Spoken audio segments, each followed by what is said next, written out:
Well, hello everyone and welcome to the final day of the 2024 Silverstone Festival, and I can tell you the sun is shining, which is a little bit of a change from yesterday morning, which was a little bit interrupted by some light drizzle, to put it mildly, but we had a fantastic afternoon of racing yesterday. And we've got wall-to-wall racing again today. I cannot wait. But Bryn, it's not all about the racing, is it?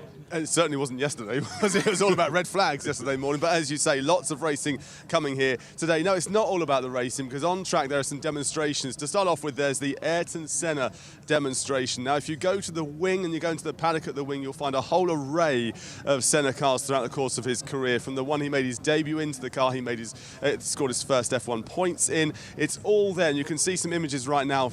Iconic images, the one in particular there where he was sitting on the side pod of Nigel Mansell's car back in 1991, but the three-time champion being very well remembered here at Silverstone for the festival, and I cannot wait to see those cars out on track in anger once again. And it was lovely to see Bruno Senna here, his nephew. Yeah. It's not just Ayrton Senna we're celebrating, we're also celebrating 60 years of the Ford Mustang with the Pure Michigan Mustang Celebration Trophy race later today. Now, the Mustang, when it first came out, I did took a few notes earlier. Well and done. Look at me. And they planned to sell 100,000 cars in the first year. On the first day of orders, they got 22,000 orders.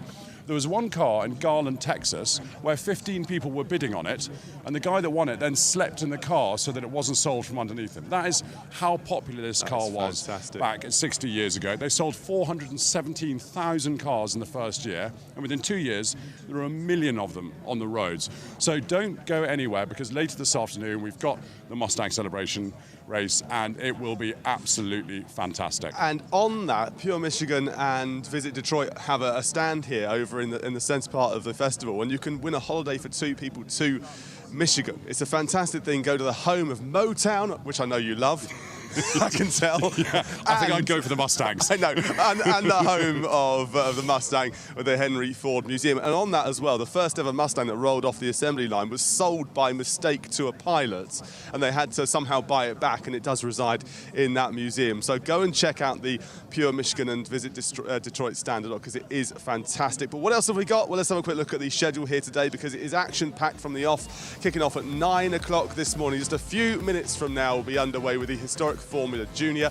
Then we move on to the F3 Classic Inter-Series, onto the Retro Run Parade at 10 past 10. The BRDC 500 for MRL pre-war sports cars at 10:25. The F2 Classic Inter-Series at 11:25, and the Royal Automobile Club Tourist Trophy at 12:05. Then we'll take a little break, a well-earned break, before we move on to the other side, to the wing, where the Ayrton Senna tribute demonstrations we mentioned will go off at 10 past 1. The Anniversary and Car Club parades at 1:35. The Masters Racing Legends Formula 1 66 to 85 from 2:25. Then the F1 demo at 3:05. You can see there as well, Masters Endurance Legends, the HGPCA's pre-66 Grand Prix cars, carrying on through to the Pure Michigan Mustang Celebration Trophy that Ed was just talking about, and finishing off the day with the International Trophy for Classic GT cars at 10 past 6. So we'll be finishing at around about 7 o'clock this evening, Ed. There's a lot to get through between now and then.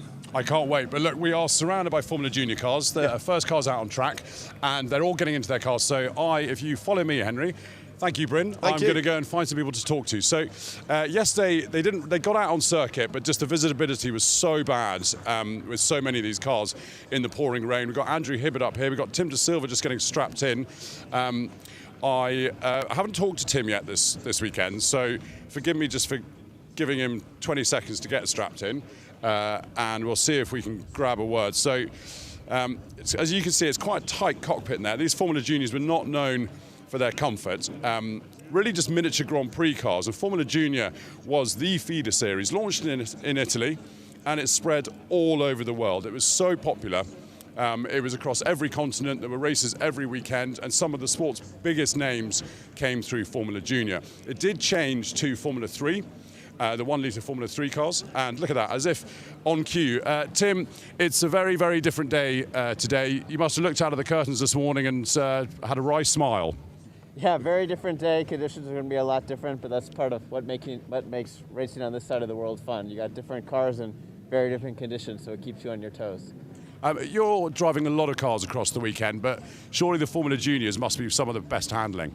Oh, definitely best handling and for sure the best racing. I mean, what makes this race fun is everyone's got the same car and you got so many good drivers. So the racing and the passing, I mean, there's no other session like it. Jim, best of luck. Thank you. Let's wander down. We've got Stuart Roach right behind him. Stuart, there's a few cars in front, but it's always so close. I guess the one thing you want is a little bit of a tow going down both the straights. Oh yeah, absolutely. This old Alexa, she does need a tow down the straights, otherwise that's it. I'm just done for. It's amazing with this race though, because one missed gear and you lose 5 places. It's all about maintaining momentum. Even the slightest mistake going into a corner, and you've just lost so much, and then you've got to try and make it up again. I've got to ask, do you brake for cops? Sometimes. Depends how much coffee you've had. Exactly. Depends how much of a tow I've had down the National Straight. Right. Best of luck. Let's go. Just at the risk of boring everyone, it's worth just having a quick look at these tyres. So, Dunlop Historics, they're sort of treaded tyres. You have to run these tyres, and weirdly, I run these, and these are at their best when they've been through one heat cycle. So what you do is you go out in testing, and I can hear cars starting up. You go out in testing, you give them a scrub, and then they're at their best. They use them for qualifying, and then these would have been the ones they used in qualifying. So I can hear all the cars starting up. I think we've got a 5-minute board coming out. So let's go and see what Bryn's up to. Ed, yeah, just wandering around at the moment to have a look at some of the different cars here, and you've been talking to some down that end, and we can see just how different they are as well. If we look at this one right now, it's got Charlie in it. You can just see, we're going to come on into Charlie, see the racing position of this car, just how much. I mean, Charlie's a big lad, of course, but Charlie, we're just saying the driving position, how far outside of the car you are, and how that's different to some of the other cars up and down the line here. Yeah, it's unfortunately I am quite tall. I'm 6'5", so not a racing driver size, but we managed to make it work-ish for me. But yeah, this is the only car I can fit in. I can't fit in rear-engine cars. They're all smaller.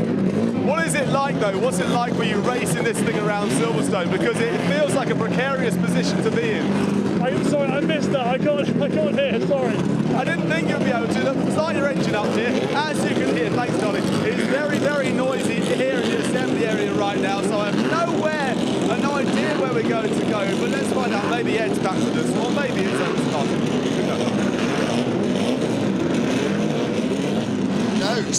Good morning, everybody. Welcome to Silverstone. And for those of you who have wandered out of your tents this morning, went to sleep last night in nice summery conditions, a little chilly overnight, I expect.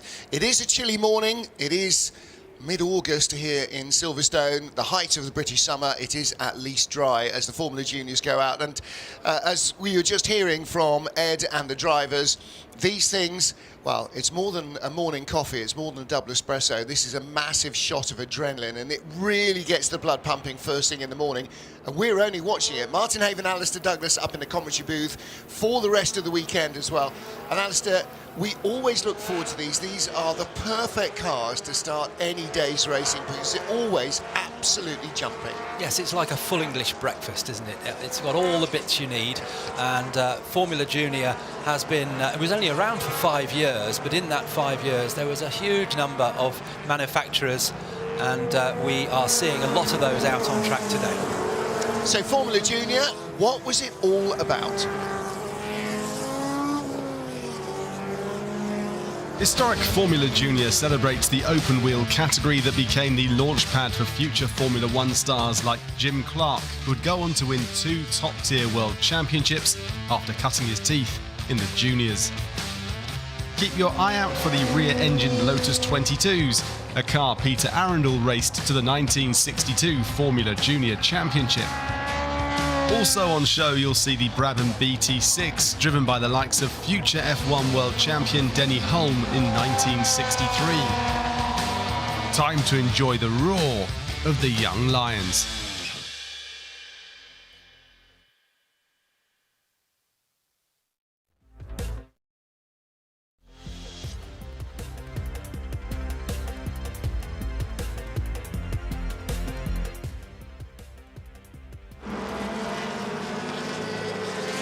Class A drugs as you're allowed to get here, I think. A real pumping start to the morning, and we have 50 cars heading out behind our safety car. Let's take a look at how they line up. This is the result of qualifying on Friday. There was an abortive attempt to start the race, in fact twice yesterday. In the couple of laps that they managed, Michael O'Brien from the outside of the front row of the grid ended up ahead of poleman Alex Ames. But race 2 may be a very different kettle of fish, and instead of 20 minutes they'll be racing for 25 minutes, so hopefully they've been made aware of that and have got enough fuel on board. Alex Ames Brabham on the front row of the grid, Michael O'Brien alongside him ahead of the unique Renmax, the gold car of Sam Harrison. Sam Wilson's car didn't start yesterday but is on the grid in 4th. Look out for him and Andrew Hibbert. And the Callum Grant, we heard about the Merlin, well let's hope he gets a tow and manages to keep going. And Horatio Fitzsimon, 6th fastest in qualifying when the throttle cable broke, ended up 8th on the grid, could well be a podium finisher. In fact, anybody in the top dozen could be. This is a little bit like modern Caterham racing. If you stay in the lead group, anything is possible. All these cars so far down the top dozen are rear engine cars, mid-engine cars. This was the period where all of motor racing was transferring from front-engined post-war to mid-engined, which we still use. But in the wet, the dynamics of the front-engine car were a lot more calm than the rear-engine cars, and so actually they went quite well. However, here you'll see the much more upright front-engine cars struggling. Now, the fastest of them is just inside the top 20, and that is the Elva of Charlie Besley, high white car with an even higher driver, a red car rather, and behind him Ray Mallock in the green Mark II U2, just him going behind the grid at the bottom. It's basically a green shoebox, and among the other cars, particularly in the front engine category, you'll see some names that came and went with Formula Junior. Lynx, Nike, Kieft. Well, that started in the 500cc Formula 3s. Britannia, Emerson, Donford never really survived the end of Formula 3, and nor did Deep Sanderson, Osper or Stangalini. So you'll see those cars as well on this grid. It is a real microcosm of how motor racing changed at the end of the 50s and into the 60s. And it lived short, but it burned bright.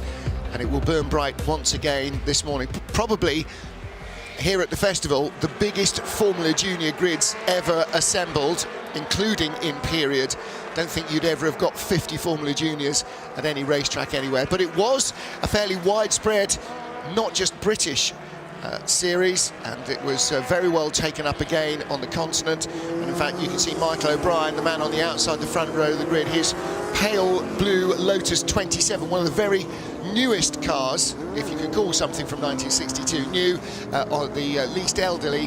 That car in the colours of a Curie Ford France. So Italy, France, Germany, Austria, and in the UK this was a very popular category. And Alistair, with us, it's one of the all-time favourites here as well. It is indeed, yes. It was only around for 5 years, but provided a worldwide route into Formula 1. There was no such thing as Formula 2, Formula 3, or any of the other junior formula we have these days. This was the way you got into Formula 1.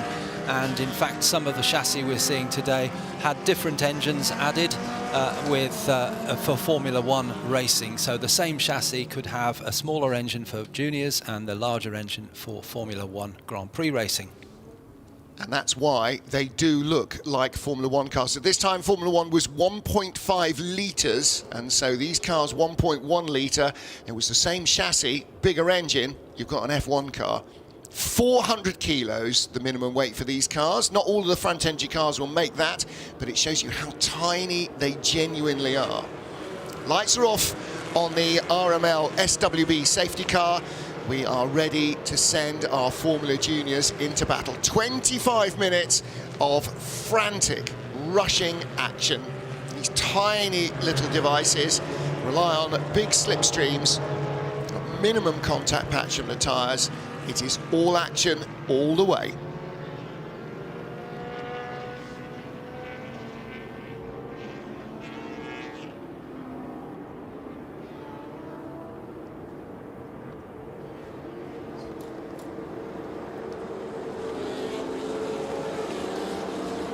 Sunday morning at the Silverstone Festival, and we are underway with the historic Formula Juniors. 25 minutes on the left-hand side of your picture on the front row with the red nose. That's Alex Ames in the Brabham, the pole sitter. The pale blue car of Michael O'Brien in second, and the gold Renmax of Samuel Harrison in third place. Then the green and purple helmet, the Cooper of Sam Wilson in fourth place. Down the inside, the bright yellow car, that is Andrew Hibbard making a move on Callum Grant.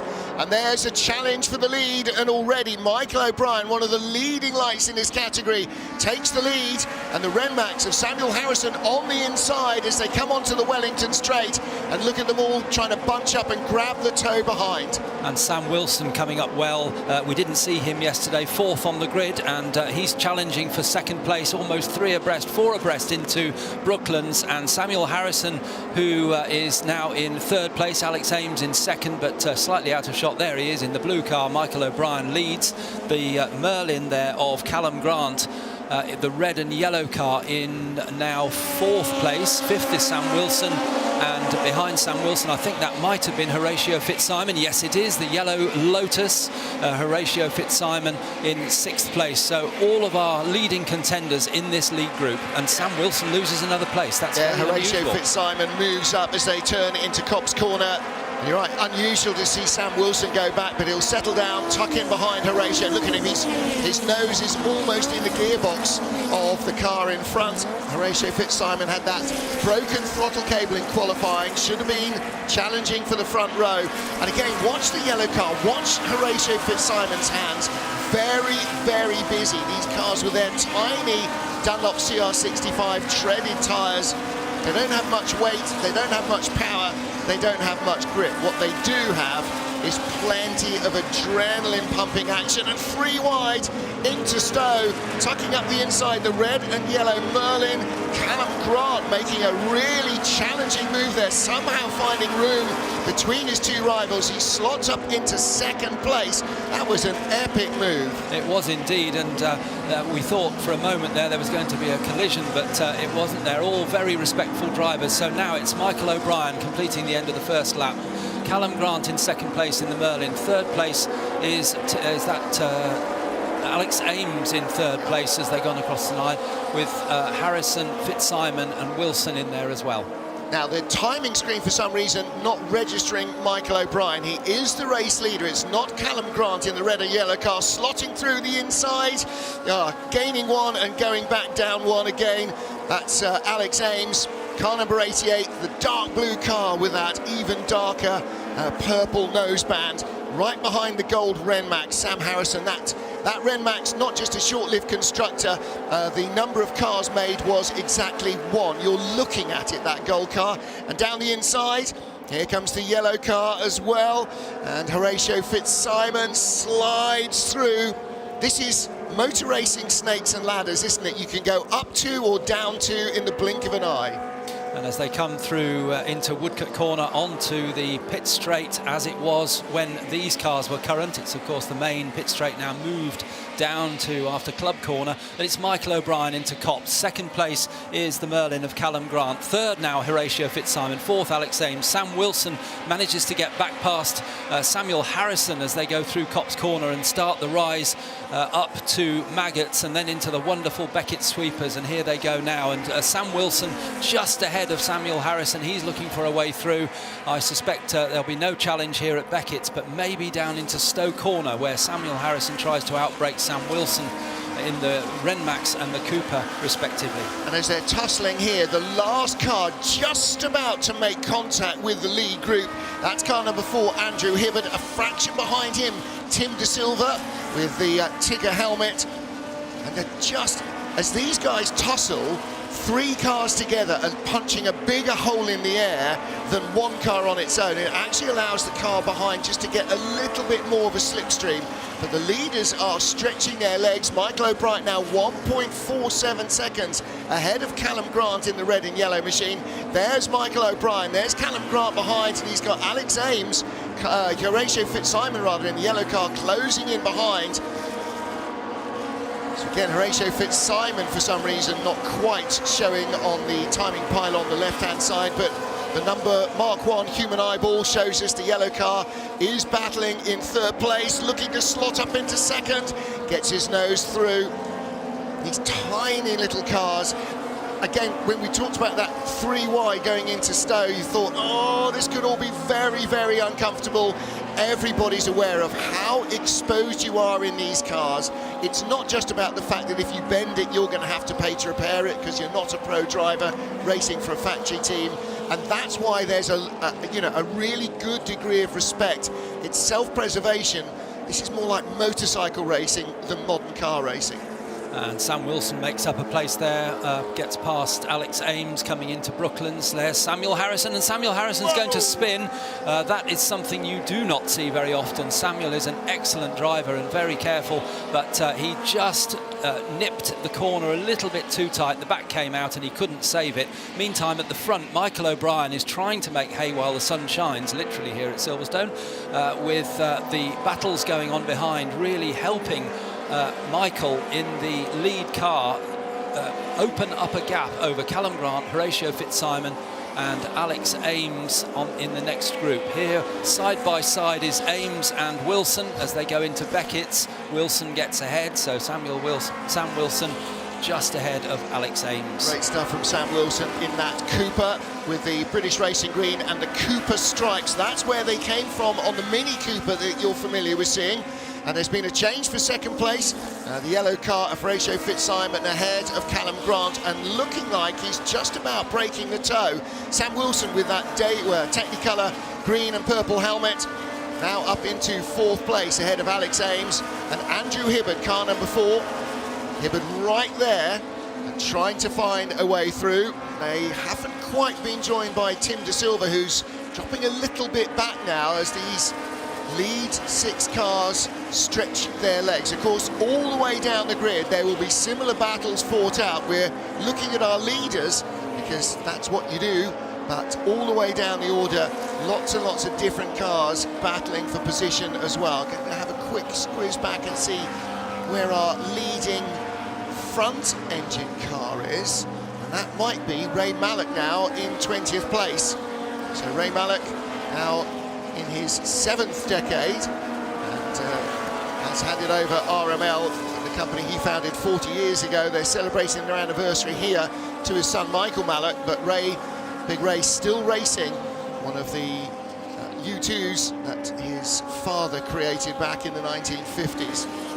Horatio Fitzsimon in second place, sorry Alistair, is now creeping away from Callum Grant, isn't he? There's definitely clear air between them. Well, I think what I was about to say, and that might be why Callum is dropping back a little, is he was gesticulating at Horatio in his through his mirrors. And I think he was saying, let's work together and try and catch Michael and not battle amongst each other. And the gap between the yellow and the red and yellow striped car is not significant in Formula Junior racing. Yes, there's a gap, but he can close that up again with the slipstream. And I do wonder whether Callum and Horatio will try and work together to close the significant 3.8 second gap back to or from Michael O'Brien, the leader. Well, it's their only chance. O'Brien set the fastest race lap, but he is lapping between half a second and 1 second quicker than anybody else in the field. Horatio Fitzsimon last time round 2:18.6, 2:17.5, the fastest lap for Michael O'Brien. So we put another second on them on the last lap. And in fact, Callum Grant in third was only in the 2:18, so he was half a second slower than the man in second. Now here's a battle I think that's about to catch fire. Alex Ames with the yellow and green helmet, car number 88, just in front of Andrew Hibbard. And Andrew, don't forget, Alex qualified on pole in his Brabham, and Andrew Hibbard qualified 5th in the Lotus 22. Two of the classic makes in Grand Prix racing here in Formula Junior, the Lotus and the Brabham. Lotus Colin Chapman and Brabham Jack Brabham, of course, world champion. And they turn into Beckett's. And that Brabham was designed by another Kiwi, Ron Toronak, who came over to join Jack Brabham's fledgling team in the UK, based in South London. Ron Toronak Later, when Brabham was sold by the Brabham family and taken over by Bernie Ecclestone, Ron Toranak had set out on his own, and we will see some of his own products as well. Rolt RT1s and RT3s racing in Formula 3. What we're not seeing, because they're a little too modern, is the super successful Rolt Formula 2 cars that he also designed. Andrew Hibbert slots up past Alex Ames, up to 5th.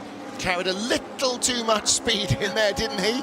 And this is all part of it. You can get a good run down the inside, but if you can't get the car stopped, then that speed is all to no avail. So again, briefly up one and then back down again. Andrew Hibbert starts the charge again to try and close in on Alex Ames, and we can see there one of the front engine cars, two of the front engine cars, the orange and the blue cars. That's the Stanguolini, the blue one, the orange one, the Alexis, and they're being lapped by these leaders. And again, you can see with those cars, the problem with a front engine car is the drive is at the front and the axle is at the back, and in the middle is the squishy bit, the driver. So somehow you've got to get the prop shaft from the front to the back without piercing the driver. In some cases it goes underneath, and in some cases, as you can see there, the driver is very much offset from the centre and the prop shaft comes at a diagonal past him, alongside him. And actually we were talking about that to Peter Fenichel, and he was saying actually once you're in the car, you don't really notice that you're that offset. It's just a racing car, but you can definitely see the biggest problem of a front engine car is trying to get the drive to the back through the driver. And still this battle goes on between Alex Ames as they turn into Club Corner and Andrew Hibbert, but there is Samuel Harrison. Now he's dropped way back to 12th place. Not good for Samuel, but still close, knocking on the door of the top 10 after that spin at Luffield a few laps ago. Yeah, I think he struggled to get the engine started up again. They do have onboard starters, these tiny little 1100cc engines. They will start, but he lost the engine when he looped round. He sort of stuck his nose in and realised the gap was closing quicker than he'd hoped, and sort of tightened the line, and the car spun, and then would have wasted a few more seconds.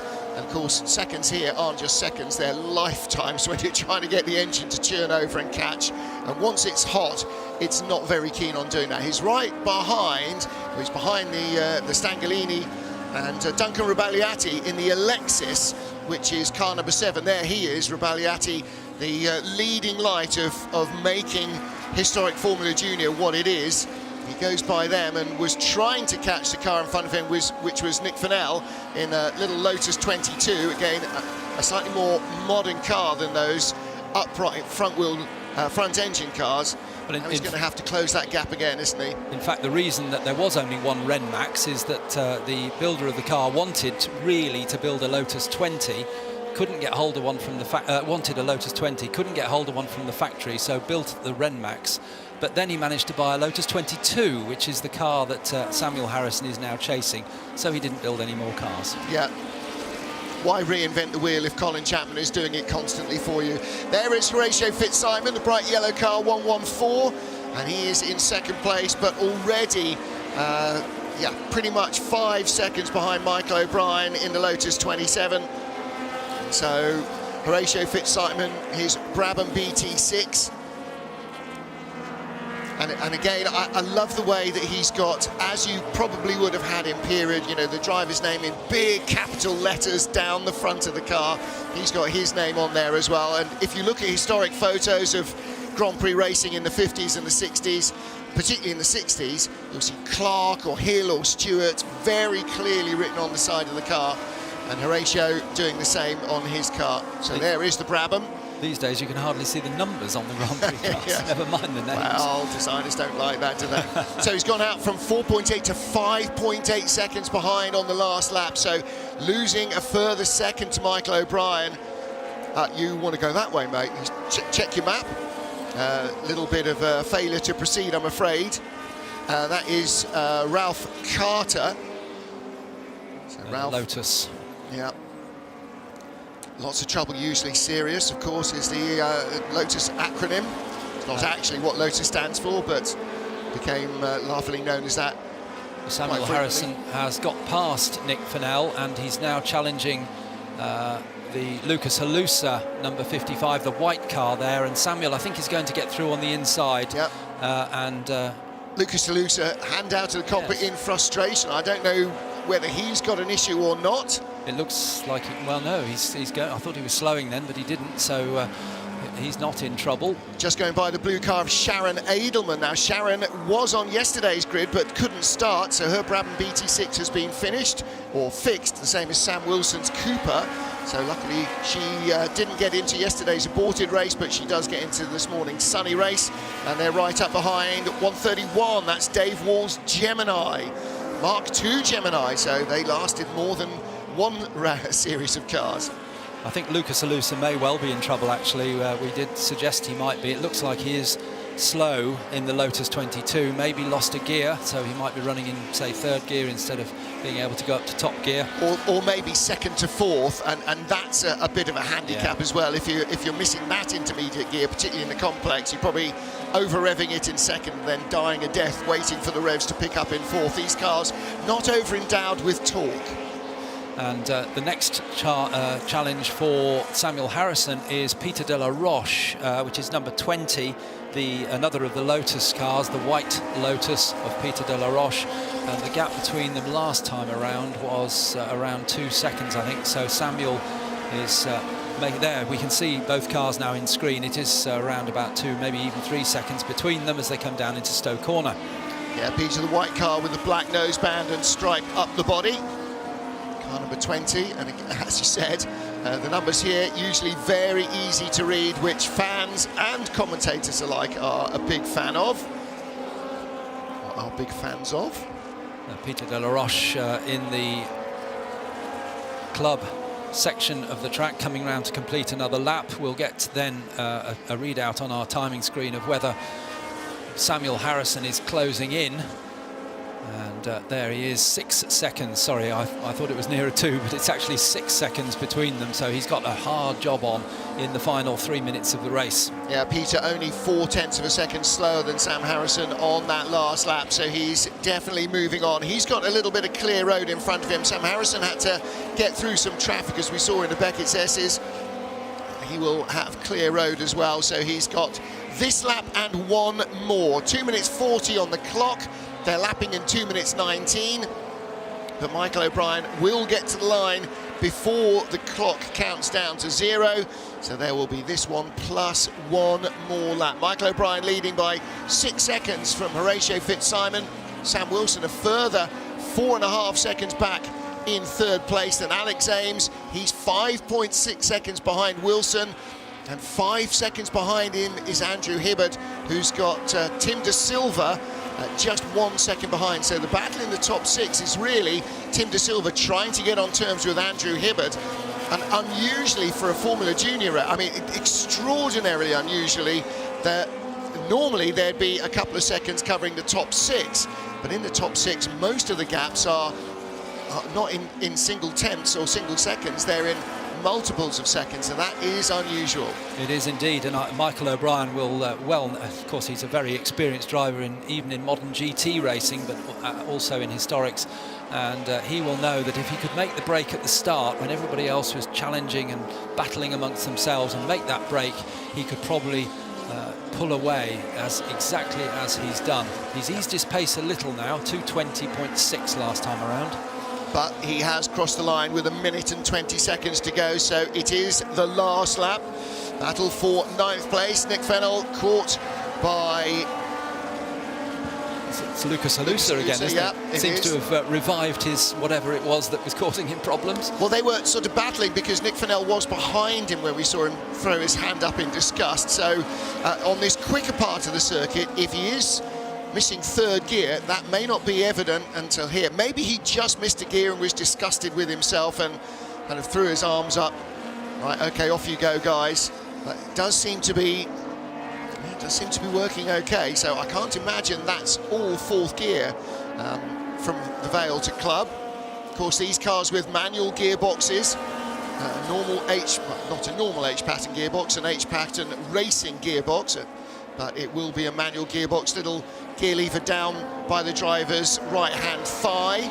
So you'll see a lot of the time Then they're coming into a braking zone, just the one hand on the wheel. Now, what does go on there? Because that's exactly where he was discussing with himself before Lucas Halusa, taking a very different line. Nick Fennell comes all the way around the outside.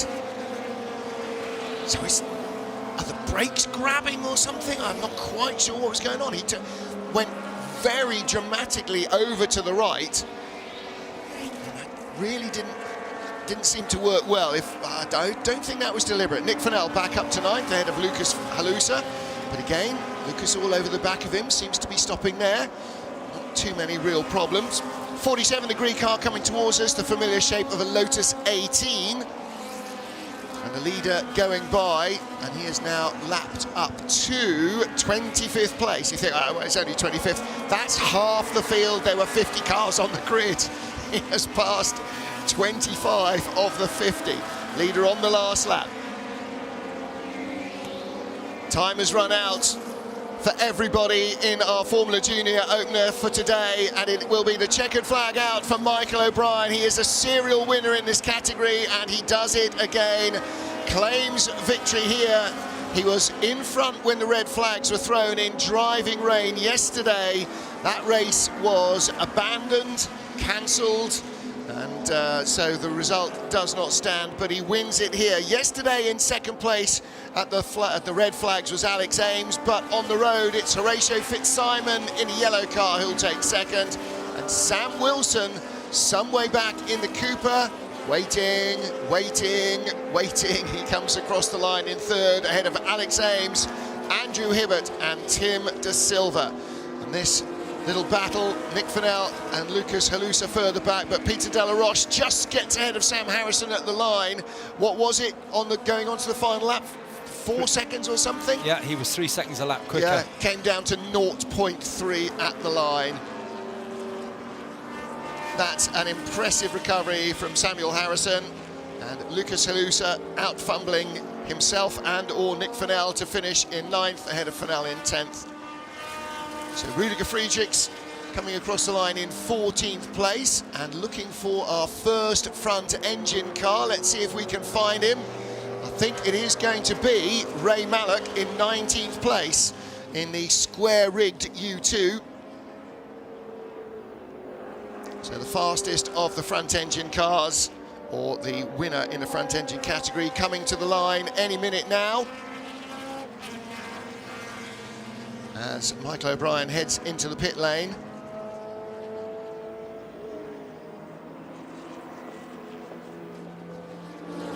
So Michael O'Brien, our race winner this morning, Horatio Fitzsimon in second, and waiting for our front-engined winner. And where is he? There he is in the green shoebox. There is Big Ray Mallock, man who founded RML, and the Mallock dynasty continues into the third generation. His son Michael is now at the head of RML, and of course Ray got into racing because his father, Major Arthur Mallock, was very much into racing and conceived the U2 because it was a car that you could buy and build yourself. You too can have one. I asked Ray about that because I always thought that was the where it came from. It was actually you two can have a body like mine. The Charles Atlas advert. Atlas, yeah. Yeah, that's where it came from. So here are the top three from this morning. Bryn is with them. Yeah, thanks very much, Martin. Just getting to the drivers right now, and Michael, as he takes his helmet off here, it's been a strong, solid performance from you. I mean, you led by some 6.5 seconds, something like that, but it was never in doubt, was it? You had the form yesterday too. Yeah, absolutely. I was very confident in the wet, but of course you never quite know in the dry. I actually picked up a small problem on the warm-up lap in the car, and it made the race sort of significantly more difficult, but once I'd got the gap, I could just maintain then. I wasn't worried about putting in quick times, just about maintaining that gap, and yeah, it was good. Luckily, could just click the laps off and bring it home. Make it more of a challenge for yourself, I suppose. Well, yeah. Compared to yesterday, this is an absolute dream, though, isn't it? Blue skies ahead. I know, yeah, and just especially for the spectators and everyone that's come to buy a ticket to watch. We didn't really give them too much of a race yesterday, so this hopefully made up for that. Well, congratulations, well on there to Michael. Let's go this way to Horatio now.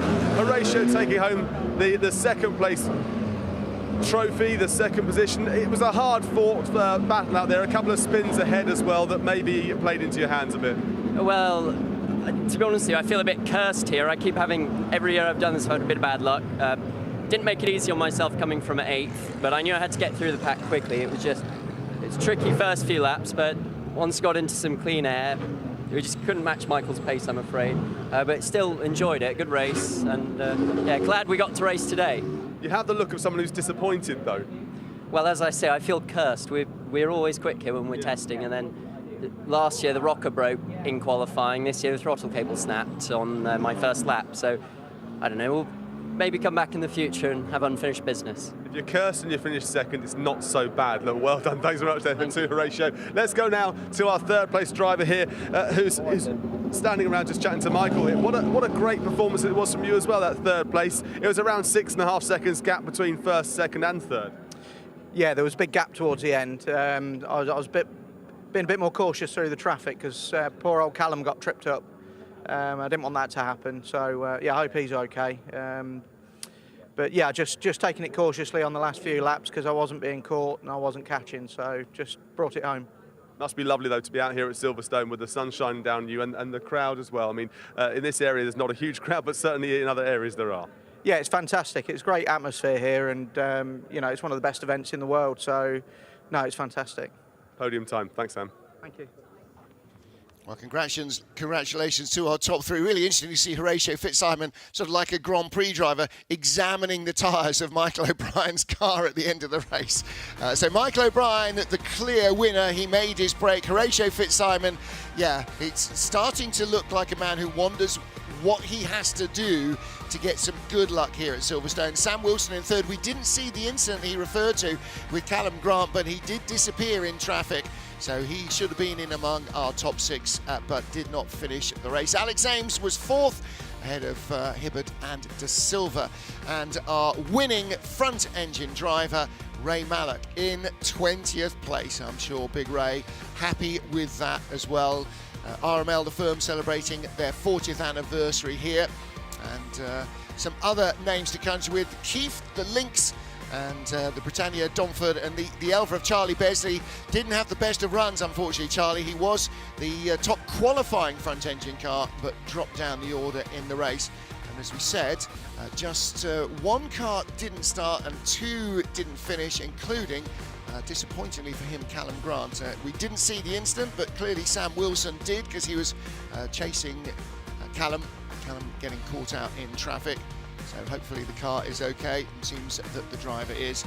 Ralph Carter, the other starter, who did not finish. But what a great start to the day. Perhaps the most spread out Formula Junior race we've seen here at the Silverstone Festival. But it started as it continued all the way down the field with lots and lots of close racing.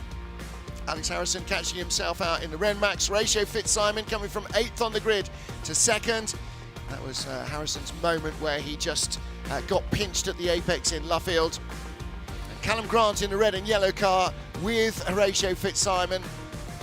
Sam Wilson trying to chase him. There was this good little battle further back as well. Alex Ames and Andrew Hibbert. Ames just about getting on top of that in the end and recovering after his spin. Harrison in the Renmax coming back up inside the top 10, carving his way back through. And the big square-rigged U2 of Ray Mallock taking victory for the front engine cars, but a absolutely resounding win for Michael O'Brien. Doesn't seem to make much difference what Formula Junior car he's in, what mark, he always seems to find the pace.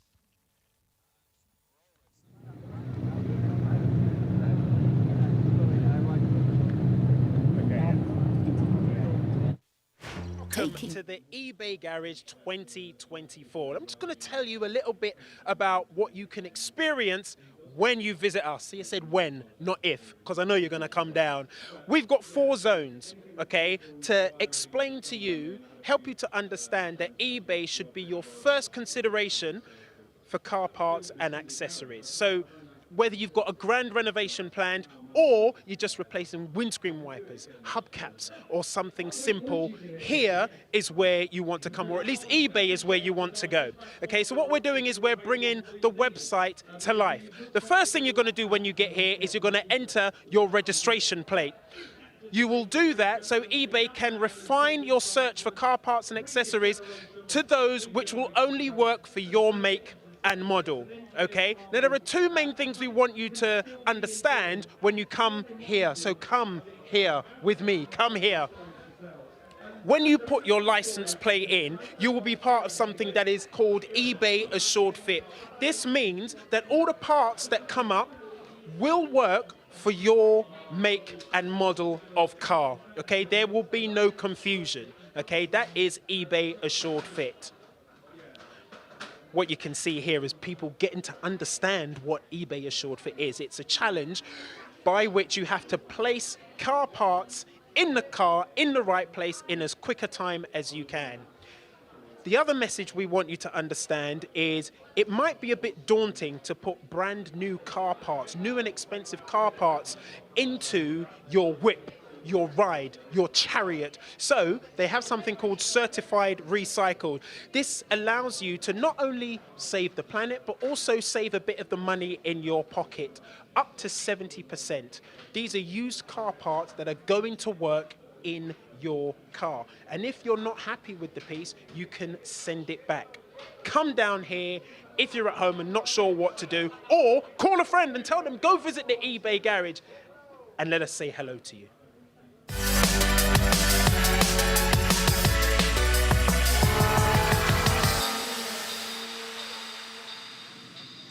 Well, here we are. It's a very, very busy podium, as you can see. People crossing all the time to see the cars that are about to go out on track. But we have got a podium for you right now for the historic Formula Junior. We're going to get straight to it. What a race we just witnessed. Some 6.5-second gaps between first, second, and third. But it was a brilliant, brilliant thing to see out on track. Let's get straight to it then. In third place, and welcome onto the podium, a hard-fought battle in the Cooper T56, Sam Wilson.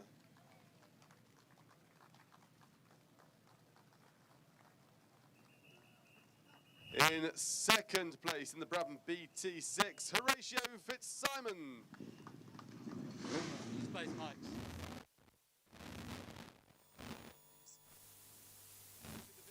We can hear Bryn's mic is dying very quietly. Our race winner, Michael O'Brien. And Alistair Douglas, Michael really just has a way with the machinery, doesn't he? He does seem and we've seen him in various different cars in these Formula Junior races, and he does seem to have. He doesn't always finish, but he is always right at the very front of the field. A very accomplished driver, yes. Raced in British GT for a few years, not last year, but a McLaren works driver. Yeah. In GT cars. Sam Wilson being interviewed by Bryn. Yes. All right, well, let's catch up with our collecting area for our next race. And again, like the Formula Juniors, the F3 Classic Inter-Series didn't get a chance, good morning, sir, didn't get a chance to race yesterday. So this will be their first outing on the track. Let's catch up with Ed Foster. Next up, the F3 Classic Inter-Series. Now, these Formula 3 cars are of an era of Ayrton Senna when he raced in Formula 3 in 1983. We've got Simon here. Simon, I'm so sorry, I'm going to jump in. You must be itching to get out after all the rain yesterday morning. Yeah, it was very unfortunate, wasn't it, yesterday? A bit of a disaster for everybody, especially the organisers having to cope with it. But yeah, it's a bit of a turnaround today. Classic English weather, so yeah, hope we'll have a good race. How's the car running? Car's running well. I've owned this car for probably 14 years now, I think, and I think it's going as well as it's ever gone, so we'll see. Fantastic, Simon. Best of luck. Thank you. Henry, if you follow me, let's go and see who else we can find. I think we've got Eric here. Everyone's standing next to the wrong cars, but Eric is going to jump in. A bit of a trouble day yesterday, but it's definitely full slicks today, isn't it? Yes, and the weather is fantastic. Huh? This is English weather. We are very happy. I always hear that when you hear about Le Mans, the golden hour, when the temperature drops and the lap times come down, with a cool breeze, do you find that the cars run a bit better? Yes, yes. because the engine have very short air inside because of the restrictor. And so if the weather goes down, and it's better for the engine. We have more power.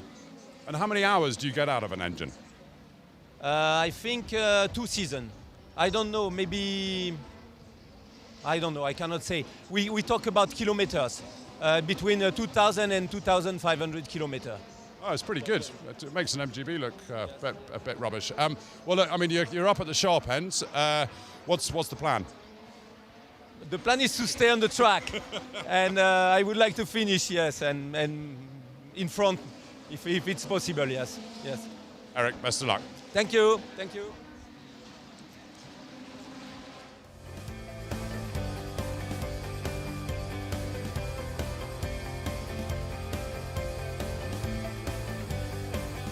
This is English weather, he said. Well, yesterday was English summer weather as well. Now then, Andy Smith, late change. Andy Smith's March 783 has been sent to the back of the grid for a small technical infringement, which means that the first car in the queue should be Roland Mitchell in the Rolt RT3, with Christian Valio starting alongside him and Eric Martin's Martini. Very popular in Europe, didn't see many of them in the UK in period. He will be third fastest on the grid. Lola Toyota, well, that gives you a clue not to the chassis but to the engine. Toyota Nova Motor, Alfa Romeo engines were very popular, particularly in Europe. Toyota Nova Motor was the dominant force early in Classic F3 before the VW, the Speedtune VWs really came in. But most of these cars will be running the Nova Motor. They're all 2-litre 4-cylinder engines with an air restrictor to govern the top end power.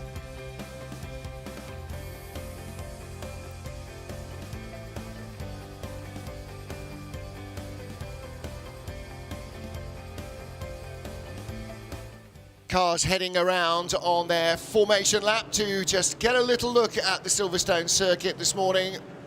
Weave some heat into the tyres, and the March 783 there, the white car with the red and blue BMW Motorsport stripes of Andy Smith, appears to be on pole position.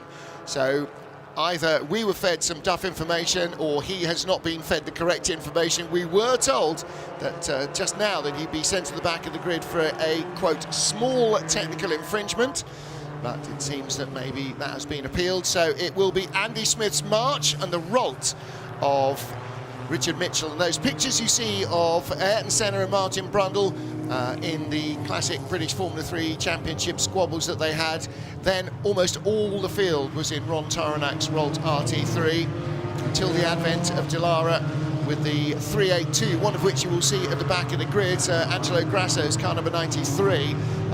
The Rolt was the dominant force.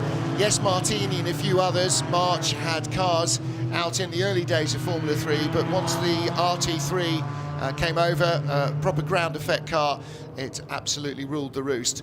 And the Toyota Nova Motor engine, and then more latterly Speedtune VWs, the cars to have. 33, the white car just going through shot with a very familiar livery for British fans. That's Fraser Gray's RT3 with Racing for Britain on the side. And for those of you of a certain vintage, you'll remember Steve Sydenham raising funds for British drivers, like Martin Brundle and others, to go racing. It was public donations that funded Racing for Britain.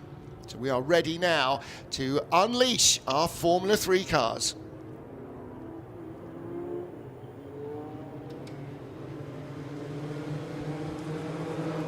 Formula 3 Classic Inter-Series underway at the Silverstone Festival. On pole on the left-hand side of the picture, Andy Smith, the driver's right. Pole position heading down into Abbey for the first time. On the outside of the front row, the Rolt of Richard Mitchell jumped at the start. Through comes the Chevron, no, I beg your pardon, the March of Christian Valio, the red and white car. And past him as well goes the Martini of Eric Martin. That's the Marlboro liveried car number 2. Oh, sorry, can't say that. Other brands were available in period. But Eric Martin, the Frenchman, in his French-built Martini chassis, Mark 39, which tells you how long Martini had been making cars, as well as drinks, different company, obviously. He's up to second place, tucking out from the group. trying to make their way through. A little bit of jockeying for position. You saw Pascal Jabou in the dark red car number 35, and he's made a good start from 11th on the grid. Camera's picking up Frederic Lajou in his March 793, the Warsteiner livery gold car, which is essentially the 783 but with full ground effect. But it is Andy Smith who leads in the red, white and blue Motul liveried March. And pulling away well from Eric Martin, who came up through in the MK39, not Mark, it's not short for that, Martini Knight it stands for. He's in second place. Third place is Christian Vallio, and then in fourth place is the very fast starting number 35 of Pascal Jabou, who started in 10th on the grid, and he's being challenged by Richard Mitchell, who was right on the front row, so he's not had a great first lap. And Mitchell himself now being challenged on the outside by the blue and white car. That's the Chevron B43 of Simon Jackson, who you heard Ed talking to before the race. Past him goes Dominic Jackson as well, car number 63, the Toyota engined Lola. Again, Lola at this stage building customer cars for just about every category that existed in single-seaters and sports car racing. Indy cars, Formula Atlantic, Formula 2, Formula 3, Formula Ford. And out front, the March 783 of Andy Smith really running away. Eric Martin in second place, and 35, Pierre Jabou in third. That's a really strong start from him, from the back of the top 10 up into a podium spot on lap 1. And here's this big dice behind the Marlboro car, getting dive-bombed left, right and centre. Christian Vallio, the Swiss driver, in his March 783. And through goes the blue, dark blue car number 63, the Lola of Dominic Jackson. And Dominic Jackson, the son of Simon Jackson, who is also challenging the car between them now as they come down the Wellington Straight. Dominic ahead into Brooklands. And Andy Smith, though, really doing what he does best, which is to just open up a gap and hold the lead of the race. An incredibly fast driver. We will be seeing him again in the Formula 2 Inter-Series race as well. As the mid-pack come through, it's a good battle we're seeing through Copse Corner, and starting the rise now. The leader of the second group in second place is the number 2 car of Eric Martin, the Marlboro liveried Martini MK39. In third place, Pascal Jabou, who had a really good start, as we've said, in the all-red Rolt RT1. Nice little pass there, you just saw slipping up the order. Number 14, that's Stephen Barlow's Rolt RT3. Picks up 13th place from Laurent Valerie Masson, another Rolt RT3.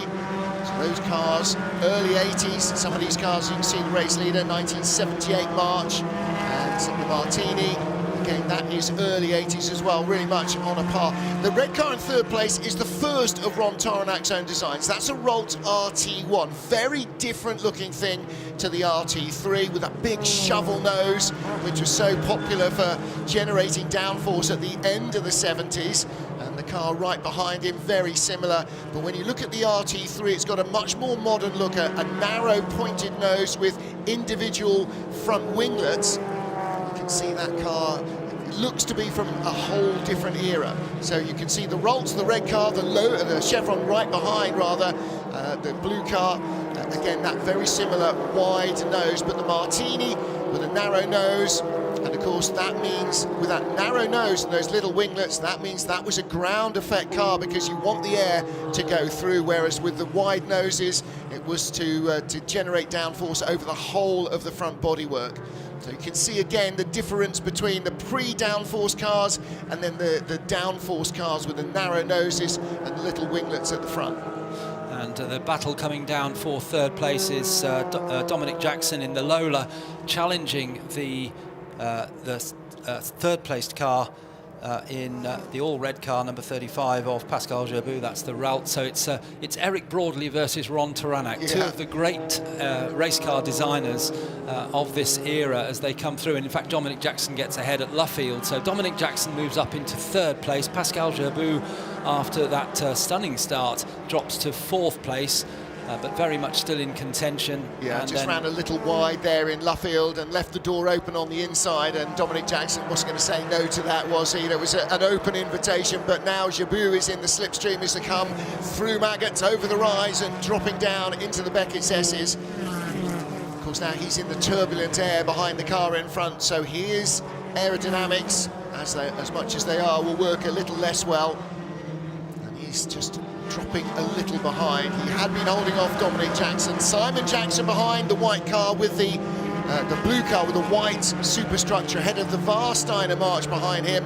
And then this next little battle, 28, is Xavier Michel in the Chevron blue car, and down the inside, the Marlborough March having a little stab, didn't quite get his nose inside there.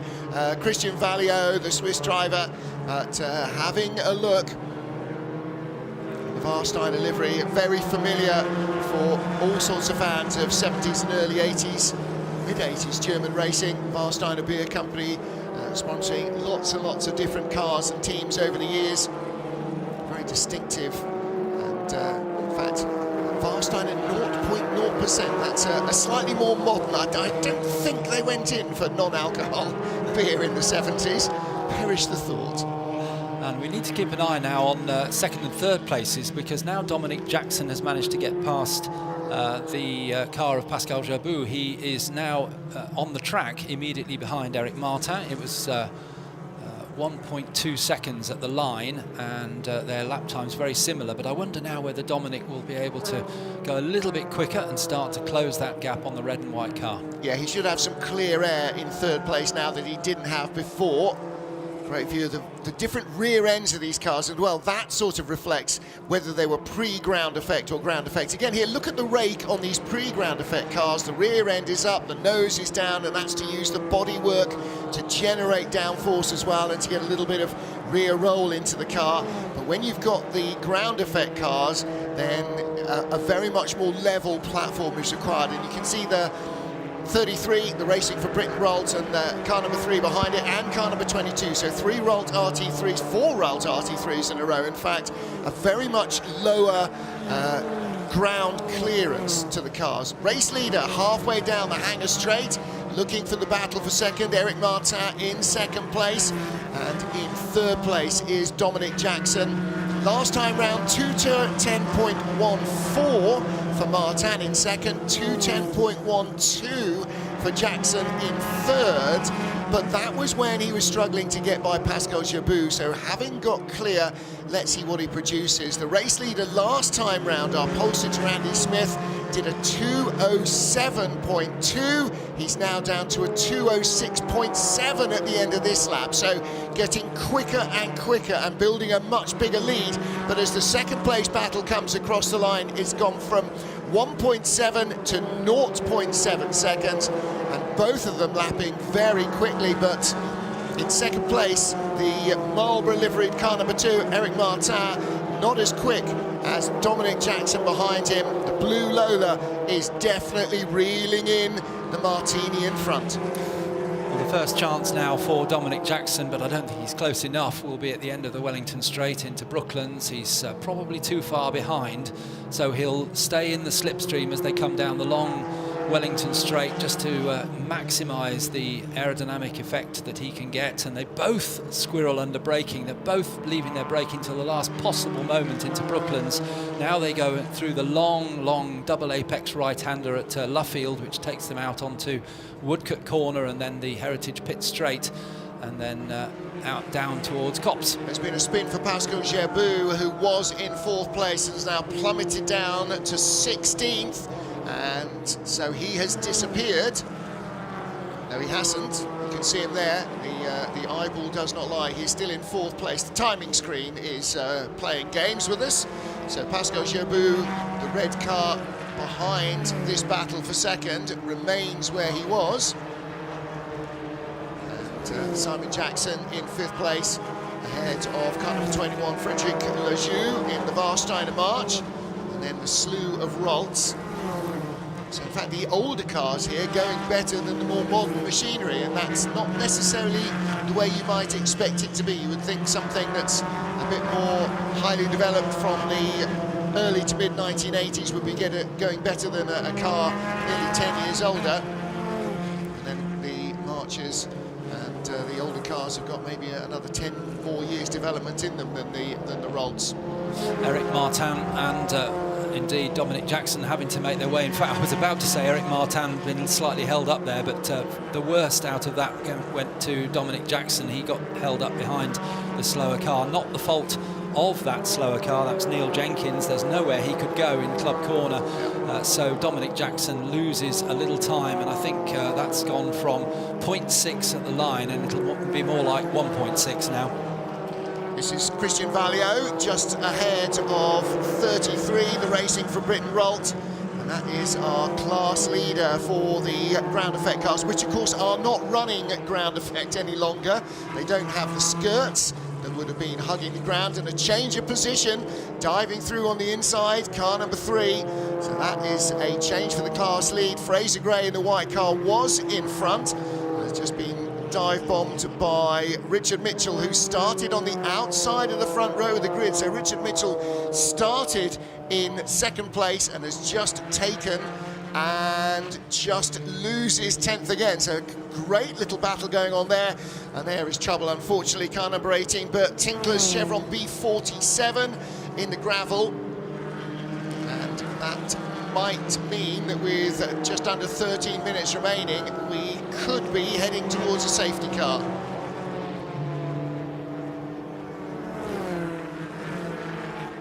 He's stranded in the gravel on the outside of Luffield. The leaders aren't there yet, but the marshals will need the cover of a safety car to recover that car, and of course he is just inches off the racing line. Not sure that the race director is going to get away without the safety car for that. Meanwhile, back to the battle for second. Eric Martin from Dominic Jackson. Eric Martin, right, hand out of the cockpit, so they're seeing safety car boards surely somewhere. Or just a yellow flag at the moment. Yeah, yes, they were just coming into that yellow flag zone, so he was just acknowledging the marshal and also warning Dominic Jackson, whose eyes would have been on stalks, focused on Eric Martin ahead, but they're into a green flag zone now, so battle can be resumed as they come out of club corner onto the Sir Lewis Hamilton straight up towards Abbey and Farm, the flat out right left. And will Dominic snick out there? No, he doesn't. He stays in the slipstream, but I think he'll go for an out-braking manoeuvre into Village through the left-hander. Now it's over to the left of the track and hard on the brakes. Dominic goes wide and will try to cut back as they go into the loop. And he goes wide into the loop, so another cutback opportunity here to come up the inside, but Eric Martin holds the line beautifully and goes through Aintree and onto the Wellington Straight, still in that second place. Next opportunity into Brooklands for Dominic Jackson. Yes, you sense it's a matter of when, not if. Dominic Jackson sends it to the inside into Brooklands, and Eric Martin, well, he fights it all the way. But with Jackson on the inside, there was really no coming back unless Dominic had somehow outbraked himself and couldn't control the car, in which case Eric Martin would have been on the outside and getting collected anyway.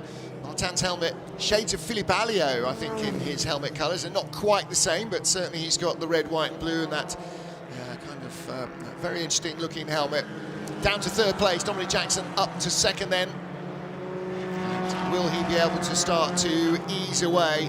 It's a good race from Dominic Jackson, only qualified 9th, 2:10.5 compared to 2:06.3 of pole sitter Andy Smith, who's romping away here. And maybe if Dominic had had a little bit of this race pace in qualifying, because his last lap was a 2:10.0, but his fastest lap is a 2:09.1. So his race fastest lap is 1.4 seconds quicker than he managed in qualifying.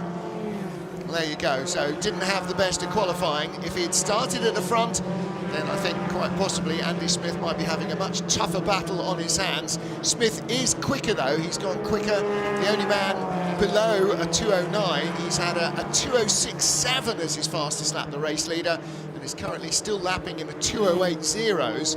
So Andy Smith, very much the quickest car on track in qualifying and here today as well. It was sort of dry in qualifying. There were still a few damp patches when these cars went out on Friday morning for qualifying. They made the most of it, certainly not wet weather tyre territory. Dominic Jackson Well, he's had an entertaining race, hasn't he? 9th to 2nd. I don't think he's going to progress any further, but with the better part of 10 minutes remaining, never say never. That's what motor racing tells you, isn't it? And we can confirm that the car that was stopped at the side of the track at Stowe Corner has been moved by the marshals, despite it being parked almost on the circuit. The marshals been out there, hard work from them, well done, and that was covered under a yellow flag rather than us needing a safety car, which is great. Well done indeed, that's fantastic stuff. Pit caller Richard Trott, I'm afraid, has retired from the race in his Chevron. You didn't see it, but it came in underneath our commentary position. And Andy Smith, yeah, fastest lap of the race a couple of laps ago, on lap 4 in fact. We're now on lap 7, so getting the meat out of the tyres before he got into traffic. 2:06.7, and again his qualifying lap was only a 2:06.3, so he was barely 4/10 off his outright best in qualifying. And of course on lap 4 of the race he'll have been carrying enough fuel for 25 minutes rather than the 20 odd minutes of qualifying. He won't have had full tanks then for qualifying. And the March, the 783, the 793, very distinctive. Low wide nose, very low side pods. I mean, the side pods barely come up to the driver's hip, just enough to cover the grubby bits, basically, because the radiator is in the front. And then the driver in this sort of conning tower, upright centre section of the car. Ooh, looping spin. That was the car that was, Pascal Jabou was in 4th place in the Rolt RT1. Gives that away to Simon Jackson, who scuttled past. You just saw the blue car going by. So, whoa, big slide from Andy Smith. Entertaining himself, perhaps, with nobody to play with. He's really throwing the car around, isn't he? I wonder if he's going for another quick time. That's probably not the way to do it. Andy's usually a very, very smooth driver, and it's not the fastest way around to be sliding around. Well, he has just set another fastest race lap, but very perspicacious of you. 2:06.475 last time round. His qualifying lap was 2:06.373. So is he trying to beat his qualifying best? I'm not sure that he's got a readout in his dash. He might do. In period you wouldn't have had, but some of these drivers might have a little stack data logger or something added to the car as well. Not that it's going to give you much in terms of data during the race other than what your lap time is. But he may just be feeling that to entertain himself he's just going to try and rag the car as much as possible. He knows the Silverstone circuit very well indeed. We've seen him here at the festival in previous years. He's a local man from Warwick, so not too far down the road for him to come to the circuit, and drives any car that he's put in extremely well indeed. So by far the quickest lap for Andy Smith. Dominic Jackson is running in the 2:08s, which is significantly quicker than anyone else other than Andy Smith. So now he's got clear, as we thought. Now Dominic Jackson has got clear of Eric Martin. He's able to lower his lap times, but not enough to close in on this dominant performance from Andy Smith. Absolutely not. It's almost like he's in a separate category of car, isn't it? And he absolutely isn't. Andy Smith, in 8 laps, has opened up a 20-second gap on the best of the rest. 20 seconds in 8 laps. That's an absolutely dominant performance. This lap, none of his 3 sectors were quicker than any of his previous ones, so maybe giving the tyres a breather. And again, our Rolt battle a little further back. Continues. 22, Laurent Valery-Masson, and 33, the Racing for Britain car, Fraser Gray, right behind him, and just ahead of them, another little battle for position, and that is the top Rolt RT3, behind Robert Moores in car number 8 in his Chevron. That's Robert Mitchell in the very dark car. Can't quite figure out whether that's black or very, very dark blue, but Robert Mitchell goes through anyway. The man who was on the outside of the front row of the grid checks the mirrors. Long look in the mirror to see where the Chevron behind him goes.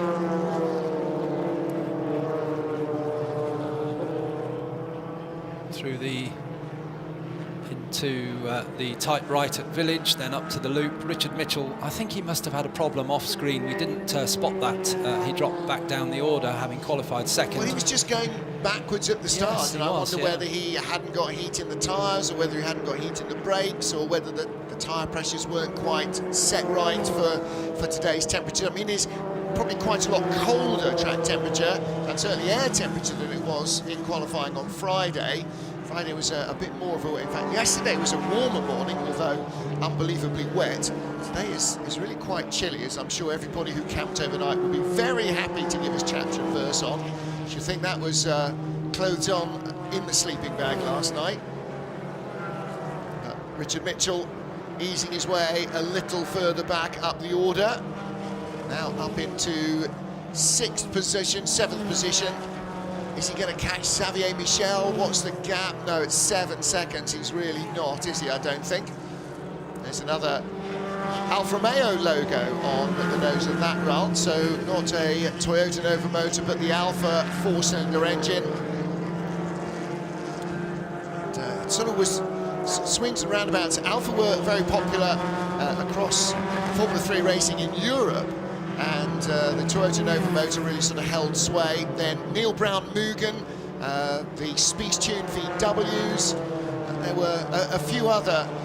Mitsubishi at one stage had a Formula 3 engine which wasn't wildly successful, because you've never heard of it, then you know why. Saab as well. Robert Singh Magic Motorsport ran Saab engines for 2 or 3 seasons in Formula Ford, and while they were sort of there-ish, they were never really there or thereabouts. So various different engine tuners held sway over various periods.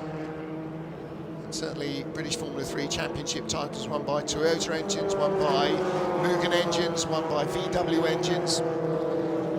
Yes, Alistair is reminding me that very early in British F3, Triumph's 4-cylinder Dolomite engine was also used. Of course, those were the Unipart cars driven by the likes of Tony Dron, Nigel Mansell, and a couple of others. An all-British supported outfit. What chassis were they in, Alistair? March. Yes, yes. That would seem likely, yes, but so, yeah. Off the top of my head, I couldn't think. So the late Tony Dron, perhaps more familiar to classic car readers. He was the editor of Classic Car magazine for many, many years, and in latter years very much a saloon car racer. And in fact, the Tony Dron Trophy was raced for yesterday, but he was a single-seater racer in his younger years. Incredibly, being 6'6". Yes. He managed to squeeze in. Mind you, he only weighed about 75 kilos, because he was long and thin all his life, very tall, and enormous mop of curly hair. A charming chap who just loved his cars, so much so that his actual only road car was an Austin 7. Everything else he drove would have been a loaner, but his car, pretty much all his life, was his beloved Austin 7. Meanwhile, back with the action before the director tells me off, Pascal Gerboux in the red Ralt RT1, just clinging on at the moment from Frédéric Lajou in the Warsteiner March. And this is the battle for 5th place. That has changed hands a couple of places. Simon Jackson's got ahead of Lajou, and so too now has Gerboux. Timing screen keeps dropping him out and then picking him back up, so obviously his transponder's not working. The reason that happens is the transponder is not working, and so our timekeepers are reinserting him manually every time he comes across the line. So yeah, the old stopwatch and piece of paper and digital readouts definitely still used when the electricity lets you down. Gerboux definitely seems to be having a bit of a second breath. He's all over the back of Simon Jackson in the blue and white 111. That chevron under pressure. Gerboux on the inside line, coming down the straight, makes the pass, makes the move, and makes the place his own. So he is recovering, isn't he, after a little bit like Richard Mitchell, sort of selecting reverse in the first few laps and sagging down the order as the race has progressed. Either he's more at home with the car, or he'd set the tyre pressures a little lower than really was ideal, and they're now a little higher as the car has built heat into the tyres, and he's got more the handling package he wants. Time has run out on the entertaining drive of Andy Smith, the man from pole position, the March 783, who dominated qualifying, has been equally dominant in the race. He hasn't gone over the 20-second margin because he's released the throttle for the last couple of laps, but he wins in absolutely dominating fashion. Claims the Formula 3 win with a new fastest lap, 3/10 quicker than he went in qualifying, 2:06.0 compared to 2:06.3 in qualifying. An astonishing finish, and here we go. This is the battle for 4th place. Sam Jackson in the middle of it, but Pascal Gerboux in car number 35, the red Rolt RT3, as Dominic Jackson takes 2nd and Eric Martin takes 3rd. It will be the Rolt in 4th place. Pascal Gerboux comes across the line ahead of Dominic Jackson, no, Simon. Simon Jackson rather, yeah, and Francois Gerboux, Frederic Lajoux rather, in 6th position in the Warsteiner March. And another battle here, down the inside. Last lap pass, Chris Hodgin in his Chevron, the yellow car, sneaking through for, what's this the battle for, 13th place. Gets ahead of Pietro Tenconi's Alba. There's a car I've never seen race in Formula 3. Sort of like a slight copy of a Rolt RT3, but with a few more bulges in unfortunate places. However, they take the flag. And our winners are already underneath us as others are completing their race. Such is the domination of Andy Smith. So he'll be having a cup of tea before Dominic Jackson and Eric Martin arrive in the collecting area. Or he won't, because Bryn will nab him first. Assuming that somebody has replaced the batteries in Bryn Lucas. And there it is, the Motul March. Fabulous looking thing. Beautifully liveried, beautifully driven. And just to reiterate, qualified on pole comfortably, I mean very comfortably, by nearly 3 seconds with a 2:06.373. His fastest race lap, 2:06.001. Ex-Ari Lyondike and Mike Blanchet car in 2nd place. That's Dominic Jackson's car. Now, Mike Blanchet has a lifelong association with Eric Broadley and Lola. He was the sales director of Lola Cars.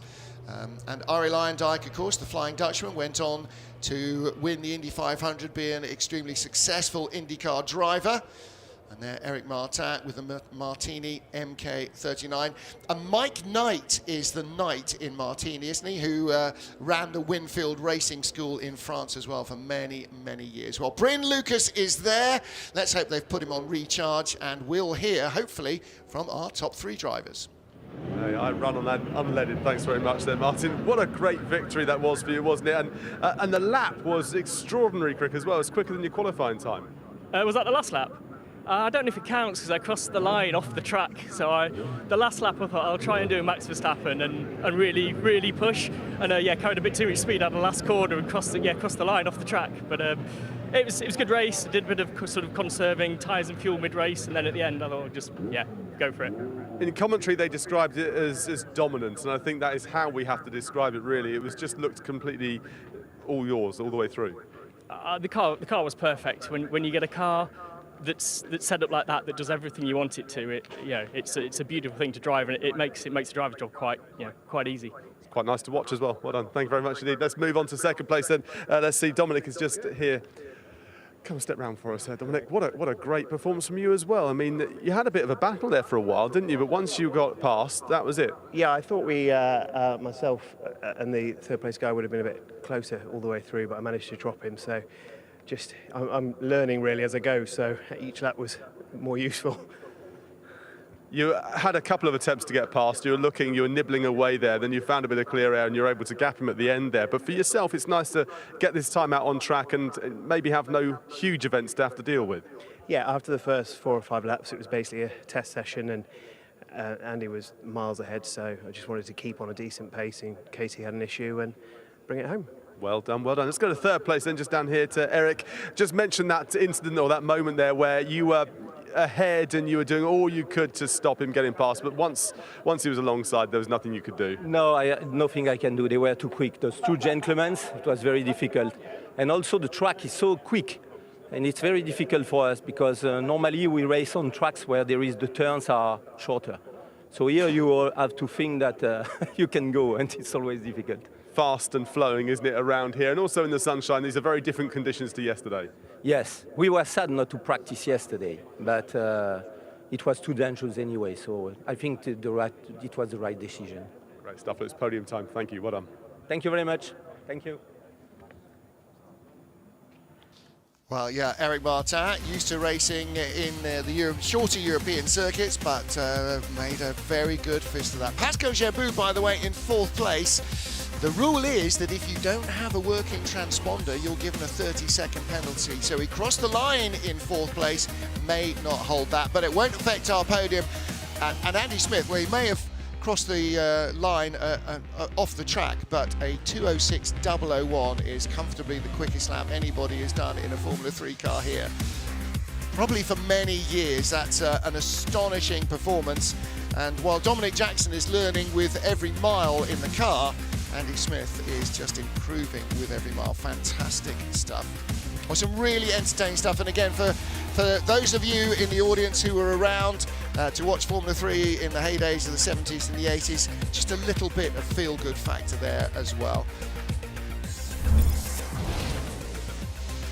So having failed to even leave the pit lane yesterday because of the driving rain, the F3 Classic Inter-Series had 1 attempt to shine at Silverstone, and boy did they, bringing the best of Formula 3 cars from the late 70s and the early 80s before the advent of the real ground effect cars and the domination of Italy's Dallara chassis, mixing the likes of March, Lola, Chevron and the resurgent Ralt, or the insurgents from Ralt.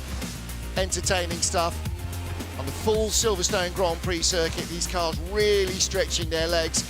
And for those of you who would have come here to the British Grand Prix watching Formula 3, British Formula 3 support races here, certainly brought those memories back. And Andy Smith, the dominant poleman, with a series of shattering fastest laps, ended up well over 1/3 of a second quicker than his own qualifying best on the final lap of the race, that he won by getting on for 20 seconds. 21.3, in fact, the margin of victory. Well, dramatic stuff from Formula 3. So we've had Formula Junior this morning, which before the F3, F2 sort of arrival was the stepping stone for Grand Prix drivers. And then it became a little more formalised with the introduction of Formula 3 and the 2-litre Formula 1600 and then 2-litre Formula 3. And then the next step up was Formula 2. And we're going to be showing you some of that soon. But let's hear from our podium finishers first.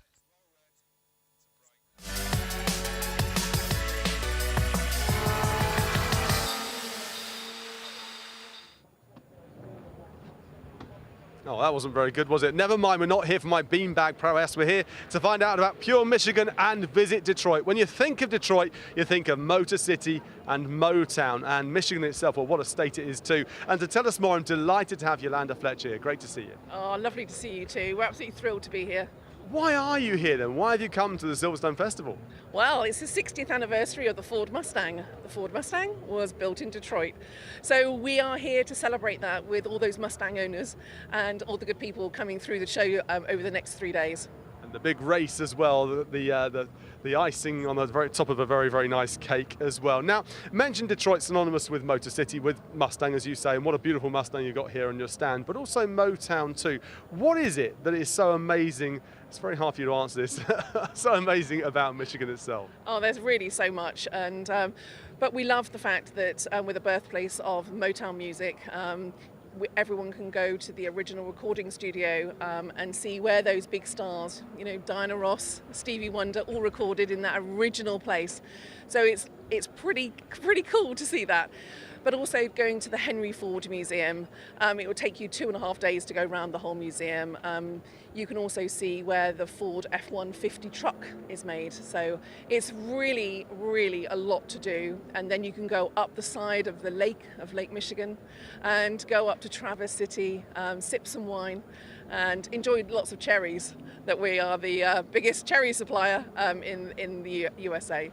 Sold it to me. There you go. So Motor City, this is very much just scratching the surface. Yolanda, thank you very much indeed. If you come down to the Silverstone Festival, make sure you come to the stand, because you can enter yourself into a competition for 2 people to go off to Michigan itself. Good luck. Yeah, we did mention the colours.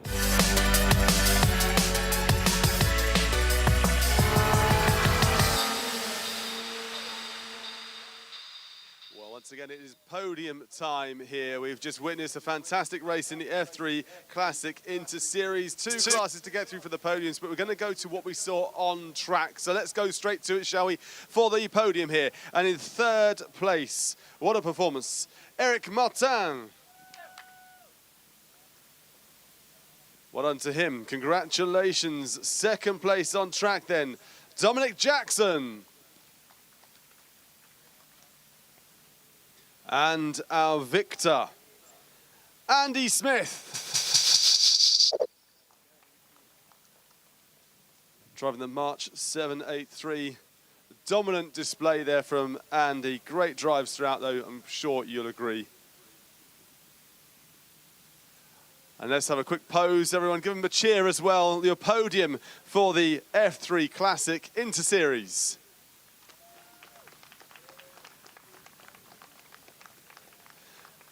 We'll dive in on quickly and hear from the drivers as well. So we've just heard from you out there, but let's have a quick chat with you, Eric. It was a lovely display out there. Nothing you could do with these 2. They were far too quick. No, there is nothing I can do. Still enjoyed the experience, though? Yes, I have enjoyed very much the track, and also it's cool to drive in an international meeting. Great stuff, great performance. Let's go over here to yourself then. I mean, it was a short-lived battle between you, but once you got past him, you were off on your own. It was. I thought it might last a bit longer, but yeah, as each lap went by, I learned a bit more and just tried to up the pace. You learn as you go, as they say. For yourself, though, there was no stopping around. You were there, you were just ahead by some degree, and the quickest lap as well. Yeah, I can't complain at all. It was perfect. I mean, you never know what might go wrong, but yeah, it was just brilliant fun. Really enjoyed it. Gents, well done. Once again, please show your appreciation for your podium for the F3 Classic Inter Series.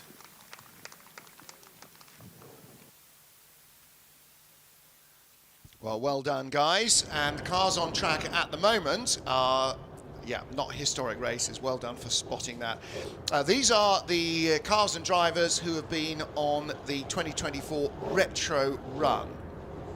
What's the Retro Run? Well, essentially, it's a run for classic cars. It is open to anybody who's got a classic car.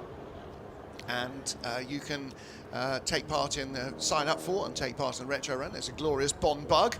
Side panels off in this morning's weather. I don't think they'd have been going with that today. The Retro Run started on Saturday morning at Stowe House, just down the road from Silverstone. 4 routes heading out to venues of motoring interest and other motor interests through Buckinghamshire, Bedfordshire and Northamptonshire. This year they went to the Shuttleworth Collection at Old Warden in Bedfordshire, and in previous runs they've gone to the Classic Motor Hub in Bibury, British Motor Museum in Gaydon, just up the road, Tuthill Porsche outside Banbury, of course, Jaguar Land Rover Classic outside Coventry, and the Coventry Motor Museum, Transport Museum. Aston Martin Works in Newport Pagnell. If you've never been there, that's a visit as well.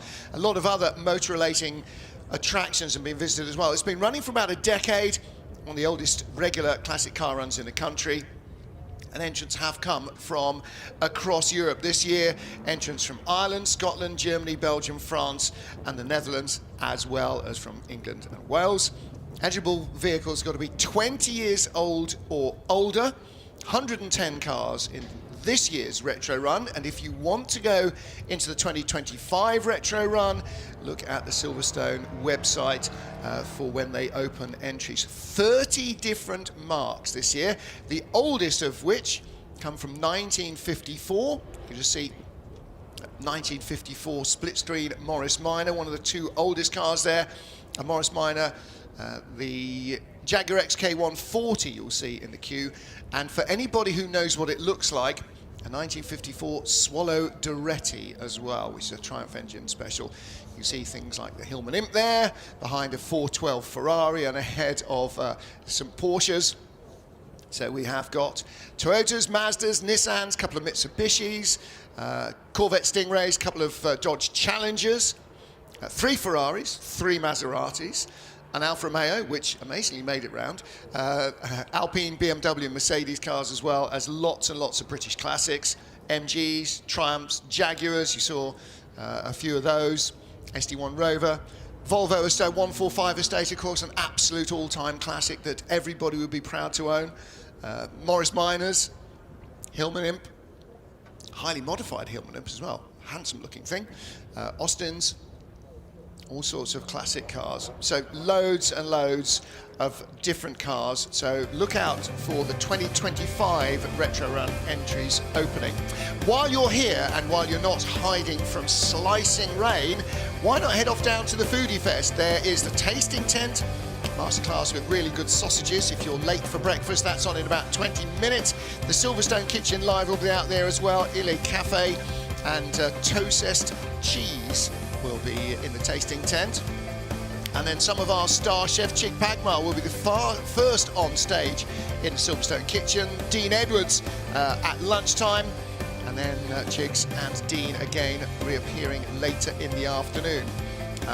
Go cautious with the Warner's Distillery tasting, because at some stage you're going to have to drive home, unless you are not the designated driver, in which case fill your boots and anything else, and likewise with the Diddley Squat Farm Shop tasting.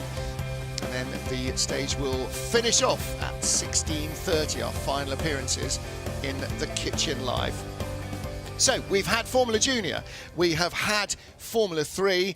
Now, in a break from our single-seater coverage, let's find out with Ed what's coming up next. The BRDC 500 for the pre-war sports cars. They're the earliest cars of the weekend, but I think some of the most fantastic. And on the front row, we've got Gareth Burnett. Gareth, I'm sorry, you've just arrived. I think someone's overfilled your radiator, perhaps. Yeah. Just been topped up. Yep, indeed.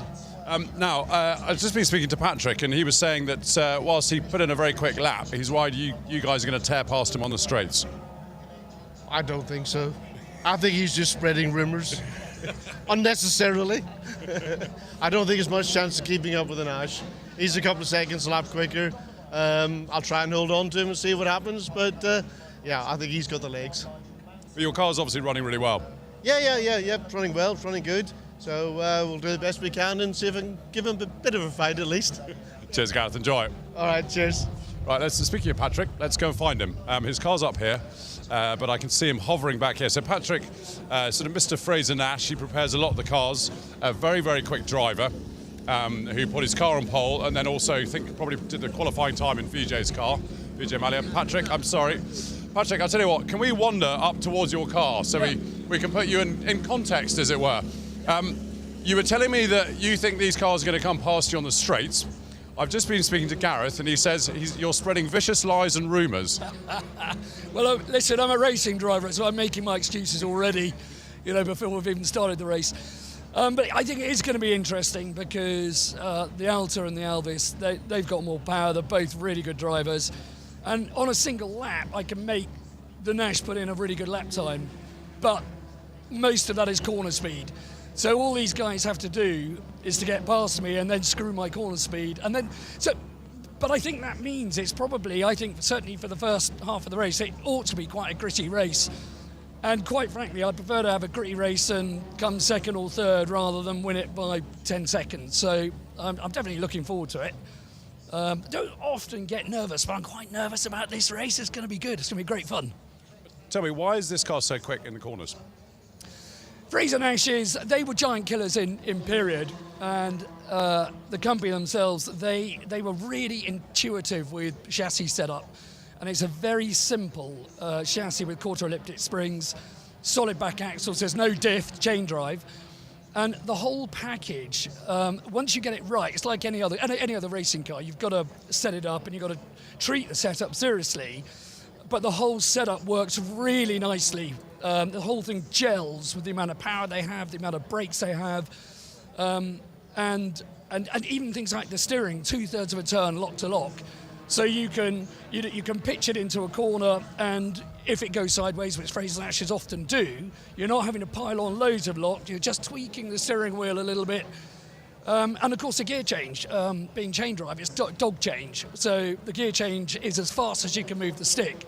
So again, everything sort of works towards making a quick car. Great fun to drive. Patrick, best of luck. Thank you very much.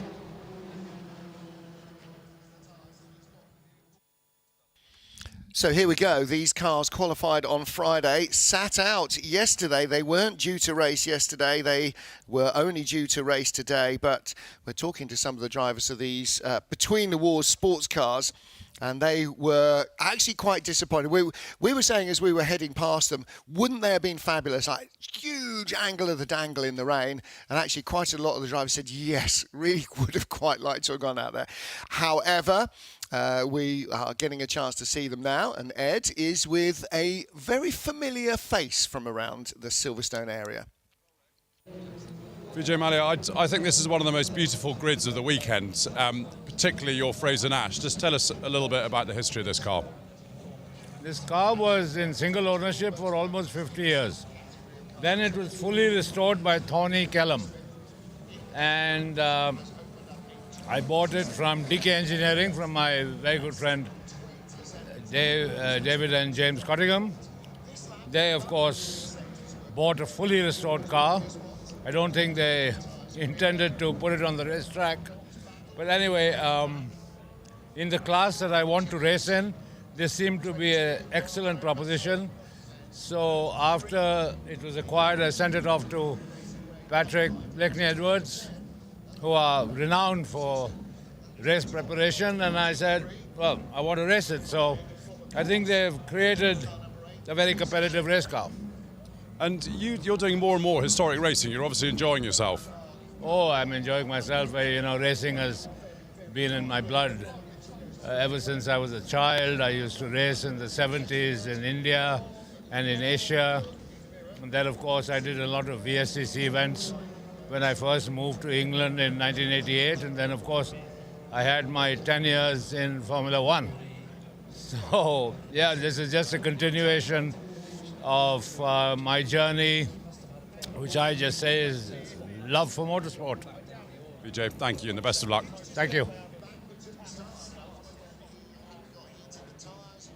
Well, Vijay Mallya, a very well-known face here in the Silverstone area because, of course, his Formula One team, Force India, took over the building just across the road from the main gate here at Silverstone, which was formerly inhabited by the Jordan team and is now home to Aramco Aston Martin Racing. So Vijay's still got the Kingfisher Lager on his race suit. And a very different kind of racing from the team that he used to run. But these cars are spectacular. The oldest of them is from 1924 and the youngest of them from 1939. So these are very, very veteran cars. The oldest cars on the of the weekend, and the oldest cars on this grid are 100 years old. So Patrick Blakeney Edwards qualified his Fraser-Nash on pole position, and alongside him Gareth Burnett, who we heard from in the RAF Blue Alta Sports. The Alvis Firefly Special, Rudiger Friedrichs, should be quick in a straight line as well. That's in third. And Vijay Mallya starts the Fraser-Nash BMW 328 in fourth place. The TT rep of the BBs is in fifth, ahead of Keeling and Lockheed's Delahaye car number 135. So there's lots of very familiar names and very familiar cars. Bentley 3-litre with 4.5-litre engines sort of dominate the bottom end of the top 10 ahead of a pair of Talbos, and there's a couple of 6-cylinder Alfa Romeo 8Cs as well. The 8C Monza of David Cook in 18th, and the Halusa family's 2300 Zagato, a fabulous looking car with great history in Emilia and in Targa Florio. Lots of Aston Martins as well. Edward Bradley lost lots of oil and laid a big slick in qualifying on Friday in the family's Aston Martin Ulster. Hopefully that has been repaired and is on the grid. Haven't seen the car in the collecting area because we're up in the commentary box, but hopefully that car will be there.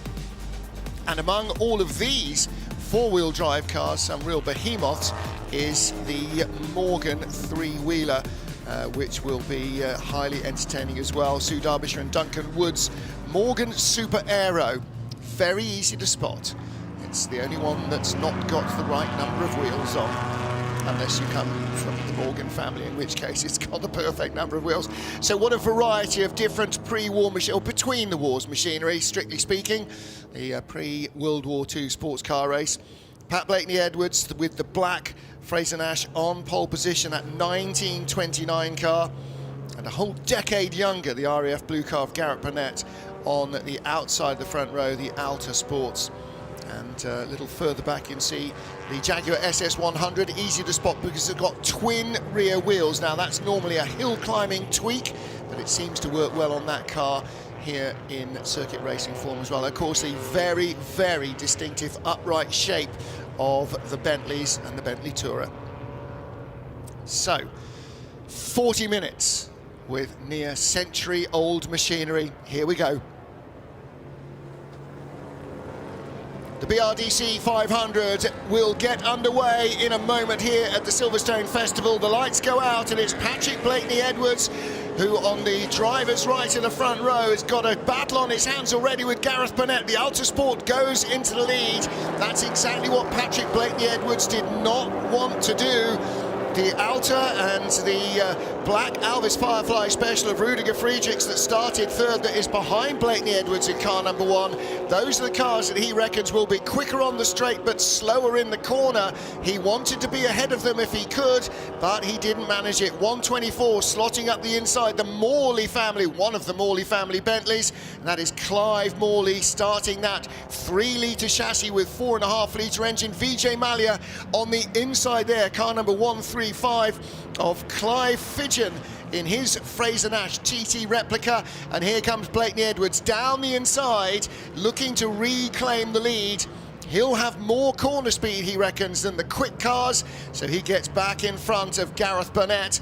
And Gareth saying that Patrick was spreading malicious rumour when he suggested the Alta should run away, and it looks as though they are set for a ding-dong battle. But Alistair Douglas, this is going to be a long 40-minute race for these cars. As I said, some of these are a century old, and most of them, the youngest, are over 85 years old. So there's a lot you're asking of these vintage machines. Yeah, the leading car, 95 years old, Patrick Blakeney-Edwards Fraser-Nash, which is a chain-driven, so there's no gearbox and solid drive to the rear wheels. It's chains and sprockets, and the wheels don't rotate at different speeds as you go through a corner, so you might notice Patrick Blakeney-Edwards throwing the car sideways to get it through the corners, and that's very much his style. So he leads from Gareth Burnett in the Alta in second place, but there's the Morgan three-wheeler. That's been started by Duncan Wood, and Sue Derbyshire will take over. Quite a strange-looking machine on track, but very, very effective. Would you believe a top speed of 110 miles an hour with three wheels? and nearly 100 years old, yes, a terrifying thought. And just in front you can see the two pale pea green Avio 105 turbos. Here's the blue Delahaye. Now that's another fabulous looking device. Ross Keeling shares that with Callum Lockie. Callum and Ross have had a lot of success in that Delahaye. Delahaye 135, that's one of the last of the pre-war Delahayes. They were a kind of French equivalent of Bentley, really, built very expensive and luxurious sporting cars, and went racing with them as well. So it is Patrick Blakeney-Edwards that leads, from Gareth Burnett in second place, Rudiger Friedrichs in third, then in fourth place the green car, that's Robert and Josh Beebe's Fraser-Nash TT replica, which is basically a Fraser-Nash TT, the same as the factory raced in the Tourist Trophy, but it wasn't a factory car, so they sold them as replicas. And that is actually the very first replica the factory ever built, which is an interesting piece of information we picked up this morning. So the factory basically selling cars that they'd won races with. What was it?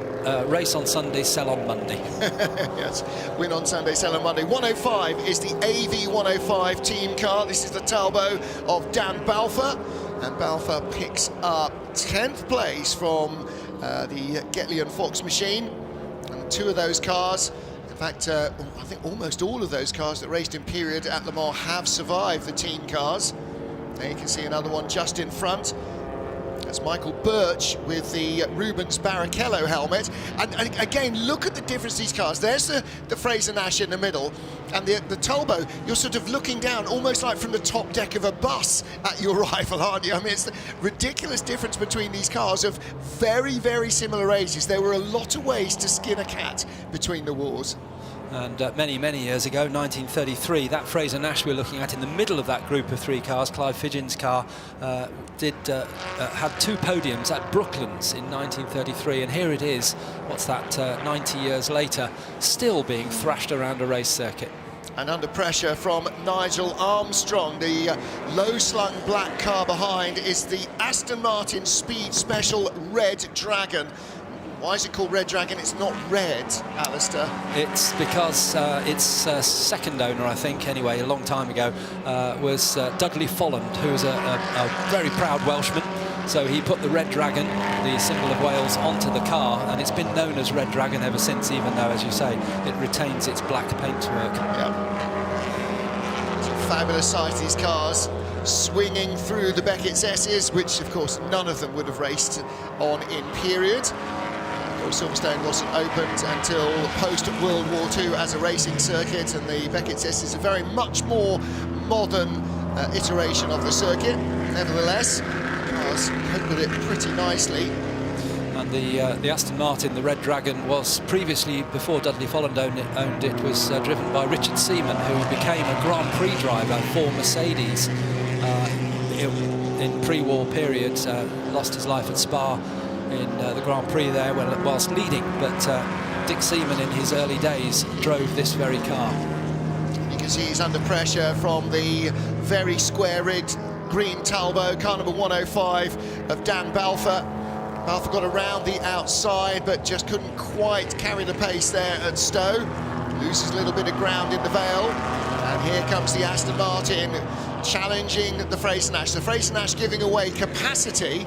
And again, you can see from a lot of these cars why pre-war cars, no matter which country they were made in, were predominantly right-hand drive, because not only was the handbrake on the outside, but so too, there you go, changing gears on the outside in the Fraser-Nash. And that was very much a pre-war way, because of the mechanical linkages and so on, not being inside the car. It didn't have remote gear changes.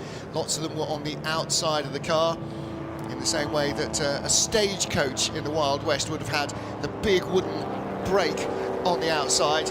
Cars did as well. Not everybody ascribed to that, and you can see the Aston Martin there with the exhaust by the driver's elbow on the right-hand side, so you definitely don't want to be reaching out to the right of that. That's where you put the cup holder to keep your coffee warm, isn't it? To melt your coffee cup, yes, absolutely. To cook dinner. A little further back, you can see distinctive radiator of one of the Bentleys. I'm not quite sure which of the ones that is, but there goes Alfa Romeo 8C. That's the 8C Monza. Fabulous looking thing, raced in Grand Prix in period. And the 8Cs would have been super fast road cars. They would have been raced in Voiturette racing, in Grand Prix racing, on road races like the Mille Miglia and the Targa Florio, and all sorts of Rome, Brescia, Rome, and all sorts of different races. So it's very much a car for all events. Some of the other manufacturers tend to specialise more in pure racing. The 8C can do pretty much anything that its owner wanted. Cracking battle here. Dan Balfour just about hanging on. You can see the Talbot swinging its tail around. Very, very effective cars, these Talbots. As you say, the driver sits very high up, and it's a very sort of thin, tall car, but you'd think it wouldn't handle, but they do handle very well. The Roche Talbots, as they're called, Georges Roche. And of course, the shape of the car, particularly in those days, very much defined by the shape of the engine. And that's why Bentleys are so tall, because if you've ever seen a Bentley engine, or indeed a Bugatti engine out of the car, see how tall they are compared to a modern car. That gives you that big, high bonnet. And then the smaller capacity engines didn't have pistons like buckets and so they didn't have quite such big engines to deal with. Patrick Blakeney-Edwards racing 2 cars in this race. He's starting this Nash, and then of course he'll be sharing the car that we heard from Vijay Mallya talking about. And again, almost unique feature of the Fraser Nash is that the rear track is quite considerably narrower than the front. And the wider front track gives you better steering, braking and road holding. And the narrower rear end, just that's the way it was. The only road car I can think of that was similar to that, really, certainly in my lifetime, was the Citroën DS, but that was a front-wheel drive car, so it was juggling a whole lot of different eggs in that basket. Patrick Blakeney-Edwards, very, very experienced in this car, well, in lots of different historic cars, but particularly this one, very well known for Nashes, and as I say, that's chain drive, so when you see him pull that lever or push the lever forward to change gear, what's actually happening is the chain is being moved onto a different cog or sprocket, and that changes the drive to the rear wheels. This is a Talbot, but a very different Talbot. This is a Talbot Largo, which is a whole different... And how different is this from the same manufacturer? How different is this to the Roche Talbots that we were looking at before? So, Max Sowerby, not sure what the issue was with the Talbot Largo, but he is getting ready to rejoin. Now then, car number 4, the all-red Aston Martin team car.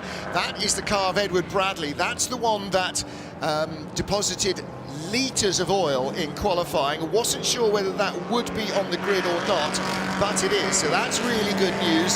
So the Bradley family have been racing that Aston Martin Ulster for a number of years.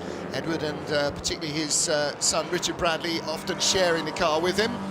So good news to see that car out. Didn't quite catch up with them to find out why it had leaked quite so copiously, but if it was major mechanical disaster, I imagine they wouldn't have made it out 48 hours later. So the good news is that probably wasn't that dramatic. Just behind, twiddling the wheel on the Fraser Nash Emerson, the car shared by Jonathan Fenning and Charlie Martin, car number 3. And again, so many different sizes and shapes, easy for me to say, of cars in this field, and it's covering barely a 10-year spread. We see so much of that sort of at the end of the 50s and into the 60s with the front engine, rear engine revolution, but some of these cars are just as distant from each other technically over the same sort of decade-long period.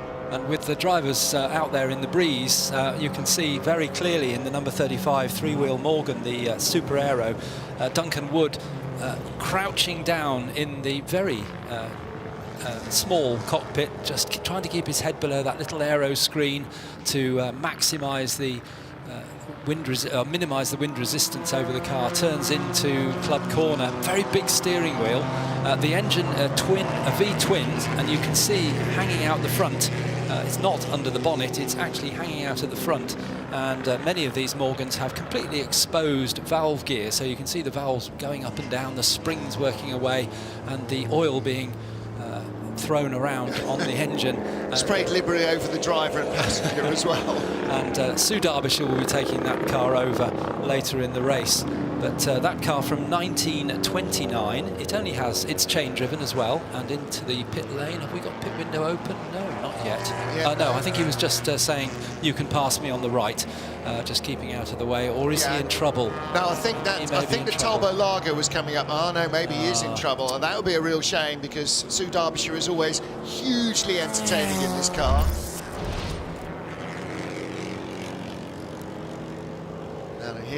Here is a Fraser Nash that is starting to shed components. So that's a wing that is. Or is it an exhaust? Oh, is it? No, it is an exhaust. Yes, that's the entire exhaust that's come off, basically just ahead of the. I would say silencer, but it certainly doesn't silence it. The muffler would be a little bit more accurate.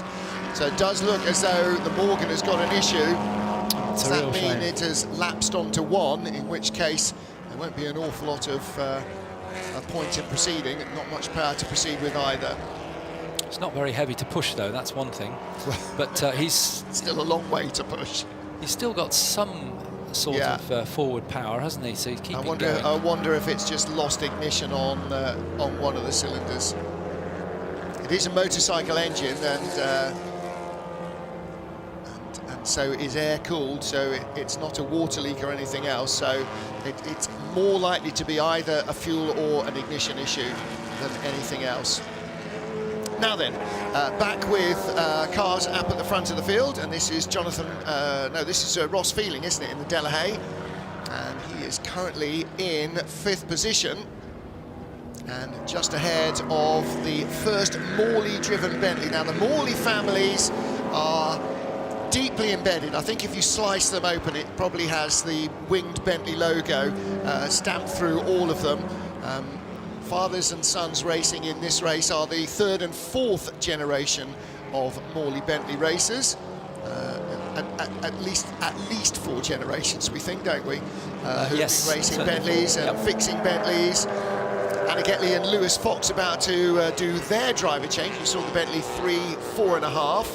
What is a 3.4.5? Well, it's a 3-litre Bentley chassis, but with a bigger 4.5-litre engine stuffed in. It was a very popular fix. So there's nothing wrong with the 3-litre chassis, so you didn't need to reinvent the chassis. But when WO introduced a 4.5-litre engine, who doesn't want more power? Of course, everyone wants more power. So is that Clive Morley that started? Yes. It is Clive Morley that started. Father Clive and Stuart and James. James will take this one over. Stuart racing in the number 9 Bentley. So all 3 of them, father and 2 sons, out on track. And Bentley are up the inside. Bentley are celebrating 100 years since they won the Le Mans 24 Hours for the first time in 1924. The 2nd year of the running of the great race, and then they won again in 27, 28, 29 and 30, and then as many people remember, in 2003 in the wonderful Speed 8. But in the 24 to 30, Bentley were in most years either dominant or very much in the mix for a win. Just saw a driver change in a Bentley 3-litre without a 4.5-litre engine. That's George Elban and Duncan Wiltshire, car number 46, the blue Bentley. So the pit window is definitely open. Either that or some people are going to have a lot of explaining to do. Here's the twin-wheeled Jaguar SS100.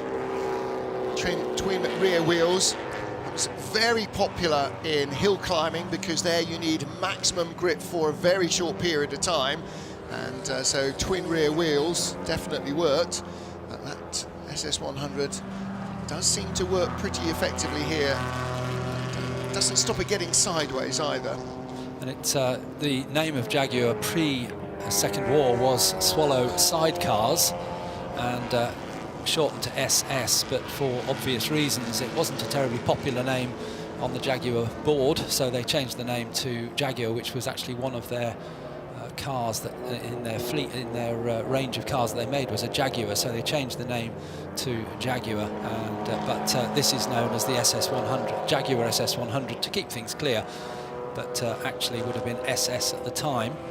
And Swallow sidecars, by the way, nothing to do with Swallow Duretti, as we saw in the drivers' parade, the Retro Run parade a little earlier on. That was a Triumph-based car built in Italy, if I remember correctly. I probably don't. This is the Riley Brooklands car number 15 of Nigel Dowding. And that actually won the very first New Zealand Grand Prix. And there's a period tweak as Edward Bradley goes past it and dials in some more opposite lock. The period tweak I'm talking about is not a random flashing indicator, but these cars with their big headlamps turned around backwards. So you quite often see this in period photos of things like Alfa Monzas racing, 8C Alphas, the headlamps around backwards for 2 reasons. First of all, a tiny little bit more aerodynamic. It looks like it should be quicker. May not be, but the other thing it does is it stops flying stones, and there were lots of those in those days, breaking your headlamps, so you have to go and get a new glass. And why were there lots of flying stones? Because in this period, roads were not tarmacked. They were not roads as we understand them. They were basically gravel tracks, hard compressed gravel tracks, even many big roads, and certainly if you're racing on road circuits at Le Mans and so on in the 20s, they were dirt roads with oil or tar spread on them to try and basically keep the dust down and hold some of the aggregate together. But once you've got racing cars like these churning them up, then yeah, flying stones and broken goggles and injured eyes were very, very common indeed.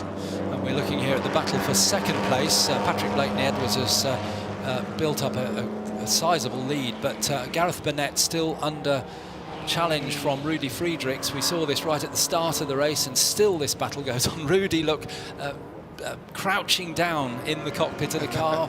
Great big steering wheel, turns in. He's ahead of Gareth Burnett as they turn in. It's not one turn in to Stowe Corner, is it? It's about 10. And it's like stitching. It's like he's knitting, basically. Hands moving up and down and up and down and up and down. The Bentley behind, the Bentley Tourer, just being lapped. Again, yeah. Oh, busy, busy, busy. So that's where the position changed. So Rudiger Friedrichs was ahead of Gareth Burnett and just had a bit of a moment there going into Cops Corner. And that is the Delahaye, and that is a real shame. So Callum Lockie won't get to drive that car. That was going very well indeed. And now slowing down for very obvious and smoky reasons. That may be the source of what we think is a little bit of oil up at Abbey. We've picked up on our fixed cameras that some cars have been running wide there. Very much a road-looking car, the Old English White, or cream car in the middle. That is car number 114. That is the Invicta low chassis. So a low-slung chassis for the sporty Invicta driver, and Invicta again a mark that did not survive the hostilities of World War II, but a mark rival for the likes of Bentley in the 30s. They built very exclusive, very expensive, high-performance cars. And of course, post-war, there wasn't as huge a market as there might have been, and Invicta were a very small boutique manufacturer, you would probably say these days, so didn't really have much sort of manufacturing going on in World War II either, and they disappeared from the scene. Pat Blakeney-Edwards, the race leader, comes in. No seatbelts to be done up in these cars. And just a minimum stop time of 15 seconds in this race, so they have to come into the pits between 15 and 30 minutes into the race, which is now, but they only have to stop for 15 seconds. Again, many of our more modern race cars have a mandatory 60-second stop. That's because seatbelts, hands devices and everything else have to be accommodated, and to allow for genuine safety, there is a minimum pit stop time of around 60 seconds for most of our races. Not all of them are two-driver races, but for those that are.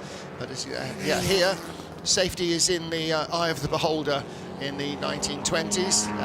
So there are no seatbelts. They hadn't yet been invented, really. Even flyers didn't have belts at this stage. The only thing you had was a parachute and hopefully the chance to escape your aircraft. We're looking at Rudy Friedrichs and Gareth Burnett coming down into Stowe, and if we hold the shot on, no, we're going to Gareth, so we'll see him come through Stowe, and then the rest of the field streaming down the Hanger Straight. But if you're trackside, just keep an eye on Rudy Friedrichs, car number 8, because he is one of the most spectacular drivers. He keeps the car moving around, sawing at the wheel. Two red cars coming towards us, the first of which is the Alfa Romeo 2300 Zagato. So it's another 8C, but it is more of a road spec looking car rather than a purebred racer like the 8C Monza. So the same 8-cylinder engine, predominantly the same underpinnings, but as you can see, looks much more like a sporting road car rather than the Monza, which has got much more of a racing look. And behind him was car number 4. That was Edward Bradley in the Aston Martin Ulster.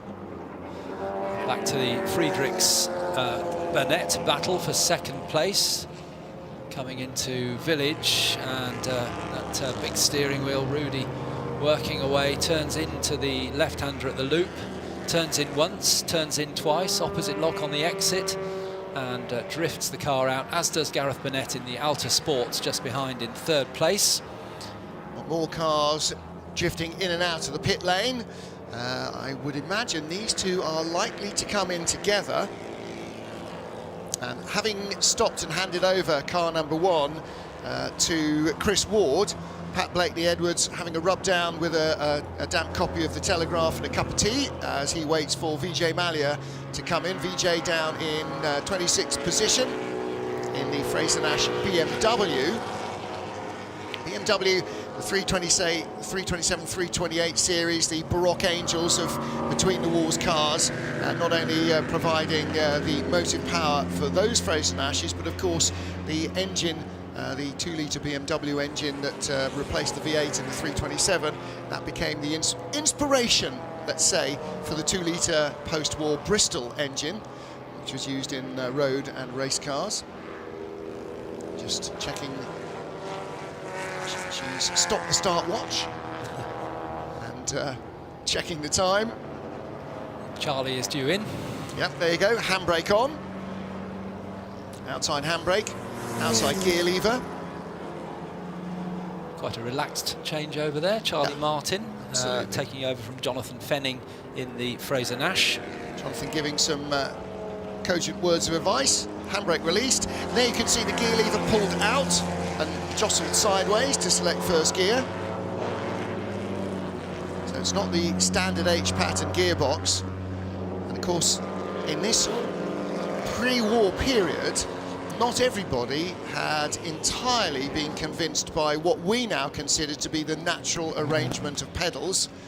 Accelerator on the right, brake in the middle, clutch on the left.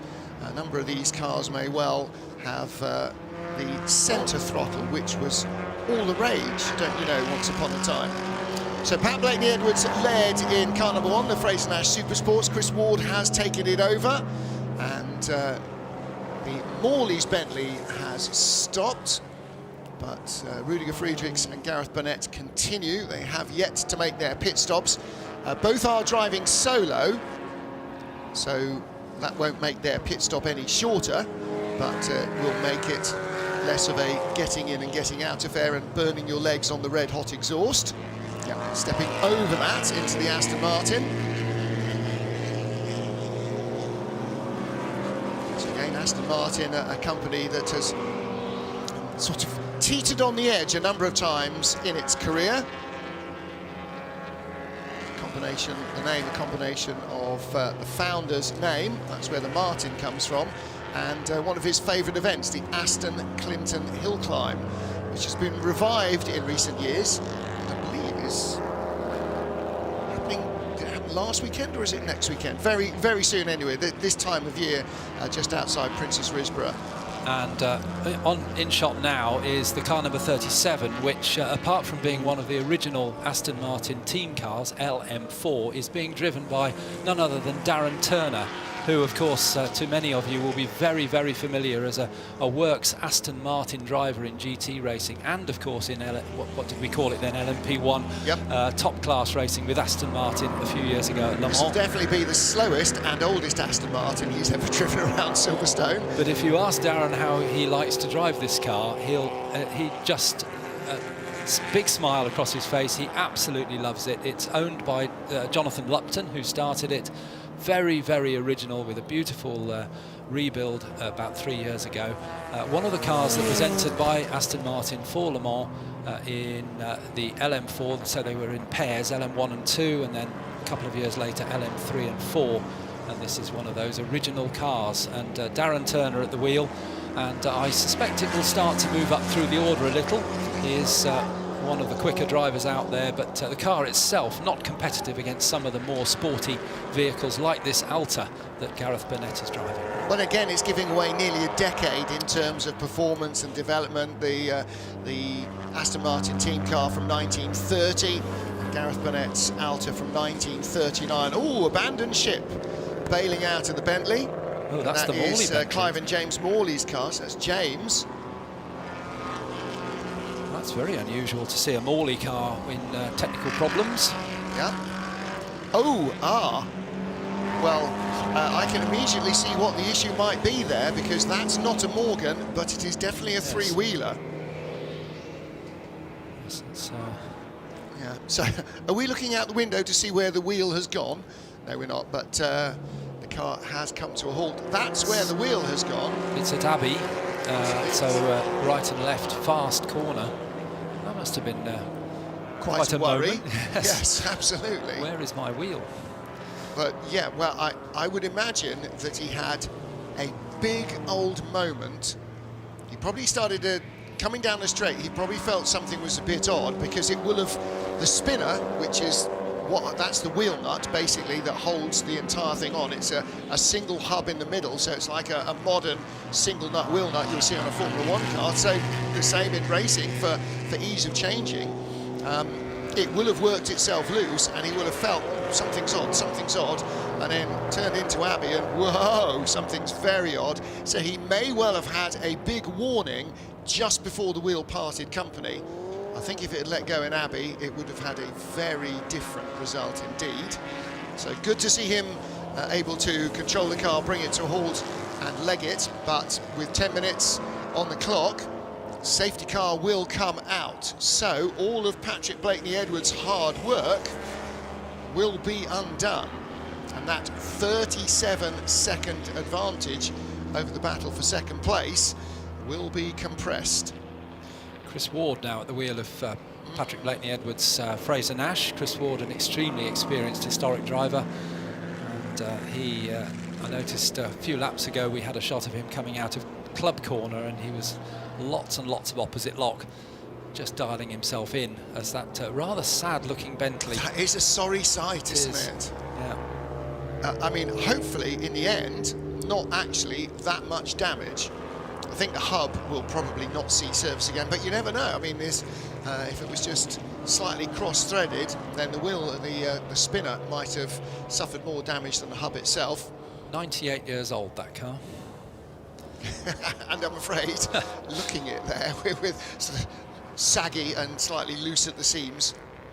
Well, the pit window is now closed. Everybody that needed to do a stop has done their stop. Which is everybody. Which is everybody except for the ones that retired before the pit stop. Yes, indeed.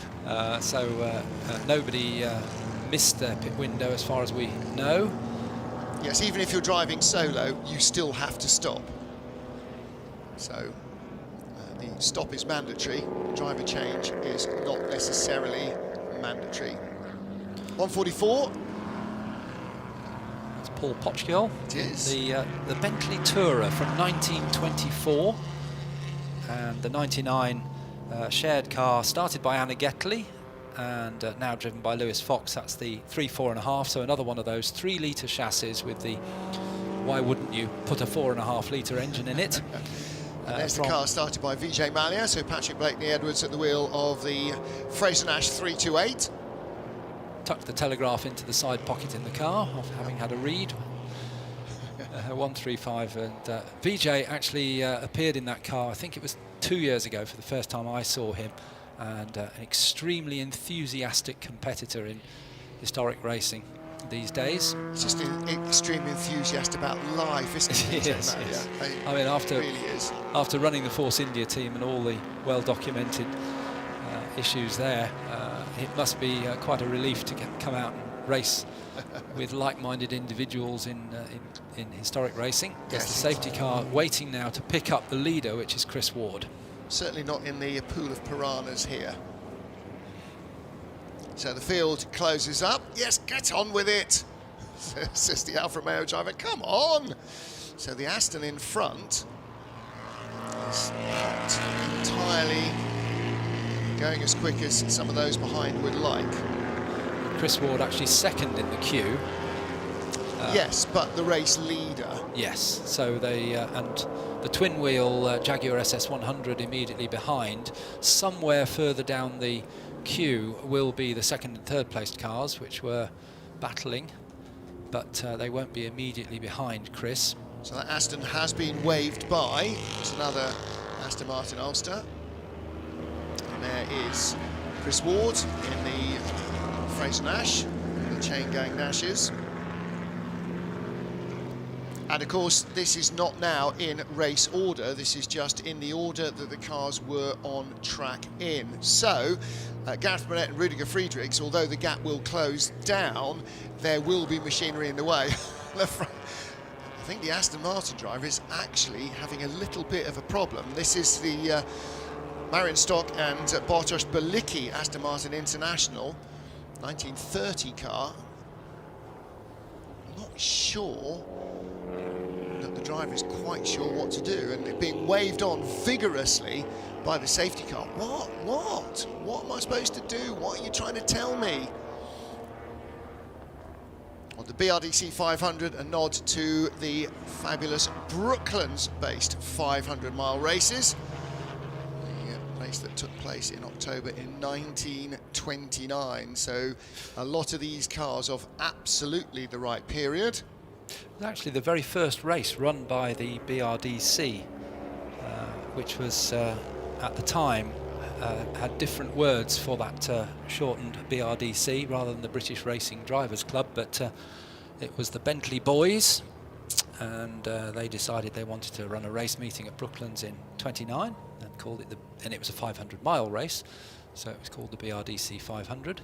Dudley Benjafield was one of the leading lights behind that, one of the driving forces, wasn't he? Absolutely. Very much. It was very much a social gathering group as much as everything else. And of course, in those days, racing motor cars or riding horses or going for dinner were seen as a pretty much equal part of the day. And that continued very much through into the 40s and the 50s before a more professional breed of racing teams and racing drivers took sway in the late 50s and into the 1960s. Red flags are out. Yeah.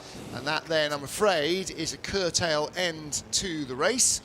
But it does mean that Patrick Blakeney-Edwards and Chris Ward end up probably where they would have done on the podium, on the top step with Gareth Burnett and their Rudiger Friedrichs finishing in second and third. It will be counted back to the end of the previous completed lap when the safety car was scrambled.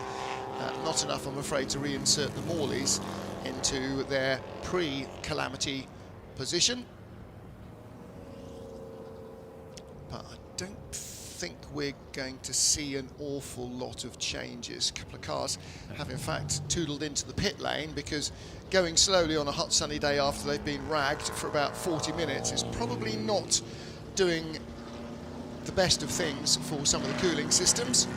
But they've now seen the red flag, so anybody who was a long way back trying to catch the queue of the safety car and was coming around through Luffield has headed into the pit lane. The rest of them will do so shortly as well.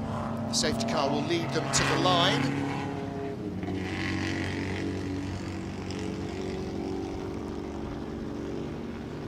And saluting the marshals and the crowd.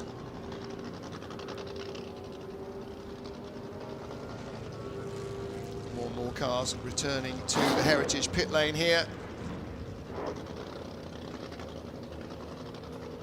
I'm sure those of you who are watching trackside have enjoyed some very different sounding machinery, some very different exhaust notes to what we heard from our 2-litre air-restricted Formula 3 cars the previous race, and indeed to the small capacity Formula Juniors as well. A lot of these cars with some, you know, you particularly think of things like the Bentleys with great big thumping engines, the 4.5 litres in 4 cylinders. That's a lot of recirculating mass and some very different exhaust notes. Well, as the cars head back towards the collecting area, Bryn will be getting his notes in a row, and the race has been concluded.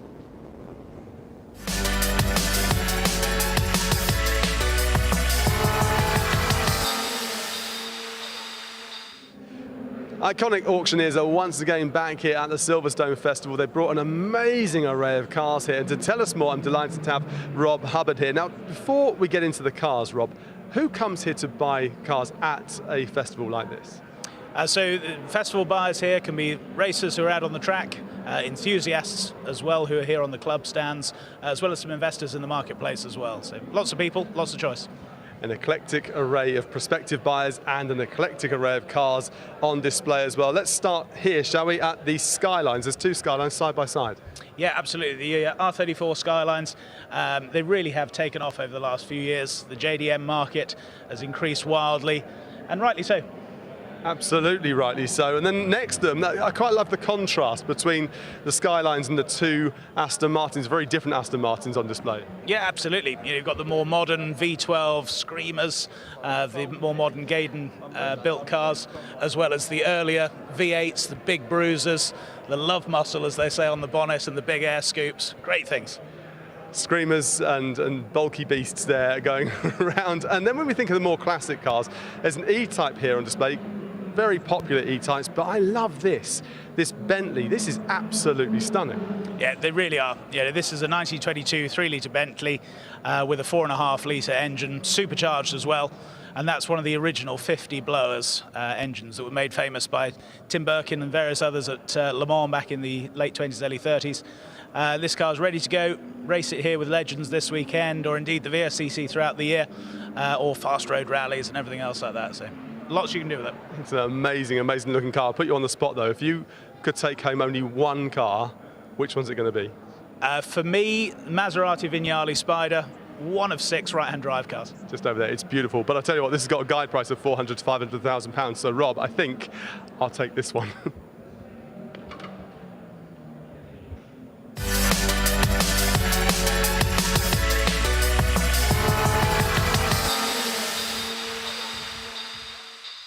So much to see and do here at the Silverstone Festival. If you're here at the circuit and you haven't been here for the rest of the weekend, as well as our racing, we've got all sorts going on. We've got the kitchen live tent, we've got the tasting tents, and the eBay stage now currently running the prize pit stops. Mike and Elvis will be running their car clinics during the course of the day. There's music from the West End Kids and the Northampton Sings Out Choir. And of course, later on in the day, Mike and Elvis will be answering your car questions as much as they can. Let's see if you can catch them out. And then this evening, the music will start at 5:45 from Furnace and the Fundamentals. ADMT on stage at 6:45. And Ollie Murs will round out the weekend at 8:10. Well, we've just seen a fun and action-packed BRDC 500 for MRL pre-war sports cars that raced in period, and of a type that raced in period from 1924 to 1939. So the period surrounding the BRDC 500-mile race at Brooklands, and very much evoking that spirit. It was a dominant performance from car number 1, Pat Blakeney-Edwards and Chris Ward. The Morgan that was expected to go well in the hands of Sue Derbyshire retired. Not everybody got all of their car to the line. Edward Bradley's Aston Martin Ulster that blew up in qualifying. It was back here, and a great battle between Gareth Burnett and Rudiger Friedrichs for second place. Finally settled in favour of the blue Alta Sports of Gareth Burnett. Started second, finished second. Rudiger Friedrichs started third, finished third. But it was Pat Blakeney-Edwards and Chris Ward who were leading when James Morley's Bentley shed a wheel, and it just proved too difficult to rescue the car with cars moving quickly. A safety car was brought out, and then with some oil needing to be cleared up, the race has been red flagged. So the results, Pat Blakeney-Edwards and Chris Ward, the winners from Gareth Burnett and Rudy Friedrichs. The BB's Fraser Nash TT rep ahead of the similar car of Fidgen and Williams. And Michael Birch bringing the AV 105 Talbot home in 6th position, ahead of the best of the Bentleys, the Aston Martin Speed Red Dragon in 9th place, and the twin rear wheel Jaguar SS100 rounding out the top 10. A lap back, despite losing that wheel, Clive and James Morley's Bentley in 12th position, and lots of mouth-watering machinery in the race, dating back to to exactly 100 years old. So the youngest cars were in their mid-90s, and the oldest were 100 years old. And still, very few in terms of mechanical retirements. Well, let's hear from our race winners. They're with Bryn Lucas.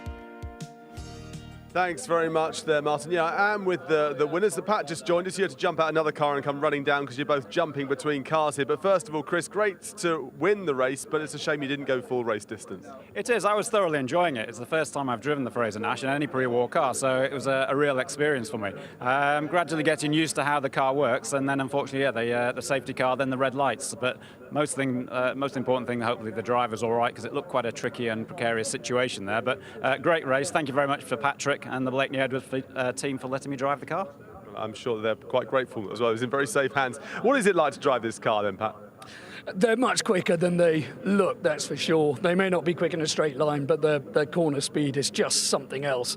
And it's one of those cars that's it's probably better than me. I mean, if Chris had more time in the seat, I'm sure that he would have put in a quicker lap time. And to have somebody like Chris, who's, frankly, one of the best historic racing drivers in this country, come and drive a pre-war car, which most people don't want to do because they think it's slightly quirky or odd or whatever. It's a real honour to have him at the wheel, actually. So thank you, Chris, for driving it with me.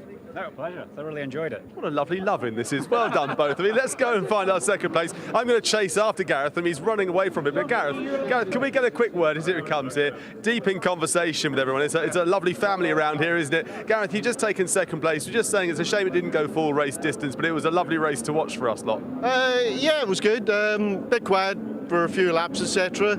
No way could I hold on to Patch. Clearly, the new model here is obviously quicker than the old one, and but he got away. Then I could see the Albus catching, and I thought, well, I could hold him, I could play, but then after the pit stop, I got ahead again, and then we had the red flag, safety car red flag, and that was the end of it. You can only do what you could do, but it was a nice day out, a nice bit of time there. And Rudy, you came home in the third as well. I'm going to interview the wrong person for a second there. Rudy, you came home in the third there for yourself. It's a nice, not sedate time out on track, because it never is in these things, is it? I think it was a great battle with Gareth.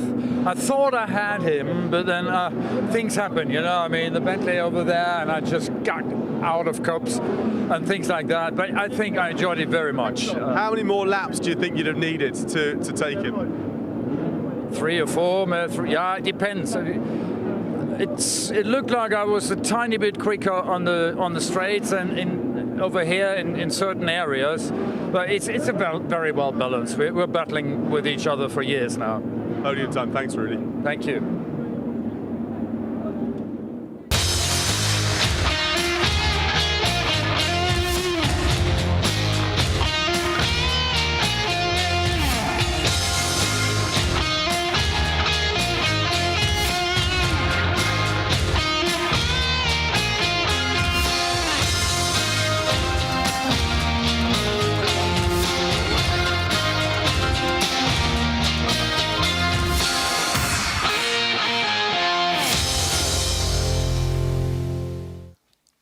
So much to see and do at Silverstone, and that's if you don't even watch the motor racing, of which there is plenty. Little bit of an oil slick you can see has been laid down the start-finish straight, so a slight delay while the marshals clear that up, because when you're turning into Abbey, you definitely want to have a decent bit of clear track underneath you.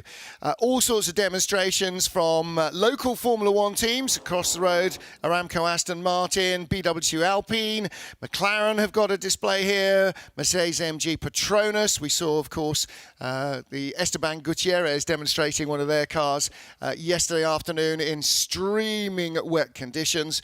And fun for all the family, the fun fairs, the rides, the car club demonstrations. Honestly, if there was no racing, you'd still spend 3 happy days here just gawking at all the machinery. Well, the Formula 2 cars are in the collecting area ready to go out, so it's time to catch up with Ed Foster. Next up, the F2 Classic Inter-Series, and we've got all the cars in the assembly area. I'm going to dive straight in, and I'm going to speak to our poleman, Matthew Watts. It's very tight qualifying. Sorry, guys. Matthew, very, very tight qualifying to 0.1 of a second in it. You're going to have a busy race. Yeah, extremely busy. I think for the last 2 years, there really hasn't been anyone to challenge Andy, but pulled off a pole position on Friday. I suspect the positions will change, but I'll give it a good shot. Now, is there anywhere that you're faster and he's slower, or vice versa? So it looked like the circuit's in 3 sectors, and it looked like I was up in sector 1 and 3, and Andy in the longest sector, which is half the track, was a few tenths up. So, yeah, through the high speed, I think the later car's slightly better. Right, well, best of luck. Thank you. Speaking of Andy there, let's squeeze past, and we'll speak to Andy, who obviously had a cracking race in the Formula 3 cars. Sorry, guys. Andy, just been saying that you obviously had it quite easy in the Formula 3 race and won by tens of seconds. It's probably not going to be the same in this. No, this is going to be a lot more of a dogfight, I think. yeah, the F3 was comfortable. It was good fun, but there's going to be no such margin in this. And you said you had a bit of a misfire in qualifying, but you think you've sorted it? We've changed the fuel pump, so we hope we've solved it. We'll know in about 20 minutes. Yeah, so hopefully all good. Best of luck. Thank you. Well, Andy Smith won by over 21 seconds in the Formula 3 race in a March 7.83. And here he starts second in a March 7.82. That's not one worse than a 7.83. It's the Formula 2 car built by March for the 1978 season. So March's type numbering, very easy to follow. Brabham BT30, well, Brabham, you have to know what a BT29 was to know what a BT30 was, and even that doesn't give you a clue, because one might have been a Formula Junior car or a sports car, and the next one off the drawing board. BT Brabham Toranac, so Ron Toranac, the designer, and they just went by type number. Same as with Lotus. A Lotus 21 and a Lotus 22, not necessarily even remotely related, not necessarily even racing cars. And let's catch up a little bit more with Ed Foster. Henry Chart, we've got Formula 2 cars, 1600 engines, 2-litre engines. You're on a Formula Atlantic car with only 1600cc, but you're right up at the sharp end. What's the secret? The secret is flat out basically everywhere and try and hold on. I'm sort of hoping that they tend to have a few engine issues, so I'm just hoping to be in the right place at the right time and pick up what I can. And I suppose the frustration is you can't hold them back on the straights, but they can hold you back on the corners. Exactly. I'm expecting to get swamped at the start, and then just hoping, like I think I heard in the race earlier, if I don't get hold up in the corners too much, I can just try and run quali laps each lap and just see if I can be close to these guys. And do you get much of a slipstream with these? They're gone. I think I was checking in qualifying the difference in the speed, and it's like up to 15 miles an hour on the straights. So as soon as I'm behind them, they're gone, yeah. Extraordinary. But if you're a bit further back, do you lose any of the downforce? Not really. I think this car has quite a lot of grip just from the tyres. So it's just a case of, yeah, basically flat out everywhere and see where I end up. Right, well, enjoy. Cheers. Thank you. Nothing like going in with a power handicap, is there? So he's not alone. There's half a dozen 1600cc cars here. Now here's a fabulous looking livery. This car number 70. This is David Tomlin's Rondel Motul. So the chassis built by French manufacturer Motul. It's the Motul M1. But Rondel is the team, Ron Dennis. So he modified and ran cars in Formula 2. After leaving Brabham's Formula 1 team, where he was one of their lead mechanics. He ran cars for the likes of Henri Pescarolo and other drivers very successfully, and always with impeccably liveried and turned out cars. And it was that sort of level of preparation that attracted the Philip Morris Group, who then handed him basically control of the ailing McLaren team at the turn of the 80s. And so the MP4, McLaren Project 4 series of cars began. And of course, Ron made McLaren into a dominating Formula 1 world force, but that was where he had his first taste of running his own team. Car number 22 here. This is Laurent Valery-Masson, a March 772. So yes, a 77 Formula 2 car from the Bicester-based concern. March was set up by Max Mosley, Alan Rees, Robin Hurd. That's where MAR came from in March. And based in Bicester, not only building their own cars for Formula 1 initially, but then as a customer operation. That's really where they made their money. The familiar Hollywood and Jesus Saves livery of Alex Ribeiro on that car, one of the South American drivers who raced successfully in Formula 2, as many did, and the familiar white and red stripe of livery of John Surtees' team. So Surtees running Formula 1 cars, Formula 2 cars, sports cars, pretty much anything that that he could find a competitive car to race in. Yeah, Can-Am as well. John Surtees won the first Canadian-American Challenge in a Lola. Car number 3 here, Chris Porritt driving a car raced in period by Davina Galica, who was an ex-Olympic skier turned motor racing driver. Davina, one of the leading female lights. She raced in the Aurora AFX Formula 1 Championship as well, so she had plenty of driving experience in period, raced in sports cars, raced at Le Mans. So female racing drivers, more common nowadays, but not necessarily a new thing. And certainly if you look back to the 1920s and 30s, again, though there weren't a lot of female racing drivers, they were still racing in the very early days. Here's Martin Wood in his machine. He'll start a little further back on the grid, whereas he qualified in the March 7.3B. He is back in the midfield. So cars ready to head out. And it will be Matthew Watts in the March 772 with Dixon's of Perth livery on the front of the car, who will start on pole. Andy Smith alongside him with the familiar BMW Motorsport colours. This car, again, Motor livery makes you think, yeah, this must have been a French car. And the name of the driver, Jean-Pierre Beltoise, raced in Formula 2 before making his break in Formula 1. In fact, a lot of drivers raced in Formula 2 after making their break in Formula 1, the likes of Graham Hill and so on would quite often race Formula 1 and Formula 2 races at the same time. This STP March, and of course STP March was the car that Ronnie Peterson made his Formula 1 debut with the T-Tray March, the March 711. And so in 72, he was still racing for March in the Formula 2 races and for March in Formula 1 as well. Absolutely, yes. And Nick Panchisi, who races this, very proud to be the owner of this ex-Ronnie Peterson car. Peterson, very, very popular driver, very spectacular. And see that... Well, lots and lots of historic machinery with great heritage here. Not all of it with big names, but lots of these cars would have been raced in period. Well, what's getting on now for 50 years ago, 50 years ago, my maths isn't that great. Still working on cleaning up. That's why the cars are still being held in the area.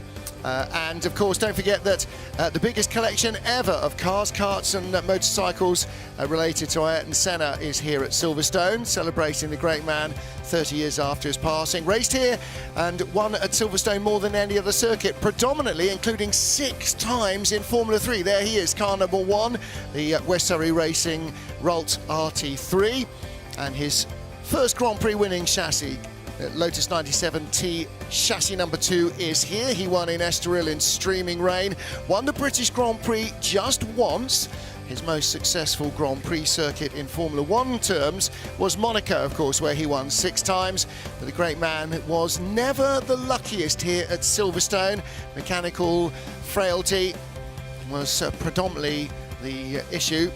Dominated, of course, in the driving rain at Donington Park in the only Grand Prix held there of the modern era, where he absolutely crushed the opposition in his McLaren Ford.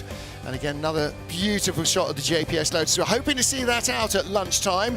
Chris Dinage was a mechanic in period for Lotus and owns that car now.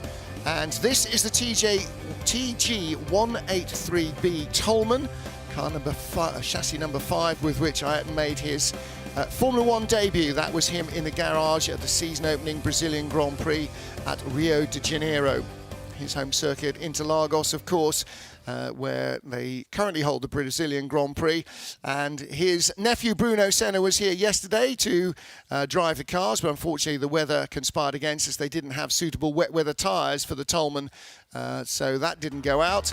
We're hoping to get the F3 Classic Inter-Series race underway. The Ayrton Senna tribute demonstration at 1:10. And again, hopefully we will see that Tolman, the actual car with which he made his Formula 1 debut and nearly won the Monaco Grand Prix as well in 1984. Tim Whitworth is scheduled to drive that. Anniversary and Car Club parades at lunchtime, and then the Masters Racing Legends, the 66 to 85 cars. Why that period? Because that's the Cosworth era. 35 Cosworth cars racing around. The pre-66 Grand Prix cars will be equally exciting, and the Pure Michigan Mustang Celebration Trophy. Pure Michigan the travel partners of this weekend. Why Michigan? Because Michigan, Detroit, the home of Ford, the Dearborn plant, and that's where the Mustang was born.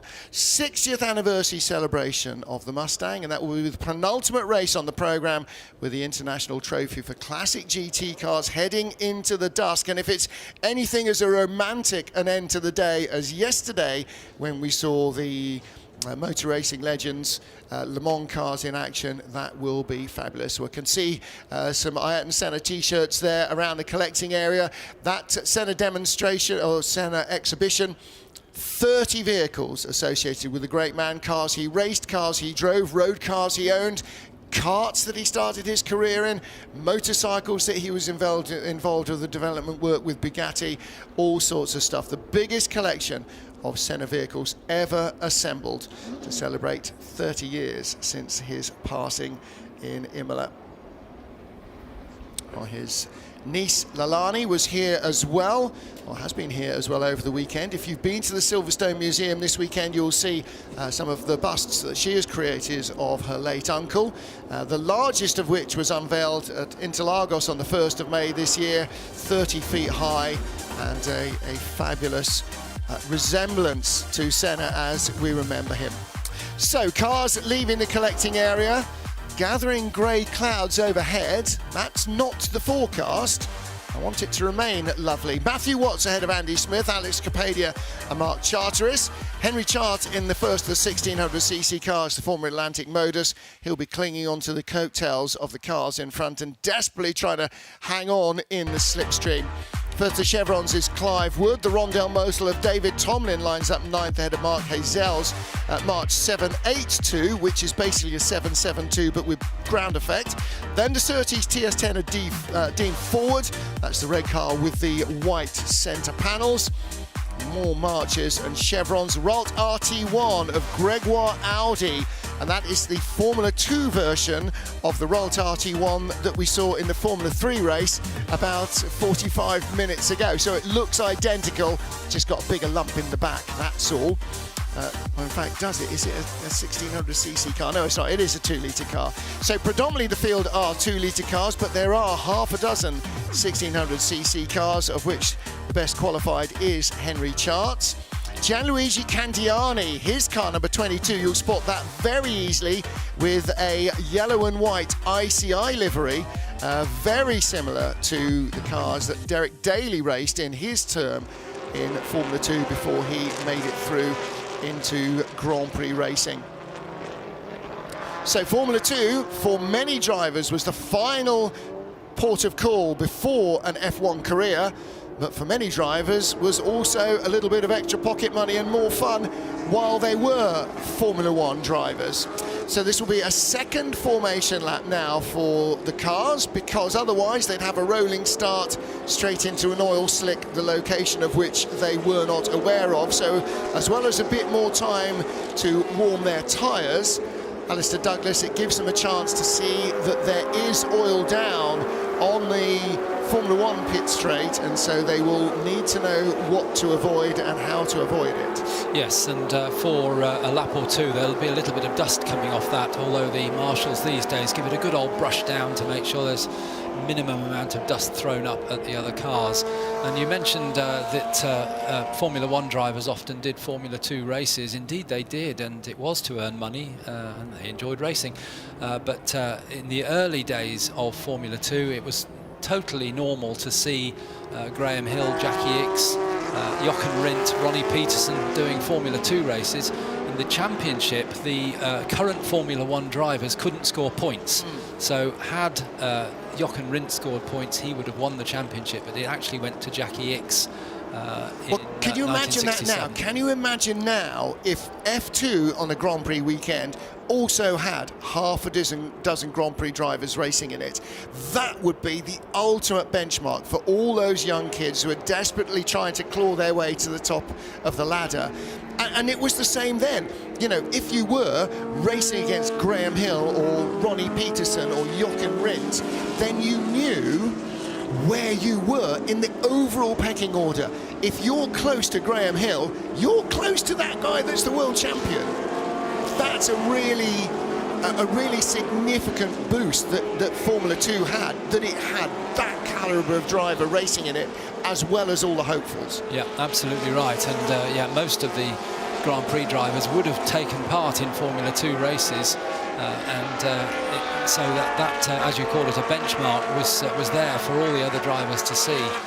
That kind of dropped away, and of course these days Grand Prix drivers generally, we don't see them in anything else, even in club racing or non-Grand Prix weekends. They don't seem to come out racing, which I think is a bit of a shame, really. Well, it is, but they're, you know, the time that they spend in a Grand Prix in a car is a tiny percentage of the time that they spend thinking about and working on themselves and the cars, not just in the gym, not just physically, but so much time in simulators, because it's, you know, we're not now looking at the 1% that makes a difference, we're looking at the 0.001% that makes a difference, and that's the intensity of it.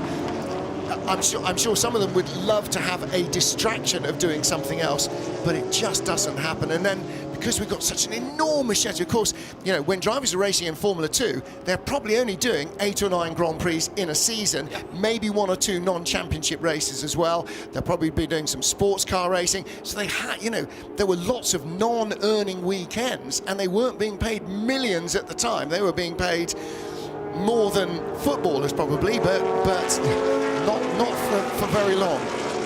Right, we are getting ready to stop waffling and talk about the racing as our Formula 2 Classic Inter-Series race is about to get underway here at Silverstone.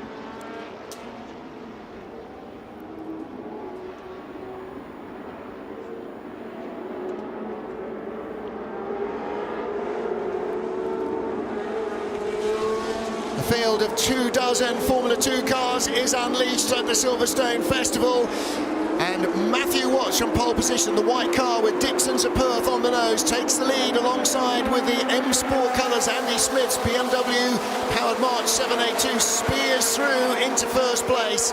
And he had a problem in qualifying. They had a misfire. They've changed the fuel pump. He hopes that will have sorted it out. He ran away and hid in the classic Formula 3 race in a big half-looping spin. That's Gareth Ridgway's March 742, one of the older cars in the field, one of the earliest Formula 2 cars, and he recovers nicely. But it is Andy Smith who leads, Matthew Watts behind him, and Alex Capadia chasing them behind Mark Charteris. And down the inside comes the Rondell March. Really strong start from David Tomlin, car number 70. He's up to 4th place from 9th on the grid. That's a cracking getaway.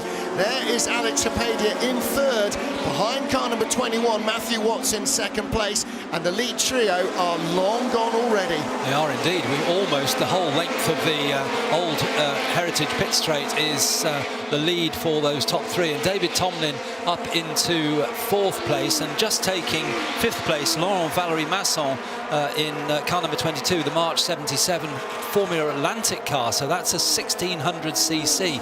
And in the middle of that pack, another of those Formula Atlantic cars is the Modus of Henry Chart. And we heard from him before the race started how he was going to struggle on the straights. But look at him come through the corners, the flicking the car left and right, trying to hold his place. But it may be some of the 2-litre cars will now just fly by him on the Hanger Straight. Well, yeah, he's got to make his ground, hasn't he, in the corners. He's got the same size tyres as the 2-litre cars, but less grunt in the straight, so he loses a little bit of ground. Closing up behind him in the white number 71 car, Chris Willey, that's his Chevron. Didn't quite manage to get by, and again, as they drop down into the Vale, Henry Chart in the orange car leaves him behind. But it was that, I think, that half spin really from Graham Ridgway that helped to separate the field. Ridgway dropped a long way back, but everybody else behind him checked up. He started in 6th place, and after the kerfuffle at the start here on lap 1, when Ridgway half spun, then that certainly separated the leaders. But again, great battle. Henry Chart all around car number 3, inside, outside, almost over the top of Chris Porritt, gets by him, so he moves up into 6th position. But again, this is the tight and twisty stuff, and when they get onto the quick straights here at Silverstone in the high-speed corners as well, that's not going to help. And if Henry Chark can stay ahead of Chris Porrett, his next target is Mark Charteris in the Tolman liveried March 742. So that's a 1974 car, which has the 2-litre engine, but Mark Charteris, a very, very quick driver indeed. He's currently sitting in 5th place. Battle of the Woods a little bit further back. Mark Wood and Chris Wood were battling, but now separated as Chris has dropped down the order. But this little queue, led by Dean Forward, car number 13, the white and blue machine. And all sorts, yeah, red and white Surtees car there of Dean Forward, just behind the pale blue and white car. Car number 83, David Thorburn. And here is the lead battle. This is a battle for second place, rather. Alex Capadia with the gold and white and blue nose behind the blue and white Dixons of Perth march of Matthew Watts, the man who qualified fastest. But he said, I'll be surprised if I'm in front of Andy Smith for too long. And Andy Smith, in fact, is a second and a half up the road already from these guys and building that advantage. Now we see Andy Smith in the Yardley liveried car with the BMW M colours, the sort of red, blue and purple. He's already over 3 seconds ahead of these two, but what a battle for second place as Alex Capadia coming up into Village right behind Matthew Watts. Alex Capadia goes slightly tighter into Village. Now he's hoping perhaps to go tighter through the loop. There he goes, he's pulling inside, but Matthew Watts has got that covered and holds the place through Aintree out onto the Wellington Straight, flat out now to the braking area for Brooklands, the left-hander at the end of this straight. Well, Andy Smith is running away with this as Alex Capadia sends it deep down the inside. Can he hold it at the apex? Yes, he does. He's gone outside, inside, so he's got the inside line at Luffield. Up into second place he goes. But these guys lapped 1 minute 59.8, 159.5 for Capadia last time round, but the leader was 157.7, so he went out from 1.3 to 3.6 seconds in front on the last lap, and he's growing that advantage. But now, if Alex Capadia can stay just in front of Matthew Watts, then the two of them might be able to slipstream together and start to close on the race leader. But it is already a sizable margin behind Andy Smith in the March BMW. And Alex Capadia now starting to ease away already from a little bit from Matthew Watts in the number 88 Kaisha liveried March 762, so a 1976 car. The 772 of Matthew Watts a year later, not a huge difference between them, but when you jump to 1978, and that's the leading car, very different shaped bodywork on that. There's Mark Charteris coming towards us now. We've got Henry Chart in the orange Modus, the 1600cc Formula Atlantic car, and he's being chased by David Tomlin. Yeah, David Tomlin up from 9th on the grid. Mark Charteris started 4th in that Tolman liveried March. And of course, that's where Ted Tolman's group started their journey into Formula One. And a number of Tolman Formula One chassis in the Ayrton Senna celebration collection, including the car that he made his Formula One debut with, which we should hopefully see out at lunchtime. And not too far behind, great little battle there. The white 71, that is Chris Willey's Chevron B29, and right behind him, car number 83, the white and blue march of David Thorburn. He's got a long side, can't quite find a way around there, so he's going to have to go out wide and try and cut back underneath Chris Willey, but Willey keeping the momentum up there in the ex-Jean-Pierre Beltoise machine. It's lovely to see these original liveries. The drivers are very much encouraged to keep the cars in their original, or put them back into their original liveries, because a lot of them will have been changed. Some of them will even have been had bodywork put on them to race in other Formula, and then they've gone back to their Formula 2 roots. Wonderful to see. 100%. I mean, and if you end up buying an ex-Ronnie Peterson car, no matter what it looked like when you got it, because there was then nothing as old as last year's racing car. They would always have been flogged off to somebody with a little less money than yourself to learn their craft on. If you own something that's got history, then you absolutely want to represent that. And there's a great indication there, Laurent Valerie Masson's car with the dark blue and the Rothmans livery. Again, that's another period livery. Some of them were distinctive and adventurous. Jean-Pierre Beltoise's wasn't particularly, but the plain white livery clearly reflects exactly how the car was in period. And right now, just hanging on in that position, Chris Willey in the white car, still under pressure from the Toshiba Fax liveried car behind. Ask your father what a fax machine is, because a lot of our younger viewers won't have a clue of the archaic and yet somehow revolutionary device that a fax machine was. And it was revolutionary when it came out, I remember.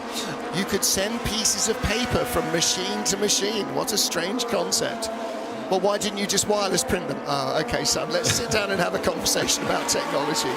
Let's not. Let's talk about the racing. Chris Porritt then in that blue and white machine car number 3, just in front of Chris Willey, David Thorburn and Laurent Valery-Masson, now making it a 4-way fight. And Chris Willey looking to go the long way round the outside here as they exit through the loop and village. Not going to work for him. You have to have a lot more speed and a lot more traction to go the long way round there. And Laurent Valery-Masson taking advantage and going by what I think might be a slightly ailing number 83 machine. And Dean Thorburn just seemed to lose a little bit of forward momentum. Dean Ford went forward, Dean Thorburn went back, and the leader is in the pit lane. Andy Smith has come into the pits in the March 782 and drives straight into the garage. He is out. So maybe it wasn't a fuel pump that was the problem, or maybe the fuel pump is now the problem. So that changes the face of the race. Alex Capadia now leads, and Matthew Watts is in second place, and the gap between them was 2.7 seconds. So this battle now moves a little further up the pecking order as well. This is now for 6th position. David Tomlin in the Rondell Modus, there he is, the sort of orange and blue machine. He's now 5th, and this is the battle for 6th. Henry Chart in 4th place. And that's not the only car in the garage either. Bailing out is Mark Hazel in the Jesus Saves March. Another March 782, the same as Andy Smith's. Good original livery there for the number 77 Graham Ridgway car. That's the car that spun at the very, very beginning of the race. He's, where is he now? 77 Graham Ridgway, 14th place. The Stiebel sponsorship on that car, as it was in the originals. And meanwhile, back with this great battle that's going on for what is now 6th place, Chris Porritt. And just behind Chris Porritt is Chris Willey. And Chris Willey on more than one occasion has been level with Chris Porritt coming into the corner, but just couldn't get the line. He's trying it again at the loop, staying behind on this occasion. Dean Forward in the red and white Fina livery of the Surtees team, and Dean with his traditional pink helmet. Another car preparer who is also an excellent race driver. Well, he was a little closer to this battle, and despite them dicing, they have left him behind. That's not the leader coming in, but he did come into the pit lane, or is that the Yardley March? Okay, so that is Andy Smith. Well, Andy Smith has headed into retirement. He drove straight into the garage. It's one of the few bits of the track we can see. And Alex Capadia now leads by 4.1 seconds from Matthew Watts. And we are back with the battle for 6th position. There's Chris Porritt with a very similar looking colour scheme to early Ayrton Senna helmets. Chris Porritt just hanging on there in 6th place, ahead of Chris Willey and Dean Ford. There's your race leader, Alex Capadia. Again, the BMW Motorsport logo on the car. So it is another March 762. So this one of the older Marches in the field, but with the 2-litre BMW engine. And those were tuned by Heidegger in Germany in period. And of course, the factory March BMW squad, a very dominant force. Drivers like Mark Surer worked through their ranks and made it up into F1 and into the field, into the pits. I'm afraid it's come Gianluigi Candiani as well in his ICI liveried Chevron.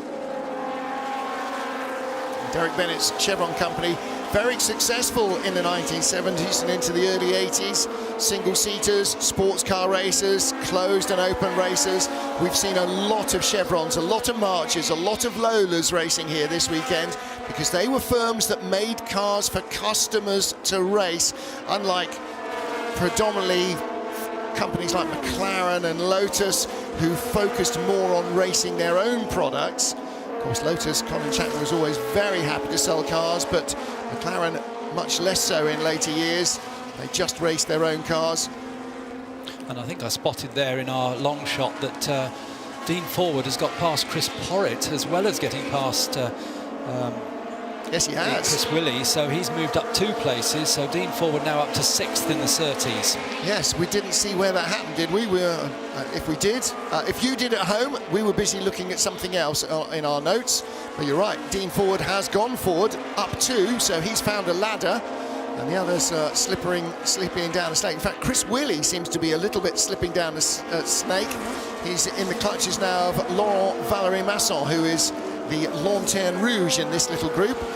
And there is the ex-Eddie Cheever March. And there might be the recalcitrant fuel injection pump. And another car bites the dust. This is not an endurance race, this is a sprint. It's just a 25-minute run. Was due to be 20, but a 25-minute race because they didn't get to run yesterday, so we're just adding a little bit of time. And that is Gianluigi Candiani. Well, there's Andy Smith. Well, you win some by a country mile, you lose some. There you go. And in an hour, he has had both sides of motor racing, hasn't he? He has indeed, yes. The joy and the disappointment. When everything goes perfectly, and it seemed to be going perfectly again at the start of the race, but he couldn't quite hang on. Back with the white ex-Jean-Pierre Beltoir's car.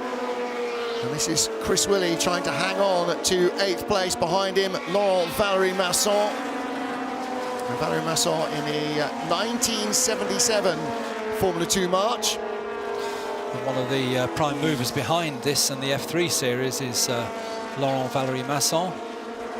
And big moment there for Chris Willey, wasn't it? That we saw the back of sliding out as he's trying to close up on Chris Porritt. I think we're seeing why he's probably slipping down this group, and a big lock up there now. Has he got a puncture or has he got a slight breakage? And another car at the side of the road, and that's Kevin White's March 76. Yes, so 76P. So that is his. It's not a Formula 2 car. 76P would be a Formula Atlantic car, wouldn't it? Yeah, 1600. So Formula A in America was the top SECA category, which would have been sort of sub-Indy car or that style of car. Formula B, because somebody else had used Formula 1 by that stage, so the Americans didn't. So Formula B was Formula Atlantic. And a very successful feeder series for many, many years. And the kind of drivers that came out of Formula Atlantic would have been people like Bobby Rahal, Al Unser, and Gilles Villeneuve, who was spotted in a race in Trois-Rivières by James Hunt, who happened to be racing in a Formula Atlantic race there for whatever reason, and went straight back to Teddy Mayer, his boss at McLaren, and said, this Canadian kid, you need to look at him, you need to hire him. And Teddy Mayer, never one to be dissuaded of a good idea, did exactly that. And so Gilles Villeneuve's first Grand Prix drive was in an extra McLaren here at Silverstone, I think, in the British Grand Prix, and of course then went on to be hired by Ferrari. Meanwhile, back with the action, Laurent Valery-Masson looking to make up a move now on Chris Porritt. So he's got ahead of Chris Willey after Willey, I think, probably outbraked himself into retirement. He has sort of kept going, but that looked like a bit of a worrying moment. Here's the ex-Ronnie Peterson STP March. Nick Pancisi in that, and he seems to have got some sort of problem there, pulled off arm out of the cockpit.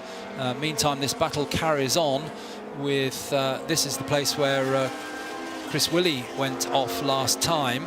Back round for another lap, and it's Chris Porritt just ahead of Laurent Valery-Masson, but Valery-Masson is close behind, just looking for a way through as they come out of Luffield through Woodcote Corner, and then on the run down to Copse, a very, very fast right-hander. Probably not an overtaking opportunity, although don't tell Laurent Valery-Masson that, because he tucks to the inside. He's definitely not paying attention to that, is he? And just to give you an idea of, with Henry Chart in 4th place now with the 1600cc car, and you heard him talk about that in the pre-show, he has around 22-23% less power than the 2-litre cars. There's Henry Chart, the bottom of our shot there. The 1600cc cars around 210 horsepower, whereas the quick 2 litres around 290. So a very big power disadvantage. That is a whopping difference, isn't it? Absolutely enormous. He's doing a stunning job. He's keeping ahead of David Tomlin in the Rondell Modus. So Henry Chart's orange car, number 48, still in 4th place. He just needs one little bit of frailty and he will be on the podium. But right now, Escapade, who qualified 3rd, is leading the race as we continue to watch Chris Porritt desperately holding off Laurent Valery-Masson. Chris Porritt in the car, raced in period by Davina Galicia.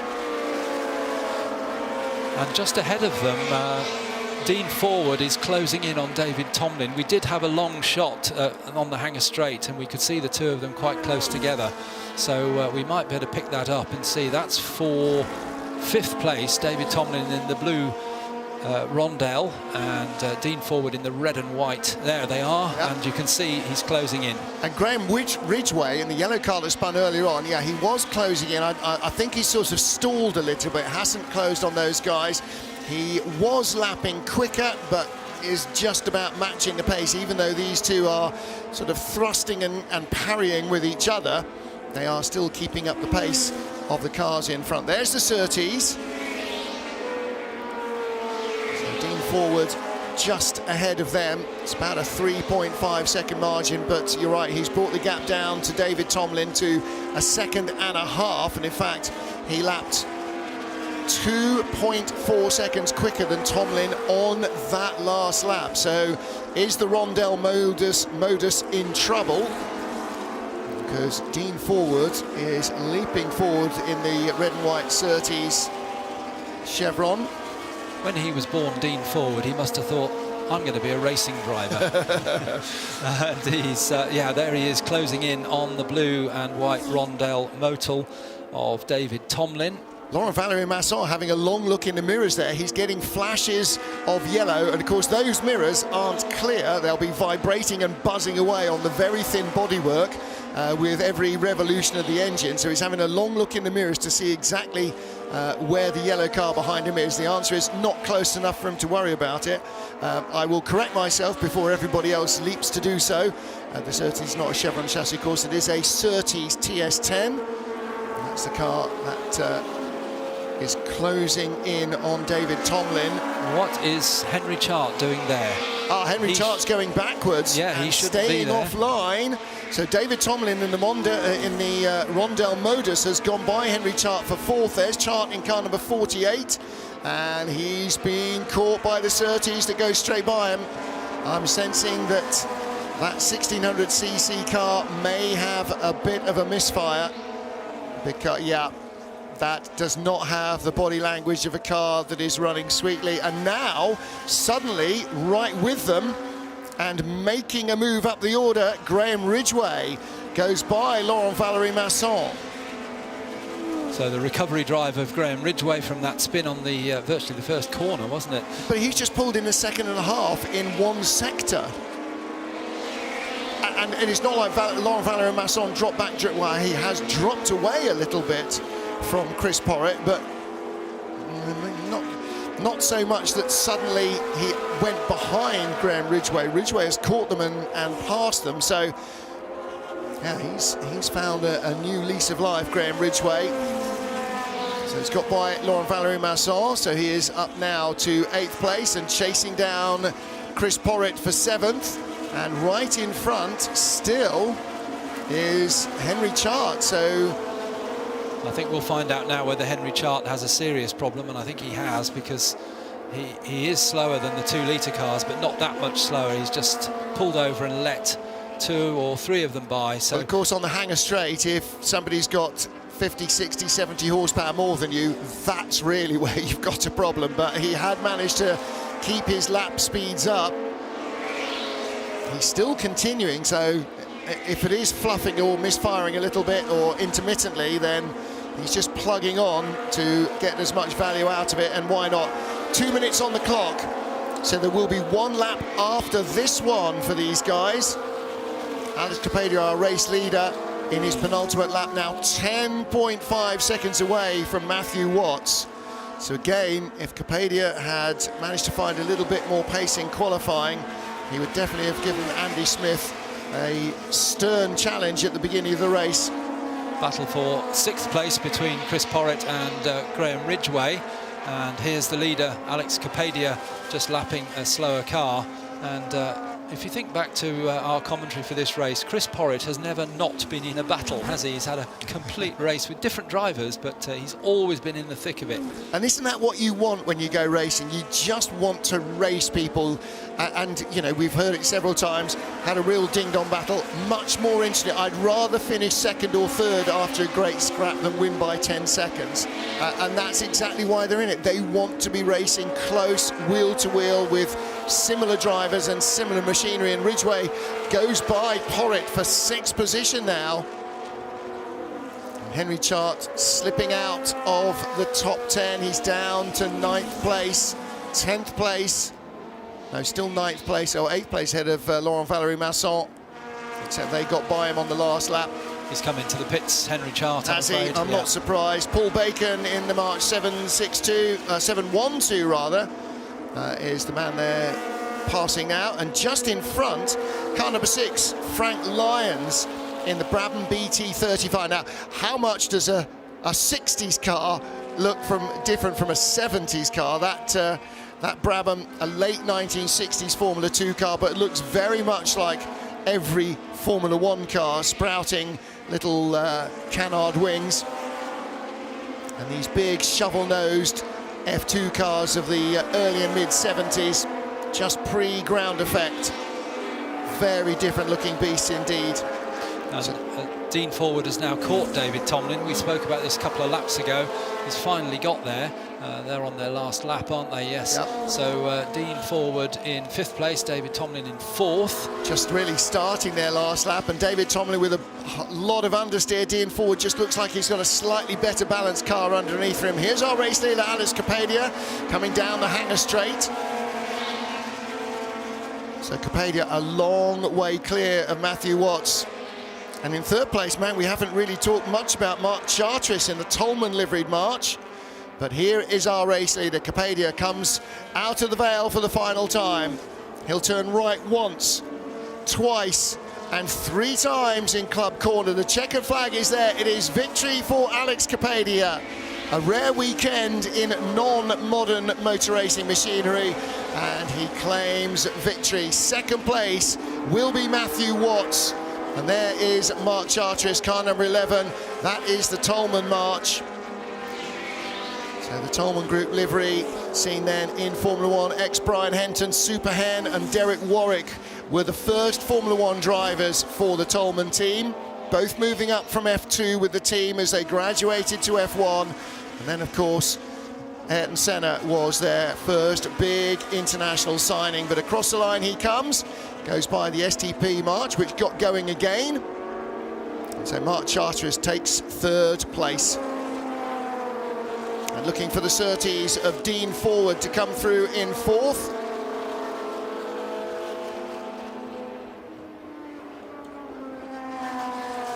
And there is David Tomlin in the Rondell modus. So Dean Forward just ahead of him. And there he is. The red and white of John Surtees' team on the Surtees' own chassis. Finishing in 4th place. David Tomlin 5th. Graham Ridgway, the yellow car, in 6th place, ahead of Laurent Valery-Masson and Chris Porritt.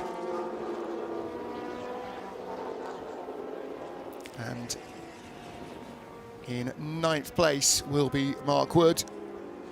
At least, hopefully so. Meanwhile, the leader heading into the pit lane. So Bryn Lucas will be ready to chat to our top 3 drivers.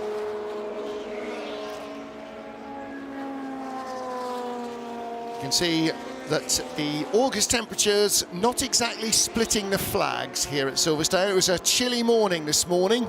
It could have been March, frankly, couldn't it? And yesterday it could have been November. But it is at least a day that started dry and sunny. So our Formula 2 Classic Inter-Series competitors do get to race today, which they did not yesterday. There's Alex Capadia, spends most of his time in much more modern machinery. 50 years more modern machinery. In fact, might well have been racing at the European Le Mans Series in Spa this weekend, were it not for the Silverstone Festival. But he is our race winner ahead of Matthew Watts, and Bryn Lucas is down there. Martin going to dive through the ruck of cameras here to speak to Alex. Alex, it looked like it was going to be a battle for second there for you both, and then, of course, you inherited the lead. Well, you had to work for it, but you inherited the lead. Yeah, I had to take that one. I don't think we'd have beaten Andrew in the 782 today, but we were in the 762, which is a couple of years older. We were really looking forward to the battle in the dry. Wasn't sure if we could keep up with these boys, to be honest, and then had a lovely battle with Matt and managed to get past him. And then I have to say, when I saw Andrew go in the pits, I was pretty ecstatic about that. Sorry for Andrew, though. But we came here to do some historic racing, and lucky enough to be allowed to drive Keith Bisp's lovely March 762, and really, really happy to be able to finish with a win. And you have the slightly older one as well, so the car's 1 year older, and you managed to get the jump there too. But it looked for a while like you maybe had to work together to close the gap until, of course, Mr. Smith went into the pits and you inherited that 1-2 battle. Yeah, I think that we probably would have had to work together, give each other a few toes. I mean, we're not quite as aerodynamically efficient as the later cars, but nevertheless, really, really happy to get a win here. This is the one that all year I looked on the calendar and thought, this is the one I really want to win. So really happy for Keith, Brian and Tom, the guys who've been running the car, to give them a win. Big tick for the year. Well done, well done. Let's go off and find our second place driver, who's just over here to our left-hand side. Let's go wandering around, shall we, and grab a quick word. If you could jump in for us there. It was a decent battle for a few laps, wasn't it? Yes, Andrew got the jump on me fairly early on, and then Alex was clearly in hunting down mode, so it made for a good race. And I was just saying to Alex there about how it was looking like a battle for second and third between you both, and then it'd be promoted by one position. Yeah, to first and second. As the weekend goes on here, the track gets more and more lubricated by oil, and it gets more and more of a challenge. A challenge that you completed with a decent result. Great, thank you. Yeah, great event, really enjoyed it, thank you. Well done, well done. Now, I cannot find third place at the moment, unfortunately. I'll go hunting, and then we'll head to the podium. Back to you. Yeah, Mark Charteris in the Tolman March finishing in third place, and one of the older cars, March 782, I had it written down as 742, so 782, not in fact the older car, one of the newer cars at the Tolman livery car. Dean Ford finishing fourth in the Surtees, ahead of David Tomlin's Motul, run by the Ron Dennis team in period, and Graham Widgway after that early spin which split the field, recovering for a top 6 finish ahead of Formula 2 and Formula 3 Classic leading light and driving force Laurent Valerie Masson. Chris Porritt, Marty Wood and Gregoire Audi in the Rolls RT1 brackets F2 version, closed brackets, rounding out the top 10. Nick Pancisi ended up in the pit lane at the end of the race. Julian Stokes, Mark Richardson, James King and Paul Vasson in the top 15. Henry Chart slipping all the way down to 16th place in the Formula Atlantic 1600cc Modus. So in the end, it wasn't the lack of horsepower, but something else wrong with the car. Mark Hazel, David Thorburn, Andy Smith failed to complete the race, and Gianluigi Cangiani also brought his Chevron into the pit lane. Well, let's catch up with the man in third place, Mark Charteris. Yes, indeed. Here we are in the holding area, park for as it were. Mark, you came home in third place. Just talk us through the race from your perspective. We took loads of wing off the car after qualifying, and it's really upset the balance. It oversteers terribly, so we have got no pace. Graham Ridgway spun in front of me, and I had to take to the grass, and then of course everybody had gone, so I just played catch up, and it was a bit lonely in the end, but it's fine. The car's in one bit and it's home, and we know now that we can't take that much wing off it, particularly here. It's always lesson learning, isn't it, this sort of thing? But if you have these lessons and you still get on the podium, that's not a bad result. No, it's okay, isn't it? I think obviously Andy Smith must have had a problem because I wouldn't have been there otherwise, really. So I take it because it's my turn today to have a little bit of fortune. And other days we've missed out badly, so I'm quite pleased. And we've had a great run with this new car, and we just kind of get used to it, really. And I've got to drive it better. Yeah, look, in the history books, no one sees you in the pits and retired. You just got on the podium. That's all that matters. Well done. Yeah, thank you ever so much. Thank you again. Thanks, Silverstone. It's been a great event. Enjoyed it. Thank you. I'm delighted to see Formula 2 cars in action as well. Easter Formula 2 weekend at Thruxton was always kind of the start of the season almost for many people. And these kind of cars would have raced there and raced here at Silverstone as well. Great opportunity to see some classic Formula 2 cars, Formula Atlantic cars as well, with Henry Chart punching way above his weight in the orange Modus M1, just 1600cc. After the demise of the early leader Andy Smith, who ran away from the field, was Alex Capadia, who came through to second place. Smith having to retire with what looks like a recurrence of their fueling issue from qualifying, and Alex Capadia putting pole sitter Matthew Watts behind him. Mark Charteris a little lonely in the end in the Tolman Group March, having taken too much wing off to allow for the straights, to actually allow him to get round the corners quite as quickly as he'd hoped. But a victory that Alex Capadia had been thinking about for a long, long while. He said he's been spending the whole year looking at the Silverstone Festival date in the calendar, thinking that's the one I want to win, and he goes away with victory. And as I said, otherwise he would have been racing for Nielsen in the European Le Mans Series at Spa this weekend, so that was an enticing prospect as well.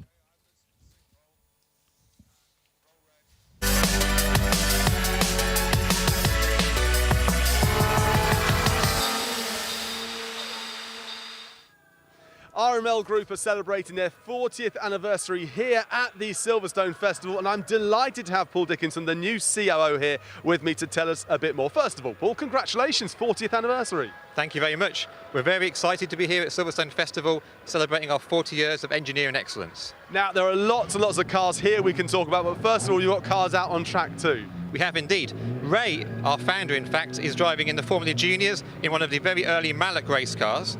There's lots of our cars on track throughout the weekend, including a very famous car, the Vauxhall Cavalier that John Cleland ran in the British Touring Cars. What an iconic car that is. Now, there are some more iconic cars here, as I mentioned, including 2 Aston Martins. What can you tell us about this one? Yeah, we had a very close partnership with Aston Martin throughout the 80s for sports car racing. The far side, we've got the Nimrod, which is their first return into sports car racing, and then we have the AMR1 at the other end, at the real pinnacle of Group C racing. But it's not just about noise, though, is it? There's noise around us, because there's this. It says Nissan Nismo on the side, but it's a bizarre-looking concept. What can you tell us? Yes, there's a very interesting project that we had with Nissan to produce a car for Le Mans. It's actually a hybrid, so it has both an internal combustion and electric motors. It's the first car to run at Le Mans where it transitioned from internal combustion to electric propulsion. And also, 10 years on, because this ran in 2014, it still holds the lap record at Le Mans for the fastest all-electric lap. Fantastic stuff. You mentioned John Cleland a moment ago, actually, and an amazing touring car. There's another one behind us, Rob Huff's car. There's more than that on this stand too, and there's more out on track. What can you tell us about the safety cars you've got? Yes, to help us celebrate our 40th anniversary, we decided to bring 2 of our short wheelbase, our bespoke cars, along, and they are now running at the front of every race as the safety cars. We hope people enjoy seeing those up close and personal. Absolutely fantastic. So many amazing cars for you to see here at Silverstone at the festival if you're coming down. If not, try and enjoy them through the beauty of your screen as well. Paul, thank you so much indeed. It's a real pleasure.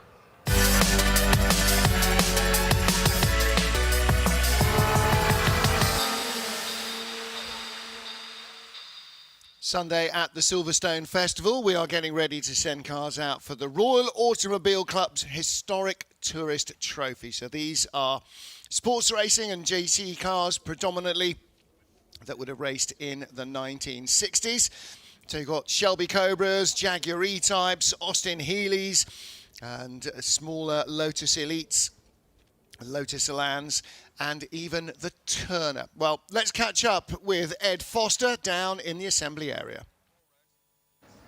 In the Royal Automobile Club Historic Tourist Trophy, it's all about Cobras and E-Types. And sure enough, on the front row, we've got 2 Cobras. Now, one of these Cobras, this fantastic car here, wire wheels. Let's squeeze through. We'll chat to Gregor, one of the drivers. I'm sorry, guys, just to interrupt. So, Gregor, we were chatting, I think, Friday. You said it's, freshly restored and you weren't expecting much, and typical of you, it's only on the front row. Well, I've got a very good co-driver with Chris Ward, and it's Chris's time that got us here, but my time wasn't far away, and I think we're a good pairing. But really for this car, it's the first run on. She's appearing at Goodwood in 2 weeks' time. So what we're looking for is a good fun race. We're going to get a great race with these guys here. And if we finish the race, any teething bugs, past, we'll be happy. Is this all the stuff you tell yourself before you put your helmet on? I do, and then as soon as I get in, I go to a completely different script, which is get on with it, and woohoo, here we go. Gregor, enjoy it. Thank you very much. Let's go and speak to John and Nigel. I saw Nigel wander off. I know John Spires is here, so let's grab him. John, sorry to interrupt, guys. It's been a fantastic weekend for you. You're on the front row here, winning the 250F, a front engine car against all the rear engine ones. It's one to write home about, isn't it? Yeah, it's one of my best days racing yesterday, but today totally different, and well, that's the beauty of racing, new set of challenges, and got a fantastic car here to race. I love this car now, and hopefully have a great battle with Gregor. Yeah, I mean, there's a lot of quick drivers on this grid, isn't it? Is it just, I guess all you're planning is just get a clean start and try and get some clean air? Yeah, well, I'm not going to get any clean air from Gregor. If I can keep with him, I'm happy enough with that. But I think, having 2 Cobras at the front is good to see. These Mark 1 Cobras coming back, everyone had gone for the big fat later Cobras, but these are so much more fun to drive. John, best of luck. Thanks.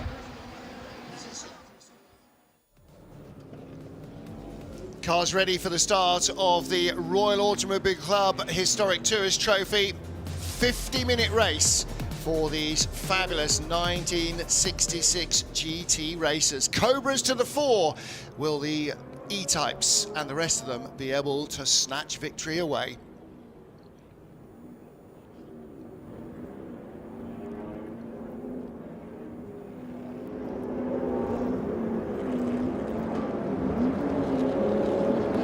Minutes of GT racing, 60 style is underway with the Royal Automobile Trophy Royal Automobile Club's Tourist Trophy, and car number 300, the all-red 289 Cobra. John Spears starting, Nigel Gringsall will drive later. This is a 2-driver race already, car across the grass.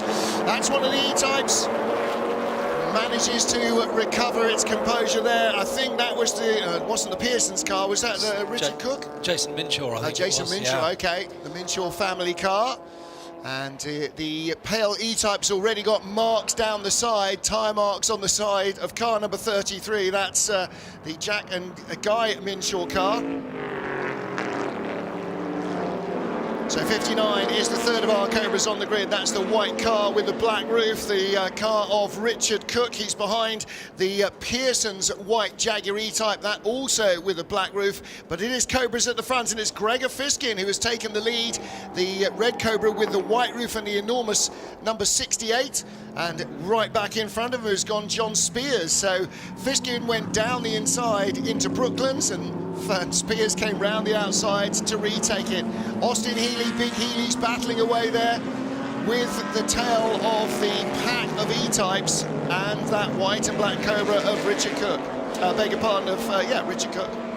Lovely to see those 3 E-Types there battling for third place. The 2 Cobras out front, and it's the Minshaw car which leads the group. Now, car number 33, that's been started by Jack Minshaw, who's John's son and nephew of the second driver in that car, John's brother Guy. So very much a family affair in that car. And that's the soft top E-Type, the similar soft top white E-Type of Gary Pearson, who will hand over to brother John next behind him in 5th place, and then It's the second of the Minshaw cars. That's Jason Minshaw driving Martin Melling's car. Martin will do the second stint. That's the number 55 one, so 3 E-types there. Top of the screen, the white Cobra and the black E-type 711. 711 is Howard Spooner. Well, dark green, and again, change for the lead. John Spears. Gregor Fiskin got alongside down the straight, but John Spears just keeps his nose in front. Again, had a front-ending victory in his Maserati 250F against all the mid-engined pre-66 Formula 1 cars yesterday in the wet.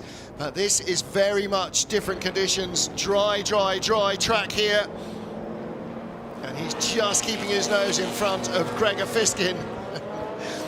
Comedy, not going to get any clear air off the back of Gregor. Not going to get clear air off many of these cars here. Particularly the Cobra's not the world's most aerodynamic things.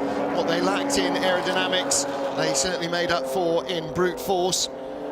And as we heard from John, the pretty narrow wheel arch, original 289, the small block Ford Cobras rather than the big block Cobra Jet 427s, very much in vogue now. Those are kind of FIA Appendix K type cars.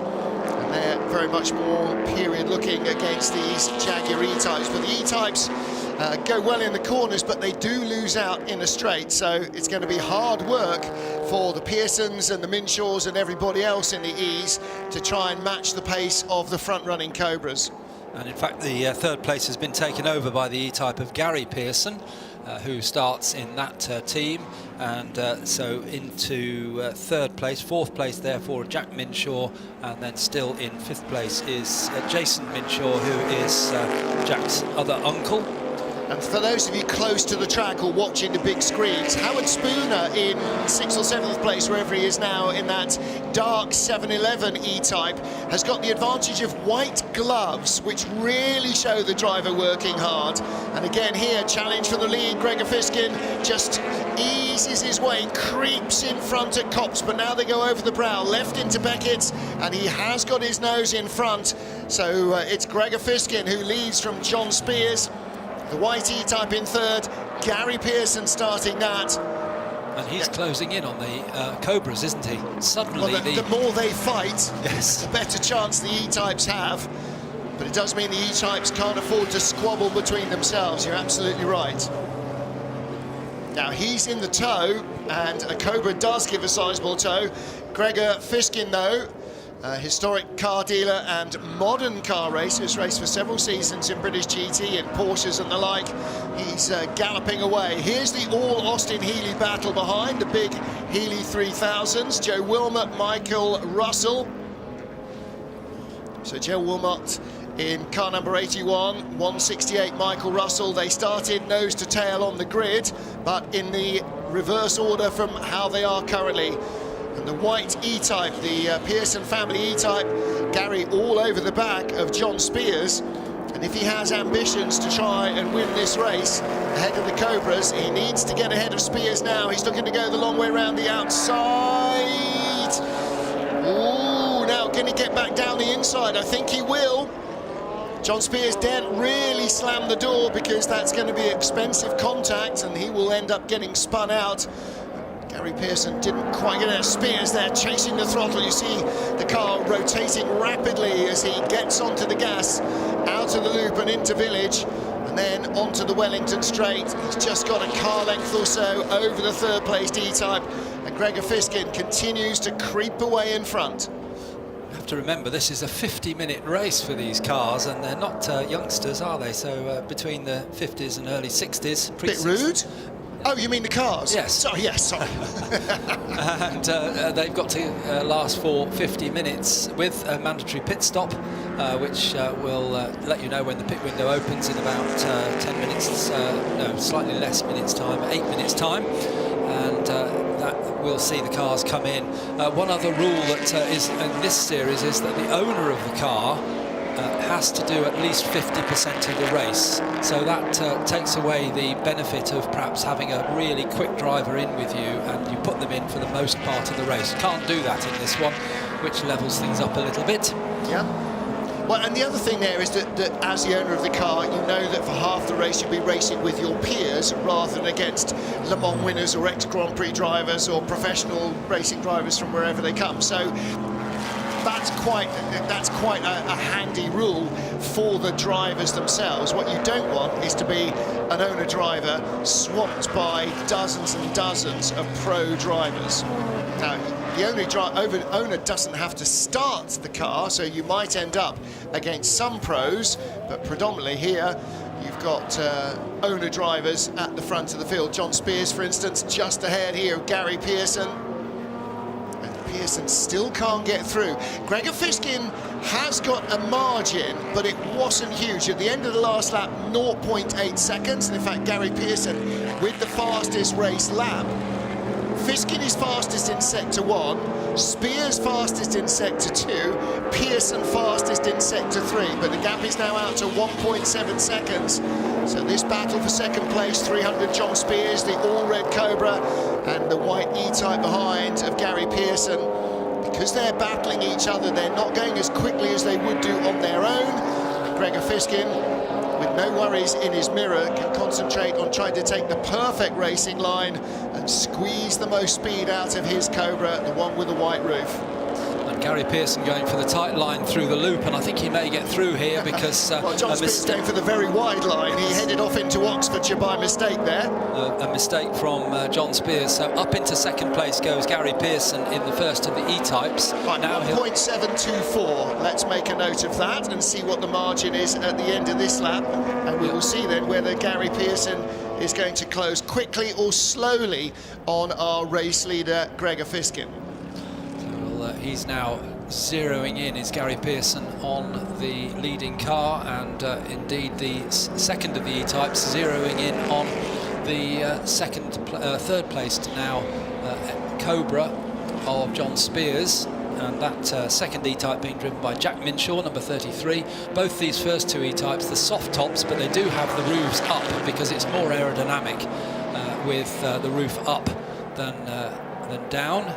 And of course you're allowed to do that in motor racing. The normal rule of the road is that unless it's an absolute monsoon, you must have the roof down.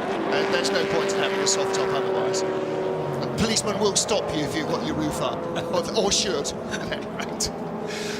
So yeah, the E-Types are starting to look strong. The Minshaw and Melling car, car number 55, in 5th place. Then Howard Spooner in 7-11 in 6th with the twirly white gloves. But here comes our race leader. And ahead of Gregor Fiskin, he can already see traffic. And very pretty traffic it is, because it's a Sunbeam Alpine. So the Alpine, not a particularly well-known sports car racing machine, but it's a pretty enough car, and why wouldn't you? But it might present a bit of a problem for Gregor Fiskin if he catches it in the wrong place. He's just gone by it at the end of the Vale. So that sort of turquoise, greeny blue, duckhead blue, is it? Probably not quite, something like that. Anyway, let's see how Gary Pearson deals with him. Well, he goes the long way around the outside. It was 1.7, it's now 3.6 seconds. The gap from Gregor Fiskin to Gary Pearson, first to second, and Minshaw. But The Minshaw E-Type, a quarter of a second behind the third place all-red Cobra at the line. So not even a quarter, well, just barely a quarter of a second, not even a third of a second. The gap looks a little larger, and still 33. Probably not on the crowd side for most of the laps. Still got those rubber tyre marks. I'm not quite sure which other E-Type it sort of collided with as it came across the grass. I think that was Jason Minshaw. At the start, Jason got a bit out of line and went across the grass. That's proper blue-on-blue action, isn't it? Minshaw on Minshaw. Yes. What are you doing, Uncle Jason? Yeah, that'll be a family conversation later. And there is the Jason Minshaw-driven car.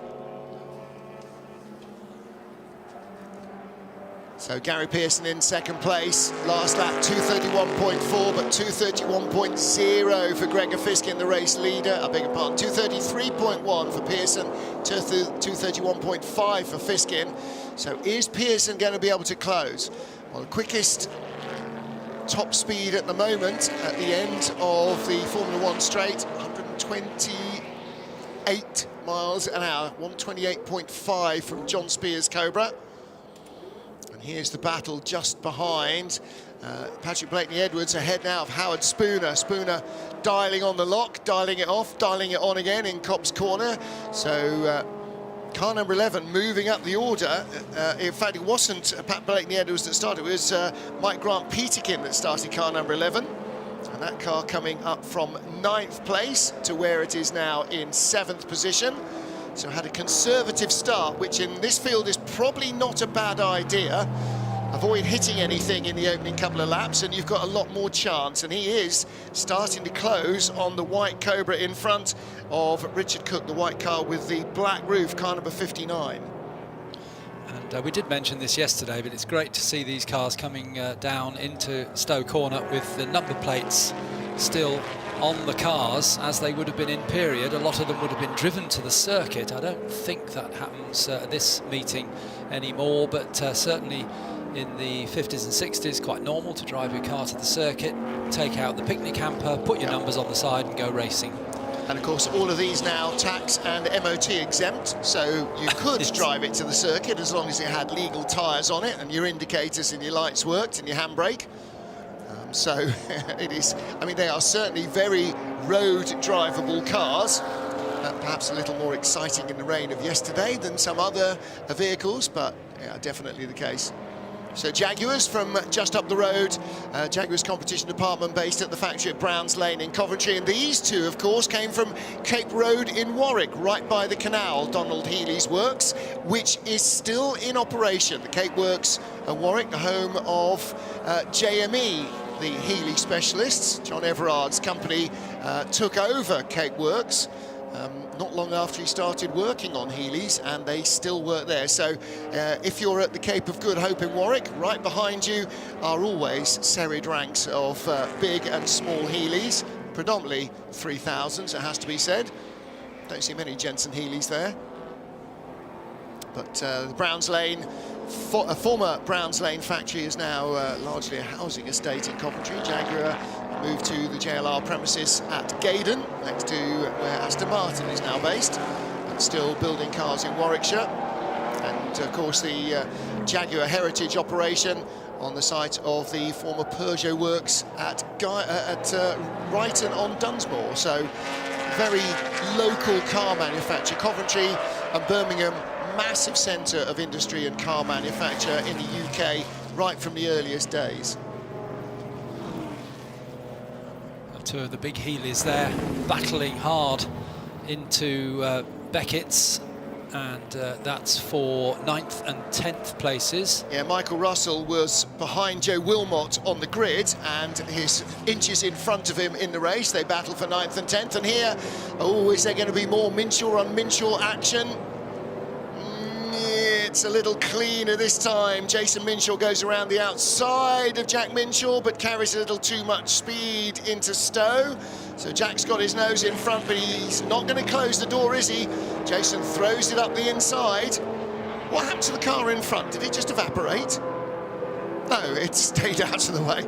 And watching the E-Types in its mirrors, what was that? That was an Elite, wasn't it? So 275, that's the Lotus Elite of Benjamin Tarlow. A 1216cc Coventry Climax engine in that Elite. So Jason Minshaw squeezing his way by Jack, and that is a change for 4th position. Again, you can see the two different E-Type bodies. 33, that is the drop head coupe, the Roadster, and 55, the fixed head coupe. And in terms of racing, obviously a little more aerodynamic, that long sloping back. And of course, one of the first hatchbacks, it had that opening rear window for your luggage. Nominally a 2+2, as long as the two were either under primary school age or, dolls of some kind. There wasn't a lot of rear legroom, particularly if you had a taller driver in. There's another little Elite, primrose yellow with the white roof. And the leader is in the pit. No, the leader's not in the pits, but in has come John Spears. So that car now in the invitational class, not in the same category, but the leader is in. Gregor Fiskian has come in, so we didn't see that. We saw John Spears go in, but the leader is in the pits, and that means that Gary Pearson in the white E-Type leads.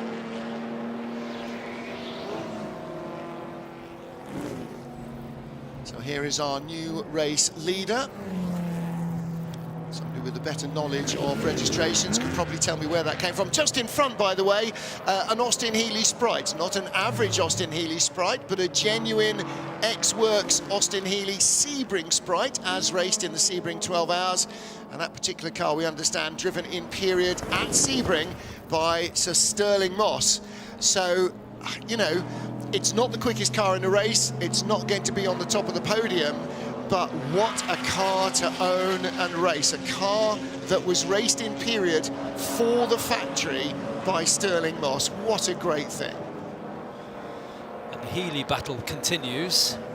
The Austin Healey Sebring Sprite you're talking about, that little engine in that one, the rather larger engine in these two big Healeys, as 68, the leader, won't be the leader on the road anymore because the pit stop's now starting to take place, but they are back out onto the track again. That's that'll now be Chris Ward. And of course, a common factor between the big Healeys and the Healey Sprite is they both used Austin engines. The original big Healey, the 104, used a 4-cylinder Austin engine.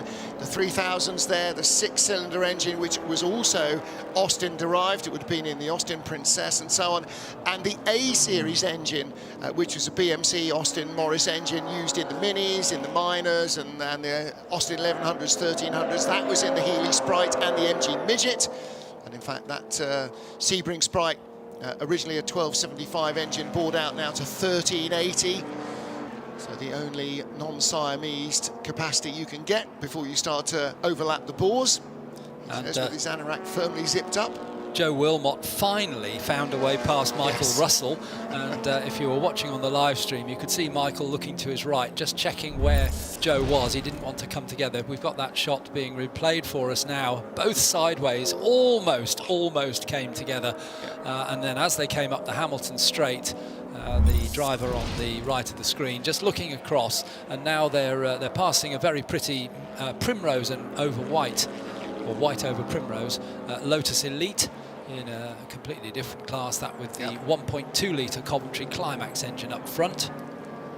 Yeah, and you know, all of these owners pay for their own racing, obviously.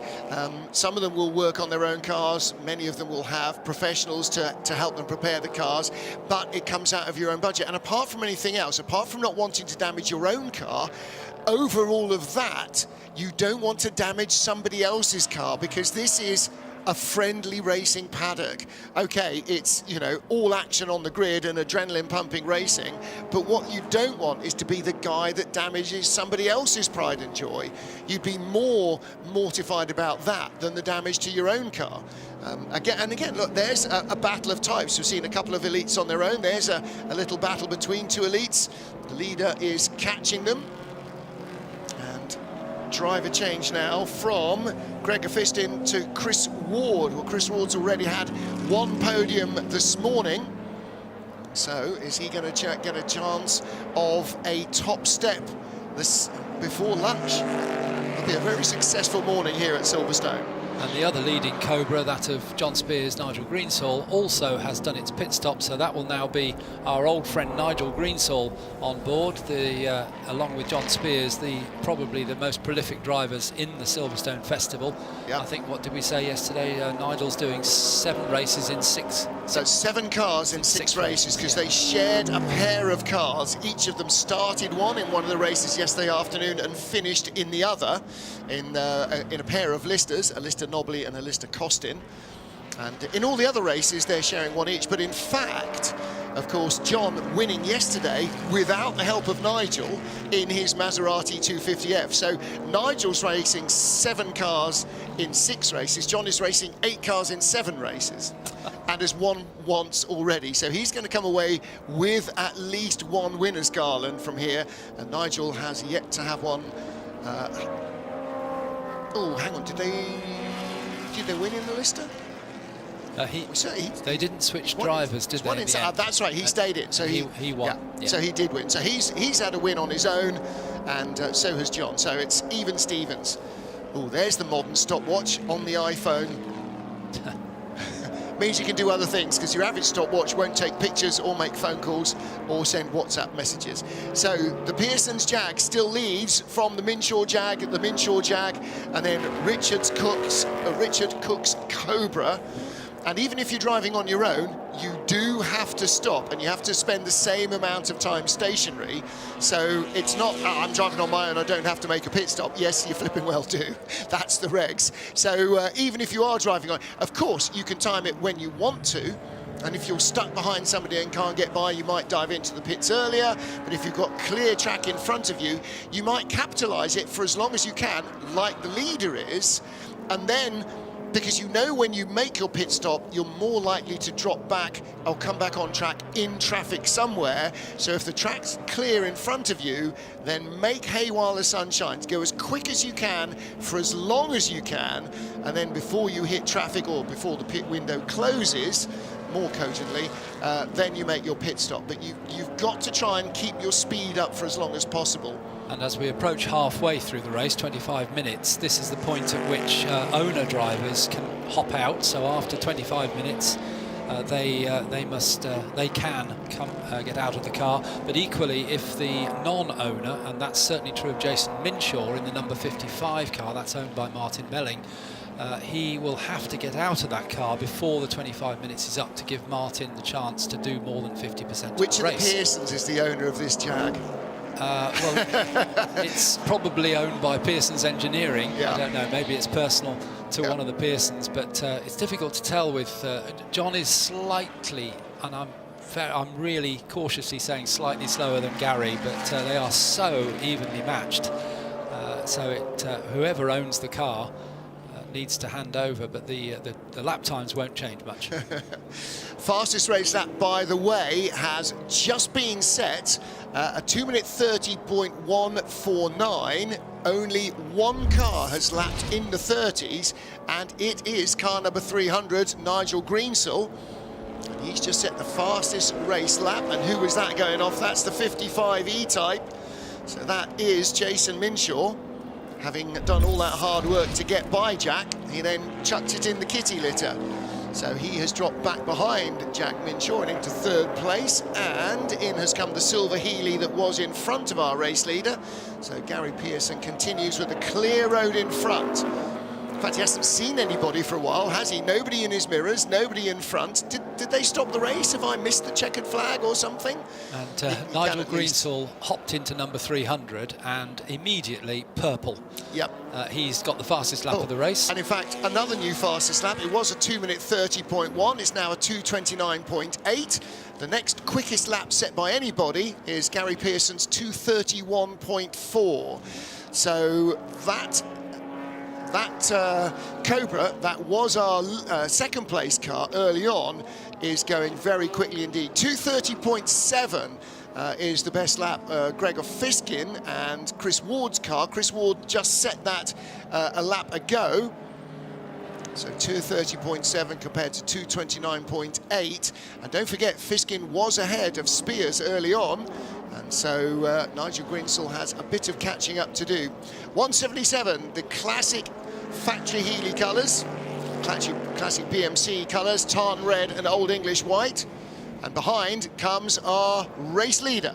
So this is Chris Ward, or the man who will be race leader when it all sorts itself out, unless this man gets to him, 300. So coming down towards you at the Beckett Sesses and on the Hanger Straight and at Stowe is the battle for what will be the lead. It's still the two Cobras, the red Cobra 68 with the white roof and the all red Cobra 300. And Greensall was lapping about a second a lap quicker, coming up behind two Moonstone Blue Healys. A brace in identical livery, the pale blue with the white roof. And again, more traffic in front of Chris Ward. Nigel Greensall splits the difference between the two Healys as he comes down the Hanger Straight. He's got another 1700cc on them, so he's got plenty of extra poke in the Cobra. 4.7 litre 289, and busy hands as ever. Nigel Greensell always has a 4.2 litre, beg pardon. Nigel Greensell always has the car up on its toes. So at the moment is E-Type's first, second and third and fourth, but the Pearsons are in. So race leader, car number 23, the white E-Type with the black roof, comes into the pit lane. It's going to be interesting to see where they come out. As he came in, Gary Pearson was 14.5 seconds ahead of Jack Minshaw, who was 2.5 ahead of Jason Minshaw after Jason's spin. They've all come in, so the pit stop window is not long to remain open. Now, we are going to see a driver change. Not the easiest thing in an E-Type. Would be an awful lot easier were the roof down. But even with those 3 over-centre clips, that takes a bit of time to clip back on as well. So Gary handing over to John Pearson. There was a driver change there as well, blowing cooling air through the radiator ducts. Great attention to detail. That wouldn't have happened in period. And here is our race leader. This is, or man who will be, no, I beg your pardon, this is Nigel Greensell, isn't it, not Chris Ward. So Nigel Greensell behind another of the Healeys. 177, Bruce Montgomery driving on his own in his 1961 Healey 3000. He pulls into the pit lane just as Nigel gets by him, and it's basically the length of the old pit straight between them. Into Copse Corner turns Chris Ward. Into Copse Corner now turns Nigel Greensell. And Chris Ward's last lap, a 2-minute 30.5. Nigel's a 2-minute 29.5. The gap is down to 3.5 seconds between them. This will be the battle for the lead. And almost everybody has stopped. The Peterkin Blakeney Edwards E-Type still out front. Car number 11, that's yet to stop. That's the green car started by Mike Grant Peterkin. Pat Blakeney Edwards will be waiting in the pit lane, and the gap is coming down. 21 minutes, 3.5 seconds. Those are the maths. And Chris Ward, new to this car, needs to find a little bit more pace if he's going to hold off Nigel Greensell. If there was 5 minutes and 3 seconds, it would be an awful lot easier task.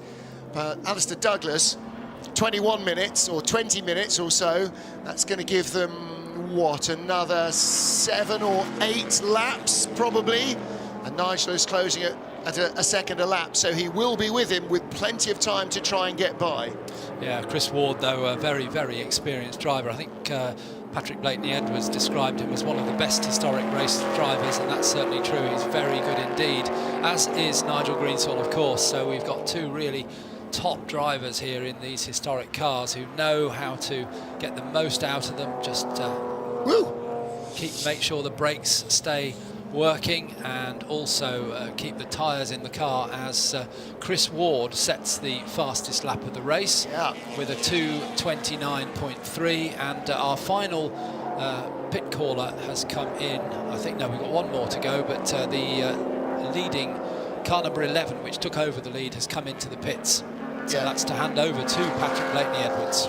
Only Duncan Wiltshire and Amanda Stretton have yet to swap seats. Not sure who started that one, actually. But there is Pat Blakeney Edwards getting into the classic E-Type Jag with that fabulous dashboard in front.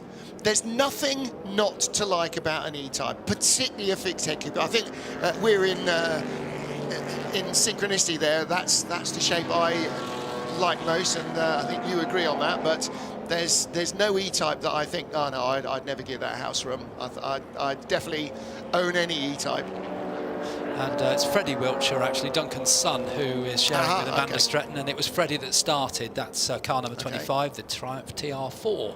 And with a proud historic racing heritage. Her dad was a historic racer as well, had a P3 Alpha, which he used to race here at Silverstone when I was first starting watching, and he used to tow his caravan here and remove the spare tyres from the A-frame bracket with the tow hook, but didn't take the tow bar off. So he used to race his Grand Prix Alpha, having towed his caravan here with the tow bar and the spare wheel frame still on the back of the car. And where once it might have been Alfa Romeo Racing Red, it had so much castor oil in the paint. It was almost black. So yeah, that was my kind of early indication of what proper historic racing was all about, and it's got the same kind of feel here. Nigel with the front wheel dangling in the air as these cars, firm front, soft rear, that's what you want in an old-fashioned front-wheel drive, front-engine rear-wheel drive car, and this TR4 will be just the same. It's Freddie Wiltshire handing over to Amanda Stretton, the last car that was due into the pits. Go on then, Spangley. Proud owner of a Fiat 500, not a modern one, a historic one. Loves her old cars, loves her modern cars. And an early TR4, the pre-IRS TR4A model, and on a Coventry reg as well, so appropriate as well. Standard Triumph also built in Coventry. The two leading Cobras now trading fastest laps. It was Chris Ward who set a 2:29.3, and now Nigel Greensaw has set a 2:29.1, and the gap between them 2.2 seconds. It's very clear on screen if you're watching the live stream, either on one of our big screens or at home. It's very clear that the all-red Cobra is closing in, but only 17 minutes remaining. And well, that's perfect, isn't it? Nigel Greensaw, we can see through the side of the car, working away at the steering wheel, soaring at the steering wheel, trying to keep the car pointing in approximately the direction he wants it to go. And if it's not quite where he wants it, he just puts a bit more power on. Well, he was great in qualifying. We spoke to him and he said, well, this is a strange thing. It's got what's known as a steering box. And he said, I think what that means is that you put steering in, and at some stage the box puts steering out, but it's not necessarily in direct relationship to what you put in. So it's a sort of, he sees it as a randomizer. He said, you'll put a bit of steering in, and then eventually the car will see and go, oh no, much too much, and you'll try and take some off, and eventually the car will respond. But as you said, trading fastest laps, and I think some of that has been affected by where they've caught traffic, because they are very close in terms of pace. But Nigel was 1.4 seconds quicker on the last lap, and that's what sized the gap. It was 2.2, it is no longer 2.2 seconds. It is more like a second and a half. And the last 16, 17 minutes of this race are going to be very good fun for them. 61, we're looking at the big Healy of Doug Muirhead and Jeremy Welch. Jeremy Welch, another ace Healy preparation expert, who's spent a lot of his life working on big Healys. That one looks like it's done a lot of events. And there's Martin Melling in his own car, the number 55 E-Type that was a front runner towards the beginning of the race. Third place is still John Pearson, took over from brother Gary a couple of laps ago, car number 23. And then it's the number 59, Richard Cook, Cobra. So Cobra's 1, 2 and 4. And there is the Turner, only one of those in the field.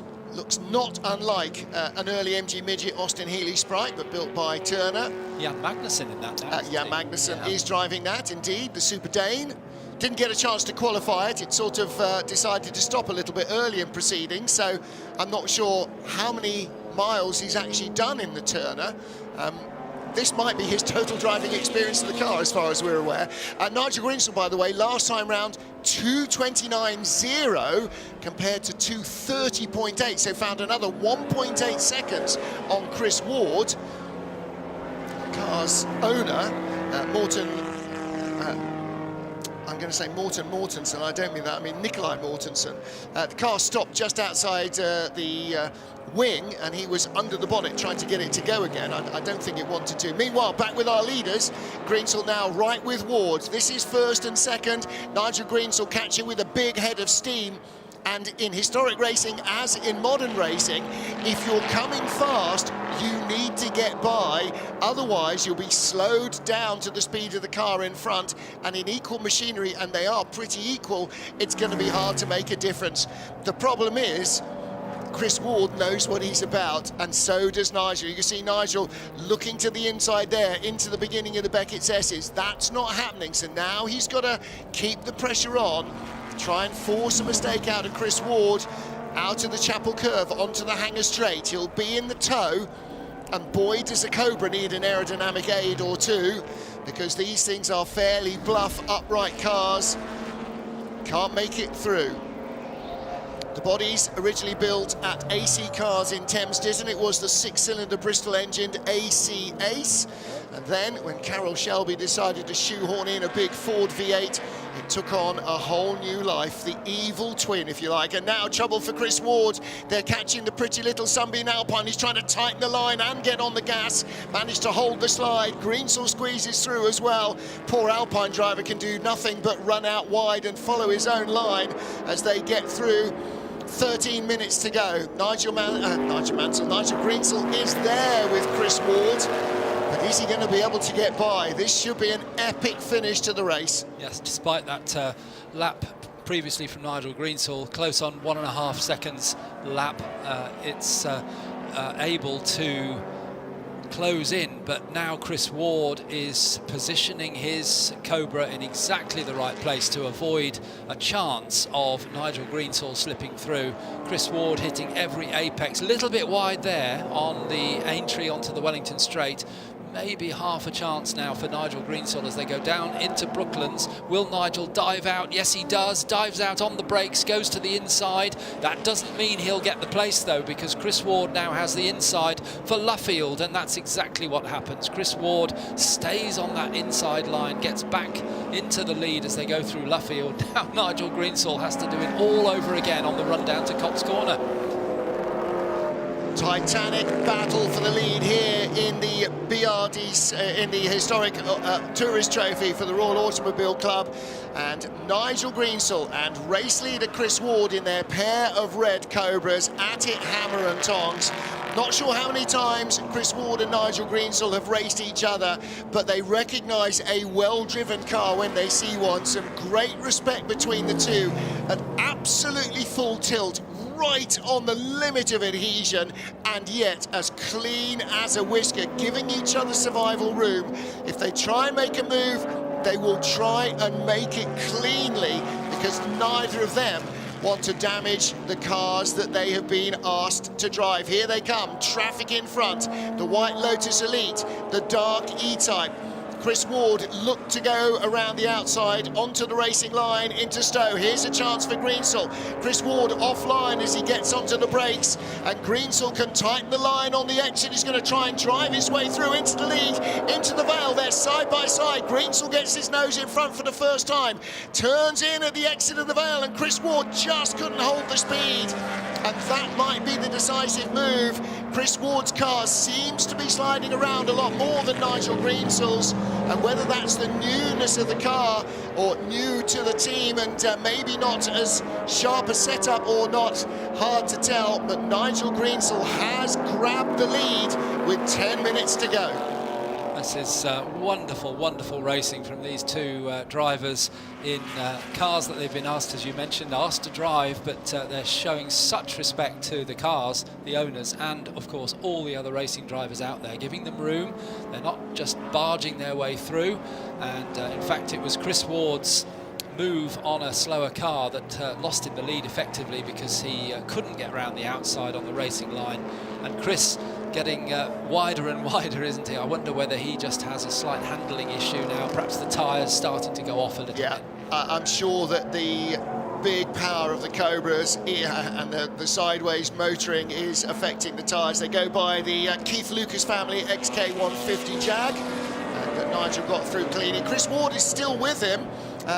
Nigel's last lap, 2:28.7, with a 2:30.5 for Chris Ward. So as the Jag uses a little bit of Herbert's Trench on the exit of Luffield, Nigel Greensall is starting potentially just to creep away a little, but it only needs one false move in traffic and suddenly Chris Ward will be on him.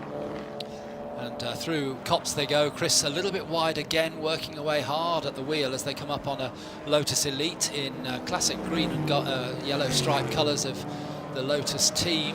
and through Beckett's they go. Now this is probably going to advantage Chris, because Nigel is slightly held up behind the Elite. The Elite, just how quick the Elite is through the corners. Yeah, absolutely. Tiny little engine. It's less than a quarter of the size of the Cobra, but was quicker through the Beckett's S's. Yeah. Now out onto the Hanger Straight. Carl Tilley in the Lotus, 1220 cc, so giving away 3 whole litres of capacity to the Cobras, and yet just whistled away from the superbly driven car of Nigel Greensall in the twisty stuff. Of course, on the wide open expanses of the Silverstone Grand Prix circuit, there ain't no substitute for cubes, but yeah, Chris Ward has run out of tyre, and the problem is with these treaded historic racing tyres, the more he slides, because the tyres are overheating, the more the tyres are overheating, so the more he slides, so the more the tyres are overheating. It is a vicious spiral, and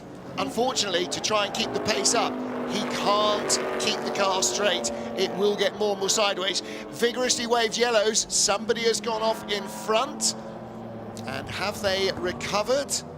Looks as though they might have. No, yellow flags are still out. Ah, okay, so that's one of our Healey's. Looks like a mechanical failure. Yeah, for Healey, being pushed away by the marshals, so it hasn't lost a wheel at least, unlike the Morley's Bentley there. So it looks like it's just come to a grinding halt, a little bit in harm's way.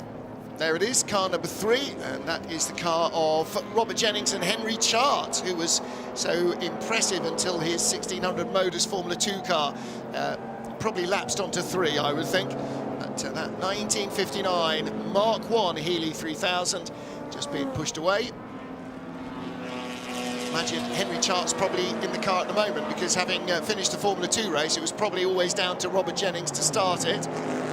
So Henry's had a second car pack up in him in 2 consecutive races. A great ruck of traffic now for the leaders to try and make their way through. Is this a chance for Chris Ward to close in on Nigel Greensall? Both of them will be very, very good at getting through traffic. They'll be planning the move through the slower cars, probably 2 or 3 corners ahead, looking for an opportunity to get by with the least time lost. And there, Chris Ward taking a slightly different line into Beckett's, but once he's past the Austin Healey, straight back on the racing line again.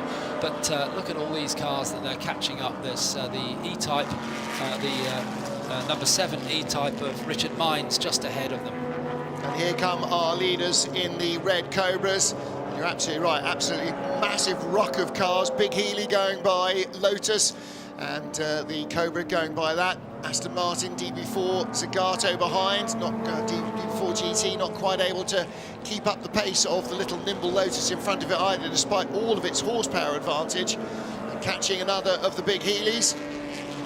Comes our race leader, Nigel Greensall. And of course, the more you race, whatever it is that you're racing, the better you are in traffic, the more experience you've got. And Nigel, racing almost every weekend across the world in a variety of different cars, certainly has plenty of that. Chris Ward, perhaps not quite ring rusty, but maybe not with as many miles under his belt this season as Nigel has. He goes by the Sebring Sprite, so does a big Healey, and Chris Ward catching that clump of traffic just when there is nowhere to go through, and he's still stuck behind them.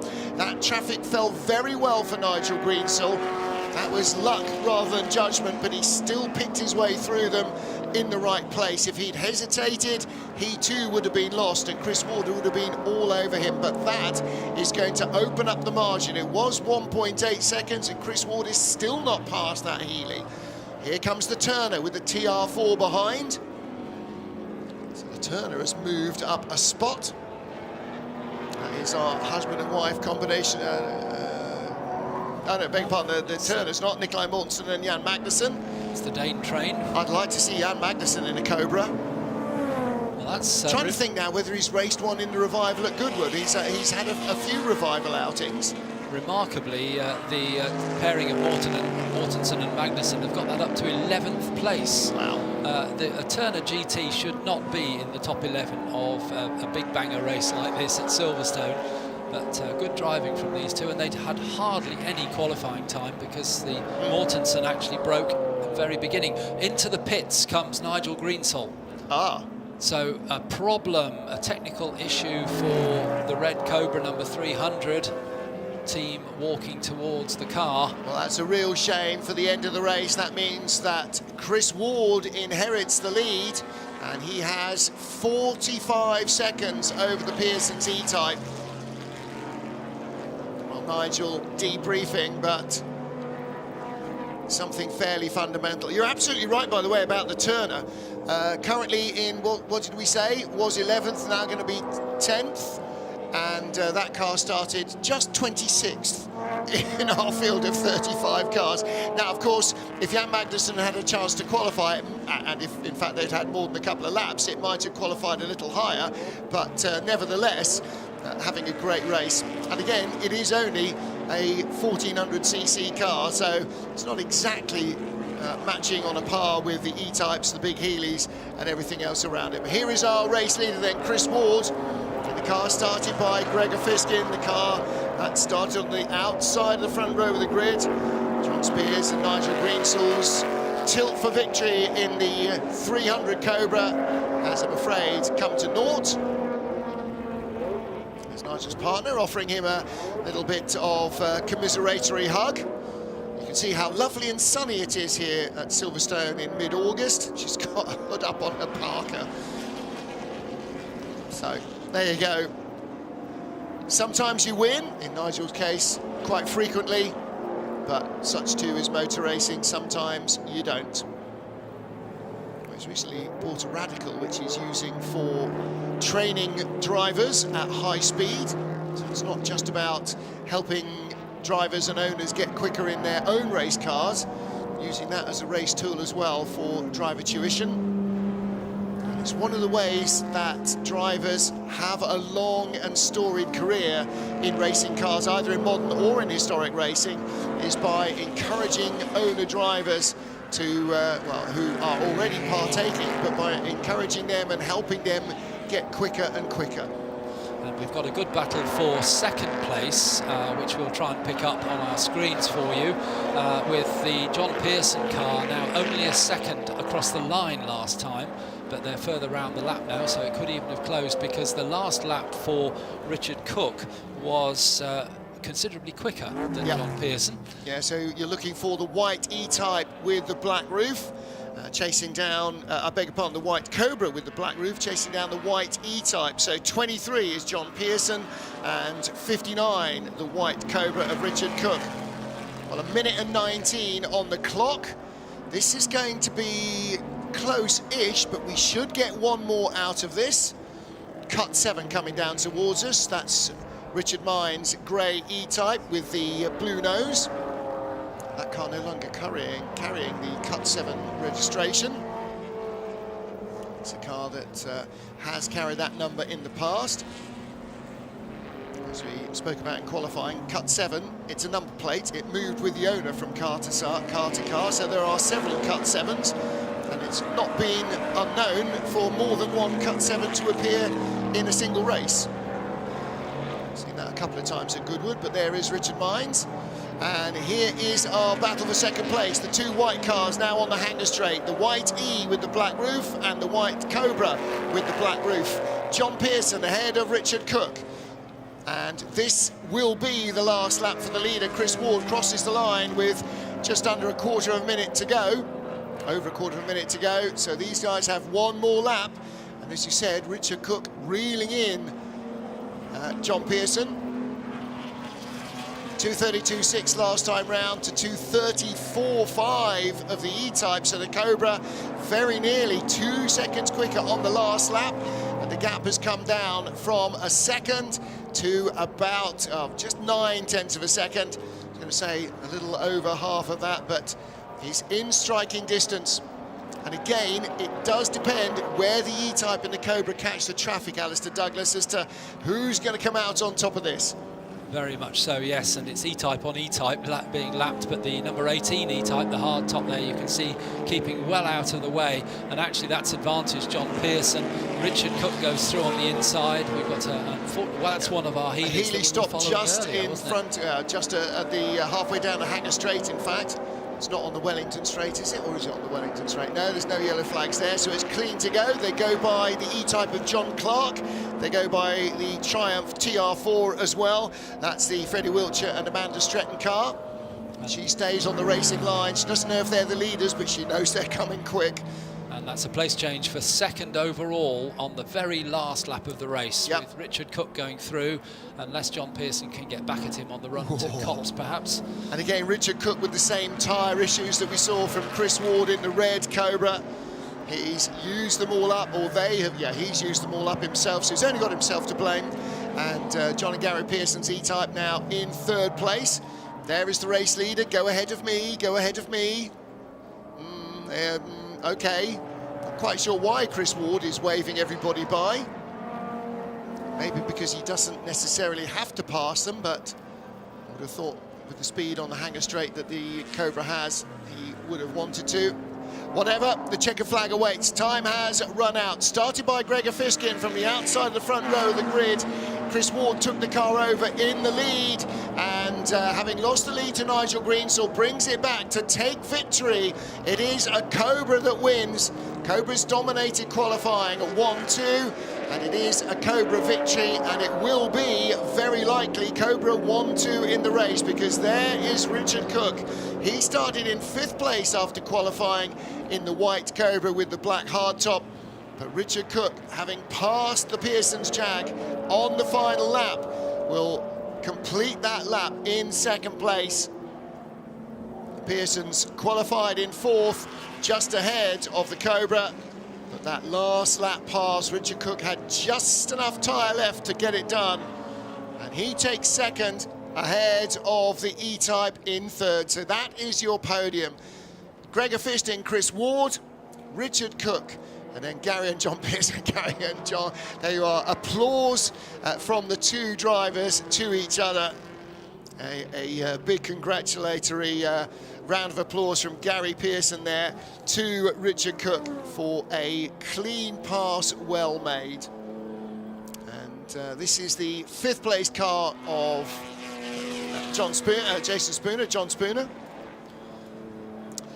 Because the Minshaw's E-Type came across the road in front of 7-11, and then the Peterkin Blakeney Edwards car in 6th position. So Howard Spooner, where's my head this morning? Race winner is Chris Ward. The car started by Gregor Fiskin. Richard Cook finishing in 2nd. Gary and John Pearson 3rd. All Minshaw E-Type, Jack and Guy finishing in 4th, ahead of Howard Spooner. And let's catch up with Bryn Lucas. He is down with our long-time leader, Nigel Greensill. Let's see what happened to the 300 Cobra. Well, Nigel, it's a shame to see you in the pits here. What can you tell us? What's happened? Oh, unfortunately, we just lost fuel pressure, so that was it. You know, it just conked out. So, but what a great race up to that point. It was fantastic. Great dicing with Chris. You know, it's always great when you're dicing with a friend out on the track and having lots of fun. And John had driven a brilliant stint early on, dicing with Gregor, and I think was it John Pearson that was in the E-Type, or Gary, probably Gary. So yeah, we've had a fantastic race. You know, it's been brilliant, but unfortunate for the guys. They worked so hard, and the car was fantastic, as you could see. It looked amazing out there. Some drifting for us too. Well done. It's a shame you didn't make it to the end. Another day, but we're having fun. Thank you. Well, there you go. It's not always your day. Lurking in the background there, ARM, Andrew Marriott, who has been patrolling the pit lane here at Silverstone since long before it looked like that. But there is Chris Ward on the podium in the Formula 2, in the 500, and again at the top step of the podium here. So again, one of the most experienced historic race drivers, gun for hire in the business, and did a cracking job holding off Nigel Greensill. And, you know, as ever, ebullient after a race like that, Nigel. I'm sure Chris Ward will be just as bubbling over with excitement. I don't think you can be bored driving a Cobra. Let's hear from him and Bryn Lucas. Well, Chris, you've done Again, it's great to see you out here. A great performance as well. Maybe the gods were shining down on you as well, particularly with the retirement earlier on. Yeah, for sure. It was exciting to start with, but Nigel, to be fair, had the better of us. I was tended to sort of start to overdrive a little bit. I got a little bit too much heat into the tyre, so the car was slip sliding about. But first time the car's out, all credit to Richard and RW Racing Services. It's never been on track before today, apart from a test day. So straight out of the box, really good. But really unfortunate that Nigel had his problem. It would have been nice to try and tag on to the back. I think that's the best I could have hoped for. But what a great result for the team, for the car, and for Gregor as well, who owns the car. It certainly is. Gregor, come in. Let's have a word with you as well, because you must be pleased with your performance as well, because it was Chris's performance really. But Chris and Nigel, great TV, really close racing. First time out in the car, you did a great job out there. Great. Thank you very really much. good, really good job. Top step, well done. Thank you very much. Oh, your arms. All right. Yeah.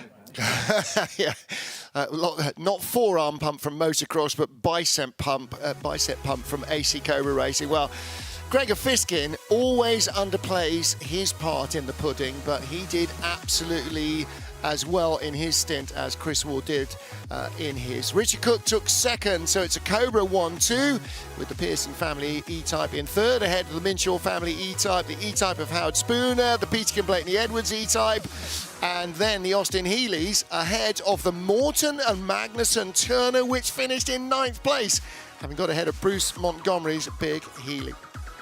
Well, that's a car that we'll have to look out for if Nikolai Mortensen brings it back next year with Jan Magnussen in. That's going to be a highly entertaining car, and I'm sure he would love to get an entry as well for the revival at Goodwood. That car going really well. Richard Mines in his familiar E-Type Jag, and Carl Tilley we saw in his Lotus Elite in a little clump of Lotuses.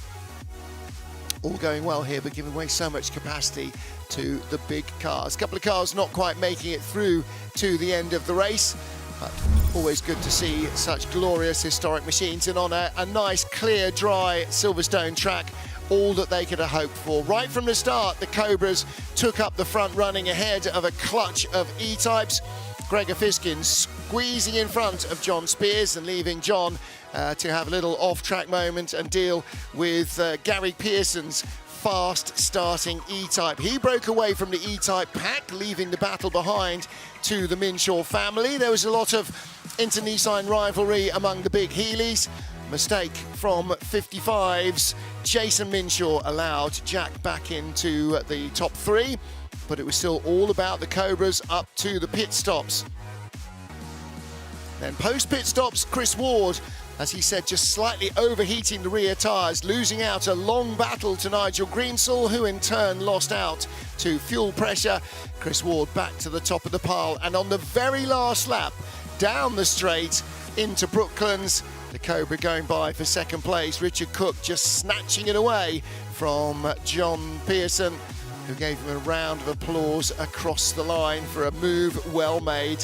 But victory going first time out to the Cobra of Gregor Fiskin and Chris Ward. Well, don't forget that there is lots going on around the track here behind the wing. If you're that area of the track, either now or at lunchtime or this afternoon, is the world's biggest collection ever of cars, bikes and karts associated with the late Ayrton Senna. More than 30 vehicles down there on display, and we will see some out on track as well. Among the cars, the first car he ever drove in a Grand Prix, where he made his debut in the Brazilian Grand Prix in 1984 for Tolman. That car we're hoping to see demonstrated. I can hear Terry Grant is busy. All of that screeching and scratching, that's Terry Grant's stunt show. That's in action. We got the funfair there as well. And here we are. We were hoping to see them out yesterday. Bruno Senna was here to drive the Tolman, but the rain prevented it because they didn't have wet weather tyres for the car. But here we've got the 1984 Tolman Hart TG183B, chassis number 5. That's the red and white and blue car. We saw Ted Tolman's March racing in the Formula 2 race. Tolman took his team and drivers from Formula 2 into Formula 1. They built their own cars. They had the engines from a tuner Brian Hart, 4-cylinder turbo engine, and with that car number 19, Ayrton Senna began his Grand Prix career at home in Brazil, not at his home circuit at Interlagos. The Brazilian Grand Prix was in Rio de Janeiro, but that's the car with which he made his debut, and alongside period Lotus mechanic Chris Dinage, now owns Lotus 97T chassis number 2. And that JPS Lotus, with its 800 horsepower Renault V6 turbo, is the car with which Senna won his first ever Grand Prix. He'd nearly done it in a Toleman in Monaco in 1984. In the streaming wet weather, Alain Prost was just ahead of him. He was closing hand over fist. Stefan Beloff in the Tyrrell was closing on him, and had the race not been red flagged, it might have been his first win. But his first win did come in the rain, in driving, stormy conditions on the Portuguese coast at Estoril in the 1985 Portuguese Grand Prix. And that car in the demonstration as well, but being shown here on track. So the very first car he raced in a Grand Prix, and the very car in which he won his first Formula One race as well. Of course, the Toleman was not the first Formula One car that Senna drove. He tested for Williams at Donington Park in May of 1983, when he was still battling Martin Brundle for the British F3 Championship title, and then tested later in the year for Toleman. Williams didn't get his name on a contract. Ted Toleman and team manager Alex Hawkridge and Chris Whitty wasted no time at all in getting this signature, and Senna was all too happy to make his debut in the TG184B. So that's the updated version of the 1983 car, the General Belgrano, with that really distinctive nose. The Belgrano originally had nose wing mounted front radiators, as well as that sort of double tiered rear wing, and the 4-cylinder turbo engine from Brian Hart punched above its weight, the car, particularly when traction limited the power of the other turbos. And then he was snapped up by Lotus. Peter Wall was the team manager in 1985 after the death of Colin Chapman, and Senna, the dominant force in the Lotus team, drove them on to greater and greater things. And in that Renault turbo, 800 horsepower turbo 1.5 litre V6, he claimed victory in a stunning display of wet weather driving in Estoril. Wasn't the quickest car in qualifying, it was always spectacular in Senna's hands. If you watch period video of Senna qualifying these Lotus Renaults, then it was rarely, if ever, straight. And of course, in those days, no flappy paddles, H-pattern gearbox, so the left hand on the wheel, the right hand rarely on the wheel. And that car, the exact car you're looking at now, the car in which he won his very first Grand Prix nearly 40 years ago. His first and only win in Formula One at Silverstone came in 1988 on the road to the first of his 3 World Championships. And in the display as well is the McLaren in which he raced the shortest distance of any car, just 400 metres from the start line to turn 1 in Suzuka, in the infamous clash with Alain Prost, in which he won his World Championship title. Great to see these cars out on track, and you can see that the car's just starting to pick up a little speed now, Chris Dinage. You can tell when they're really not on full chat, because you don't get that big puff of unburnt fuel coming out of the exhausts on the overrun between gears as you do when they're being driven in anger. But these cars have been on display all week, all weekend, and Bruno Senna, as I said, was here yesterday and was really looking forward to the opportunity to drive the Toleman, something with which he's not had an encounter before.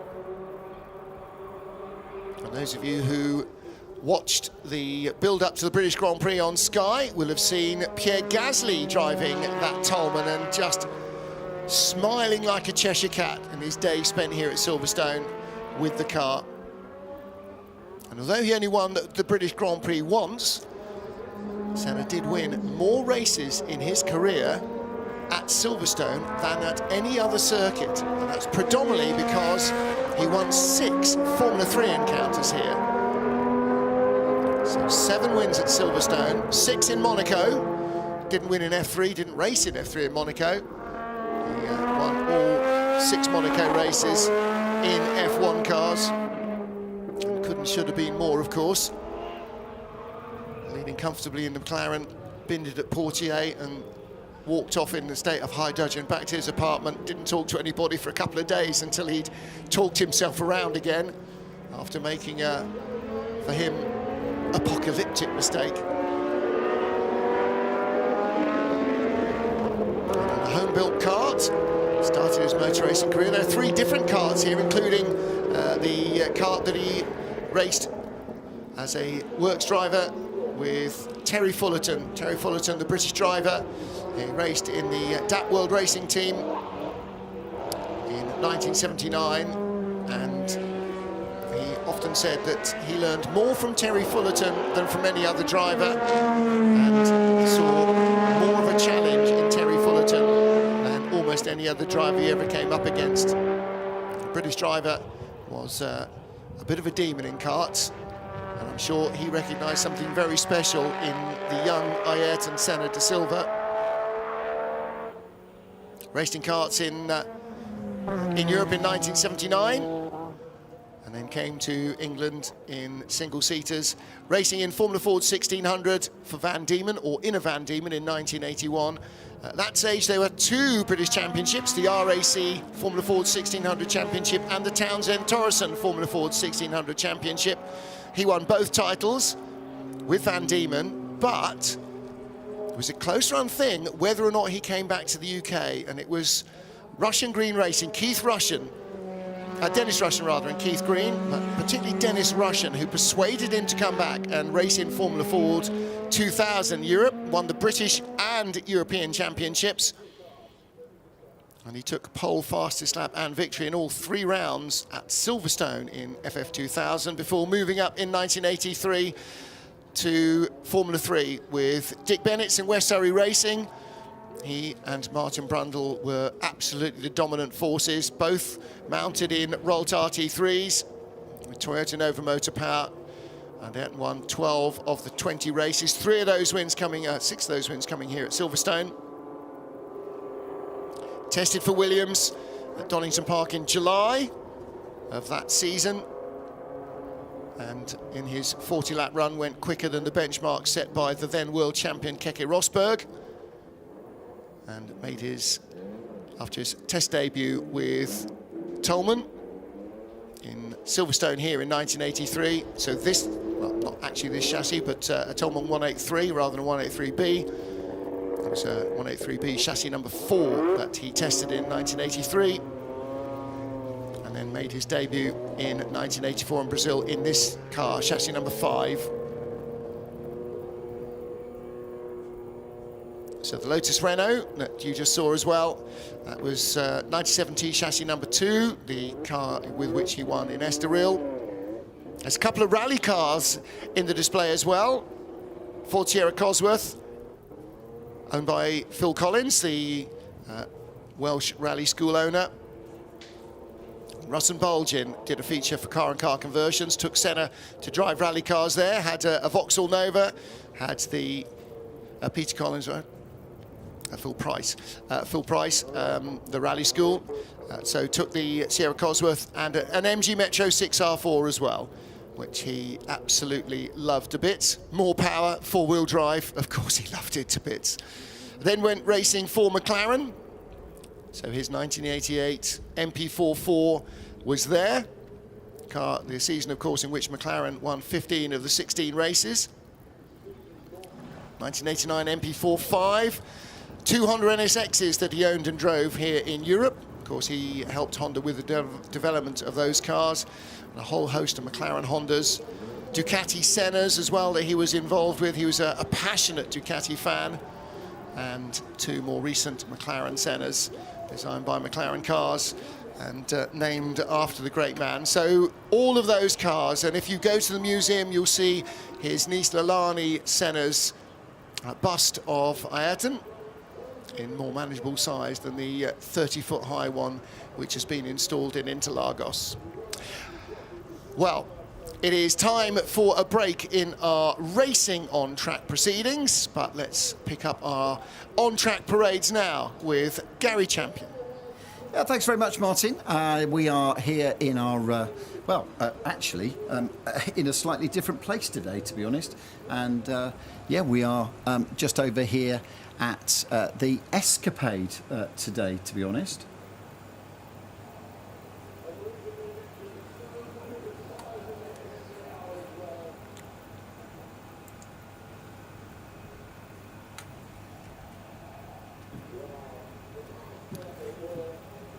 And I can introduce Rob to the proceedings. Good afternoon. Good afternoon. How are you? I'm all right, thanks. Looking forward to the track parade to come out. So various track parades that we've got today. So we should be seeing the Golf Owners Club, Mark 1 Owners Club, the MR2 Drivers Club, and also the Mercedes-Benz Club as well. We were hoping that some of our programme will come to you from the Escapade today, because we were over there this morning having a little look-see, and really nice. Nice breakfast. No, we didn't stop for breakfast. We just had a coffee, to be honest. Okay. But very healthy. Very nice. They've got a lovely clubhouse over there, and just while we're waiting for the track parades to come out, very nice clubhouse. So downstairs, swimming pool, gym, sauna, and a treatment room as well. And then the middle floor is the bar area and the restaurant, very nice, very swish. And then the top floor is this amazing terrace that is overlooks the circuit and just amazing.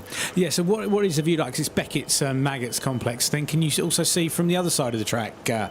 Because I've not had a chance to have a look yet, but it does look brilliant. Yeah, I mean it's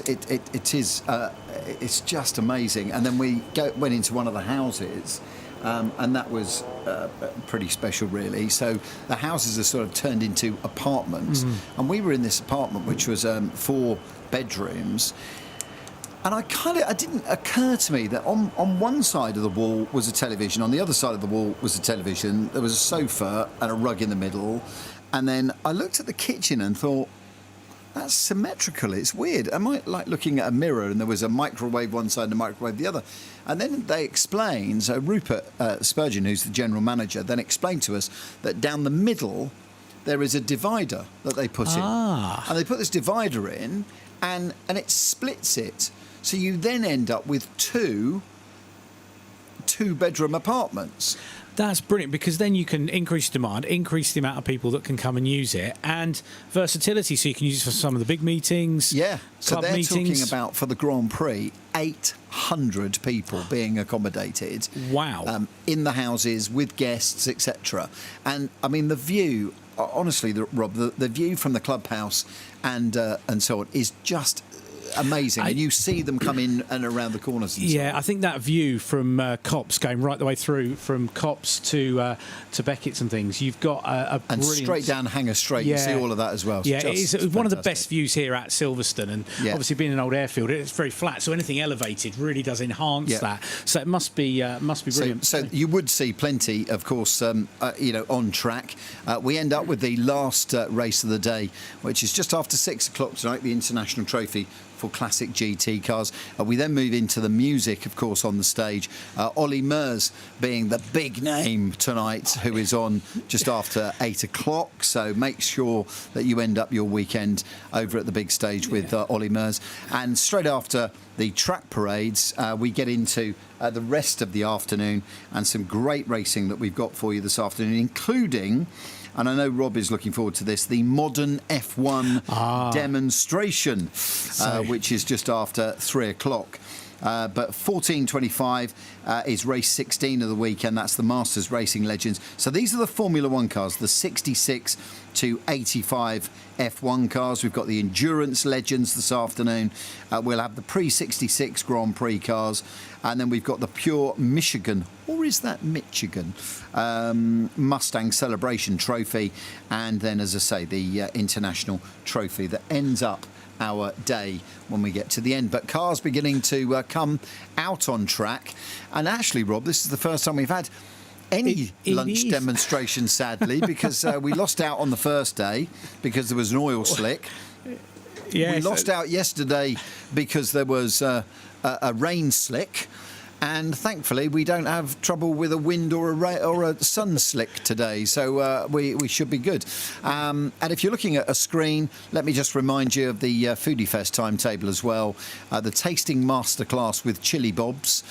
Dean Edwards is the star of the stage in the Silverstone Kitchen Live right now, if you want to get over there.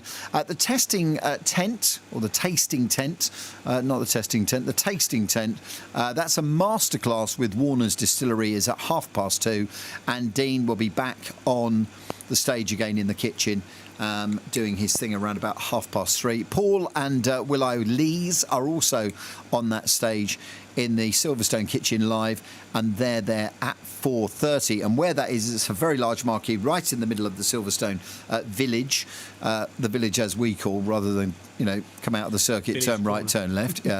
So it's a village corner, yes. And right next to that is the Diddley Squat farm shot, of course. Now, if you are over by the big stage, Northampton sings out. They are Britain's Got Talent finalists. They are amazing. So go and see them around about 1:45. Mike and Elvis Car Clinics, they've been very popular over on the big stage. We've got one of those at 2:05, another one at 4:45. There's a prize pit stop. What does that mean? Well, basically everything on the stage stops. They play games, all kinds of things.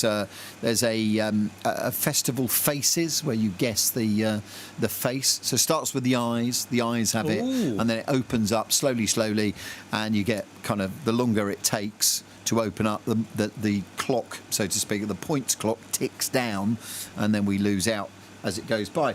Now, I'm not sure whether we can, we'll risk things to see whether we can actually hear from the MR2 Drivers Club. And the answer to that is a resounding no, we can't. So we won't hear from them then. So your hard work, I'm afraid, all of those, well, I got some good steps in going talking to all of these clubs, but it does mean that as we see some of the cars on track, we can give a little bit of baby. So we've got our parade on track. It looks like we're being led round by some Series 1 and Series 2 Land Rovers there, and then Porsches. They were a group that I spoke to yesterday, and the Porsche Club celebrating a lot of different activities. You got the Mustangs there. We've got a Mustang race this afternoon, and their club very, very enthusiastic in all that's going on. But then we've got, and then I was about to play the interview, which we can't seem to play out, sadly, the cars with the MR2 guys. So. Yeah. So the MR2 are celebrating all three series of the MR2 here at Silverstone. They have got some of the cleanest collection of the little two-seater sports cars. And I spoke to a couple of people when I was over there. Again, as ever, very, very enthusiastic. The MR2, can you believe it, is 40 years old. 40 years old. And the club started life in 1990, and it looks after all three iterations of the MR2 that you can see if you're near a screen on track now. Right the way through. And if you're interested in going and buying one of these, and I used the phrase the other day, they are kind of down the more affordable range of some of the sports and classic cars that we've got here at Silverstone this weekend. And those MR2s, go over and talk to the club guys there. They are so enthusiastic, but they'll also give you pointers about buying, where to get spares, all of those kind of things. And that's really what the festival does bring for these car clubs, to try and increase their membership. But MR2s, they're really pleased. 40 years old. It was one of those things I couldn't believe they were 40 years old, those cars. Well, I was talking yesterday to a guy from the... he's bought his Honda S2000 here, and he said he doesn't normally go to these sort of meetings, he doesn't go to these kind of gatherings, but he has done this weekend. It's kind of almost the first one he's been to, and he said it was really useful because there's a few little things with his car that he's got little foibles on it, a few issues and so on, and he said the advice that he's had from other owners, he said, has been phenomenal. It's been really helpful. And he's actually got a place, I don't know what the problem is, but he's got a problem with one of the cars and he's having it sorted next week. Brilliant. So that's pretty cool. We did just start to see there, Rob, the Lancia Stratos. I'm so pleased you mentioned But those. of course there's a lot of Stratos. So are they Stratoses or are they Strati? I would assume they'd be Strati, but then you see so few of them because there was only 497 of them ever made. Of course there was.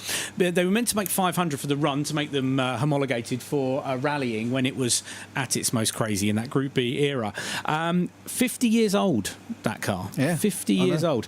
1974 they started, and it's great. I think I've seen a few of them about, but I've never seen. I think we're almost into double figures for them on track, and we can see them right past us now, and a lot of them in those retro rally era looking. They just look brilliant. They were really tough to drive. You hear from classic drivers like people like Didier Auriol saying they were really quite complex, and of course they were all handmade, so each chassis had its own quirk and tweaks, and quite a challenging car to drive. Short wheelbase, big V6 engine. Can I just say, quite a challenging car to co-drive as well, because there's no space to put anything. And back in the days when you had a co-driver in it, you needed maps, books, etc. Okay, there were pace notes, but you also backed it up with maps and so on. So it was really quite tight, and there was nowhere to sort of put your your helmet, that kind of things. Your sort of helmet was like on the floor between your knees. And they had a height restriction for the drivers and co-drivers then, because the doors kind of close in with the helmet on when you're all in there. It was a really tight and then we are talking of S2000s. There they are. Yeah. So the two guys I was talking to have got a white S2000 and they've got a great registration number for it as well. So who knows, they might be coming by. They seem to be sort of a little bit split up here. The S2000's 25 years old, those S2000s now. Again, It's another car that does make you feel crikey. The club, the S2 UK club, 20 years old, and they've got over 1,000 members. They had over intending to get 60 odd cars here, including some of the GT 100s, of which only there were 100 built, and there are a few of those here and probably out in the parade in amongst the difficult to pick them out on camera, but I think we're trying to put sort of everything out today, because I think we've missed out on cars over the last 2 days. It almost looks like we're literally putting everything out. And why not? In the sunshine, don't they look great? And we've got a collection of what look like American muscle cars out on the circuit at the moment. Of course, I spoke to the Mustang Club yesterday.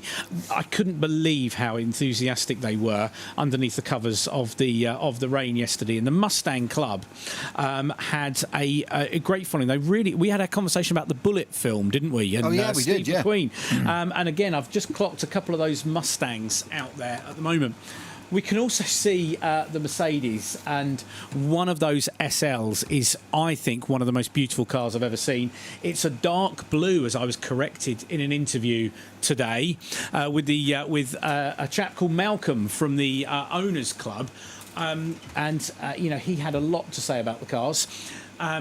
So Malcolm from the Mercedes Club. But this car you can just see on camera as it comes down Hanger Straight, just into Stowe Corner there. That blue 1961 car is just absolutely beautiful. And Malcolm from the club, as I say, he was very enthusiastic. He'd driven his down from Scotland, but the SL, they are celebrating 70 years of the Mercedes SL here at Silverstone. The SL launched in 1952. It's a very successful sports car racing career straight away, and straight out the box it won the Le Mans 24-hour race, and then of course you had the iconic Gullwing cars, which were launched in 1954. I'm now going to hand over to Gary, who's over at... we're going to go to the Mercedes group. Yeah, we're going to hear from Malcolm from the Mercedes Club. So I'm here with Malcolm from the Mercedes-Benz Club amongst a stunning collection of very pristinely clean Mercedes. Malcolm, why is the club on track here at Silverstone today? Basically just to get all the club members together, meet different people from different bits of the country, i.e. I'm from Scotland up in Edinburgh.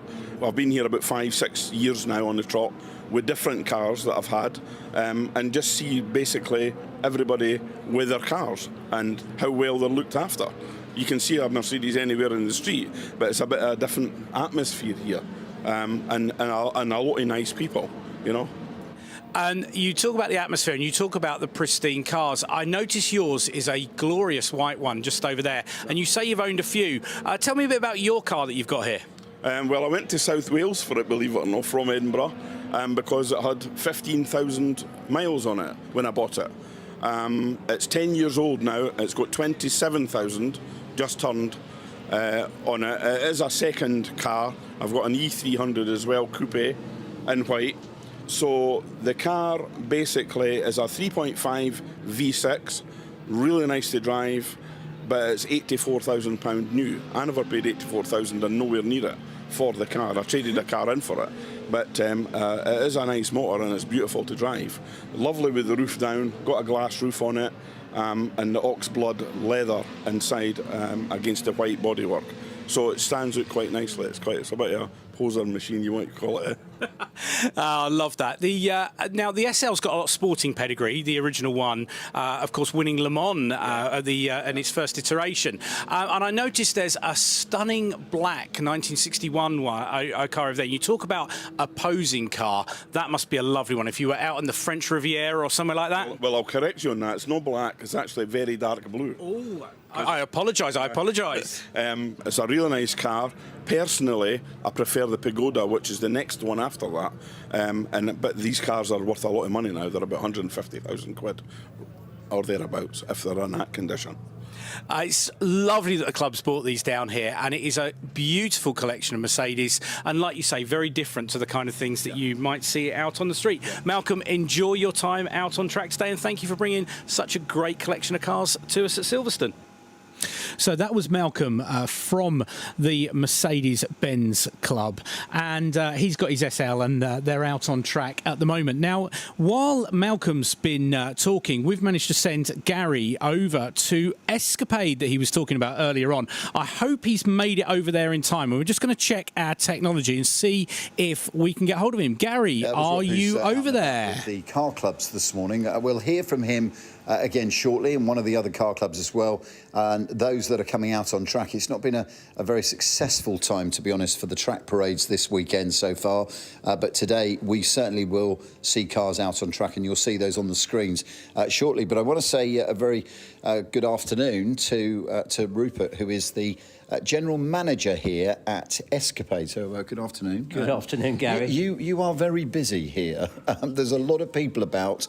I'm assuming just everyone's come in for lunch. Yes, they have. Yes, the word has finally got out there. Thanks in part to you telling people about us over here. But people are booked in. People who are here for the weekend. We've had some people that are camping that have come here 2 or 3 times for their lunch.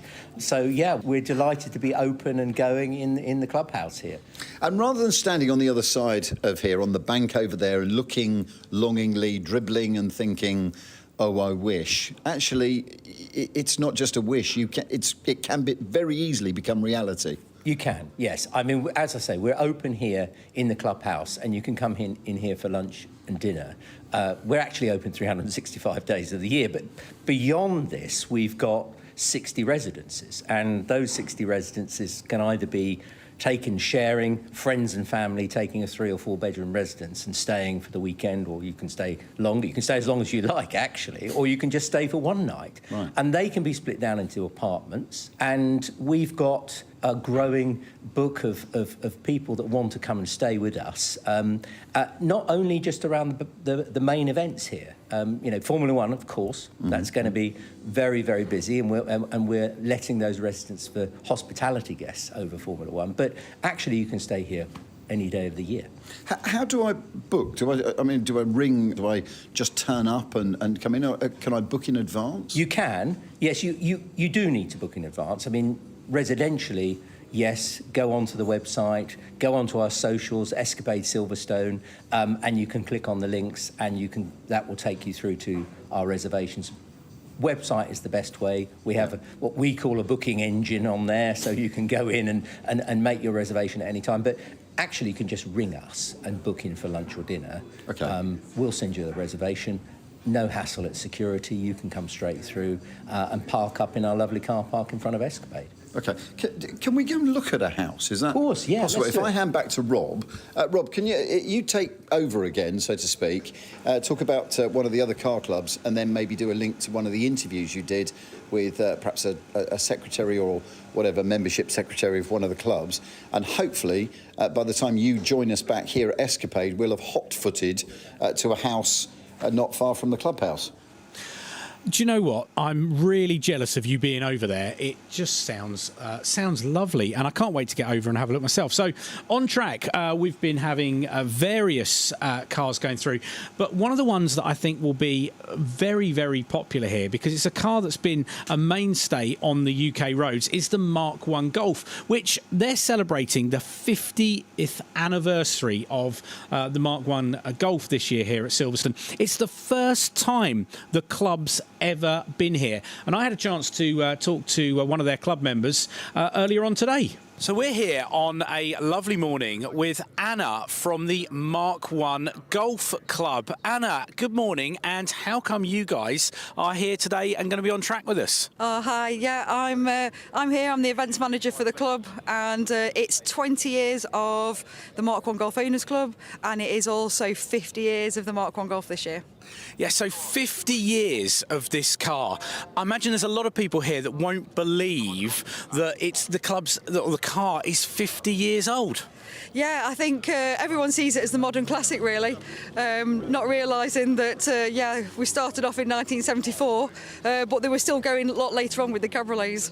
And the GTI version of this car really did spurn a generation, is it? How many GTIs, because I can see quite a few of them while we're here, how many GTIs are going to be on track with us today? I think we'll probably have 6, and then we've also got a few unusual ones as well. We've got Joe's 4-wheel drive modified car as well, so that's quite an interesting one. I've done a write-up about that. That is, so that's the one I understand that's got the 3.6 litre engine in it, the V6 engine in it. I bet that really does need the 4-wheel drive to keep it on the ground. Yeah, Joe's done a lot, most of the work himself as well, so I know we won't get a chance to show you that on track, but yeah, it's amazing. That is brilliant. So I also understand, even though the Silverstone Festival has been going on a little while, but this is the first time you guys have been here. Yeah, that's right. I don't really know why in some senses that's the case, but we've also got another big event on this weekend as well. So a lot of the club have also gone to Ireland for our Ireland tour. So we've got a lot of cars here and a lot of cars tootling around Ireland too.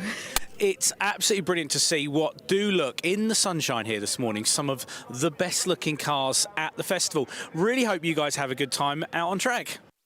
Yes, thanks, Rob. We are back at Escapade, and we're now in one of the apartments. You can probably tell because it's a bit echoey. The doors are shut, but there is a really nice... Can I just point out, there is a really lovely balcony here, and it looks out over onto the track. It is unbelievably just such a view. And I don't know quite what... I mean, what are we talking, Rupert? Probably no more than about 30 metres to the track, are we, from here? Well, that's right. The balcony is actually cantilevered over the trackside road, so you really are in touching distance of Maggot's Corner here. Yeah. It is unbelievable. And then we come into this. This is so we're stood in the lounge. So we've got sofas, we've got a kitchen area.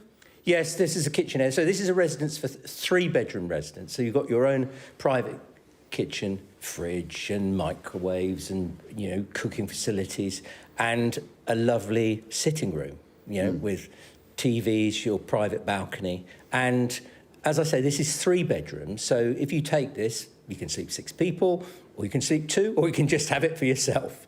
So it's very flexible. Yeah. Do you have bigger and you have smaller? We do. So this is one of the large ones. This is our 3-bedroom trackside. We also have a 4-bedroom trackside.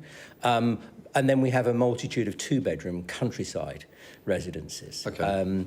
You know, if we go to the back here, then you can see all the countryside. Okay, after you, don't fall over the chair on your way through, will you? Yeah. Okay, and then do we have houses here, or is it all apartments? It's we call a residence. It's one unit of 3-4 bedrooms on the trackside. Right. And actually, what you look at, if you're looking back towards here from the inside of the track, you look at one on top of the other. So that's one residence on top of the other. Right. And they're like one car is slipstreaming the other, or at least that's what the architect told me was the inspiration for the way that they were designed. So we've come into the bedroom, decent-sized bedroom, beautifully decorated as well. Rob, I just want to point out, I can't, this is a bad radio moment, but the back of this is like a tan-coloured suede headboard. It's proper class, if I can say that. It's lovely, isn't it? It really I'm going to is. have to send the housekeeping team back in again now. They can no, I have. I've touched it. I've touched it. Right, I'm just going to go over here because there's a loo and oh my goodness me, there's like this massive shower, and then you get this view out the back over the Northamptonshire countryside, as the sales team would say. That's right. But again, very nice. It's all grass, trees, and so on. It's all been lovely and landscaped, and then you get that view at the front. So this is amazing. Now, and the key I just want to really get across to people is, yes, you can buy, but I could rent this for the weekend. I can come for a night. I can absolutely, you can. And this particular one we're in now actually splits into two. So this is a residence, but it splits into two apartments. So actually, you can have a one-bedroom apartment all to yourself. That wonderful view. Yes, with that balcony, or you can take it all together and enjoy it with friends and family. It's lovely. Rob, let's go back to you because this is obviously track parade day. So let's go do the track parades. I'm going to walk back through because quite clearly there is a cup of something cold and steamy waiting for me that might have some bubbles in it. I couldn't possibly comment, to be honest. Well, I'll let you finish that and hopefully get back here quite quickly then. So, carrying on, we seem to have most of the track parades off the circuit at the moment, but I just do want to mention a couple of other things. We've got a group that have come down, the Bomber County Minis, and the Mini, the original Mini, is one of those cars where I don't think you have to be a particular car fan to recognise that car, but the Mini is 65 years old tomorrow. The first one rolled off the production line 26th of August, 1959. And so that is a real plug. So later on today, we can see some classic F1 cars joining the grid. And I know we're going to have the classic F1 race. But a little bit later on today, there is going to be the modern F1 demonstration. And that's going to be Esteban Gutierrez, the ex-Sauber and Mercedes Formula One driver. He is going to be driving a Mercedes Formula One car around the track a little bit later on. And we're the Mercedes F1 car. It'll look great. It will sound great. And if you get a chance, get over to Beckett's Maggots Copse area to watch that, because watching a modern F1 car through that area is just absolutely epic. And I managed to speak to some people from the Mercedes team a little bit earlier on in the weekend. I'm really pleased to be in an amazing marquee with Toby from Mercedes Formula One team. Toby, tell me about what Mercedes are doing here at the Silverstone Festival. So we're marking a decade of hybrid, so we're going all the way back to 2014 is our very start. So we've got Nico Rosberg's W05, we've got a 2017 car, we've got for Lewis, two Lewis cars, 2017 and 19. We've got a Valtteri Bottas 2018 and we've got a 22 for George. So we've got quite a collection of machinery all in one room. We're also running the W12 out of the garage on Saturday with Esteban Gutierrez. So we've got quite a busy weekend of it. It is, and I suppose it's a doubly busy weekend because the Formula One season has started as well at Zandvoort. So you must have to split your time between all the heritage work, and then the team are obviously working at the circuits live in the races. Yeah, so we're quite fortunate in Heritage. We've got the future talent coming up to us. They get the dubious job of taking apart championship winning machinery. So on weekends they get off, they get to come and support these sort of events. So we're lucky we've got quite a lot of people, and we've got it's useful to have current mechanics and ex-mechanics, and it's all feeds into the big system.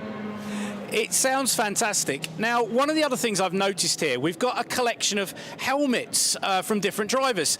Who are the helmets that we've got on display in amongst these cars? So we've got one for that supports each car. So we've got Nico Rosberg 2014. We've got Lewis's 27 and 19. We've got Valtteri's 2018 and George's 22 helmet. So yeah, we've got the luxury of having 5 cars, 5 helmets. It's quite nice to be able to share some of our heritage. It's one of the few opportunities you get to get up so close to some of these things. So it's a good chance to come and down.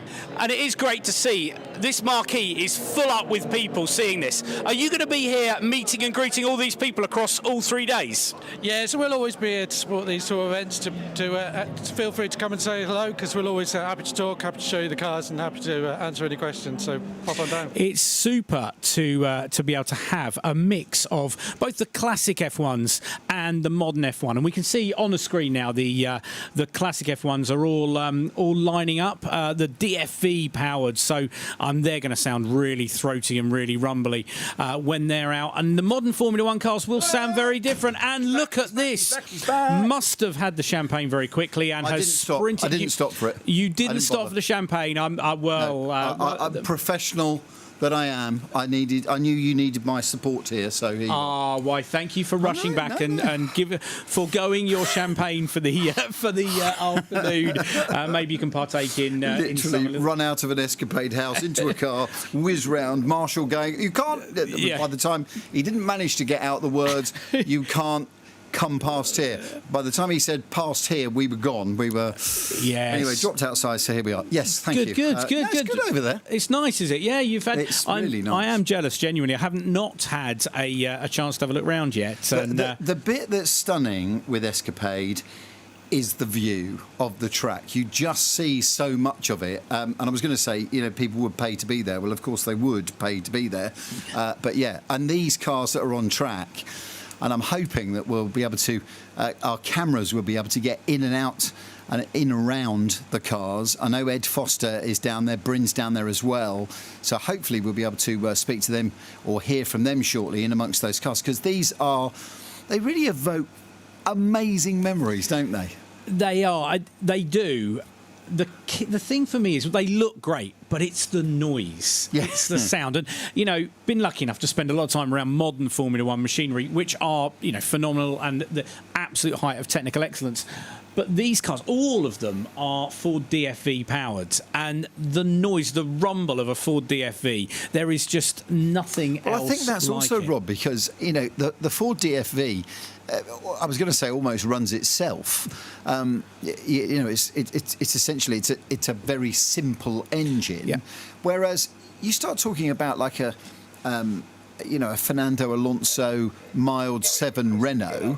As soon as you get that on the grid, you've now got 20 mechanics to try and get it started. Yeah. It needs electronics, etc. So I think. But anyway, our wish has been granted, Rob, superb. Because down on the grid, I'm delighted to say, in amongst them, and if he doesn't stroke them, he needs a slap, to be honest, are all of the Formula One cars, and Bryn is down there for us with a camera. Well, welcome back, everyone, for the final afternoon of the 2024 Silverstone Festival. It's sad we're into the final afternoon, but Bryn, we've got a lot of action to come. We certainly have. You've got a 7-hour drive after this as well, but we've got a lot of action here on track, and you can see behind that there's quite a bit going on. We'll have a quick rundown, I think, of the schedule first of all, and then we can start talking about what these lucky people behind us are doing here too, shall we, Ed? So if we kick off with this afternoon, as you can see behind, as Ed has quite brilliantly said to you just there, we have got the Masters Racing Legends Formula One 66 85. That's what's gathered up behind us right now. Then we have the modern F1 demo going off at 3:05. Then we come back onto track here for more stuff with the Masters Endurance Legends at 3:35. The HGPCA Pre 66 Grand Prix car take to the track at 4:25. 5:05, the Pure Michigan Mustang Celebration Trophy. Cannot wait for all that V8 rumble to be going on around here. That's going to be exciting. And we finish off the Silverstone Festival with the International Trophy for Classic GT Cars Pre 66. Which of those are you looking forward to the most? It's such a cop-out, but all of them. Yeah. So genuinely, they're all going to be absolutely fantastic races. Correct answer. And you mentioned the grid here. Yeah. There are a lot of very lucky ballot winners, so you can enter a ballot for free, and then these have been chosen at random to come and mingle with these Grand Prix machines behind us. And we've got this as a pre-turbo era, just fantastic cars, and these are, dare I say it, these are sort of usable Formula One cars. So what we're going to do... For you, maybe. Actually, not for you. No, not for I can't get into them. Get in one, no. So, Bryn, you're going to go to your usual spot on the grid, which is at the back. At the back, yes. Yeah, and I will meander from the front, and we're going to try and speak to as many drivers and mechanics and maybe even some public as well. I'll run off down there. Yeah, you go there. Go you follow me, Henry, and let's see who we can find. So, it's obviously most of the drivers have kind of moved off. Just what I want to do is just quickly show you on one of these Williams cars the skirts or lack thereof. So if you can have a look here, this bit, the regulations say this has to be 40 mil above the ground now, but when this ran in period, it actually had a bit of rubber that touched the ground, which then activated the underfloor aerodynamics. But really, in the period, it was banned because it was too fast. And the modern regs for these cars, I'm sorry to interrupt. We've just been talking about the ground effects on these cars and the skirts, which obviously aren't on them. Have you ever driven this car with the skirts? No, I haven't. I would love to, but the regulations mean that we can't do it here. So no, never. Maybe a private test day one day. Yeah, that's a great idea. Actually, I should do that. But they're still, I mean, incredible things to drive. Someone was saying that they do. We're going to get run over. They do everything that you want a car to do. They stop, they turn, they've got power. Yeah, absolutely. You can basically dial in how much fun you want, and it's a safety thing. You want to be super safe, you dial out the fun a little bit and understeers, and you'll never lose the rear. This race I've decided to bring a lot of fun in. I've said that I just want it to turn in, so let's see if the rear is going to be as stable as it has been in the past. Well, whether it's faster or not, it will be more fun. Yeah, exactly. All right, cheers, Lucas. Right, let's see who else we can find over here. So we've got Werner Dansenberg, who had a great race yesterday. One of the Brabhams. It's lovely to see one of these Brabhams out and running. A certain Bernie Eccleston ran the team in period, and he does tend to have quite a lot of the Brabhams now. Werner, I'm sorry to interrupt. Werner, what a fantastic lineup on the Grand Prix grid. These machines, it must be such a pleasure to drive this. I mean, it doesn't get much better than this here in the greatest cars in the greatest period of Formula One, driving with respectable drivers at nonsensical speeds. So yeah, it's very great. It's humbling, but there's so much fun. And what can you do from here on the grid? Because you're right up at the sharp end. Excuse me, go again? So what can you do from here on the grid? You're right up at the sharp end. Can you make up some places? Yeah, I hope so. So that's the advantages of a reverse grid. It gets good for the public and for the drivers that are a bit more at the back. So they reverse the top 9, which means that the ones that are in front of me were a bit slower during last race. So it's, very exciting. Cheers, Werner. I think we can go down to the other end of the grid and see what Bryn's up to. The grid, but we're going to go for a little stroll with the car that's here with us right now. And James, you're going to be getting in the car in a little bit. What can you tell us? We'll disappear off maybe, Gordon, have a look at the car as well while James is talking. Mind you back though, because you're being chased down by another F1 car. But tell us a bit about the car, James. This is 83. It was driven by Alboreto. It won the Detroit Grand Prix. It's a sister car of Matt Wrigley's, who's up the front. He was second yesterday. This is the first time I've driven the car, so it takes me a while, especially at my age, to get the hang of it. So you're going to be heading out there and having a bit of a go, shall we say. What's it going to be like for you being behind the wheel around Silverstone in this? It's phenomenal. I never thought I would have the chance to do this. I've been doing it 10 years now. It's the people you meet from all over the world, and they're all very fair out there. You don't get idiots crashing into, well, hopefully, I might crash into somebody else, but it's really enjoyable. As we go back to the car very quickly, Gordon, have a quick look around it. James, tell us some things about this that we may not be able to see from the outside. What is there in particular that we should be keeping our eyes on? This is a flat bottom car. It's just been rebuilt because I crashed it at Watkins Glen. And I don't know a lot about cars, but it's been rebuilt and it should be better than down here. But I'm going to get somebody else to drive it next year. Well, look, we're looking forward to seeing it out on track, James. Thank you very much indeed. There you go. A quick look at that one. We shall find out some more cars in just a little bit. We are surrounded by them, as you can see, and by some lots of very happy faces of people who won the lottery, effectively. Ed, though, I think back to you. Right, we're still quite near the front of the grid, and what they've done is obviously after the finish from yesterday, they've reversed the front few cars. So we've got Matthew Wrigley, who was just here. We're going to have to chase through the crowds, who finished second, but really just behind in second. He's talking to Lucas, who we were talking to earlier, but I'm going to wrestle him away. Matthew, I'm sorry to interrupt. Cracking race yesterday. I mean, there's nothing in it, is there? No, I was a bit too sleepy on the first lap yesterday, and sort of such a professional driver and sort of so experienced.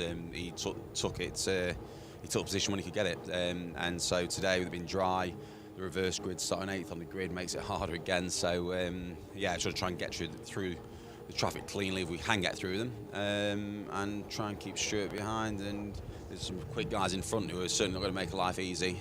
So. Yeah, it'll be interesting to see where we get to. Obviously, the idea is still try and win the race, but it's not going to be, well, it's never easy. And so, yeah, I'm looking forward to the challenge anyway. The frustrating thing is, the harder it is for you, the more fun it is for us. Yeah, I mean, I'm looking forward to, I didn't feel great yesterday, so I'm I'm feeling a bit back on top form now, but I think after putting it on pole the other day to then have I was hoping for 2 dry races really, because last year we had a bit of a in-between race. So this year I wanted 2 dry races just to put it on pole and just have the 2 races for everyone to watch and spectate in the best way possible really. But today, yeah, we'll see, and I'm certainly looking forward to it. Great, well look, good luck. Thank you very much, cheers. And I think Bryn is busy down the other end. I am indeed. Thank you very much, Ed. I've just found Carlos de Quesada here. He's going to be driving the McLaren M26 from 1977. What can you tell us? It's obviously a thing of beauty for us to look at, but what can you tell us about this car, Carlos? Yeah, this car is a 1977 McLaren M26 and driven by James Hunt. He ran in the 77 season with it, or actually 78 season. It didn't have a very successful season, but it's just a beautiful car, an amazing car to drive. So it certainly is. I mean, just looking across it right now at the camera, tell us a bit about it. I mean, fundamentally, what is this thing like to drive? Give us an idea of what it's like from your perspective.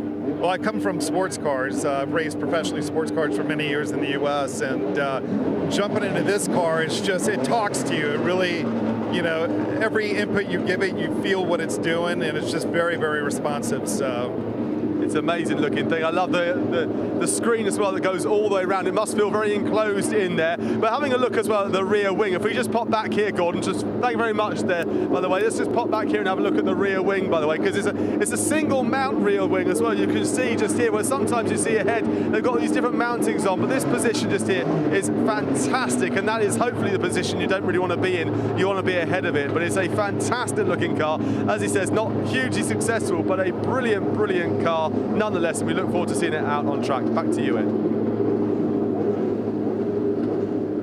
So yesterday we were lucky enough to talk to Esteban Gutierrez before he drove the 2021 Mercedes, and I asked him what he could change on a lap-by-lap basis, and he was still talking 3 minutes later of things he could change. Now, these days, with this era, there's not a lot. You can change the brake bias, and on some cars, the rear anti-roll bar, but that's about it. Stuart, cracking race yesterday. It's not going to be an easy one because there is a bit of traffic to get through. Yeah, I mean, that's the rules though. So, yeah, gonna have to get through the first few corners and just try and give it the big one. That's it's not a long race, so got to make it count. There's some quick boys at the front, so I don't, not so keen on them scampering too early, so really got to get stuck in straight away. Well kind of like yesterday, I guess. Are there bits of the track that Matthew's car's quicker on and vice versa? Well, I didn't actually know there was a reverse grid until about an hour ago.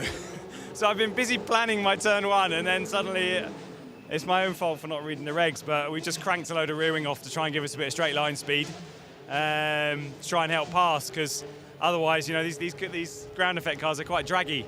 So I thought we'll try something a bit new, so you know, crank a load of downforce off and give us a bit of straight line speed, but it's going to make it quite lively through Maggots, Beckett's and so on. So we'll see if it works. Well, best of luck. Cheers, mate, thanks. So Stuart was just talking about sort of basically being a bit draggy down the straights.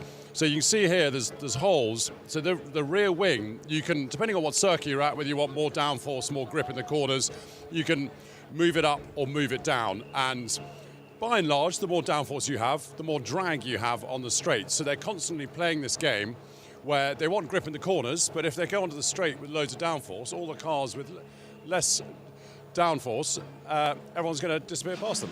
So after that insightful little moment, let's go and talk to Bryn. How you getting on, Nick?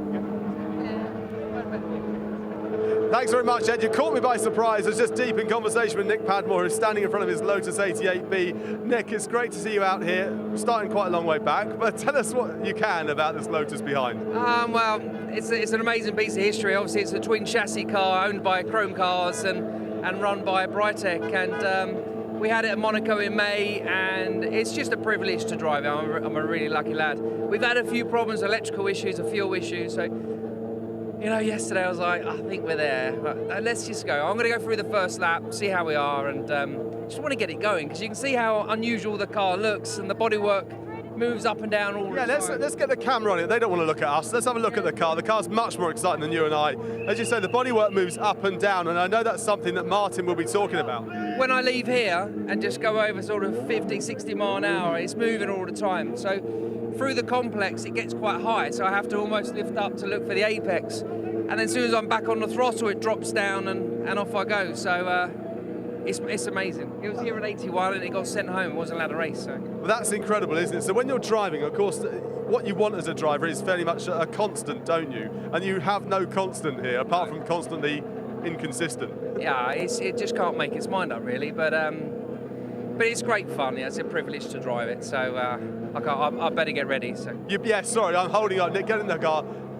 Thank you very much there to Nick as he gets ready and gets into the car. Let's keep our eye on Nick while he gets into this car. That's much more exciting than me. He's getting a few hugs around. It's fascinating to see how much it raises and drops down to, isn't it? But we're about to get ready on track, so hopefully the action will take over in just a few moments' time.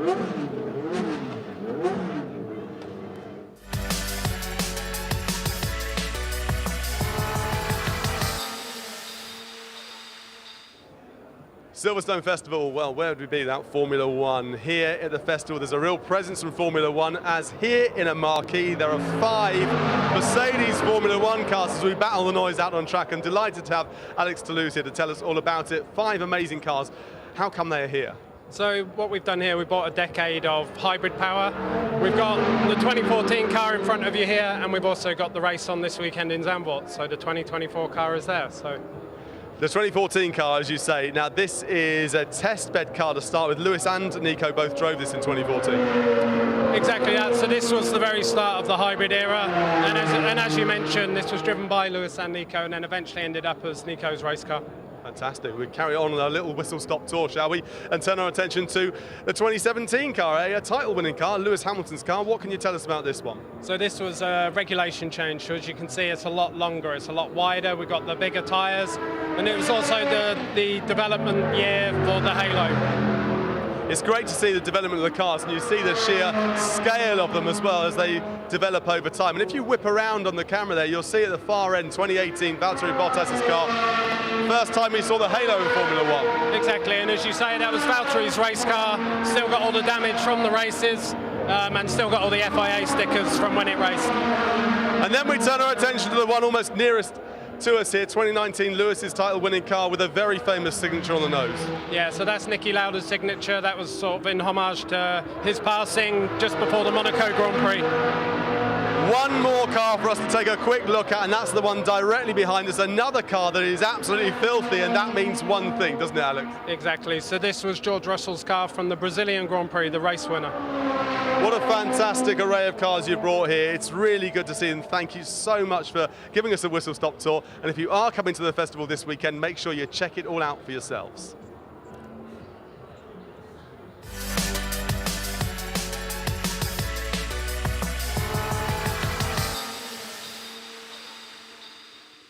always great at the Silverstone Festival to see the support from our local Formula One teams. And by local, obviously, we mean Aston Martin and Aramco Racing just across the road, BW Alpine, McLaren, from Woking, not the most local, but certainly Mercedes-AMG Petronas Formula One team from just down the road in Brackley. They are all here, bringing cars, bringing displays, bringing simulators, cars on track. Of course, there's a whole host of Ayrton Senna Formula One cars in that big Senna display behind the wing. And to bring us back to the glory era of Cosworth engine Formula One, as they're trying to reposition the ex-Riccardo Patrese Brabham and get it to start in a very short period. Well, let's take a look at what we know about this class.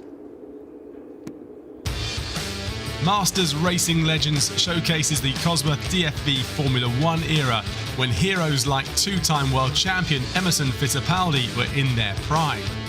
On track today, you'll see the Brabham BT49, a car that powered Nelson Piquet to his first F1 title, as well as the McLaren MP41, which was the first to have raced with a carbon fibre chassis. Time now for a lesson in classics from Formula One's 3-litre era.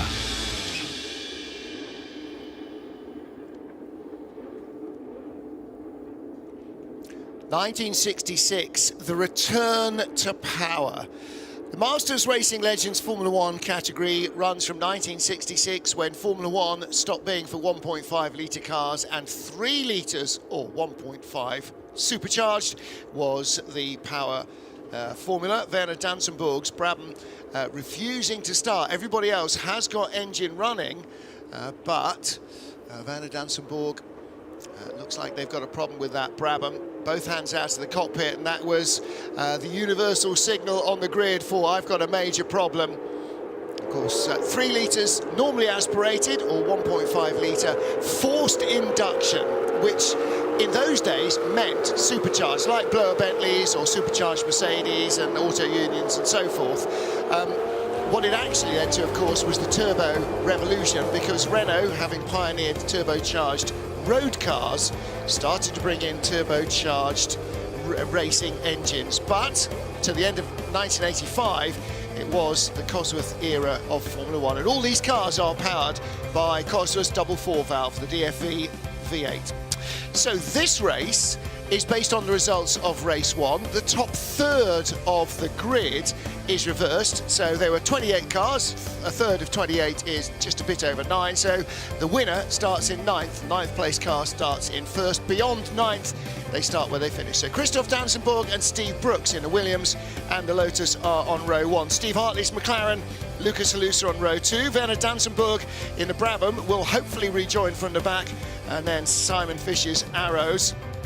Ahead of our podium finish is Jamie Constable and Matthew Wrigley in their Tyrrells, and our race winner yesterday, that is Stuart Hall. He will start 9th ahead of the shadow of Mark Harrison. And there should be all 28 cars ready to go. Hopefully Werner Dansenburg's Brabham will run. That ran very well yesterday. It is the only Brabham in the field. It will be a shame to lose that.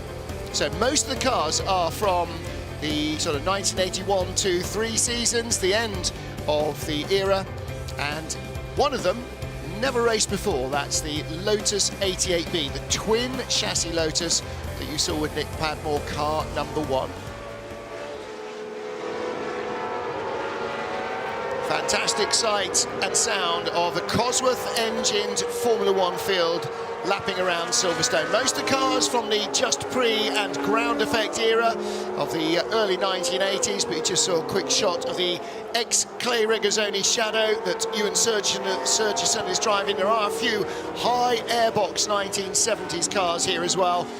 And of course, in years gone by, we've had 1960s cars in the Cosworth era. The Lotuses and Brabhams of the late 1960s, the Cosworth Formula One engine introduced in 1968. But in the background, you can see the high airbox on the yellow and blue Matchbox Surtees, that car being driven by Chris Perkins.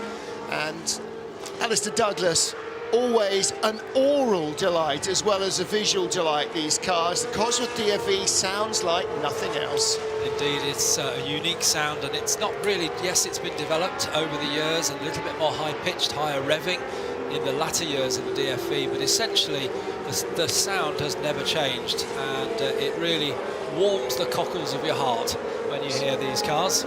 So because these cars are very high speed, they'll be touching 190 miles an hour down the Hangar Straight, no slower than they were in period, very little slower at all.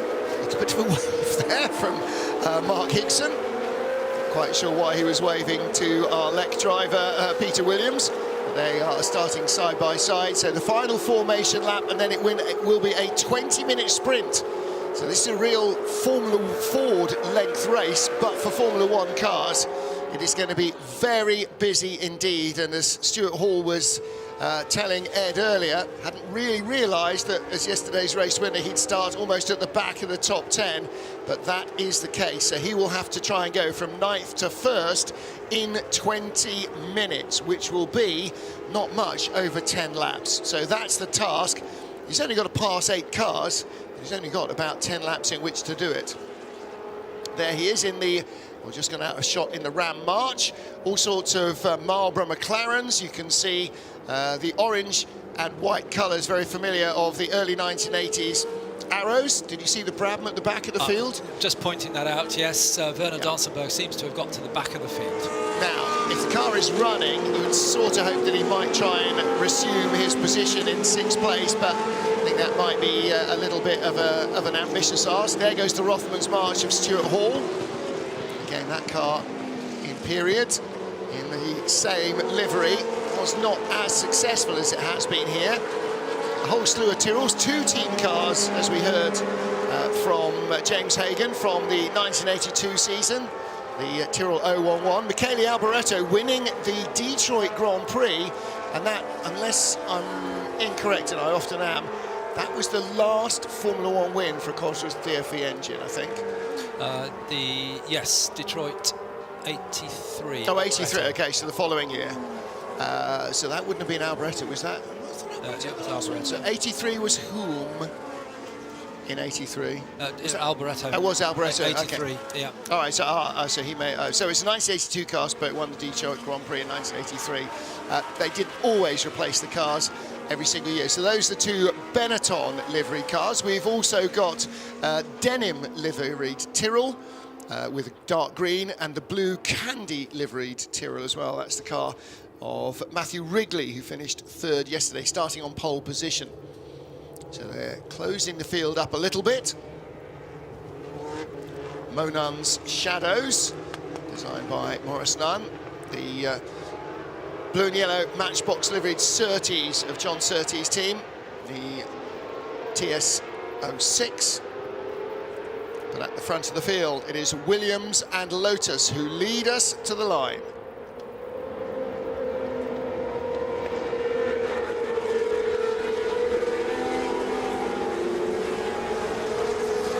Ready to go green. We go green at Silverstone for 20 minutes of Formula One action from the Masters Racing Legends. The 66 to 85 Cosworth Engine Grand Prix era. Pole sitter Christoph Dansenburg in the Williams FW07 leads from Steve Brooks in the black and gold JPS Lotus 91. Right behind Steve Hartley's McLaren. And then slotting into 4th from 4th on the grid, Lucas Halusa in the number 4 car. That is the Williams FW08. And of course, this track so important for Williams. They claimed their first Grand Prix win here with Clay Regazzoni, and won here a number of times. And of course, also Keke Rosberg in an FW08 set the fastest ever qualifying lap at Silverstone at 160 mile an hour average on the old Grand Prix circuit. Race underway, Stuart Hall already between the 2 Tyrrells that he beat to the line yesterday. Jamie Constable and Matthew Wrigley, and Stuart Hall goes by. There's the arrows of Simon Fish, the orange and white car on the outside. Hall's got the inside line. This is down into Copse, what would have been the first corner for all these cars in period, and he's already up into the top half dozen. Great start from yesterday's winner, Stuart Hall, in the Ram March. And importantly for Stuart Hall, he is ahead of Matthew Wrigley, who couldn't quite make his way through as quickly, but as you say, both somewhere near the top 6, if not in the top 6, as they come through Beckett's for the first time. And down onto the Hanger Straight, we can see Christophe Dansenberg leads in the Williams FW07C. Then it's Steve Brooks in the Lotus 91 and being challenged by Steve Hartley in the McLaren MP41. And then next up is Stuart Hall. Yeah. So I reckon that puts him in 5th place. Well, it puts him in 4th place, I think. So that is the battle for 4th. He's got the 2 Tyrrells behind him. In fact, he's got Lucas Halusa's FW08 behind as well, so he's got by him, but as he runs out a little bit wide, looks like Matthew Wrigley in the blue Candy Tyrrell was trying to get by him. He didn't. Steve Hartley, 77. That is the McLaren MP41, the 1982 car, ex-John Watson car, the first Formula 1 car with an all-carbon composite tub, and Stuart Hall dives down the inside. Now, we heard Stuart saying they've dialed off a bit of rear wing for maximum speed on the straights. That's going to make colder tyres and low grip pretty tricky in some of these corners, but it looks like he's won the battle up to 3rd place already. In front of him, Steve Brooks in one of the number of different cars he's running here. The Lotus turns in and down the inside. Through comes Matthew Wrigley. He too goes ahead of Steve Hartley, so he's up to 4th. Hot on the heels of Stuart Hall. He wants to make it more of a race for Stewie this time out. And the other Tyrrell struggling to make ground, and that's Jamie Constable's green machine. Hasn't quite caught this group yet, so Stuart Hall looking inside the Lotus for 2nd place. Goes by Steve Brooks, 1 car in front of him, and we're still on lap 1 of the race. And the phrase hot knife through butter comes to mind with Stuart Hall. What an amazing first lap and a half.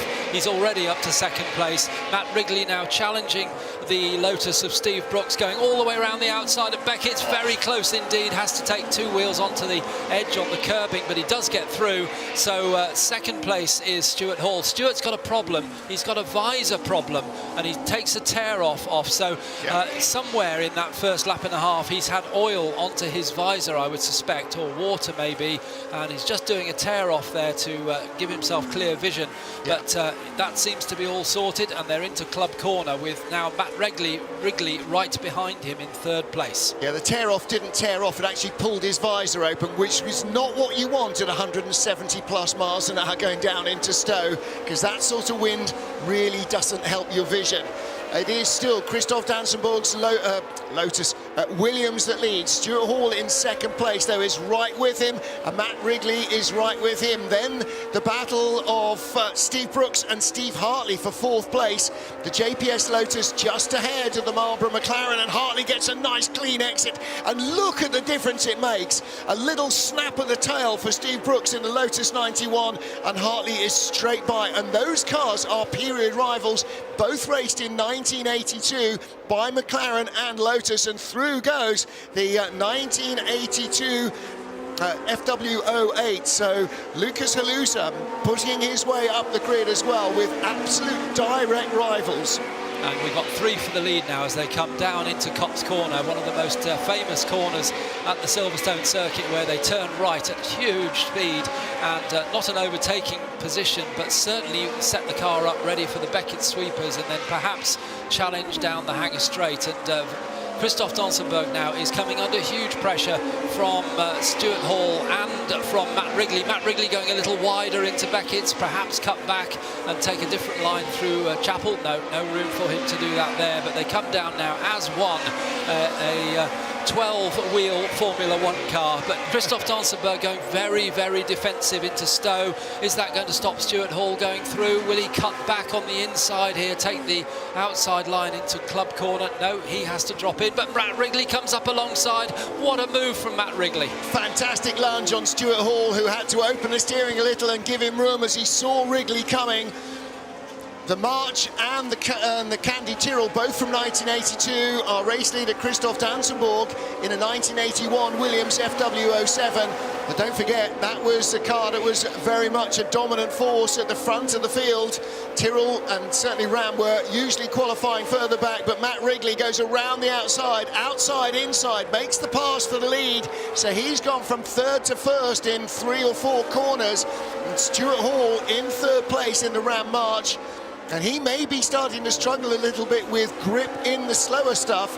For having dialed off some rear wing, he's going to have to try and use the straights to get by. So Matt Wrigley leads in the 1982 ex-Michele Alboreto Candy Tyrrell.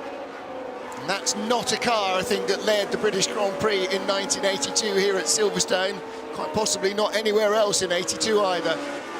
As they come once again down the Heritage pit straight towards Copse Corner, now we see the blue Candy Tyrrell of Matt Wrigley leading, but Christoph Danzenberg still right behind in the Williams FW07C, and indeed Stuart Hall just behind him. And as Stuart told us, and as Martin's just mentioned, Stuart dialed off some grip effectively by dropping the wing down, so quicker on the straights, but real challenge in the corners. And he mentioned this series of corners as being a particular challenge, the Beckett's corners, where you really need the downforce on the rear wheels. But he's right behind Christoph Danzenberg now. He does have good speed on the straight. Will he dive out? Will it be inside or outside? It's neither. He stays behind Christoph Danzenberg. That's where he needed DRS, if only it had been invented in 1982. Danzenberg drifts out a little wide in Stowe, carried in a little bit too much speed maybe, just manages to hang on. Christoph Danzenberg really in his element in this car. Stuart's very new to the Ram March, but Christoph Danzenberg definitely knows how to race this FW07 Williams. He's been doing it for several years. Steve Hartley there in 4th place. He's now ahead of Lucas Halusa, and here comes car number 7, and that is Mike Cantillon. And Cantillon in the FW07, another FW07. And he has come from a long way back. He was 26 on the grid because that car had problems yesterday. Also noticed that from the tail of the field, Werner Danzenberg's up to 12th, but a lunge back from Jamie Constable retakes the position as he goes back inside. So Jamie Constable back up to 6th, but he has got Mike Cantillon all over the back of him. The first of the arrows, car number 30, Simon Fish in 8th, ahead of Nick Padmore in the Lotus 88, the twin chassis car that started back in 25th place. So it looks like he's getting a little more comfortable in that car that used to spook its own original Formula 1 drivers when they were testing it in period. And Stuart Hall still in 3rd, trying to find a way. Oh, Christoph Danzenberg runs out wide again. Can Hall get a run here through? Maggot says he has. He's got up to 2nd place. Now then, if he can survive the Beckett's S's, can he close down our race leader, Matt Wrigley? This is going to be an entertaining second half of the race because we've got 9 minutes down, 11 still to go. Onto the hanger straight once again, the blue Candy Tyrrell of Matt Wrigley, the very familiar helmet, the green and white into Stowe Corner. Then we've got Stuart Hall next up, now past Christoph Danzenberg. And look at the gap he's put on Danzenberg already in just 2 corners and a straight. And he's going to need to, because the fastest man last time round was the race leader, Matt Wrigley. 152.4, 153.8 for Stuart Hall, 154.0 for Christoph Danzenberg. And here, Mike Cantillon. This is a pass back against Jamie Constable. We saw Constable retaking that 6th position.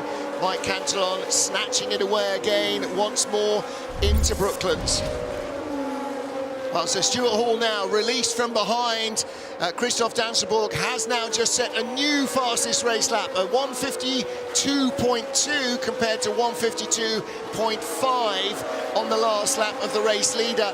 The gap is 1.6 seconds. The time is 9 minutes and 54 seconds. He has got time. Has he got enough grip in the car to keep those tyres going? It's only a short race for those big fat slicks, but these cars exert a lot of pressure on their tyres. Coming out of Luffield through Woodcote Corner and onto the Heritage pit straight once again, down towards Copse Corner. We'll get that wonderful head-on shot. Here they come.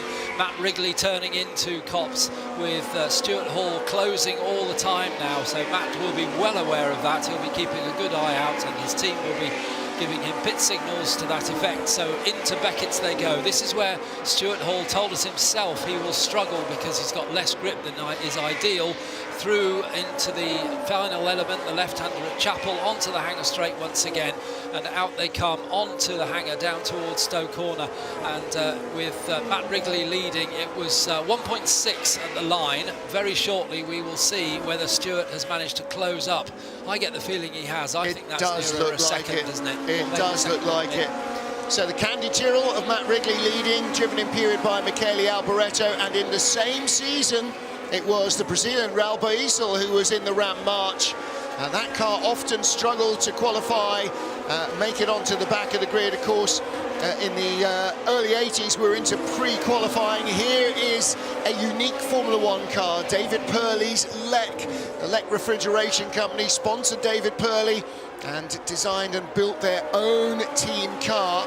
This is the battle at the head of the Fittipaldi class. This is for the late 1970s cars before the real aerodynamics and ground effect took part in proceedings. And just behind him you can see not James Hagan, Carlos Casada, I think. Yeah, it is Carlos Casada, I'm sorry. Yeah, we talked from on the grid and I'm getting my drivers mixed up.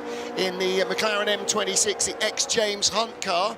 Hunt didn't drive this in his championship-winning season 1976. It was the last car he drove from McLaren with teammate Jochen Mass. A particularly unsuccessful McLaren, unfortunately, the M26, and the M29 that followed it was even less sparkling.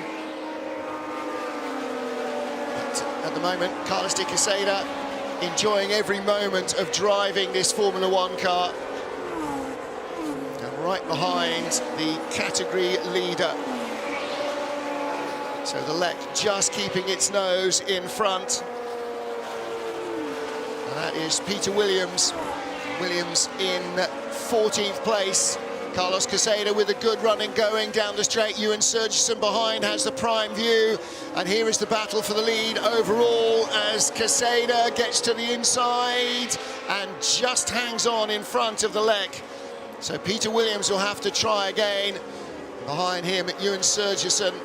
But our lead battle, nobody in the rear mirrors of Stuart Hall. So if he gets a chance to attack Matt Wrigley, he will.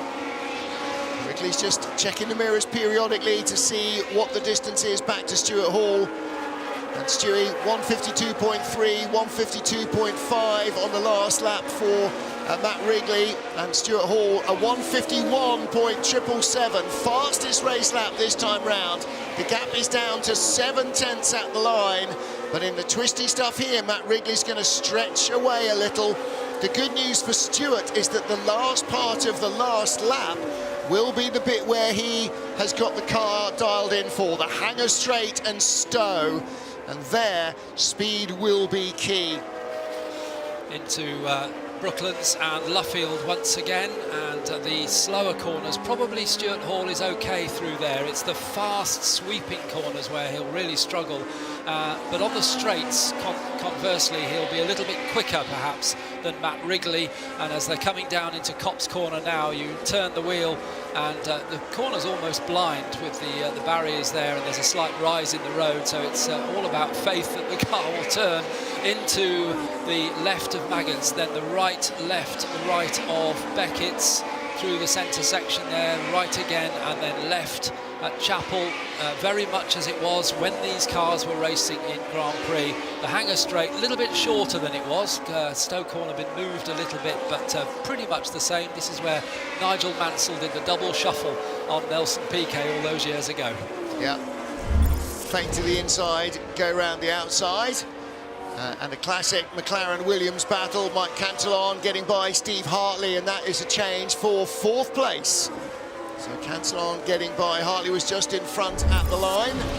Lucas Haluza in 6th behind them, with Nick Padmore in the double chassis Lotus 88 up to 7th place now, and Werner Dansenborg in 9th place, 2 seconds behind Jamie Constable. But it is still Matt Wrigley who leads. He was really hoping to be able to get a break and get away through the traffic ahead of Stuart Hall, and he has done so. Set a new fastest race lap, 151.46. Stewie last time round a 52.0. Are the tyres starting to go away? Well, here is our lead battle. Tyrrell versus Ram March. The Tyrrell team would continue beyond the 82-83 season, but the Ram team, John McDonald, wound it up fairly quickly. And that was really the end of March as a Formula One constructor. Tyrrell continued pretty much until the end of the road with Ken Tyrrell. Money was always tight in the final few years, and then was sold to Craig Pollock to become the team for which he hoped to win championships with Jacques Villeneuve. Meanwhile, here is Nick Padmore. This is the twin chassis Lotus 88. It was banned in practice, never even got to race, unlike the Brabham fan car. There's another car we need to see out in this racing. Twin chassis Lotus and the Brabham fan car, cars that were banned in period. And here again, this is a battle for position. Christophe Dansenborg versus Mike Cantillon. This is for third. It's going to be a Williams that is third, and it is a Williams that is third. It's just the other one.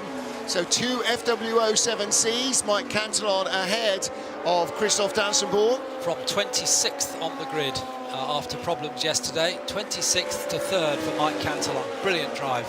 Well, they're both FW07Cs. Mike's was the 1982 car, Christophe's a 1981 car. And although there were probably lots of detailed changes under the skin, no wholesale sea changes. And here is the Brabham, Werner Dansenborg on Jamie Constable. Jamie having a lock-up down here into Brooklands, and Werner Dansenborg in the Brabham that refused to fire away from the dummy grid, moves up the order. So he is now up to 8th. And Nick Padmore in the twin chassis Lotus started 25th on the grid. Again, he retired yesterday, but he's now running in 6th. Just got past Lucas Halusa on that last lap. And there is Christophe Dansenborg. Christophe in 4th place from first on the grid, and closing in on him from behind everyone else is his son Werner. And he's not too far behind. There's Steve Hartley. 5 seconds behind him is Nick Padmore with Lucas Halusa, but 7 seconds behind them, Werner. So he's not going to catch the cars in front. There is Steve Hartley. Crests the rise and heads down through Maggots into the Beckett's S's, chasing Christophe Dansenborg. 2.2 seconds, not going to catch the Williams in front of him, but Mike Cantillon has gone by one of the arrows. That's car number 49, Nick Pink. It's a 1983 Arrows A5. And there, car number 1, Nick Padmore. He's got ahead of Lucas Halusa's FW08, a car that not only was allowed to race and was legal, but was pretty successful in period. Whereas the Lotus, lots of unexplored opportunities.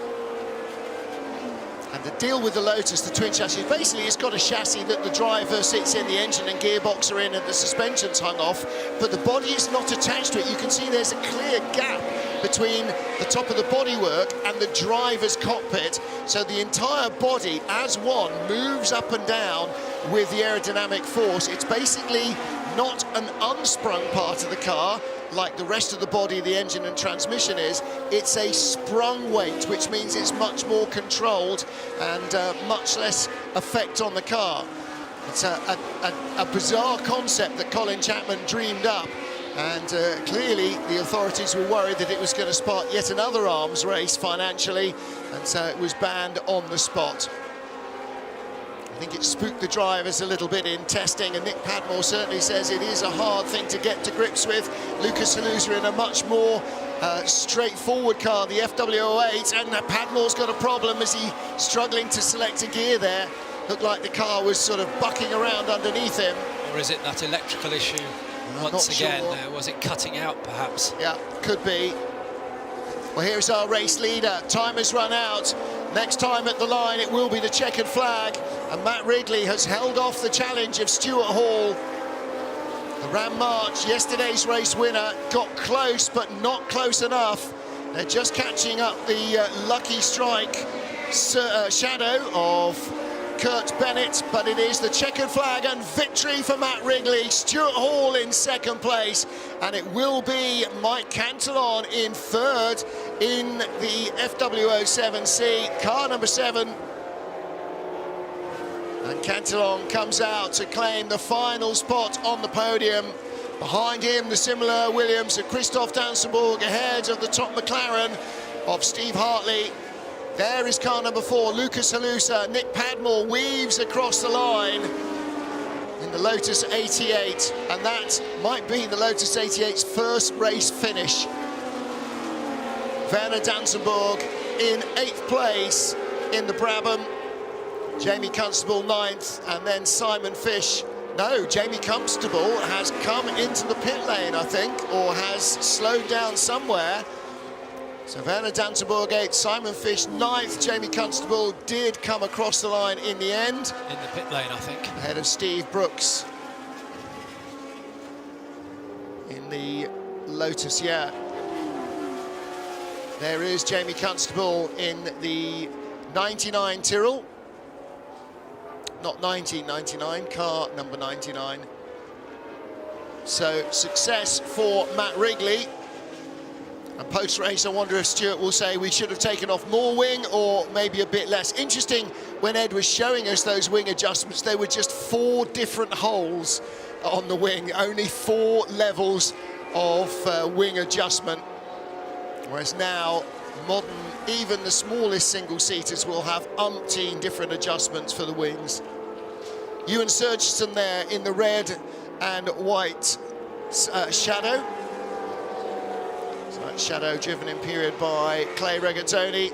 And Ewan always wears his Regazzoni replica helmet, and not just the right colours, but it's a Jebs helmet as well, which was the helmet used in period by Clay Regazzoni. So everybody likes their cars to look as close to the original as they can. And Ewan goes a step further by having the helmet in the cockpit looking correct as well. Well, a win at Silverstone on the Grand Prix circuit for the Tyrrell. Matt Wrigley claims victory in the Candy and Ceramica Imola sponsored car.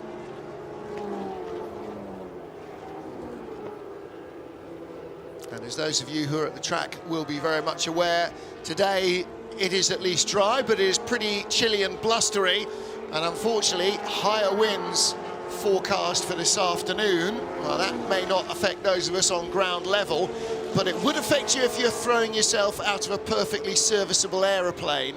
And so unfortunately the Red Devils, the Army parachute display team from the parachute regiment, who were hoping to display this evening, because of the forecast high winds, will not be able to jump.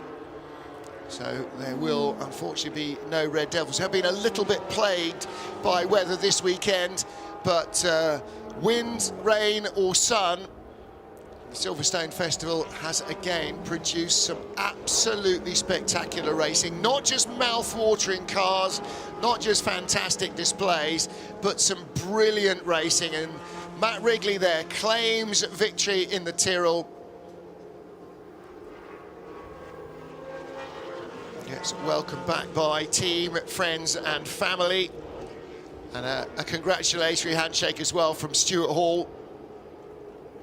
So yesterday's race, it was Stuart on top of the pile, Matt Wrigley took second, Jamie Constable third. But it is a win today for Matt Wrigley. Jamie Constable having to take to the pits that green Tyrrell, the 99 denim sponsored Tyrrell, just didn't look quite as sharp today. But let's hear from Bryn Lucas with Matt Wrigley, our race winner. Matt's getting a lot of applause and plaudits down here. A great drive from you. Started 8th on the grid there, Matt. That was phenomenal. Yeah, great drive. I was sort of a bit disappointed with yesterday, although second short there's nothing to really be disappointed about. I sort of beat myself up bad a bit this morning. And I felt, with it being dry, I sort of had a bit, I felt better today. And I had a bit between my teeth, and You know what I mean? When Stuart got past me in the first lap, I thought, oh no, it's going to be really hard to get back past him. And I think he just got squeezed ever so slightly somewhere, and I just managed to get a run on him, which made it a bit easier. And then he got stuck behind someone. But yeah, it's great race, great event, and so pleased to have won the race today. When you compare the conditions to yesterday, are you a wet weather, sort of greasy weather preferer, or do you prefer this kind of nice dry condition? No, I like the wet conditions. Done quite a lot of Formula Ford racing, and so I quite enjoy it then with these cars. You know what I mean? There's a value to them, and I probably shouldn't have it in the back of my mind, but I think sometimes you can just have it in the back of your mind. So it did take me a couple of laps really to get into the groove of it yesterday, and Stuart drove a great race, and massive thanks to front row racing, everyone there, and obviously the dad passed away the other week, so it's, that one's for him really, because we've all got the shirts on to remember him by. So yeah, great day.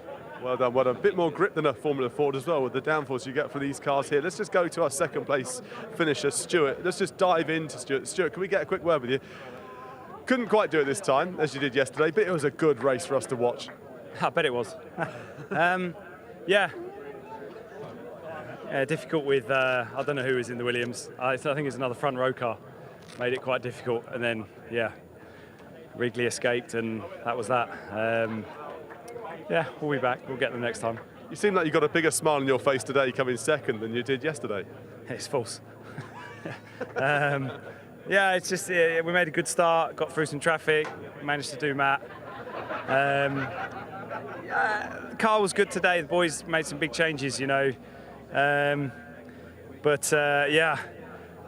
I think it was another front row car came up behind. It was, yeah, very difficult, and yeah, Matt escaped. Fair play to him though. Did a great race. You know, you got to hand it to him. They were the better car today, and we'll improve for next time. But it's been a great weekend as ever. You know, Masters put on an amazing show. It's an absolute privilege to be here and a privilege to drive these cars.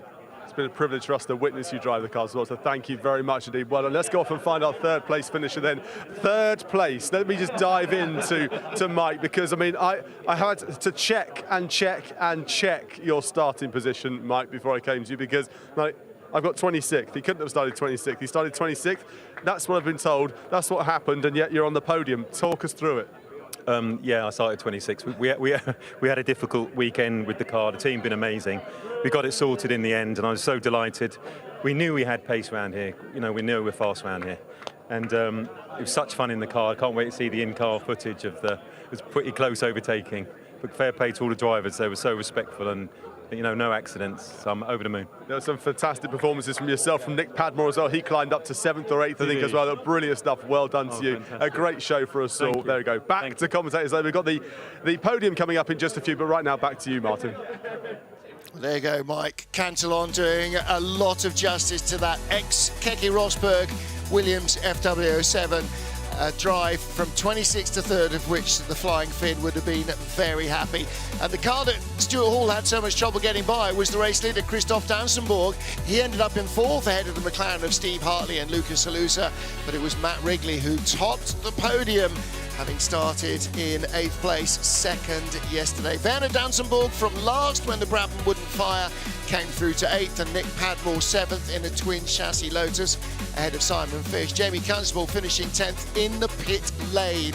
In our earlier cars category, Carlos de Quesada claiming that in 15th place ahead of Peter Williams in the Lek and Chris Perkins in the Matchbox 30. So they were the top 3 in a Fittipaldi class. In the Lauda class, James Hagan's Benetton livery Tyrrell was first there.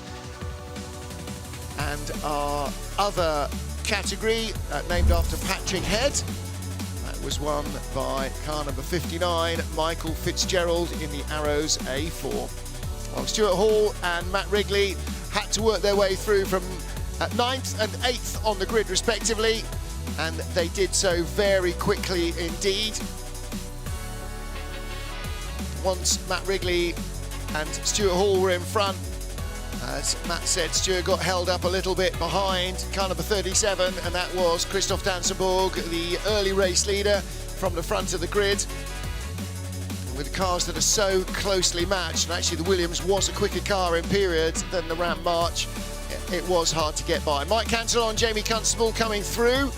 Constable would finish his race in the pit lane, and Carlos de Quesada in the McLaren chasing the Lek for class victory. Cantillon coming through from 26th position. Werner Dansenborg in the Brabham getting ahead of Jamie Constable, who in the end had to succumb to issues, but it was victory for Matt Wrigley in memory of his dad Mike Wrigley, who passed away just a short while ago. So an emotional weekend indeed for Matt Wrigley, and it's ended superbly. Well, on the eBay stage, Mike and Elvis will be holding the last of their car clinics not too shortly, 16:45, about an hour and a quarter from now, and the last chance for you to participate in the Pit Stop Challenge. And then the music starts at 5:45. Live music from Furnace and the Fundamentals and ADMT, and then a pause for you to grab a bite and a beer before Ollie Meurs rounds out the weekend here at the 2024 Silverstone Festival.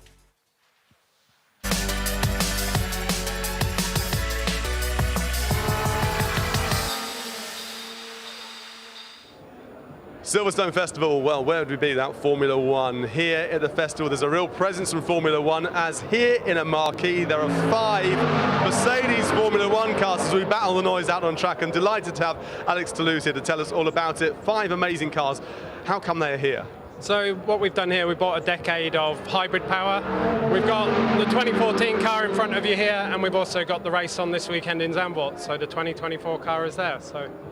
The 2014 car, as you say, now this is a test bed car to start with. Lewis and Nico both drove this in 2014. Exactly that. So this was the very start of the hybrid era, and as you mentioned, this was driven by Lewis and Nico, and then eventually ended up as Nico's race car.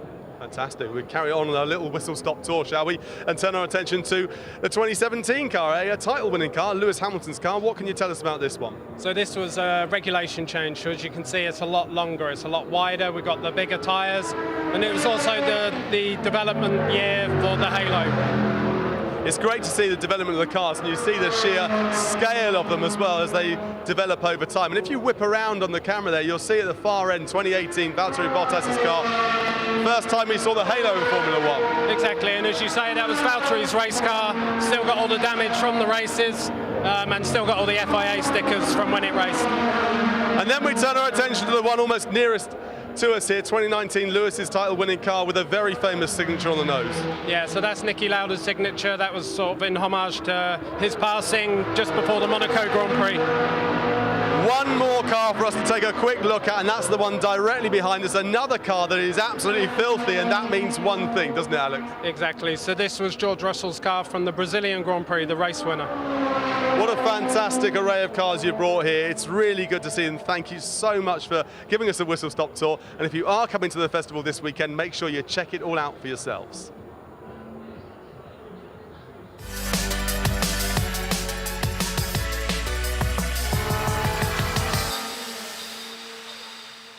Well, it's podium time here at a very windy Silverstone. It's podium time for what we just witnessed, the Masters Racing Legends, and what a race we saw. I'm going to jump out of the way and get straight to the podium. And we're going to kick things off with the Head Lauda podium.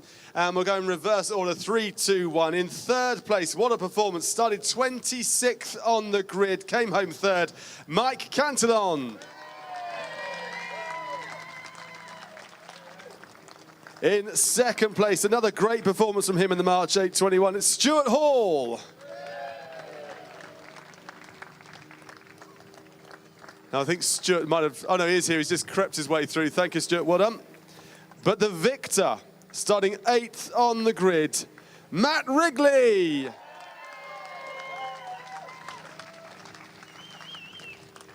And to make the presentation from Speedmaster, James Hansen.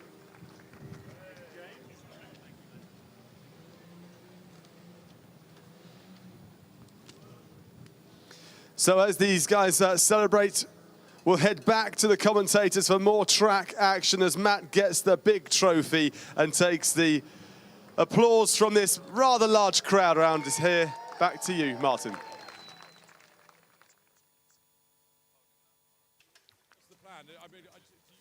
Well, there you go.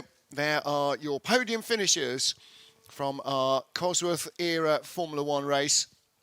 And an emotional win, I'm sure, for Matt Wrigley. Stuart Hall taking second place. And epic stuff from Mike Cantillon there on the right-hand side in third place from nearly 30th on the grid. Well, those are the Cosworth era cars. What you can hear in the background is the wail of a 3.5-litre Yamaha Formula One engine in the Jordan. I beg your pardon, the Yamaha in the Tyrrell, isn't it? So we've got it's a Jordan 194, 2004 car, built just across the road in the factory that now holds the Aramco Aston Martin Formula One team.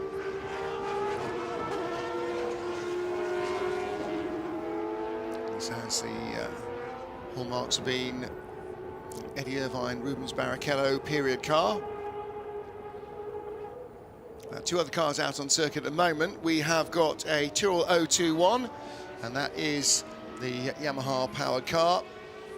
And the third car that's going round, red and white Marlboro livery, is an ex-Laurent Aiello Reynard. I think, hang on a minute, Martin. Surely a Reynard never raced in Formula One. No, you're absolutely right. It is a Reynard Formula 3000 chassis, driven by Mark Harrison. So with the 3-litre V8, the Jordan and the Tyrrell, both Formula One cars. So the Tyrrell raced in 1993, the Jordan 1994. So the more high-nosed look to the Tyrrell that Harvey Postlethwaite introduced. And that led to an understanding of cleaning up the air underneath the car. And the high noses have remained pretty much ever since. And although a modern era Formula One car, the nose is probably about as low as you see now on the Reynard, the area behind it, as with the Tyrrell there, is very much free of bodywork, and that helps to sort out the airflow around the keel of the car, over the flat floor, through the side pods. And as pretty much in period, I'm afraid that the Jordan's engine has not seemed to carry it all the distance it was hoping to go. Well, we had originally hoped to have one of the Tolmans out here, the TG 185, but that isn't the case. So it's the Jordan in 1994 with a Hart engine. So Brian Hart was the man who was also the connection between him and the Tolman TG 184 and 185. Would have been that Brian Hart built the engines for both, normally aspirated in the case of the Jordan, and a 1.5-litre turbo in the case of the early career Tolmans. And it's the 3.5-litre Formula One era with the Tyrrell.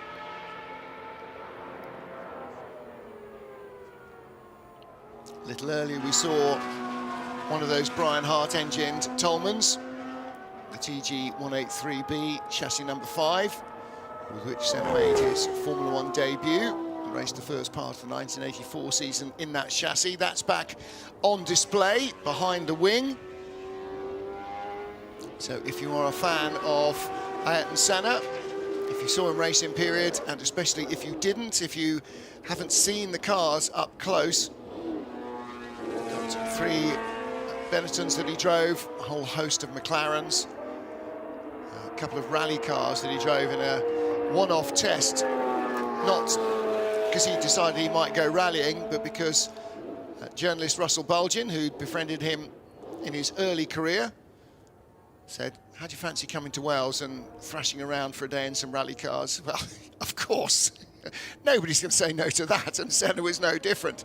So off he went to Phil Price's rally school, drove a front-wheel drive Vauxhall Nova, then immediately graduated to a rear-wheel drive Ford Sierra Cosworth Turbo, the Phil Collins Brooklyn car that Phil was competing in the British Rally Championship with, and rounded out the day in a full-fat MG Metro 6R4. And the Brooklyn Sierra and the actual 6R4 that he drove in period are in that display, along with a whole host of karts, Formula One cars, motorcycles, road cars, the Honda NSXs that he drove when he was living in the UK and based in Europe. So the biggest ever display of Ayrton Senna cars gathered together here at the Silverstone Festival. Of course, 30 years since a horrible day at Imola on the 1st of May. That was the end of a fairly tragic weekend. Massive accident for Rubens Barrichello in qualifying, where he flew through Variante Bassa and almost cleared the spectator fencing.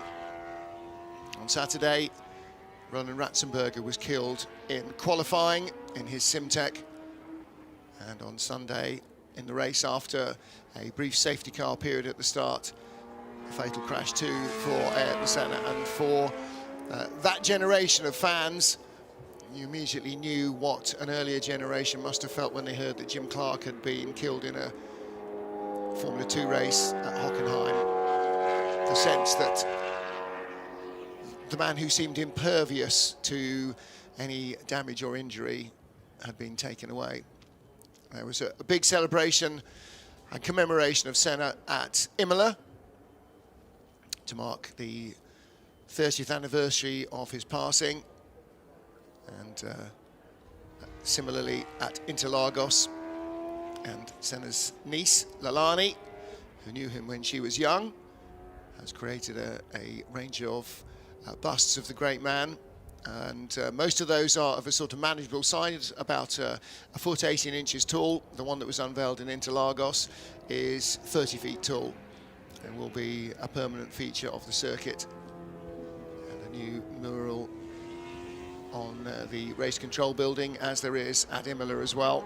And here at the Silverstone Festival, remembering him and gathering together, I mean, fantastic effort to gather together so many cars from so many different corners of the globe, and some of them in, quite a lot of them in private hands, of course, to come here to Silverstone. Bruno Senna, his nephew, was here yesterday, and Lalani Senna has been here this weekend. And all of those cars are still there. And to tell us a little bit more, well, Lalani Senna, it was Bryn Lucas who caught up with her in the Silverstone Museum to find out more about her sculpture work. A face that needs no introduction, but I'll give you one anyway. Ayrton Senna, the Nossa Senna collection, the lady that's responsible for making these amazing sculptures is here, Lalani Senna. It's great to have you along. Now, these sculptures are so personal to you, but for us, they are just things of beauty because it's your uncle as we know him. Yes, this is a great pleasure to be here at the Silverstone Museum. And these are the sculptures that I've made for my grandmother, Ayrton's mother, at her wish, because she wanted to see her son the way that she remembered, and she needed somebody from the family to make it because it's a representation of him as a family member, the way that we remember him personally. Now, that's very tricky for you because it's how you remember him and it's so personal. How do you go about doing it? I mean, you said to me just before we started rolling that there are some little tricks to the trade. Yes, exactly. The trick is, when you see Ayrton in the pictures, it's not exactly the way that he was. So I use the pictures as references, but there are things that you couldn't find in the pictures, like his jaw. So the jaw I got from my sister. My sister posed for me, Bianca, so that I could copy because she had the same jaw as Ayrton's. And Bruno, my brother, has some features as well. So I used the family and my memories as a child to recreate a perfect representation of who I met as a child. It's absolutely fantastic. Such a nice warm smile coming from him as well. Tell us a bit about the collection very briefly then, because it's a collection, it's a limited collection. Tell us about that. Yeah, so I did the big version for my grandmother. We have it in Interlagos in Brazil. It's a 3.5 meters high sculpture. It's very nice. And I loved it so much, everybody loved it so much that they wanted to have it at their home. So they asked me if I could make a collectible piece. So I scanned the sculpture, and this is the small version, a perfect copy of the big one that we have in Interlagos. As you say, there are 3 different molds, 3 different types of this sculpture. It's absolutely fantastic. You can get down to the Silverstone Museum and catch it for a limited time only. That is a remarkable likeness, and the one at Interlagos is absolutely staggering in its imposing size, and it will be there permanently to remember him. Well, lots of other things going on away from the Silverstone Museum and away from the cars on the track. Dean Edwards on stage shortly at the Silverstone Kitchen Live. He'll be at the last of our chef appearances in about 15 minutes. 4 o'clock, you can get into the Tasting Tent Masterclass with Diddley Squat Farm Shop. I can't promise you, Jeremy. And Paul and Wille Lees will be last on stage in the Silverstone Kitchen Live at 4:30. Don't forget the eBay stage continues during the course of the day and into the evening as the music kicks off at 5:45. So much else to see and do. All of our Formula One demonstrations and groups of cars in the centre of the field, including the simulators, axe throwing, water zorbs, the big wheel, the fun fair. The fun never ends.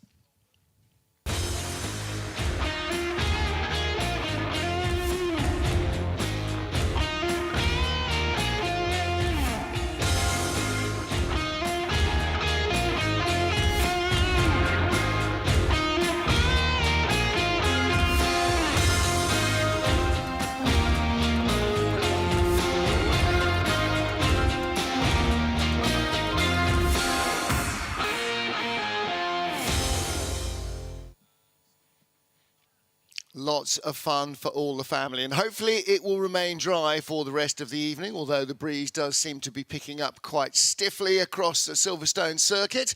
There's the opposite side view of the wing, and closest to us at the back of the paddock where the Formula One trucks and motorhomes would normally be is the Senna display. So get yourself down there to see that. Meanwhile, in the assembly area, cars gathering for the next of our races, and that means it is time to head down to Ed Foster.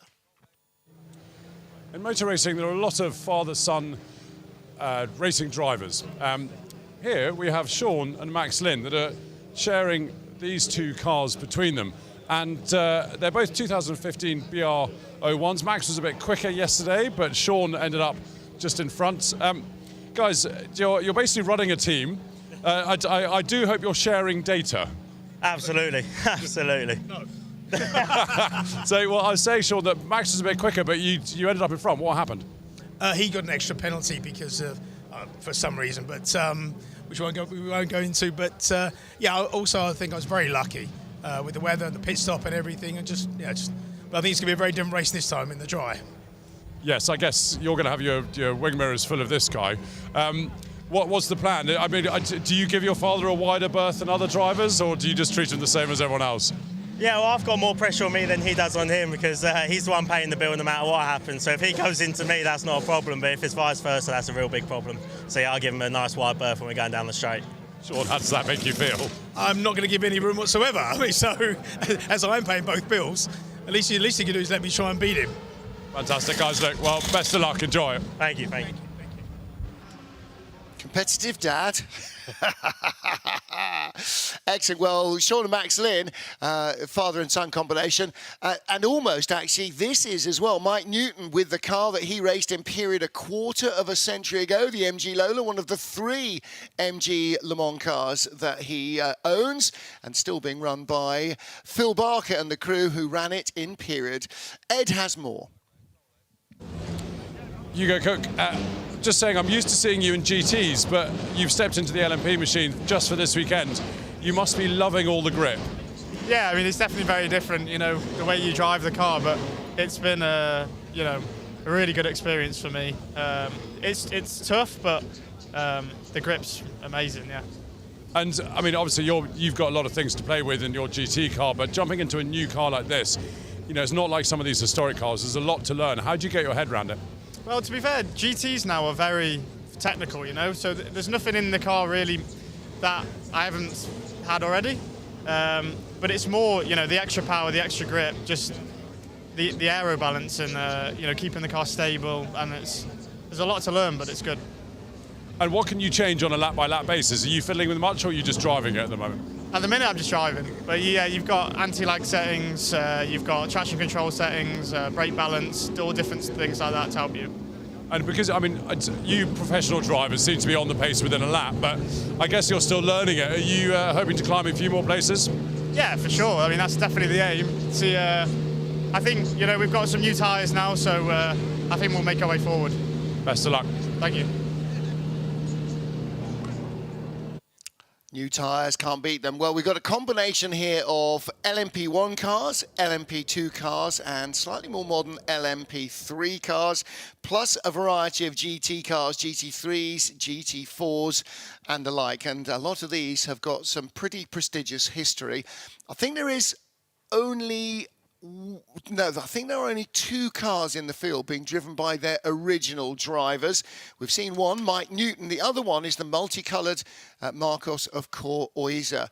And Ed, down in the collecting area, has caught up with someone else. Coroiza, I shouldn't have favourites, but I cannot walk past this Marcos without looking twice at it. Is it as scary to drive as it looks?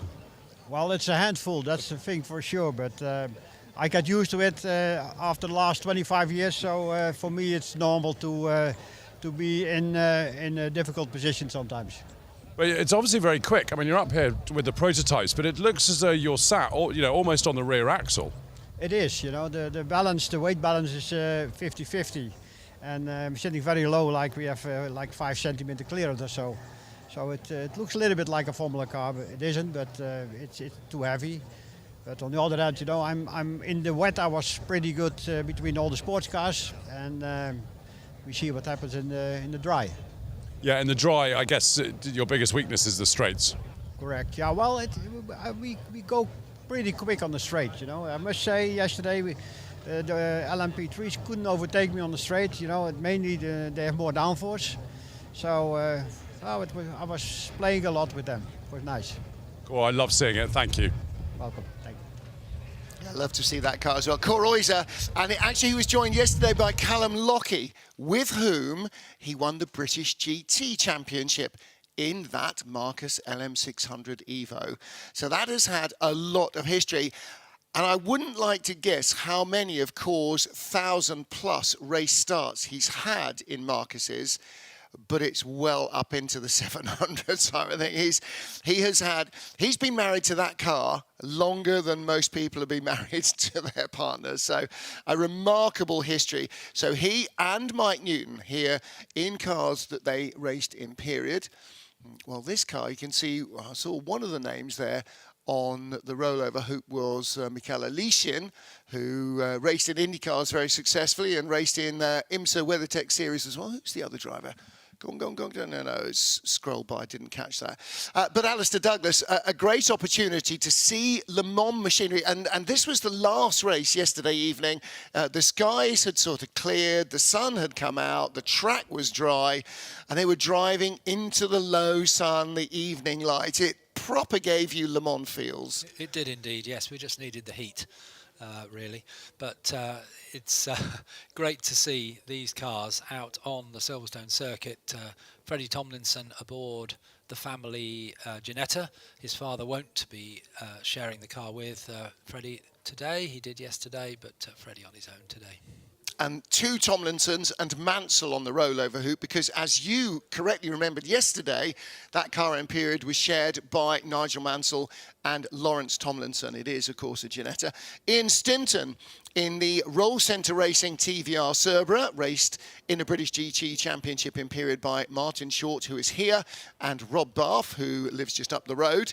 I'm not actually sure if Rob's here. I haven't seen him, but I wouldn't be at all surprised. And then a slew of these BR01s. Now, this was an LMP2 car designed and built for and by SMP Racing, the Russian-based team. They raced in LMP2 for a number of seasons and then had their own LMP1 program as well with the BR02, which was possibly the most terrifying-looking car you've ever seen. If you go and look online for some on-board of it, it's just frightening. So, we are getting ready to send our Masters Legends cars out here onto the Silverstone circuit.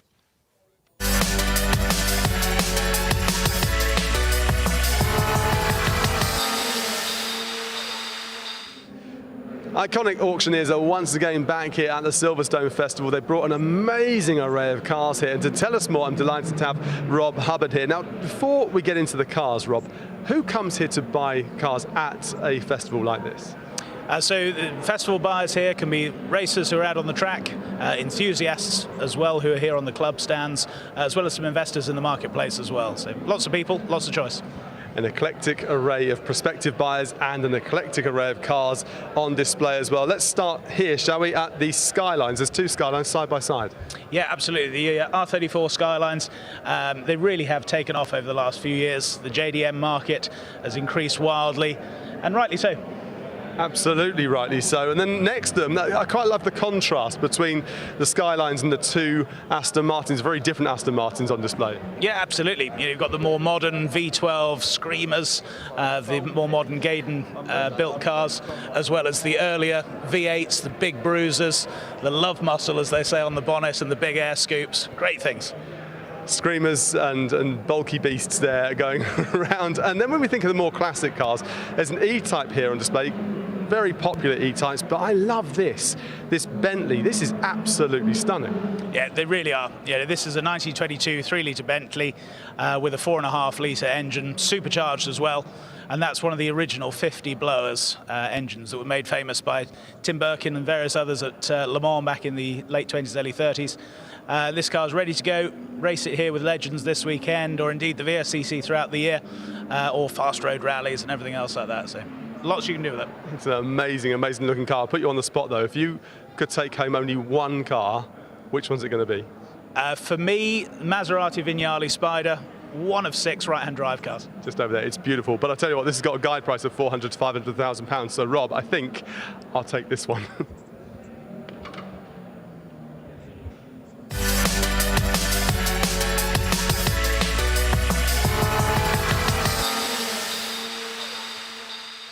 Mid-afternoon, Sunday of the 2024 Silverstone Festival. We've still got 4 races to go before we hand over the noise to the stage for the final musical act of the evening, which will be, of course, the sensational Ollie Murs. If you're not in a hurry to get home, I do suggest you stay and wait for him. But before that, the Masters Endurance Legends are about to head out.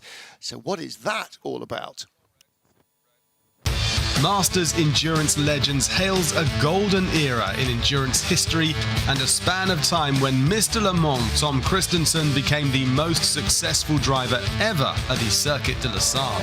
Proudly representing the era on track today is the diesel-engined Peugeot 90X that battled with Audi in 2011.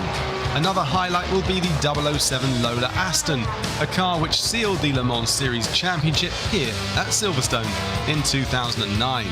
Get ready for the unmistakable action of the Masters Endurance Legends.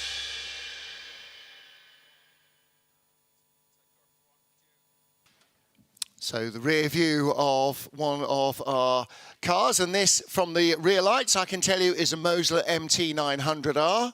There you go. So one of 2 in the field, these American-built supercars. There was a road version, but predominantly it was a race car, very effective too. And this Coca-Cola livery car built by Martin Short Roll Centre Racing. He had success in the British GT Championship with Moslers, with TVRs, and of course also one of his cars here, the Dallara, with which he finished in 4th place at Le Mans, sharing with Joao Barbosa and Vanina X. So plenty of British influence as ever at Le Mans. And the cars are getting ready to head out. So there's another of the Molars, or the other of the Moslers. We've got a selection of GT3 cars as well. Over on the right-hand side, the red and white Chrysler Viper. That's a GT2 spec car. The 8-litre V10 Viper, initially introduced in LMP in GT1, but it was a little bit outclassed as Mercedes and Porsche completely changed the games, created a race car and then made a road car, because we've seen so many 911 GT1 Evos as road cars, whereas the Viper was actually a road car that became a race car, but it was downgraded into GT2, where it wiped the floor with the opposition for a number of seasons. Here, the Peugeot 90X, or one of the two Peugeot 90Xs that we've got, the diesel turbo Peugeot LMP1 cars. So the two cars, the Evolution version of the cars, which went on to win Le Mans. This is an Audi R8 LM GT3 car. We've got a few BMW Z4 GT3s as well. But predominantly, this field is about open and closed prototype racing. So there you can see Red 5, that's the Zytek, raced by the Mansell family at Le Mans. The blue car with the lime green highlights, that's the Deutsche Bank X-Markets Dallara, run by Martin Short, to 4th place at Le Mans. And getting a push start, the MG Lola of Mike Newton, car number 25, probably season number 25 of the two of them together as well. So let's take a look at our Masters Endurance Legends, the second race of the weekend for these Le Mans style cars. Christoph and Werner Dansenburg, the father and son combination, will lead the field away in their race-winning Peugeot from yesterday, ahead of Stuart Wiltshire's second place finish, Pescarolo ahead of the Peugeot, and Sean Lynn, who finished 3rd in the BR01. It's start where you finished. So the Fraser and Mac Mansell family Zytek is 4th, ahead of Max Lynn's BR01, and Yutaka Toriba Alfie Briggs BR01 also on row 3. Gregor Fiskin's Dallara starts 7th. The first of the Ligiers, the JSP2 of Michael Birch, ahead of the Morgan Pescarolo, and Mike Newton's Lola starts 11th, ahead of the Silver family Pesca LMP1 car. Bradley Smith is the first of the LMP3 cars in his Norma N30. The second of them is the Kennedy Farby Norma D08 in 15th position. And then the more popular, more numerous Ligier JSP3s continue behind. The Formula Le Mans Oreca, an Oreca LMP chassis with a Corvette engine ahead of Core Oiser's Marcos, and unique Reynard Protran of Paul Cope ahead of the galumphing Bentley GT3, the Gamsky and Wiley car. We're now down into GT3 and Cup class cars, and the Dodge Viper is in 29th, ahead of the Mosler in 30th spot.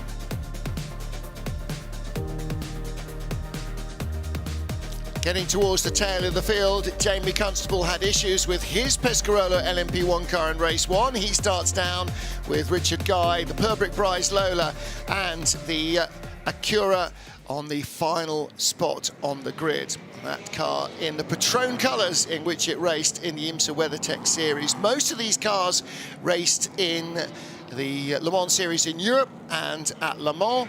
A number of them in GT3 championships across Europe, and we have some who have come over from racing in the States, but predominantly European fans will be very familiar with these cars. And as when they were racing in the championships, the lights had to be illuminated. And in fact, I recall here at Silverstone, in one of the 1000k races, one of the Peugeots had to come in from the lead because one of its lights wasn't working. As simple a thing as a bulb or a wire put that car into the pit lane, lost it lots of places. But it's good to see that all of the cars are running their headlights, because it gives that added feeling of what we're trying to recreate here, which is the great days of long-distance racing. It is a little grey as well. Yesterday it was a gloriously golden sunset. Today it's a little bit more grey, so you're still seeing the reflection of the headlights, almost as if we are heading to dusk, even though it's only 3:30. Winter draws on. Well, there you can see the red, white and blue MG Lola of Mike Newton, car number 25. And he is starting in 11th place with the De Silva LMP1 Pescarolo alongside. But there is the car that won yesterday, another father and son combination, Christoph and Werner Dansenburg in their orange and blue LMP1 Pescarolo. Now that's a slightly different livery. It's got more orange on the rollover hoops because that is a 2012 car. The other two, which you can see in the background, the first of, with more blue on the rollover hoops, they're the 2011 liveried cars. And the red and blue Beach Dean Ice Cream Ginetta, the Zytek rather, that is the car, Red 5, that was driven at Le Mans by Nigel, Leo and Greg Mansell. Now, this BR01 seems to be smoking a little. I hope it's not just a little puff of smoke from the tyres. This was started yesterday by Yutaka Toriba, and the race finished by Alfie Briggs. They finished in 6th place with a 16-year-old doing a second stint, but I do worry a little that that is puffing Billy a bit. 3 BR01s, the 2 Lynn family cars with the blue nose and with the white centre panel with the Russian Eagle. That is the Yutaka and Briggs, the Toriba and Briggs car. Car number 32 there. A little further back, that is Michael Birch's Ligier JSP2. So that's an LMP2 Ligier chassis. And the Ligier firm is a continuation of the firm set up by ex-rugby player, ex-Formula 1 driver Guy Ligier. And under his name, although it's no longer family-owned, still producing LMP3 cars particularly successfully. And did have LMP2 cars as well in the fold, but those were fairly quickly overtaken by Orica's very successful and a little quicker 05, which then mutated into the 07, of which more than 100 LMP2 versions have been built. So, as with Formula 1, 2 and 3, so with, oh no, the Patron car has gone off on the formation lap, and that is a real disappointment. So this car, the Patron liveried HPD Honda ARX going off on the formation lap, and I think we will then have to have a further safety car lap. And eagle-eyed Cameron was watching, that's right outside our commentary box. Apparently that car came together with another car. That's why it's ended up in the gravel. Okay, well, that's less than ideal. Robert Blaine, the US driver, sharing with Aaron Scott. And they had a pretty tough time yesterday. They didn't start the race, and it looks as though they may not start this way. One finger out of the cockpit from the safety car driver and passenger. So one further safety car lap. Now, the clock has started. So this is a time certain race. It is a 30-minute race, and we are already 3 minutes in. So the first safety car lap, the first full safety car lap away from the grid, was a lap that counts as a race lap, and we now head on to effectively lap 2 of the race. So those further back who aren't seeing the single finger from the safety car drivers are going, okay, why aren't we starting now? I thought it was only 2 safety car laps. Are we not going green? The answer is no, we're not going green. And eventually, when they get down to us, they will find out why. Haven't got any idea who the other party might have been. Not sure we're going to see. There's only a couple of cars at the tail of the field. The car alongside on the grid was the Purbrick and Bryce black and gold and red Lola, and just ahead of them, car number 83, Richard Guy's black, red and white Coca-Cola Mosler, and alongside him, Jamie Constable, who was starting car number 15, which is the 2011 Pescarolo LMP1. That's a real shame. I was really looking forward to seeing that car. Last time I saw that car in action, I think, was in the 6 hours at Silverstone in the last but one time it was run here. No, it wouldn't have been, because that would have been a World Endurance race. So it must have been last time I saw it, it would have been at Le Mans about 6 or 7 years ago. So unfortunately, that car, the marshals waving it off, taking no further part. But while it remains in the gravel, gosh, that's 12 years ago, that car. That can't be right. And we sure? 2012? Anyway, it is right, no question about it. But oh, so we think it's the red and black loader. Okay. Well, hopefully no damage there. And again, this is one of the issues, unfortunately, with drivers weaving to build heat in the tyres, and it is a way of building heat in the tyres, and also accelerating and braking quite often to also do the same thing, is that combination comes together. So red flag. Are we going to see? I think we might do, and restart the race. And yes, the clock's been reset to 30 minutes, so red flags are out, and we will reform the grid and dig the HPD out of the gravel. And actually, hopefully, if he can get back on terra firma, he might even get a chance to start the race, because, of course, the race has not started. It did not exist. There was no race. So resetting that. So there will be a little bit of a hiatus, obviously, as we hopefully drag the Patron HPD out of the gravel, reset the grid, send them back into grid formation. So those further back who have no clue why we're still following the safety car, or had no clue, now probably have less clue of what the plan is now. So why aren't we going green next lap? Well, we're going to stop on the grid. So luckily nobody's going particularly quickly. This is a good chance actually to pick a favourite, whether it was a favourite in period or whether you just quite fancy the look of it. Something that's either got looks that only a mother could love, or maybe a nice colour scheme, and there are plenty of those in the field. The Rainbow Marcus of Coroisa, the Big Black Bruiser of the Bentley, the All-Orange Ginetta, maybe one of the Pescarolos, maybe you're a bit of a Peugeot fan, maybe you fancy the underdog like the BR01s, or you're a Nigel Mansell fan and Red 5's always got your attention. What about the Dallara, the Martin Short Dallara, or the Lime Green Cerbera? Cars heading back into the pit lane, so we really are going to go back to square one. If we reverse time too far, the drivers will be popping out and having lunch, which will really hold us up quite badly. So you can see lots of team members on the radio to the teams. And while we get this sorted out and hopefully rescue the Acura, then we'll just take a quick pause.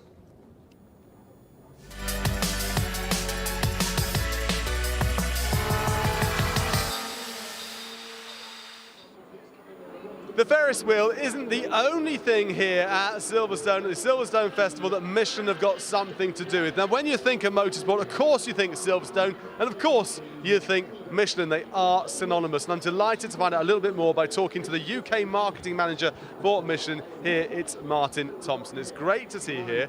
It's lovely to see you with such a great presence as well. That's right. It's really important that, given the two icons that Silverstone and Michelin are, that we have a really good presence here. And as you know, Michelin, through the ages, we have been heavily involved in motorsport. The first competition we competed in was the 1895 Paris-Brest. We've had over 1,000 motorsport victories in all formats. And looking at technology, all of the technology you see in car tyres today comes from our work within motorsport, the longevity, the energy-saving tyres, and our latest creation, the cross-climate tyre. That's actually developed from the Le Mans teams wanting a wet slick. So that's where that technology came from there. Of course, we always think tyres are Michelin, but it's not just tyres, is it? I mean, there's also restaurants too. There are restaurants, there are maps and guides. The whole restaurant scenario came from, in the early days, the Michelin brothers realised that people were starting to travel further afield. They needed to know where they could get a nice meal, they needed to know where they could get a good bed for the night, and that's where the whole Michelin starred theory sort of evolved from. But there's also the Michelin Man. Now, he makes an appearance from time to time, doesn't he? He does indeed. If you're around during the weekend, the Michelin Man will be showing his face. He'll be there for photographs, and yeah, he'll just be playing up. So that'll be. And over in the paddock, there's a bit of a Michelin presence too? We've got a real eclectic mix of 20 vehicles down in the international paddock. They'll be taking part in the parade every day, so yeah, that's worthwhile going to look at, that's for certain. Martin, thank you very much indeed. There's lots to see and lots to do, including this, the 360-degree platform, so I'm going to give this a go, and you can too.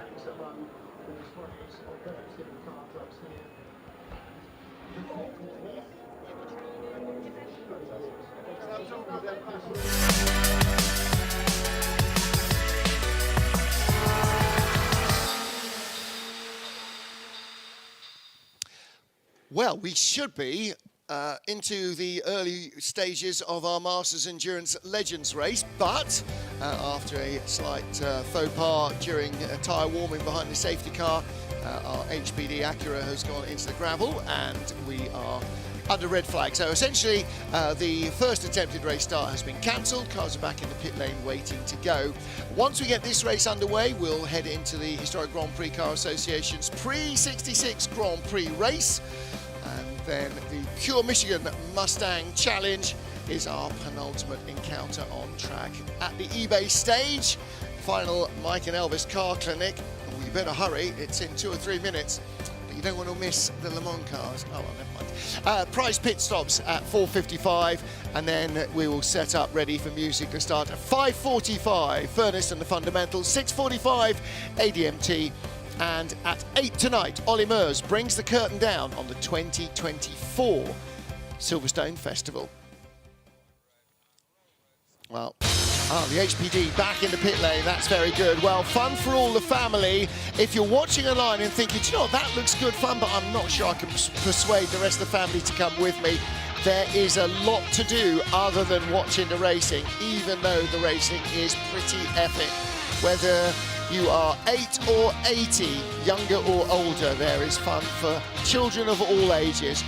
A mouth-watering array of different classic car clubs, Zorbs, axe throwing, of course, what could possibly be safer than that, and a whole host of other things. But of course, for most people, and I'm sure most people watching online, the focus is the track action, using the full Silverstone Grand Prix circuit for an array of cars from the 1920s through to the almost 2020, so almost a century of motorsporting action in evidence here, and some fabulous machines in all sorts of age categories. Sports cars, GT racing, touring cars, and everything in between. Lots and lots of single-seater racing. Formula One from 2 different eras. Formula Juniors that start our day every day with a mouth-watering selection of cars to follow. And just look at this. This is as exciting a grid as you will see wandering down any Le Mans pit lane, just with a bit less French being spoken. It is fantastic. And for those who are Le Mans fans, and I definitely count myself among those, it's great to see that when the cars stop racing in period, Alistair Douglas, they still have a life, and they are, you know, that's one of the delights of Masters and MRL as a group, but also all the historic racing groups, is that these things don't just go on a plinth somewhere, or they don't get left in a lockup somewhere. Racing cars are only ever built for one thing, like classic cars. Classic cars weren't classic cars, they were made to be driven. Racing cars were made to be driven. And that's where they should be seen all the time, or as often as possible. They certainly should be, and we did have an interview with a driver yesterday in the Formula One grid, the 66 to 85, and he said that the modern cars can't really be run with all the technology they've got on them now. But with these cars, we are seeing cars from relatively recent past still being run by private teams. These are not the works teams that would run them at the time, or the customer teams. These are private teams and drivers who want to come out and race. So that's really good. Although I think probably, Martin, you'd know this more with being right there at the WEC forefront. But I think probably the very modern LMP1 cars, it might be difficult to see those out. I'm not sure difficult, actually. There's Alfie Briggs, 16 years young. Or old, I believe. I'm not sure how he was on GCSE. This is a big week for Alfie Briggs. GCSE results and the Silverstone Festival with an LMP2 BR01 to race with a driver that I don't know what he knows about Yutaka Torida before he met him, but Yutaka bringing this car here. And as you can see, they're fairly sophisticated machines inside. I know that Ferrari aren't going to let anybody else run a hypercar they will run it, but then they will run Formula One cars for you. They will run last year's Formula One car for you in private hands if you really want to pay them enough money. But not in racing. No, not in racing, but there we go. Well, there's the HPD Acura, and it does look, unfortunately, as though that is going no further. And that's a real shame, because I know he brought out the red flag and everything, but this isn't modern racing. This is historic racing. They've paid good money to come here and race. We want to see them race. That's not... I wonder if there's just a little worry that maybe some of the gravel has got into the machinery, and as a result it might not be a good idea to run the car. But I hope it's that the team have decided it might not be a good idea to run it, rather than the organisers have decided that it's not a good idea, because, you know, we've got a car, 34 car grid. We want to see 34 cars. In fact, we want to see 44 cars, we want to see 54 cars, and trying to make sure that everybody who has the opportunity to race does is really one of the fundamental central lines here. Hugo Cook, you just saw there in that Mazda-powered Lola, and then being pushed along right behind the KCMG Lola. So a whole host of different Lola chassis, but that Mazda-powered Lola raced in the IMSA WeatherTech Series. As I said, most of these cars would have raced in the European Le Mans Series, in the Michelin Le Mans Cup for the LMP3 cars, and in the World Endurance Championship. But, well, cars like Coroiza's Marcos was racing in the FIA GT Championship a quarter of a century ago. Little problem for the Bentley. That's a much more recent GT3 car, of course, built by M Sport up at Cockermouth in Cumbria. And the Bentley GT3, the Continental GT3, a very successful GT3 car, came perilously close to winning the Spa 24 Hours just a handful of years ago, but fell at the final hurdle a couple of times. Ready to go once more. Second time of asking today for race 2 of the Masters Endurance Legends. Car leaving the pit lane, and they will be led by yesterday's winners. You start today where you finished yesterday. So the Dansenbergs with their Pescarolo ahead of Stuart Wiltshire's Peugeot and Sean Lynn's PR01. Then the Fraser and Mack Zytek, Max Lynn's PR01, and the Terida Briggs PR01 in 6th position. Now, we have one of our 2 Peugeots on the grid. What we don't have is the second Peugeot, so that has been withdrawn. But Gregor Fiskin's Dallara is in 7th, ahead of the Lola of Hugo Cook, and the Ligier of Michael Birch ahead of the Morgan Pescarolo. Mike Newton's Lola and the De Silva family Pescarolo rounding out the top 12. Lead LMP3 car, the Norma M30 of Bradley Smith, with a similar car driven by Kennedy and Fabi behind, and then a slew of the more popular, more numerous Ligier JSP3 LMP3 cars rounding out the top 18.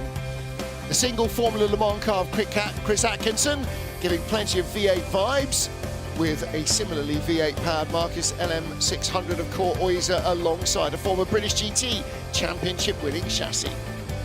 Freddie Tomlinson shares or drives the car that his dad shared with Nigel Mansell in period.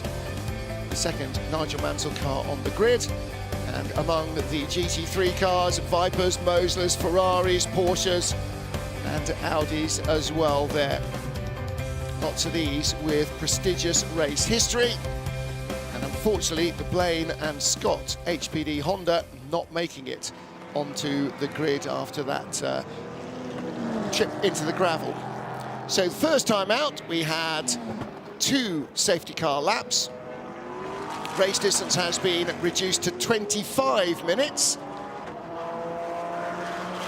So it's going to be a slightly shorter race because we are starting to run behind the timetable.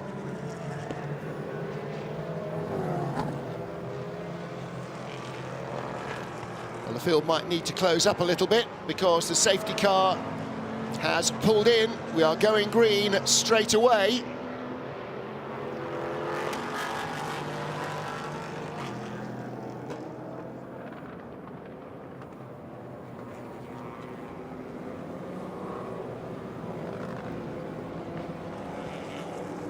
Le Mans Racing comes to Silverstone for the second time in the festival 2024. The Dansenburg family Pescarolo leads from pole position ahead of the Peugeot of Stuart Wiltshire, with the first of the BR01s, Sean Lynn, with the blue nose in third place. Red 5, the red and blue Zytek that was driven by Nigel Gregg and Leo Mansell in period, is fourth for Keith Fraser, with Max Lynn behind, and then the white-nosed BR01 of Yutuka Tariba. There he is, ahead of the Roll Centre Racing Dallara of Gregor Fisk in car number 18, and the red Lola of Hugo Cook. Then the KCMG car, that's Bradley Ellis sharing with Anton Cummings, and a big smoky application of brakes from Keith Fraser, looking down the inside and trying to defend from Max Lynn, who was in absolutely epic form yesterday.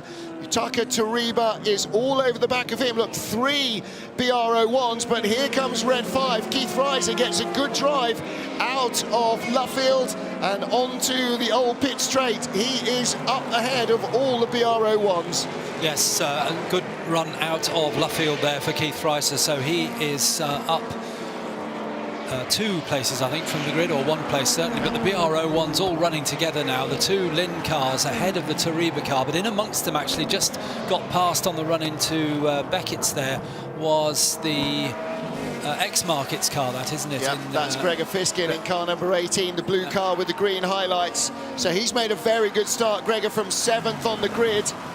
And he's up to now 5th position as he goes by one of the Lynns, and that's Sean Lynn in front of Max Lynn. So Gregor didn't quite get by Max Lynn, and he's got Yutaka Tariba right behind him. So it is still Christoph Dansenburg who started the Pescarolo that leads Stuart Wiltshire's Peugeot second, and then this massive congregation of predominantly blue cars. Thanks everybody, mostly with red highlights. Yeah, thanks everybody. Keith Fraser leads this group from Sean Lynn 37, Max 27, Sean Lynn 36, and then Yutaka Tariba with the white nose. Through past him has gone Gregor Fiskin, a smoking lockup. Fiskin's got the inside line, leaving Tariba with the outside, and he runs very wide indeed, having nearly run into the back of Max Lynn, and through past both of them goes the red Lola Mazda of Hugo Cook. So Hugo Cook has gone up from 8th position to about on the grid to 6th place now, behind the Lynn family squabble. And Max Lynn's got ahead of Sean Lynn, hasn't he? That's 36 now ahead of 27, the 2 blue-nosed BR01s.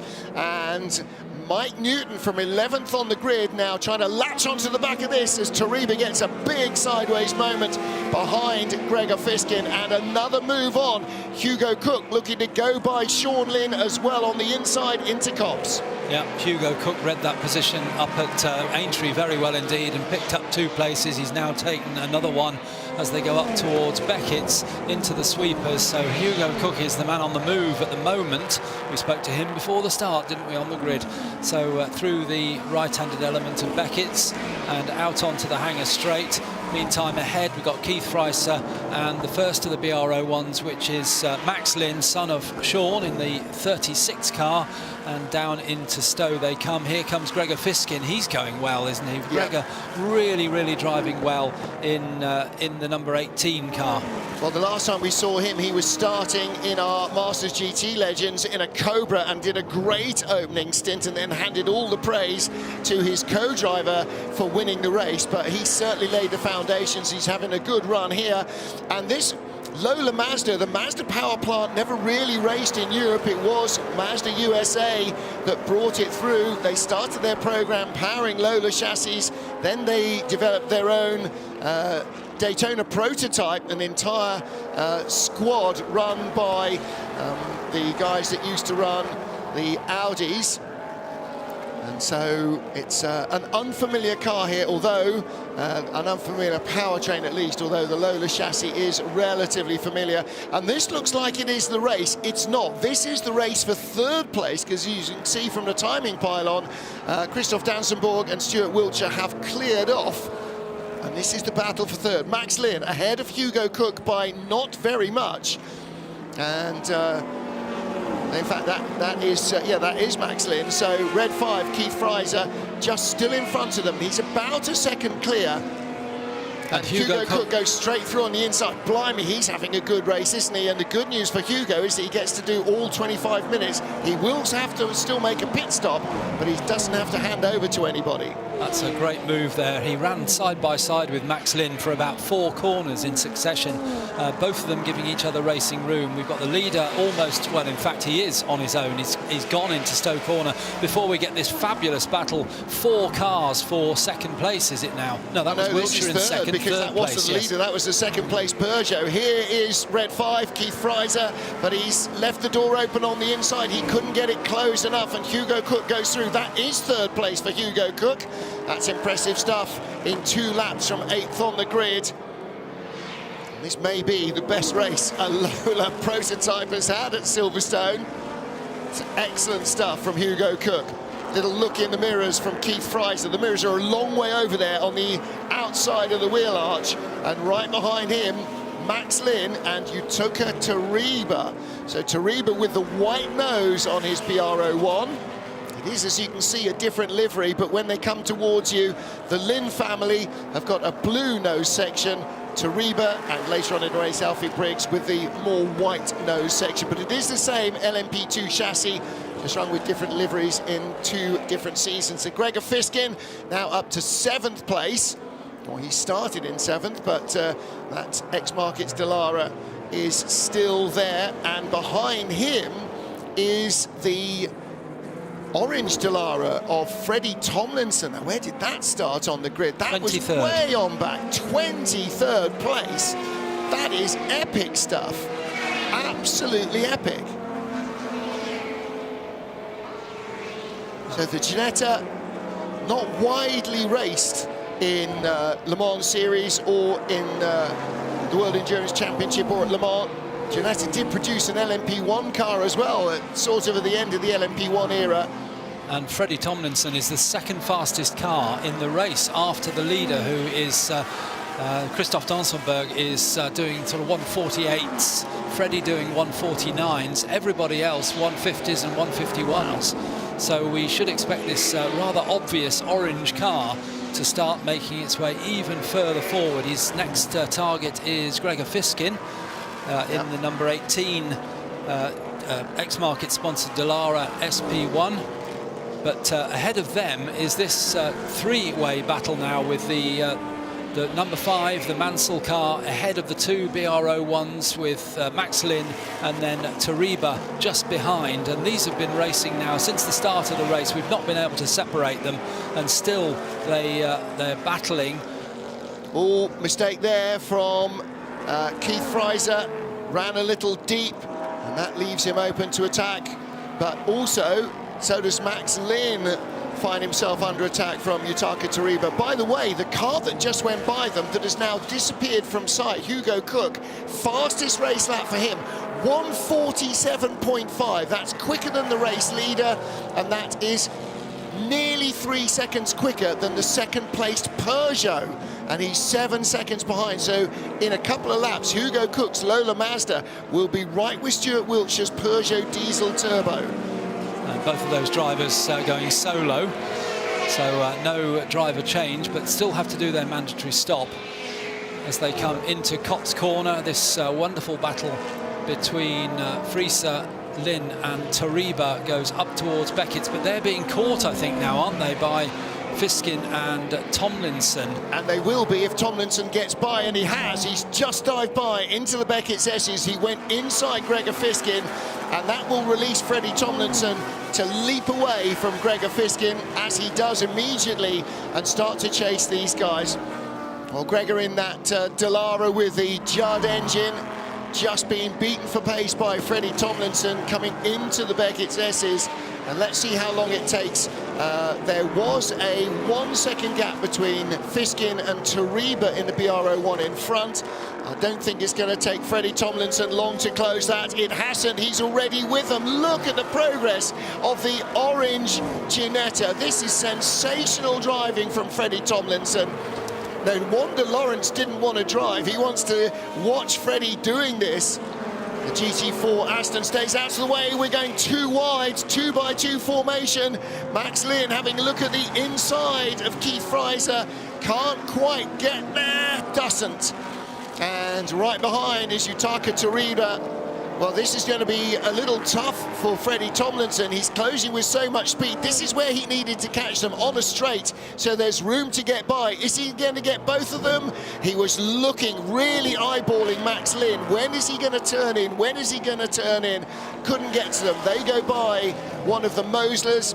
So he got by Yutaka Toriba, and that moves him up into 7th. And if this wasn't exciting enough, the pit window has just opened. Oh, my Lord. And Hugo Cook going quicker again. Yet another fastest race lap, 1:47.5, closing the gap down. And through goes Tomlinson. He picks off Max Lynn. Now, Max Lynn was one of the sensations of yesterday. I don't know what Freddie Tomlinson had for breakfast and lunch, but it's lit the blue touch paper. And in front of him, Keith Freezer is... He's going to stand no chance here, is he? Look, Tomlinson's already looking to go around the outside in a chapel curve and does so. Uses all the curbing, but he's gone. He's through to 3rd from 23rd on the grid. And this is lap 5 for these guys. The leader has started lap 6. Has completed lap 6, I beg your pardon. So this is the 6th lap. He's made up 20 places already. And the pit Wayne Lindo. The pit Wayne Lindo is open. And the leaders are in. Now, is that a pit stop? Is the window open? 45% of the race distance, yeah. So the Danzenburg car is in. It's not alone. The Bentley Continental is in. There's the Gulf livery of our leader. In comes Keith Freezer. In comes everybody else in a blue car. So Werner Danzenburg taking over from Dad Christoph.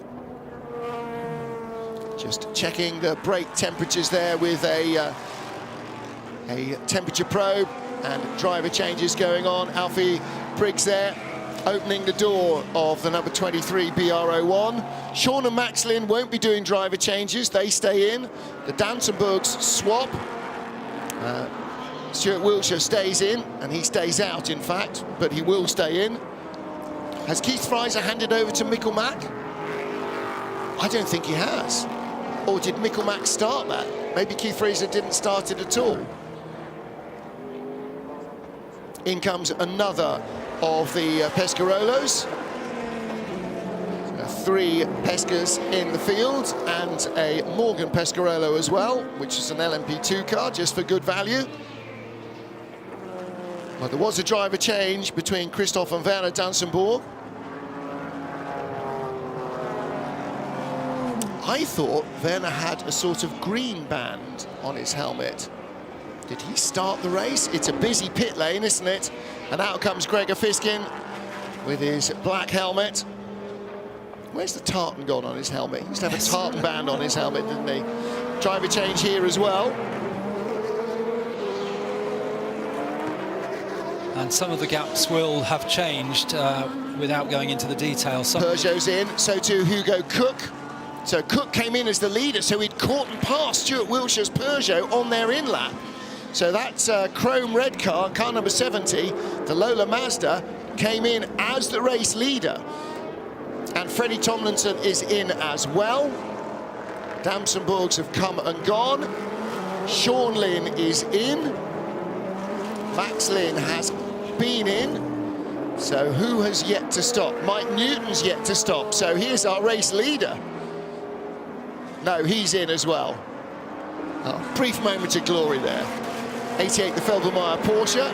A lot of these cars still in the liveries or returned to the liveries in which they raced most famously in period. 32, Michael Birch in his Ligier JSP2, a 2017 LMP2 car. Again, not the most successful of P2 chassis. It was really Orica that ruled the roost.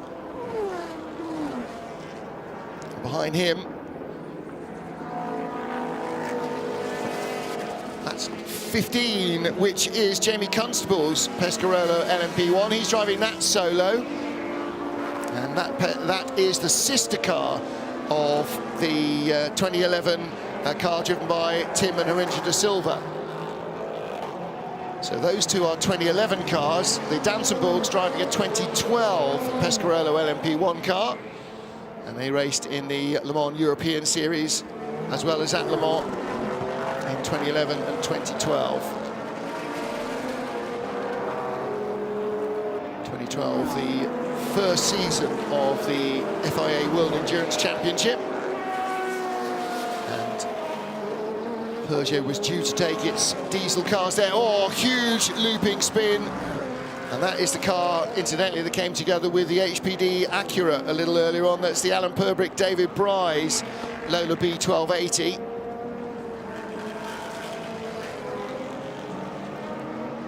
And that is a similar chassis to the car that Hugo Cook is driving, but with a different power unit. And he's lost the engine there.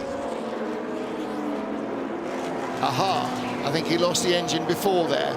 So that's not driver error. That looks very much as though he's either spinning on his own oil or it's seized. So the car running period by Out Racing. Meanwhile, race leaders, car number 4, Graham Tilley and Charlie Robertson in an LMP3 Ligier. But when they pit, as surely they must, then who comes out on top?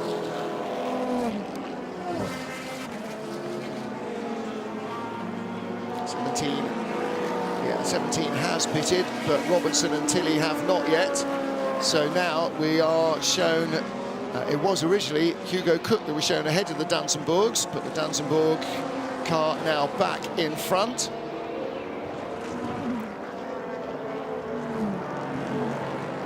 We were told that Christoph was starting. I'm not sure.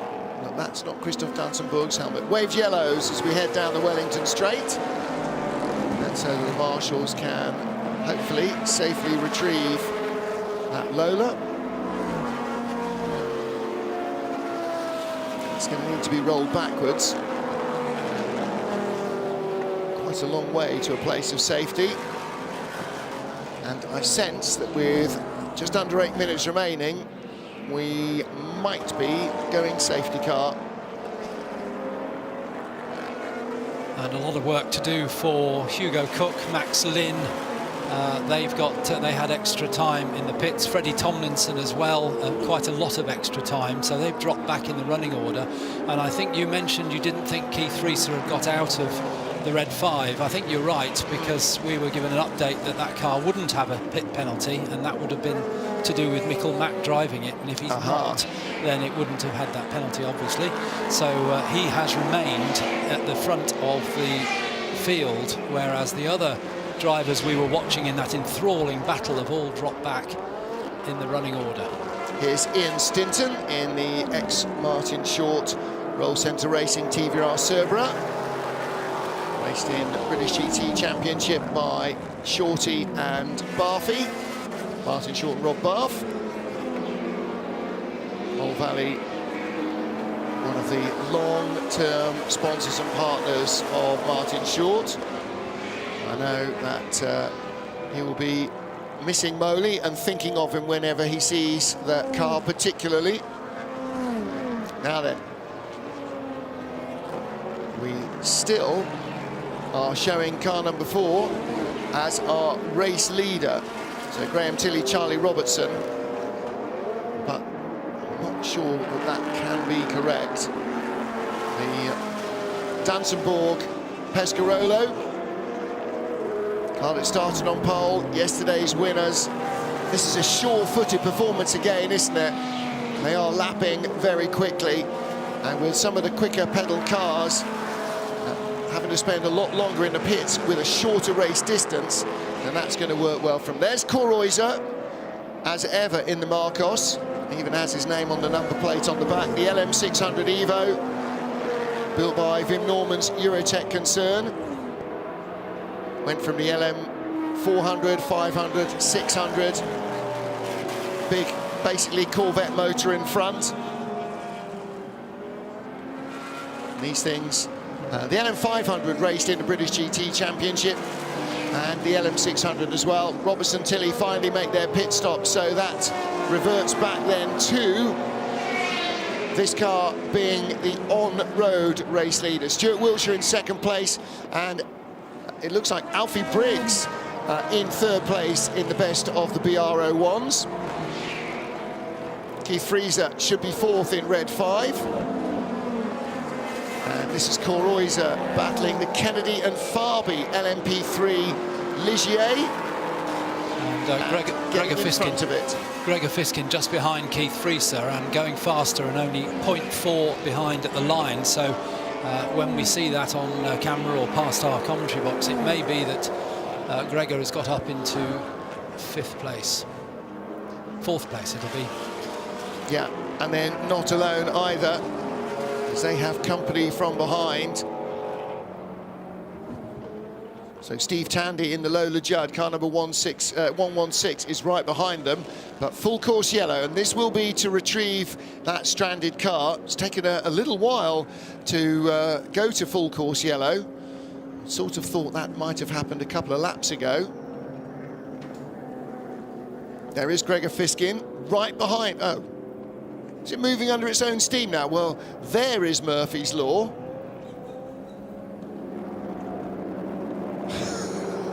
You can't park that there, Governor.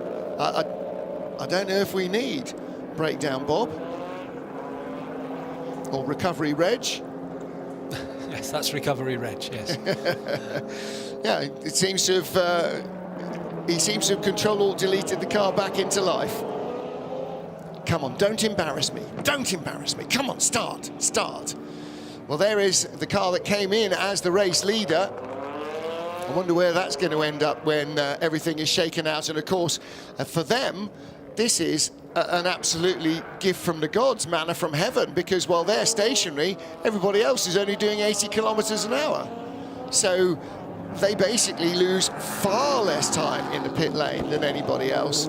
And they got in before the pit window closed, or at least we think they probably did. So still full course yellow. 80 Ks, that's 50 miles an hour, not 80 miles an hour. Ooh, somebody locked up behind, that's not very clever either. Hello?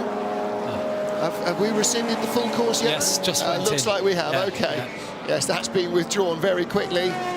So Freddie Tomlinson in the orange Ginetta now sets off again to try and catch up after his longer stop for being an elite driver as they come down into Brooklands. And of course that KCMG car in front with Bradley Ellis, former British GT champion, that's an elite driver status penalty. That car served as well, that's why that's sort of further back with Freddie just in 10th place. And Max Lynn right behind Freddie Tomlinson. So those cars, hopefully in the last couple of laps, will start to make their way back through. But the leader, it's only across the line, only 1.8 seconds. Yeah, well, we've only got 2 minutes more on the clock, so it'll be this line, this lap plus another. And just behind them, Tim and Harinder de Silva's car, that in 13th place, just set the fastest race lap. And that's the purple and blue blur you can see in the background there. So that's their LMP1 Pescarolo coming. And the way they all shot by the LMP3 car, you can see what a difference there is. There's Max Lynn behind Bradley Ellis and Tim and Harinder de Silva, fastest lap of the race. 1:45.1. The next second fastest lap is a 1:47. Well, when the race shortens, the prestige driver penalties ought to shorten as well, because they artificially have a much greater effect if there's 5 minutes less racing. They do shorten them. They're a percentage of the race distance, so it automatically readjusts for that. And does everybody know whether it's not 30 but 27.5 seconds or... One assumes a bulletin is put out. Well, they can't, because they shorten the race distance while the driver's already in the cars. So anyway, there we go. Freddie Tomlinson, well, what a great drive he's produced in that orange Ginetta. 9th place at the moment. Here's the KCMG car, Bradley Ellis, and inside 36 goes Max Lynn, or inside, outside, inside, and now the Viper is right in front of the KCMG car, but he gets the break in traffic. The Viper drifted out wide, and Max Lynn gambled on trying to get around the outside, and the Viper somehow being able to hold a tighter line. It didn't. The KCMG car stayed in front, but the BR01, car number 36, still right behind, and Max Lynn with his head down and the bit between his teeth, if that's not too many horse racing similes, and coming up behind very fast, Harinder, or is it Tim de Silva? Tim. It'll be Tim. Yeah. He is coming very quickly indeed. And there is Freddie Tomlinson, head down and charging, literally as well as metaphorically. So the Dansenburg still lead, haven't seen them since basically lap 1. Or Stuart Wiltshire, who's in 2nd. Hugo Cook in 3rd. Alfie Briggs in 4th. And then Gregor Fiskin behind Steve Tandy. Then Keith Freezer and Sean Lynn. And here's Freddie Tomlinson. How close is he going to get? 1:49.0 his fastest lap. That was last time round. That's 4 seconds off the fastest lap of an LMP1 car, but he is in an LMP2 car. No, he's not. He's in an LMP1 car, isn't he, Freddie? Yeah. Well, there's your race leader. And there is the battle for the lead, because Stuart Wiltshire in the Peugeot has closed right in on Christoph Dansenburg. So I think maybe Werner started the race and time has run out. This is going to be close, but is it going to be close enough? Not unless the 88 Porsche gets in the way. Checkered flag awaits. Last gasp. It is victory by inches for the Dansenburgs in their Pescarolo, and the Peugeot in 2nd place, just half a second back. Well, that was a close call. 5 more minutes. I think Stuart Wiltshire rather would have had that. 3rd place is Hugo Cook. There he is in the red Lola Mazda, comes across the line in 3rd. 4th place there, Alfie Briggs in the car he took over from Yutaka Toriba. 5th place will be Tandy in the Lola, and 6th Greg Fiskin in the Roll Centre Racing Dallara. Keith Freezer in 7th place by inches ahead of Max Lynn, and again he catches a GT3 car that nearly turns the tables there. And then it'll be Freddie Tomlinson in 9th place, with the Cummings and Ellis car 10th, inches ahead, less than half a second ahead of the De Silva's Pescarolo, and Sean Lynn in 12th.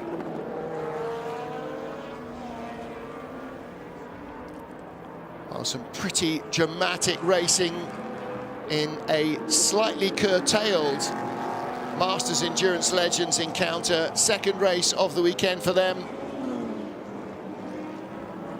And that was highly enjoyable.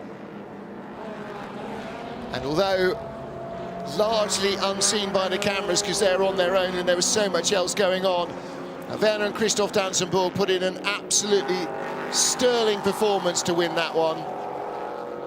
They're on pole position after having won yesterday, until they make it 2 out of 2. Stuart Wiltshire in 2nd place in yesterday evening's race, just half a second back. But Hugo Cook, who finished in 8th place yesterday, stepping up onto the podium. That Lola Mazda looked like a whole different car today, and I don't know what the team have done to it overnight and during the course of the morning, but it was absolutely transformed. Looked really strong right from the start.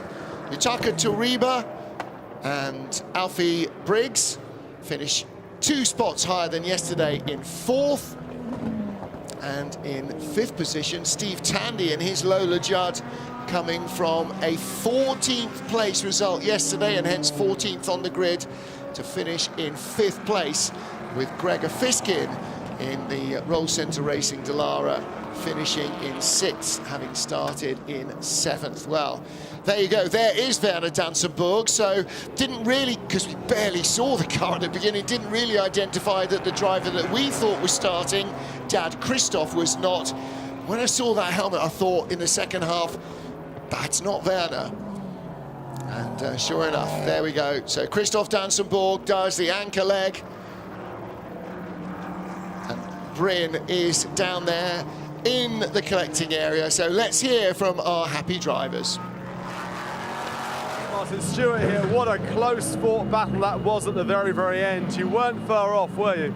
Yeah, not too far off. I think that luck didn't go well for me for back markers. I think that's probably the story of my race. But fair play to father and son again. I'm really delighted for him. Maybe one day in the future I'll do the same thing. So you seem frustrated when back markers come in. It is hard, isn't it? The GT cars are so much slower than these out there. I think what it is that you're trying to predict where they're going to be when you get there. I've got experience of it, and I'm very cautious. And there was one particular GT out there which I probably lost 10 seconds trying to overtake. He was trying to hold on to the position, blocking. Whether or not he knew I was there or not, I don't know, but it's something that I will take up. A bit disappointed because I think that was probably, that could have been a win. So. Well done anyway, it was a great race for us to watch. Let's go and find our winner pair though, who are just over here. Let's grab them. Let's get Werner and let's get Christoph, because they performed brilliantly. We've just spoken to their rival out on track, Stuart.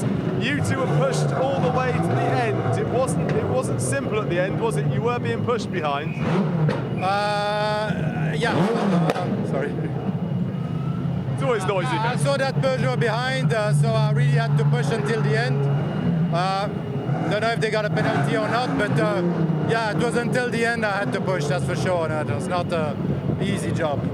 It's been an enjoyable few days, or especially today, but it's been an enjoyable visit to Silverstone for you, hasn't it, Werner? Yes. It's been quite the roller coaster between the weather changes and the car changes, and we have to get used to all of that. But in the end, I mean, two first positions on the podium, you can't ask for anything more, so happy. Are we going to see lots more of you? I hope so. I mean, as the sponsor. We're going to see lots more of him. Yeah, definitely. We'll be in Spa, which is our home track, so you can wait for some performance there also. Well, yeah, cross fingers. Great stuff. Well done. Thank you. Thank you. Well, congratulations to Werner and Christoph Dansenburg, and Steve Brooks, who challenged yesterday in his Peugeot, couldn't start today. Stuart Wiltshire finished second. Unfortunately, a gearbox problem with Steve Brooks' Peugeot 90X. And funnily enough, they don't have lots of those gearboxes lying around, so that is one for another day. Hugo Cook, though, that car, that Lola B1280 with the Mazda power unit, what a second race for him, ahead of Tariba and Briggs. Steve Tandy in fifth in his Lola Judd, and Gregor Fiskin in the Dallara Judd in sixth place. The De Silvas ended up in the hands of Tim De Silva with the fastest race lap, 2 seconds quicker than anybody else. Went ahead of Max Lynn, Jamie Constable and Mike Newton in his LMP2 Lola. And the top of our GT cars, of course, it was Coroiza in the Marcos. Lots and lots of close racing up and down the order. For much of the race, our overall leaders were clear and gone, but nobody else had a quiet time of it.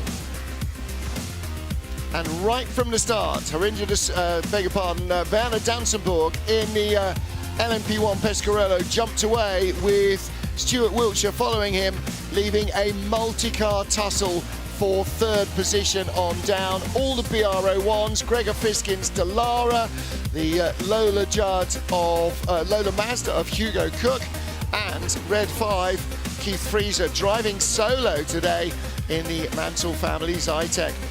But as the Pescarolo romped away and the battles continue behind, the lead got larger and larger. Freddie Tomlinson in the orange Ginetta that his dad once shared with Nigel Mansell, having a brilliant run, full course yellow towards the end of it for problems with one of the Lolas.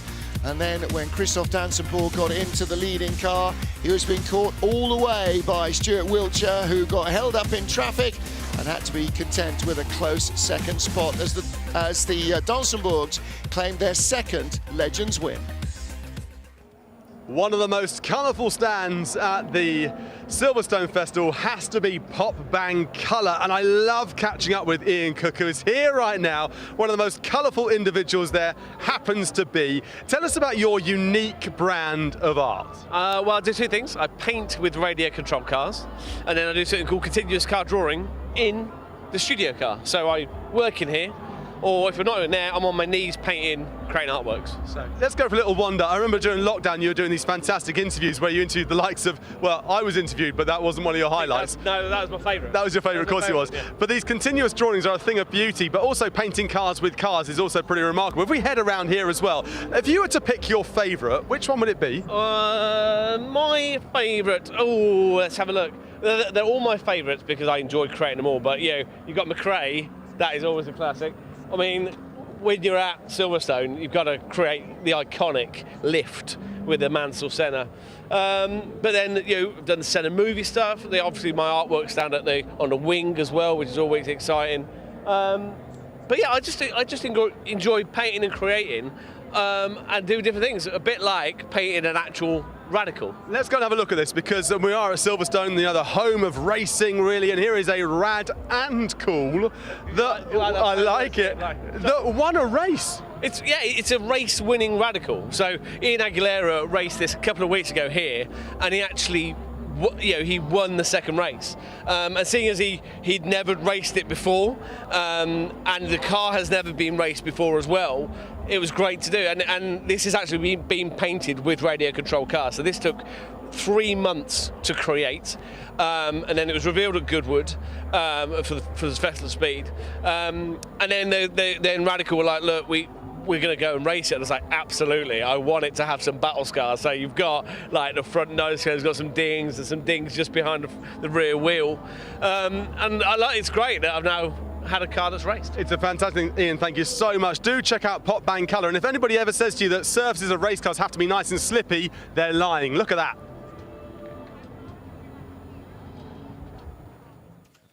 Well, local lad based in Coventry. Masters Endurance Legends, what a race we just witnessed, so close at the end. I'm going to whisk out the way, as always, and get straight to this podium. And we're going to start with the prototype class. In third place, Hugo Cook.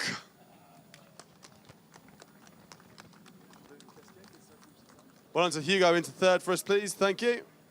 In second place, it was Stuart Wiltshire.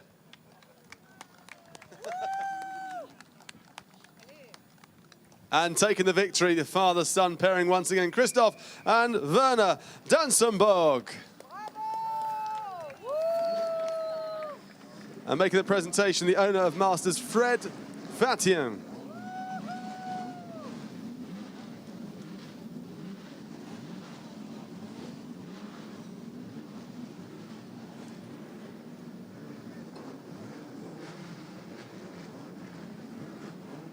So the drivers are getting their trophies right now. It's quite a collection for the Dansenbergs this weekend. As they get the trophy, the crowd give them a massive round of applause, as always, and the celebrations begin. And on that note, we'll hand back to the commentators.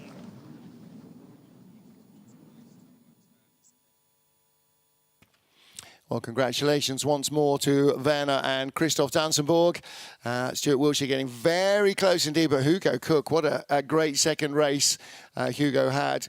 That car really came alive today, so fantastic result for him. And that concludes the endurance racing programme for Masters Legends, but great to get that taste of Le Mans and endurance racing here, even for a brief while. We move on now to the pre-66 Grand Prix cars, and this is the period where the front-engine cars, like this 246 Dino Ferrari, gave way to the rear-engine revolution, like this Lotus, and Ed Foster is in amongst them.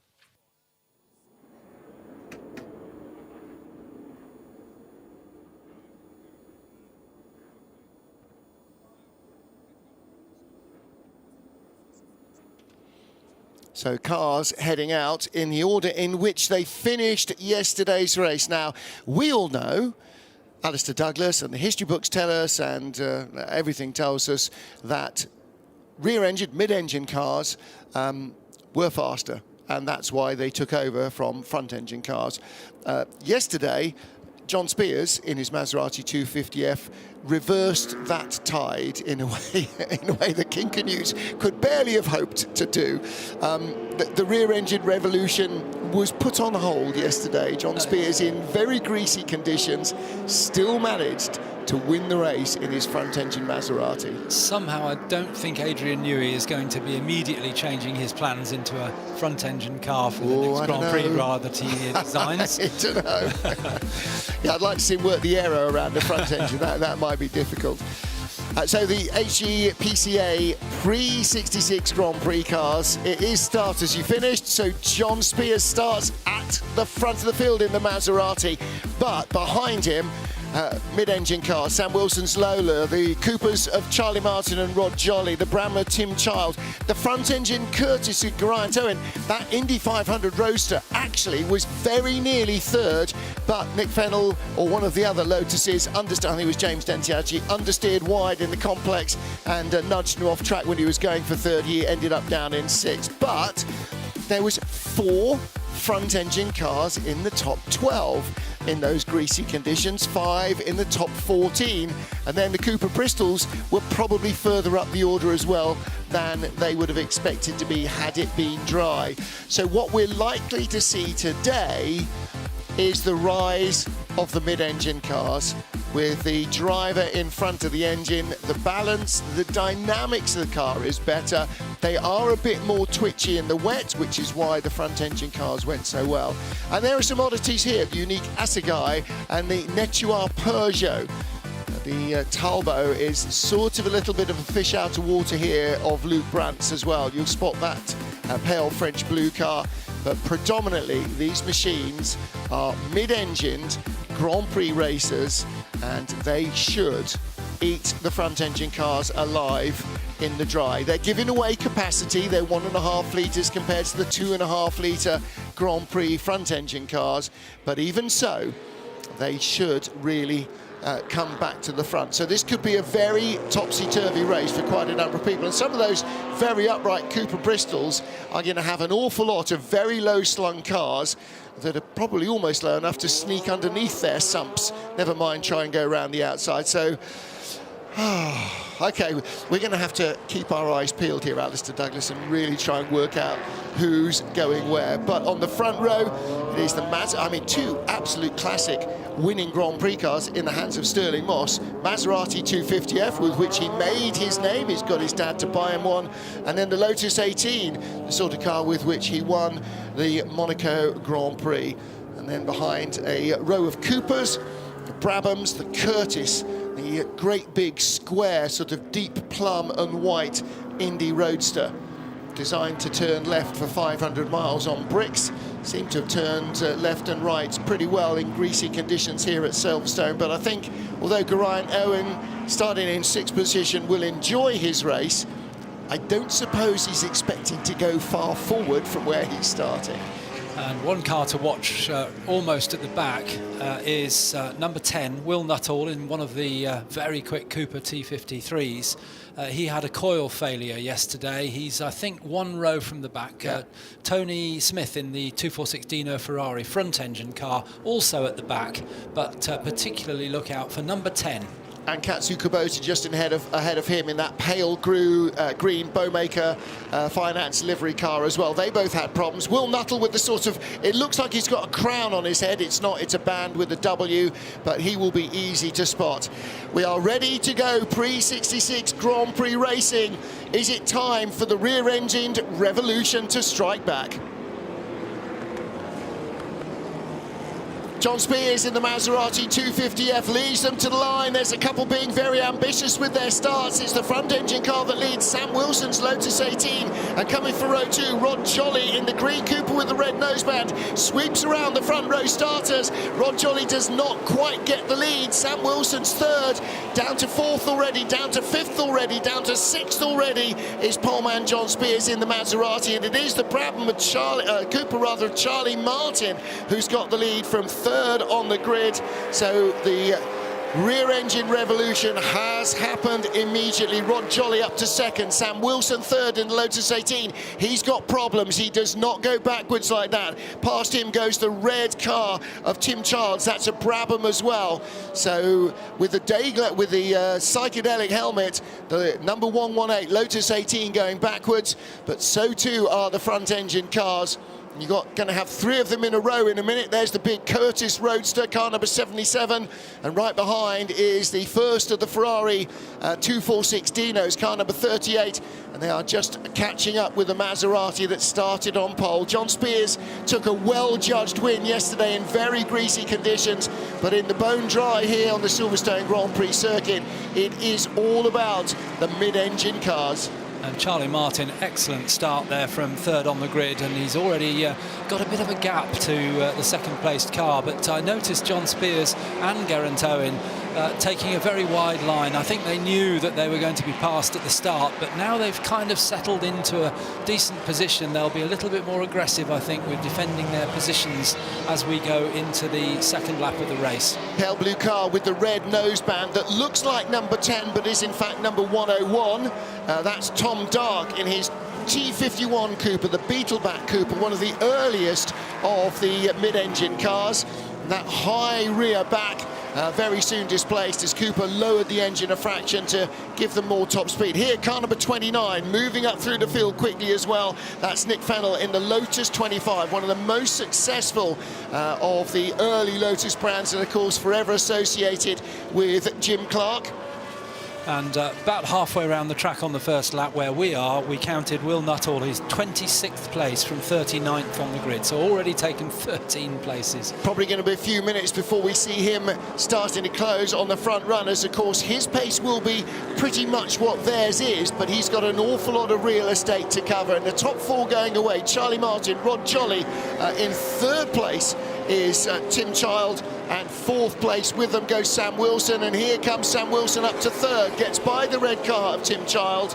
So the Lotus 18 driver, that familiar Lotus green with the yellow wobbly wheels, hadn't quite developed the yellow centre stripe by this stage. The Lotus 18 still a space frame chassis with separate body panels, which is how Stirling Moss could have them removed for the Monaco Grand Prix. But 2 cars further back, the ultra-low Lotus 25. You can barely see it behind Tom Dark's car.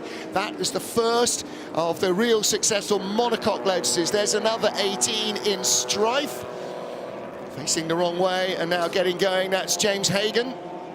And at the end of the first lap, in 16th place, Will Nuttall, so he'd taken another 10 places in the second half of the lap, and he's now up to 12th place. Nick Topless going with him. Katsu Kubota's about 3 or 4 cars further back. And Tony Smith in the 246 Dino, not making the same kind of progress with that front engine car. But here's Tom Dark, a well-known Bugatti preparer, but also enjoying driving this Cooper. And there is the Lotus. Again, look, the front engine cars, the mid-engine cars are about half their height. The Lotus is half that height again. I mean, it's barely further off the ground than the Formula Junior car because it's so similar to what those Formula Junior chassis were like that we saw first thing this morning. And the Lotus 25 that we're talking about there is one of the cars driven by Jim Clark in period, really made his name and stuck with Lotus, of course, throughout his race career. And the number 29 car of Nick Fennell, one of those cars. In fact, Nick wears the dark blue helmet, very similar to Jim Clark, although Jim had a white peak and an open helmet. Full face didn't exist in the early 60s. As we see the leader coming through the long right-hander at Club Corner to start another lap. That's Charlie Martin, and the gap first to second, 2.3. Charlie sets the fastest lap of the race on that lap, 2:19.8. So he's, despite the fact he's in the lead, he's pulling away from second place Rod Jolly. Tim Child in an ex-Jack Brabham and Graham Hill car, both won races in the red and blue Brabham, number 76. So very, very, there it is in fact on screen, battling hard with Sam Wilson, who's got through into 3rd place. So Sam Wilson's taken the Lotus 18. Sam just making that pass, but despite their battle, they are catching Rod Jolly. Little lock-up, big lock-up in fact from Tom Dark, and around goes car number 29, Nick Fennell in the Lotus 25. And in fact, that's more than just a lock-up. Tom Dark is smoking as he comes off the corner as well, and that's not spinning up the rear tyres. The cars don't have the power for that. It looks as though he's got a little bit of an oil surge issue in that car.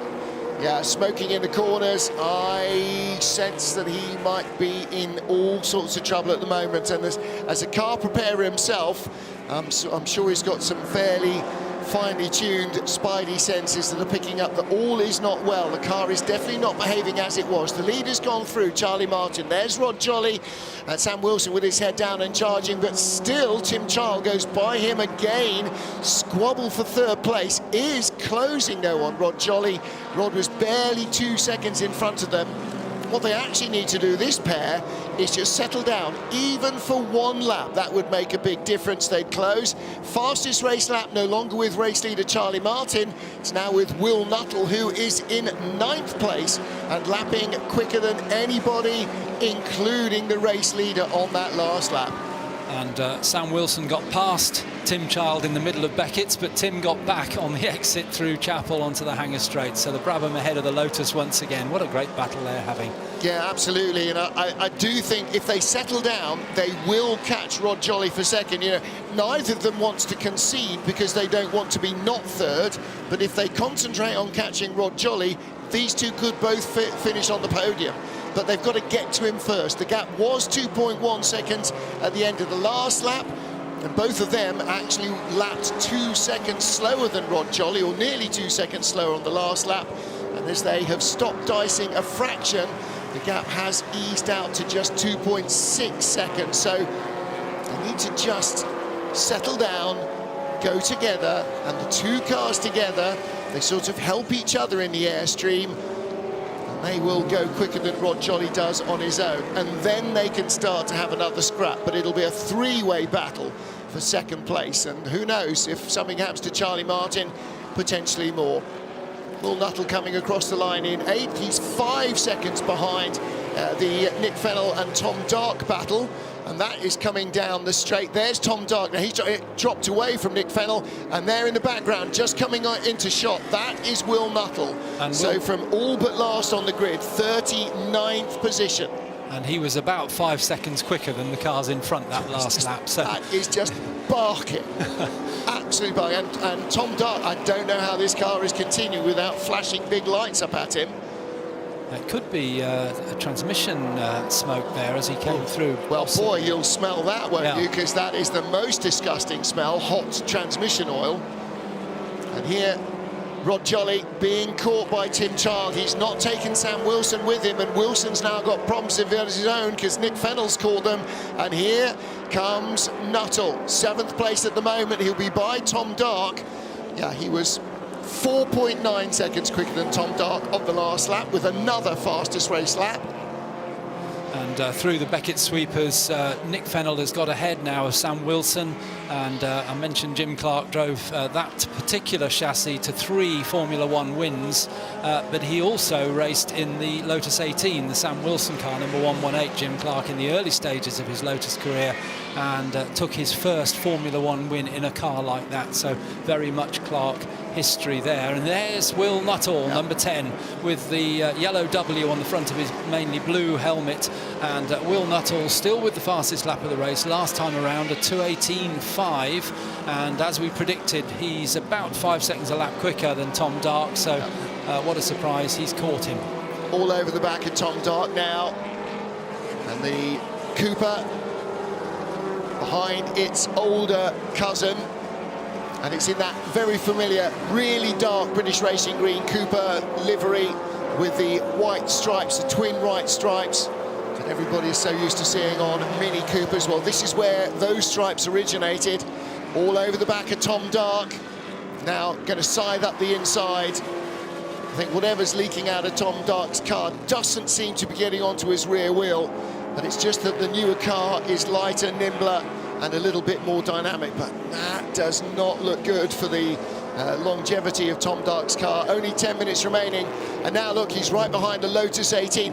The Lotus 25 that you can just see on the left-hand side of your picture, only 2 years younger than that Lotus 18, and what a difference going from the space frame to the full monocoque chassis made to Colin Chapman's ability to design a car. Will Nuttall goes by Sam Wilson. Will Nuttall is now 5th. Mark Fennell is 4th. Tim Child is 3rd, and catching Rod Jolly by a fraction, only 2/10 on the last lap. And now Sam Wilson has to deal with a resurgent Tom Dark. Dark looking to find a way by the Lotus 18. So again, Sam Wilson, he sort of went backwards in the first couple of laps, or first lap, which is very unlike him. And it seems to be sort of sagging the performance of the Lotus 18 again. I wonder if he's got some little electrical gremlin or maybe a fueling issue, but something intermittent doesn't seem to be working on the car. Meanwhile, Nick Fennell, who started, let's remind ourselves, where did he start on the grid? In 8th, is just trying to hold off Will Nuttall, who started in 39th, 31 places behind the younger Lotus, and is now ahead of him. Failing to hold him back, so Will Nuttall up 35 places so far in this race. It's not out of the question. In fact, I think it's quite likely that he'll finish on the podium the way he's going. His next target is Tim Child, isn't it? Yes, there's Tim Child in the red Brabham with the green nose cone. And honestly, if this had been a 25-minute race, I would be going down to the bookies now to get money on him to win this, because there is Rod Jolly, car number 2 in 2nd. There is Tim Child, the red car with the green noseband, in 3rd. So he is almost up, not just to the podium, but almost up to 2nd place. It's 6 seconds, or nearly 7 seconds, from Rod Jolly to race leader Charlie Martin. That's probably a tall ask, because he's got to get by 3rd, which he's and done, then catch 2nd and get by him, and then he'll have about 4 minutes. Whoa, and a spin behind. That wasn't, it was Fennell.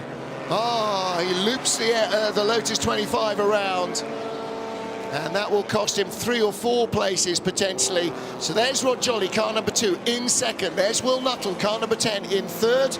Tim Child, car number 76, in 4th. The red car with the green noseband. But it is the Cooper liveried number 10 Cooper of Will Nuttall that is just absolutely making insane progress in this race. And he's come up now behind Rod Jolly in the similar Cooper T53, so very, very similar cars these. As they go up to Cox Corner, Will goes to the inside, Rod looks across. Rod Jolly just waved him by. Come on, mate, come on, mate.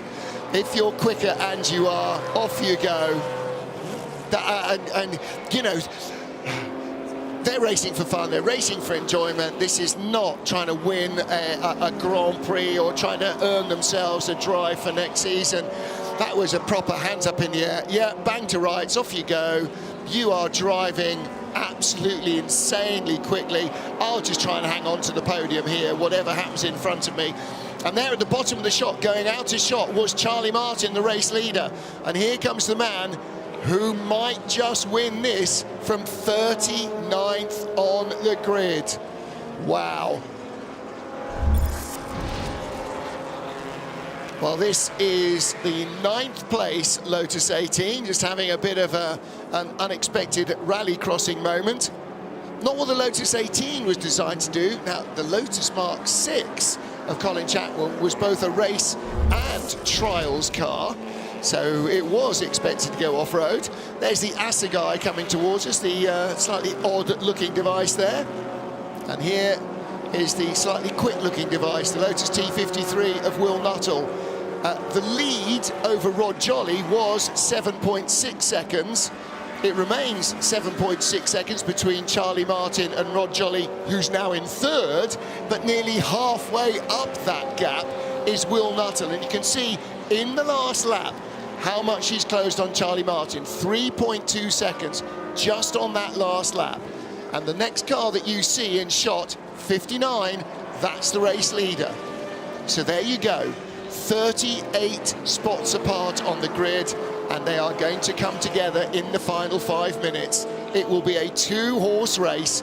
What can Charlie Martin find in this Cooper compared to Will Nuttall in his Cooper? And no radios in these cars, of course, so the drivers relying entirely on their pit crews hanging boards out to them. And I wonder, how do you tell Charlie Martin that somebody from 39th on the grid is actually just behind you?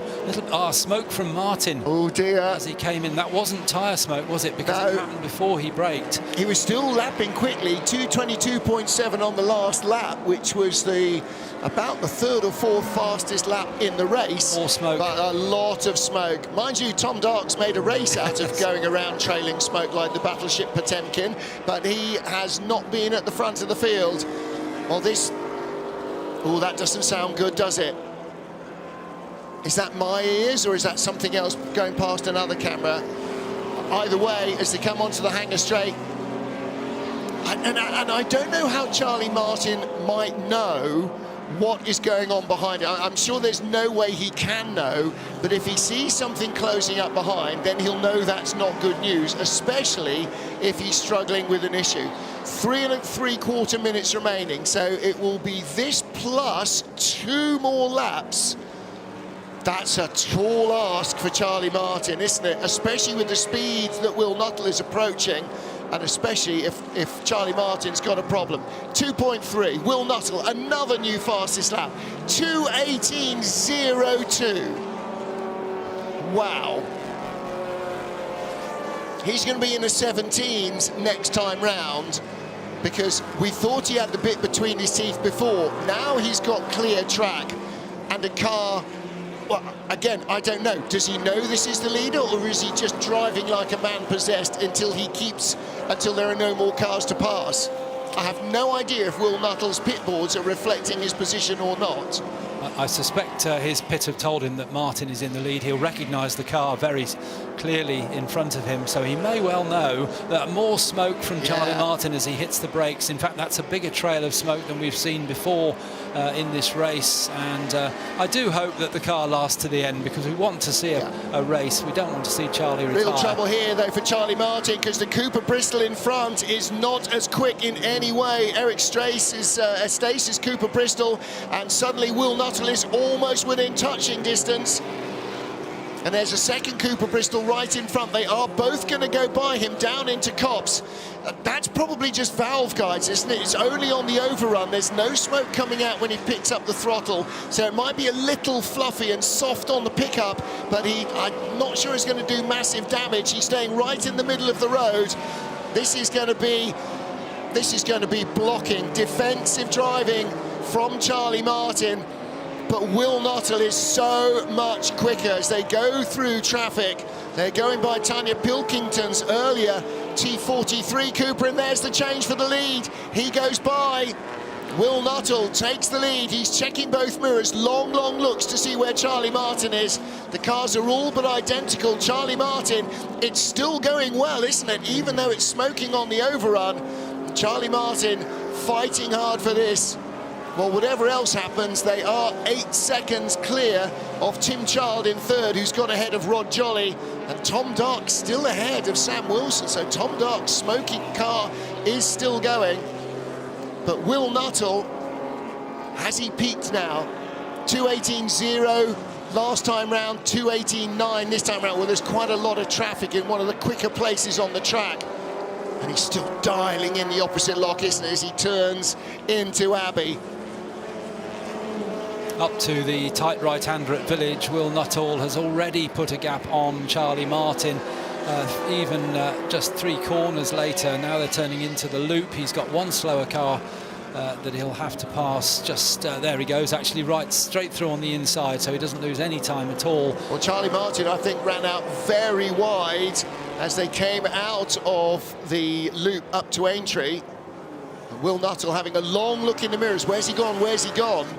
You can't see him on the left. Is he on the right? No, he's not. He's not close. Charlie Martin, whatever it is that's smoking is not helping. Well, Will Nuttall, 2:18.9 last time around. Not as quick as his previous best, but it is the 3rd fastest race lap. He set the fastest and the 2nd fastest race lap on the 2 preceding laps as well. So Will Nuttall is absolutely driving like a man possessed. There's a really close battle behind Tom Dark. Rudiger Friedrichs has gone by him, so Rudy's moved up into 6th. Whoa, and you see, and that's how he's got through all of those 30-odd cars that we didn't see until he got to the lead group. Grant Owen, by the way, is the lead front-engine car. He's still in 12th, having started 6th. So that Curtis Roadster, wet or dry, is clearly A, a hoot, and B, very quick still.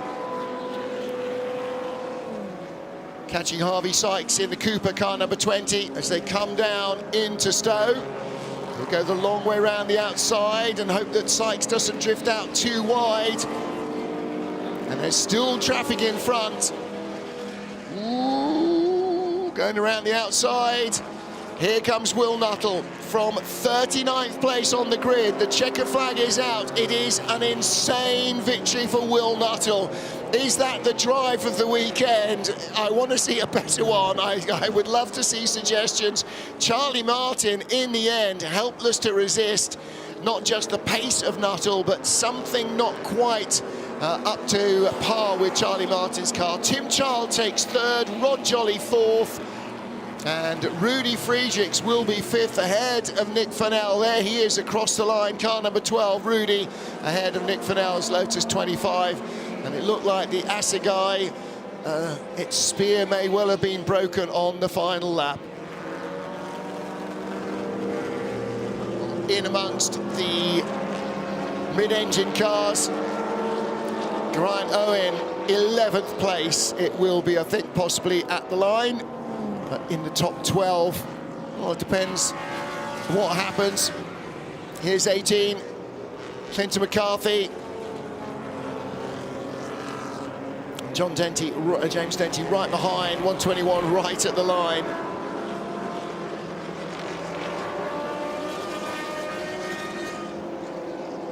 So we didn't quite see Geraint Owen come across the line, but in fact the fastest front engine car was Tony Smith. We saw car number 5, and there's a Ferrari versus Curtis battle for 12th place. So Tony Smith was the...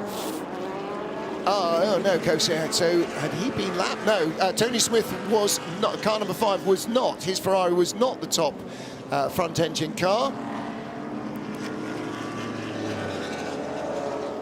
So it was the Owen and Wilson battle. It was a Ferrari that was battling for that win. Richard Wilson's 2.416 but Geraint Owen just pipped him at the post by the massive margin of 2 thousandths of a second.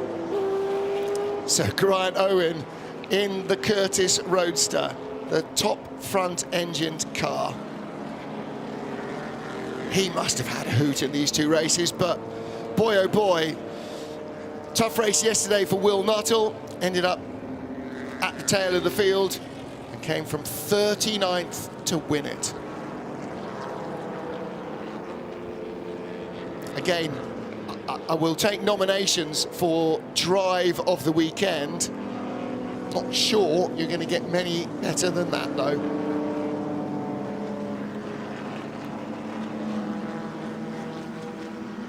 Final word as we get to 5 p.m. is that the shopping village will close at 6 p.m. today.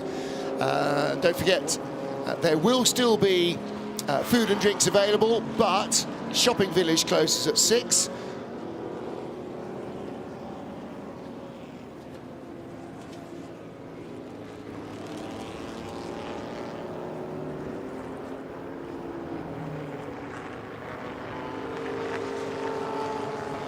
Well, Will Nuttall, what a drive. His fastest race lap, 2 minutes 18.025 seconds.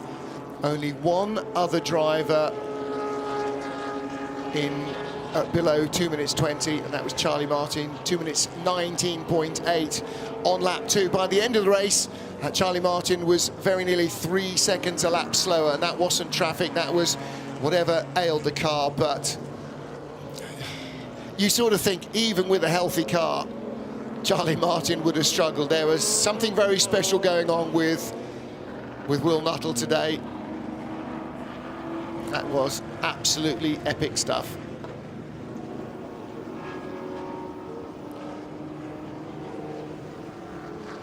Bryn Lucas is down there. Oh, that's better. Bryn Lucas is down there. We'll hear from our top 3 in just a moment. Will Nuttall, Charlie Martin and Tim Child.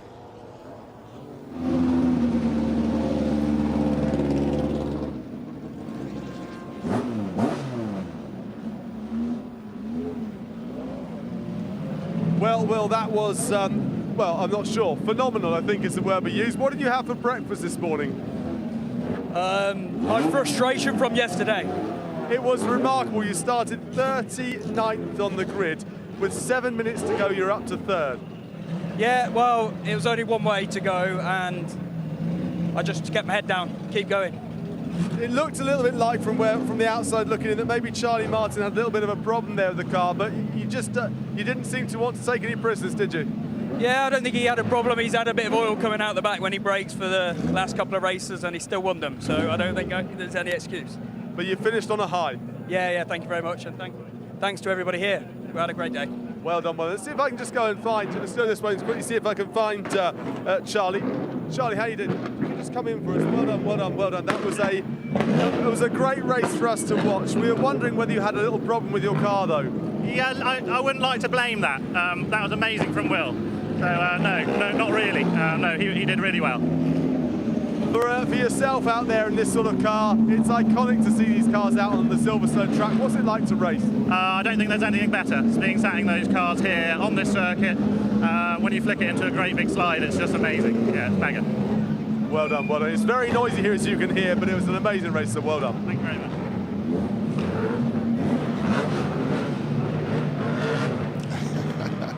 I'd like to blame the smoke from the car, but I can't. It was Will.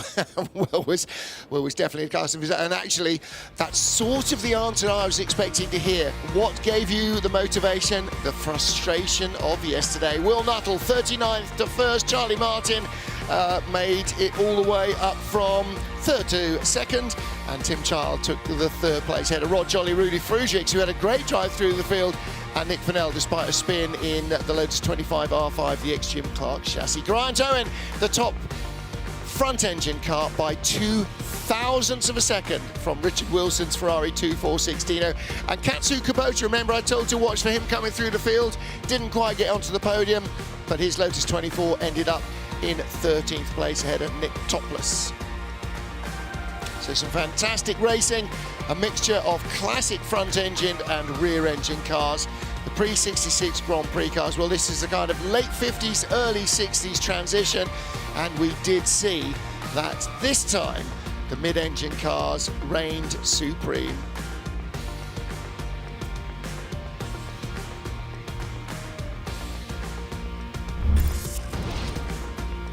Well, it was the day before's winner, John Spears, in his Maserati 250 F2 led them to the line, but he would have been expecting to be swamped, and he was not caught out by that. The mid-engine cars raced away at the front of the field.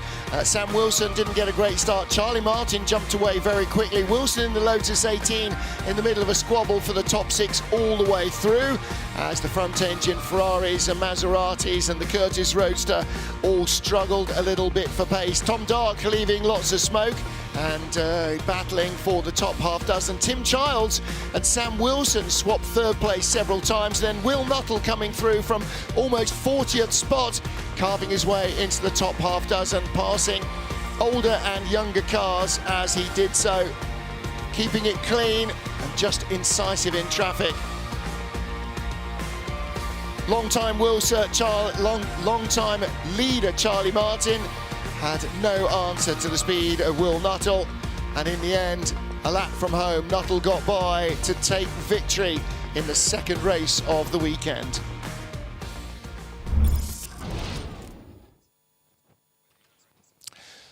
So the Puce Goose is on the loose.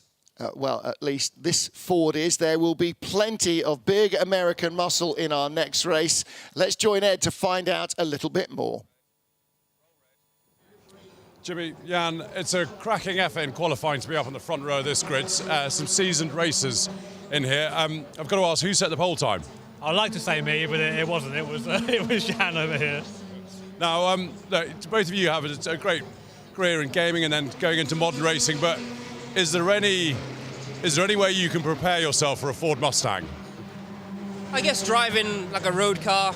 I mean, it feels very much like a road car. It's we both love cars ourselves. We're both petrol heads beyond the gaming and the racing that we do in real life. So we have an interest in the older stuff. So jumping in something like this, where you have 4 gears, a clutch pedal, like we know how to kind of drive these cars well, and it's good fun. The cross-ply tires are a bit weird. I don't think we've driven anything on cross-ply tyres, so the thing moves around a lot. And rear drums on the rear brakes. That takes a bit of getting used to, approaching a corner and having to brake 50 meters earlier than we would in any other car we drive. But it's such good fun. It's great. And Jimmy, Alex, it's obviously Alex Brundle's car, this. I take it you trust his handiwork? Oh yeah, of course. I mean, he's standing right behind me now, so yes, I definitely do trust his handiwork. No, this car's been great. I mean, I've never driven anything sort of this old before, and jump in it, and within 3 or 4 laps, you're just comfortable. You know, as Jan was saying, these tyres are quite unique to drive, but the way they move around, it talks to you. You understand what it's doing. It doesn't just suddenly snap. So yeah, the car's beautiful. Big fan of it. Now look, you've got Ford Falcon alongside you with Sam on board. Are you going to try and hold on to his coattails? Oh yeah, it's a race. I'll do my best. And you know, I don't know. This is the first time doing an historic event, really. First time racing a historic car. And there's a lot of people that I kind of recognise, but also a lot of new people. So it's all new to me. So when we finished second, I was quite surprised. And then I looked at Sam and I recognised. Oh yeah, I recognise Sam. He's a very successful driver. But all the cars, I don't yet know who the competition is. Everybody's competition. But I'll do my best. We'll do our best to get the W and do ourselves and run the motorsport proud. All right, guys. Well, best of luck. Enjoy it. Thank you very much. Cheers. Thank you. Brundle Sport, I think that selling is a bit strong. No, not at all. So good to see Jimmer and Jan together, 2 former gamers. Of course, the Jimmer does lots of gaming still, and I'm sure that was all going out live on Discord as well as on our YouTube channel. But Jan Mardenborough started as a gamer turned racer, who's been a professional racer for more than a decade there. Hello, Ollie Webb. And lots of variety in this field of pre-66 touring cars. Let's hear more from Ed. Andy, we're celebrating 60 years of the Ford Mustang this year. In many respects, it's not really the most likely of race cars, but it seems to work. It really does. It's a crowd pleaser. Let's say it's a real muscle car. And it's funny, but it handles extremely well, very much like the Ford Capri. You look at it and you think that's never going to work, but it's a beautifully balanced car. It's great fun to drive. A little bit of power oversteer, which we all love. And too much power for the tyre. So what more can you want from a race car? Now, it's a fairly talented grid, this one. Have you guys, do you think you've qualified roughly where you're at, or are you going to climb up? We're going to go forward, you know. We're not looking backwards, but I think we just made some changes. I hope it improves the car a little bit. She's a great little car. I like the yellow Mustang. I've done a few races with her now, and she races better than she qualifies. So we're hoping that we can go forward. Should be a great race. I mean, it's the final one race of the day. I believe maybe one more after this, and this should be a real crowd pleaser, I think. It normally brings out some fantastic racing. And just finally, you said you made some changes. What have you done? Well, a new engine. Just everything. Active suspension. We've added some more aero. No, we worked a little bit on the front suspension. We were on the bum rubbers, and we've given a little bit more gap to be able to get some dive. I had a bit too much understeer. But now, hopefully, in the race, it should be spot on, and we can do some overtaking because we were struggling a bit with brake locking. Andy, all the best. Yeah. Enjoy. Thank you. See you later. 3-time World Touring Car Champion and European Touring Car Champion Andy Priaulx back in the things that he loves most, big, grunty cars. So this grid, normally the Transatlantic Trophy, has been renamed this year as the Pure Michigan Mustang Celebration Trophy. We're commemorating or celebrating the 60th anniversary of the Mustang. And there, as you can see, are more than one of America's pony cars in the race. And Pure Michigan are supporting this event. They're the destination partner of the Silverstone Festival. Detroit in Michigan is the link because that at Dearborn, the Ford plant there, is where life for the Mustang began, and the grid has been renamed in honor of Pure Michigan's support. So it is the Pure Michigan Mustang Celebration Trophy Race for pre-66 touring cars. Studebaker Hawks, Alfa Romeo Giulias, all included. You can't bring that Honda. I've told you, the Honda doesn't qualify. So all of this part of the 60th anniversary celebration of the Mustang. I know that a lot of Jimmy Broadbent fans will be watching online, either on our YouTube with the live stream, or I'm sure on his Discord channel. He has millions of followers there, so hopefully they will enjoy the race to come. Time now to celebrate the birthday of a four-wheeled icon, the Pure Michigan Mustang Celebration Trophy for pre-66 touring cars. Amongst the contenders on track, you'll see everything from the mighty Austin Mini Cooper, while at the other end of the spectrum, there's the incredible silhouette of the V8 Ford Falcon. And who could forget their 5-litre counterparts, the Ford Mustang, celebrating its 60th birthday in style at Silverstone. Plenty to feast your eyes on for this race as we enjoy a field of pre-66 touring cars.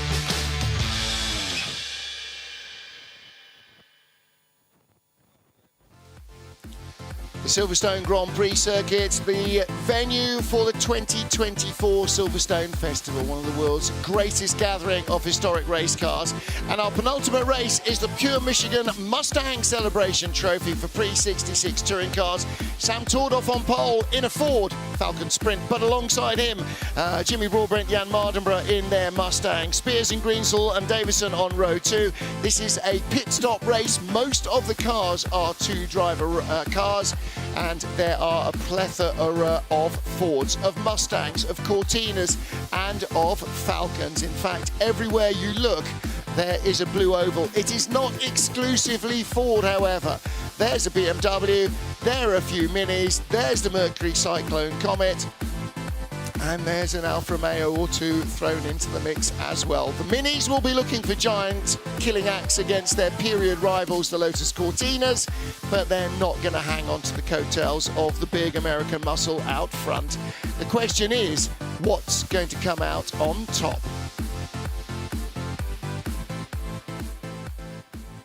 Yesterday's race was won by Sam Tordoff in the big Ford car number 600, the Falcon Sprint. But will it be him or will it be one of our Mustangs that comes out on top? And there are nearly 20 Mustangs on the grid, a handful of Falcons as well, and then a few more oddities further back. Recognisable shapes of lots of Lotus Cortinas, the Mercury Comet Cyclone. There it is, the bright blue car in the far background, the turquoise colour. Studebaker Hawk or two, a few Minis. There's all sorts going on here. But it won't be about the Davids here. It will be about the Goliaths or possibly the Behemoths. Let's wait and see. Sam Tordoff in the puce-coloured Ford, and alongside him in Alex Brundle's Mustang, the Brustang, blue with the white Shelby stripes.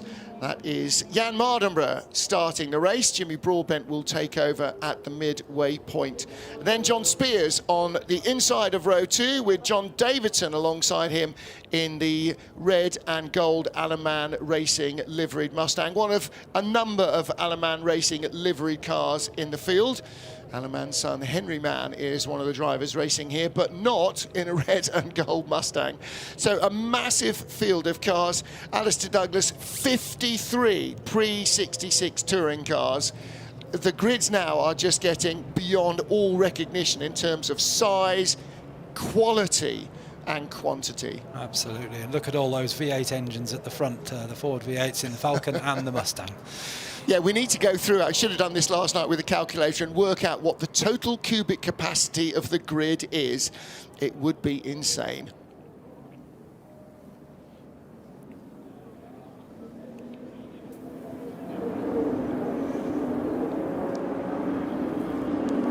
The Pure Michigan Mustang Celebration Trophy race is underway here at Silverstone. The lights go out and away we go. 53 cars charged down to the, well, some of them are charging out the final corner. They're charged down to the first corner eventually when they get there. Sam Tordoff taking the lead. Right behind him is Jan Mardenborough. No, there's Mardenborough on the right-hand side. We've got a Mustang off in the gravel. Mardenborough carried a little bit too much speed and went off. There's a Cortina off as well, and that means that's John Spears, the blue Mustang, in second place. The red 63 car with the gold roof, John Davidson, in third. Mardenborough comes back on in fourth, and just ahead of Michael Whittaker Jr., I think. And where's Andy Prio got to? He's not too far behind, but didn't get the cleanest of starts. It was a little bit of argy-bargy in the first couple of corners. Alistair Douglas, this is going to take a while for them to sort themselves out. Just look at this massive, fast-moving metal. Yes, the yellow Mustang of Alex Taylor did get shuffled out a little. The Falcon number 10 at the back of that leading group is Tom Sharp. He's driving solo, and he's right behind the Mustang, which, as you've mentioned, has been started by Jan Mardenborough, who's been racing in GT cars for many years, and as he said, not used to these cars that don't stop and don't turn. But he'll get used to it by the end of this session. He's learning fast, isn't he? There's the 99 Mustang. That's the Taylor Prio car. Andy Prio will take over midway through from Alex Taylor, who's starting it, now finding his way past the best of the Lotus Cortinas. Again, you can see the Mustang seems to be a little bit better behaved than the Ford Falcon Sprint, and that's because it's about 2 yards shorter behind the rear wheels. The Falcon just goes on forever behind the driver. Nevertheless, Sam Tordoff has picked up his skirts and motored on. He leads car number 600. And a very good start. Once again, we've seen John Spears make some great starts to these races, and Nigel Greensall taking over once again from John later in the race, down into the Vale, into Club Corner, and Sam Tordoff in the purple. You said puce, I'll say purple. Right. Falcon, followed by the pastel blue John Spears car in second place. Then up into third place now has come Jan Mardenborough. I think he's made his way through past at least 2 or 3 cars on that half lap. Full pro driver, exceeding track limits on the exit of the final corner. It's Nigel Greensall who has started that car. So Nigel Greensall in second place. That's the blue helmet with the yellow stars on. That's definitely Greensall, not John Spears. Now, I wonder whether John, having been in the last race in his front-engined Maserati 250F, had decided that there might not be enough time to get into the Mustang and start the race, or whether, as we saw in earlier races, he's just going to let Nigel do it on his own. We'll only find out at the pit stops, but it is Greensall in second place, Mardenborough in third, the Grey Falcon of Tom Sharp in fourth place, the red and gold car in fifth place is John Davidson, and then the white Mustang spitting flame so superbly. I wonder if they've engineered that in deliberately. That's Michael Whittaker Jr. So he is right there, and the black or dark blue car with the white stripe behind him, 198. It's Julian Thomas. 192 rather is Julian Thomas, in his familiar colours. Julian Thomas normally shares, but he's been, I think the whole meeting he's been driving solo, but we certainly weren't told he was sharing, so it will be Julian starting, yes, and you're absolutely right, spotting that helmet of Nigel Greensall in there in second place. Through comes Thomas, then the yellow car of Alex Taylor, and then next up after Alex Taylor is Craig Davis in his Mustang. And then the Lotus Cortinas coming behind, the Shepherds, Gidding and Strethers car. That's the pale green and white car. There it is. In fact, there's been a swap of positions as well, because the blue car came across the line in front. Guy Smith, the Guy Smith, yes, that one, the Le Mans winning Bentley driver, having like Jan Mardenborough, a rare outing here in a not quite so modern car. He's battling with the leading Cortina. That's Jake Giddings, isn't it? Yeah. Jake started the 198 car, and look at Guy there taking the slipstream, pulls out as they get down to Stowe Corner. Maybe look for a cutback here on the exit of Stowe to take a slightly tighter line, but I don't think Jake's going to let him through. Yes, well, they are side by side, but Jake's got the inside. Not sure Guy's going to be able to get across, but now Guy's held out on the outside. Now he's got the inside for Club, the right-handed element of Club. What a lovely move. There's a great driver in Guy Smith. Worked that out right back at Stowe Corner, how he was going to get past Jake Giddings. And Jake Giddings doing a really good job as well. They gave each other space and they were right on their tippy toes. Of course, those Lotus Cortinas in just outside the top 10, but giving away about 3 litres to the cars in front. They are 1600cc twin cams, the Lotus twin cam. These cars with big block Fords, small block Fords, in fact, 289 Fords. So lots of power in the cars in front, and Jan Mardenborough using all of that. I'm not sure there's going to be much tyre left to hand over to Jimmy Broadbent, and they will not be changing tyres in the pit stops. Sam Tordoff still leads, and this big Ford Falcon Sprint belying its size in Sam's hands. He really makes it, it's almost like he's skating actually, rather than sort of twitches of oversteer. It just slides beautifully through the corners. He really makes this thing dance. Yeah, he doesn't expend any unnecessary energy of himself or the car, just keeps that car just drifting. In fact, just thinking of a full lap in qualifying when it was a little bit damp, I think he was only straight on the Wellington Straight and the Hangar Straight. And that was by accident. Yes, everywhere else he was actually drifting the car. Yeah. In the dry, a little bit less drifting, just in the corners really, as he comes through across into Beckett's. Look at that, he sets the car up. And that's what these cars are built for. You know, they're built with soggy suspension for American families. That's been stiffened up, but a cross-ply tyre does respond to being slid. A radial doesn't. Radial tyres hate not going in a straight line.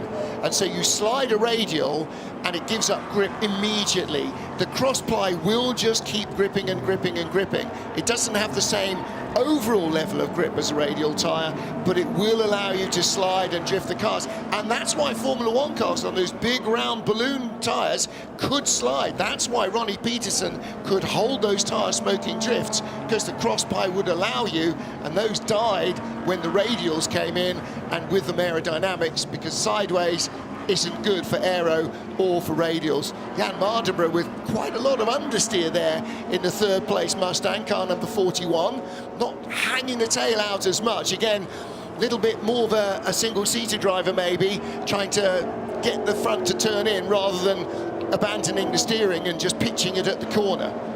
And Mike Whittaker Jr. trying to get through on the inside of Tom Sharp at Farm, Abbey into Farm now, and Tom Sharp's held the inside line in the Falcon, but Michael Whittaker Jr. on the outside in the Mustang gets the place as they go into Village. And that was absolutely the pitching it in, cornering attitude that you have to adapt with these cars.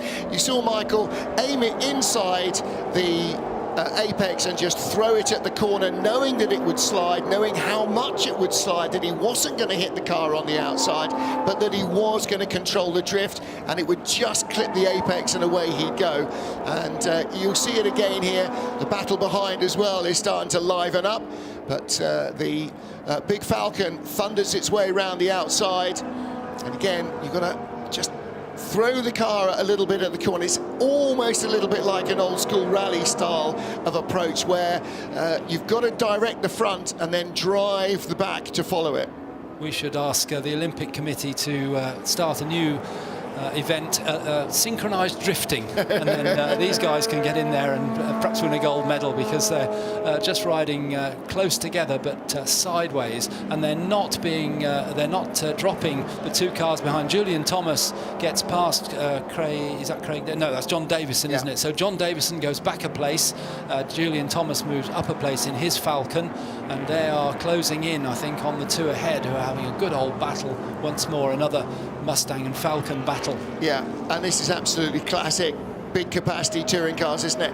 Well, maybe the FIA Motorsport Games ought to start encompassing historic cars as well. We have the Olympics and the Paralympics. We've got the FIA Motorsport Games for all sorts of modern cars, but really this would be a crowd pleaser, wouldn't it, if they had the Olympic Games of historic racing? I mean, pretty much it is here at Silverstone. Of course, that's where the modern Olympics were created, not here at Silverstone, but in the UK. And so maybe we should just start the historic Olympics here and just rebrand the festival. Down into Club Corner, and Michael Whittaker lost out on the section at the other side of the circuit to Tom Sharp, but he's still trying, and he comes on a tighter line, comes up alongside Tom Sharp, and a lovely move there from Michael Whittaker Jr. Took the line away from Tom Sharp, and up the Hamilton Straight they go. But look at Julian Thomas closing in on Tom Sharp now, and taking with him John Davison in the Alan Mann coloured Mustang. That's the red with the gold roof. Isn't it interesting the way that such different cars, the Mustang and the Falcon, have very similar lap times, but they make them in such different ways. The Mustang seems to turn with much more alacrity. Of course, like I said, it's about 2 yards shorter than the Falcon, which has got an enormous pendular effect driving the rear wheels. But the Falcon, just if you could get it hooked up on the straight, just seems to have a little bit more get up and go. Maybe that was just Tom Sharp's car, but Michael Whittaker Jr. in the white Mustang, car number 49, now up to 4th and trying to creep away from the big grey and the big dark blue car behind. Julian Thomas looking at the inside. I think that's more in hope than anticipation of anything happening though. And Tom Dark in the big Falcon, he's in the tight stuff all over the back of the Mustang. I mean, all over the Mustang coming in there. And that's because he had a little bit more speed maybe at the end of the straight. And once again through the along the Heritage pit straight down into Cops Corner, and Michael Whittaker Jr. ahead of Tom Sharp, ahead of Julian Thomas, ahead of John Davison. Mustang, Falcon, Mustang in this particular group, and then another brace of Mustangs coming up behind, the first of which is another of the red and gold cars. That'll be Craig Davis, who actually didn't notice, but he qualified down in 17th. That was much lower than we'd expect. So he's putting in a bit of a recovery drive as they go through Beckett's. Michael Whittaker Jr. holding on to the lead of this group. This is for 4th place overall, and we're looking back at the leaders again. There's Jan Mardenborough, but here comes this 4th place battle. Michael Whittaker Jr. in the white Mustang ahead of Tom Sharp. Julian Thomas just moving to the right of the track, but I don't think that's in anticipation of a move.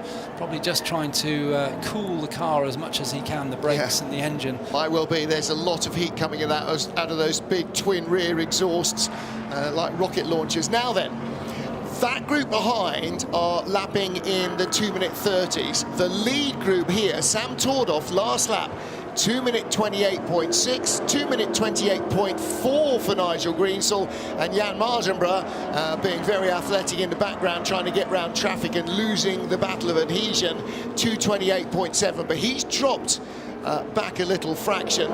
Sam Tordoff, fastest race lap the previous lap, 227.7, but Nigel Greensall is sticking with him. Yes, they're very consistently doing similar lap times, and Nigel just staying with him. We're coming up, just under 2 minutes to the opening of the pit window, and they have 15 minutes to come in. So we'll start seeing cars coming in probably in about 3 minutes' time, and we'll find out then whether Nigel Greensall is going to do the whole race for John Spears. And there's the battle for 4th place again coming down the Wellington Straight. Michael Whittaker Jr. just being challenged a little on the outside by Tom Sharp. I'm not sure whether Tom's going to be able to hold that line all the way through. No, he doesn't. He has to give best. Then he comes back at Michael, but he holds the nice inside line. And now Julian Thomas sees a bit of a gap open up. A bit of a gap. No, I'll say a very big gap, because if you can fit a Falcon in it, it's a big gap. Yeah, it really is. Unfortunately, not quite big enough. Julian Thomas didn't quite have enough of a head of steam. They're going past one of the little Alphas. That's another 1600cc twin cam. So that's the kind of power advantage that the big American muscle has. And the novices cross on the back of the Alpha. I know as a novice driver what it feels like, and everybody comes flying by your ears on both sides. And I haven't been in this kind of company either. I've been in very similar machines. So here's our race leader, Sam Tordoff. The gap just 8 tenths over Nigel Greensall. I wonder if John Spears will drive this, or whether he will just say to Nigel, go on, go and get him and see if you can win this one, because this is going to be a fascinating battle. Sam Tordoff driving solo. Maybe Nigel will hand over to John Spears. Maybe he won't. We'll find out in the pit stops. Jan Mardenborough in 3rd should be handing over to Jimmy Broadbent. I'm sure Jim will be very keen to get into the car. Have we had our first pit callers? Not just yet. Not quite open yet. Just as we say that, the pit window opens. So open now for 15 minutes. Now, does that mean that anybody that now comes to the pit lane can go in, or do you have to go in at the end of the lap on which the pit window opened? No, they can. The window is now open, right. So if you're coming up to the pit entry, you can turn in, do your pit stop. And it's a 60-second stop. There are some additional times, I'm afraid, for some drivers. I won't go into it, but some of the elite drivers, it will change the order. There you go. Andy Prio's Mustang coming in, or the Prio that Andy Mustang will take over. Rearrange those words into a sentence that makes some sense. You saw the Guernseyman running round. He did the first stint yesterday and takes over now from Alex Taylor today. Alex doing the start today. Still this four-way battle, and Michael Whittaker Jr. just can't quite break free. He's a has a little lock-up himself, tiny distance ahead, but not enough. And here comes Tom Sharp, right with him again. So sometimes we've seen the Falcon close on the straight, sometimes we've seen the Mustang ease away on the straight, but again, that little mistake by Michael Whittaker in the white car with the black stripe, car number 49, just allowed Tom Sharp and Julian Thomas and James Davison to close in on him. So John Davison to close in on him.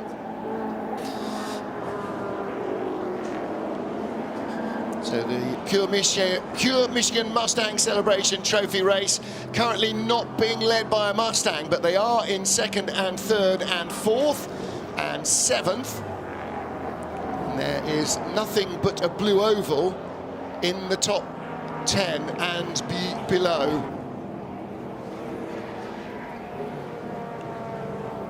So it is very much a forward benefit. And this kind of reflects how the British Saloon Car Championship changed in the 60s with the advent of the big American muscle cars. It was previously the sort of remit of Jaguar and then the Lotus Cortina and the Minis, and then suddenly Sir John Whitmore came along with the Galaxy and turned the tables on everybody.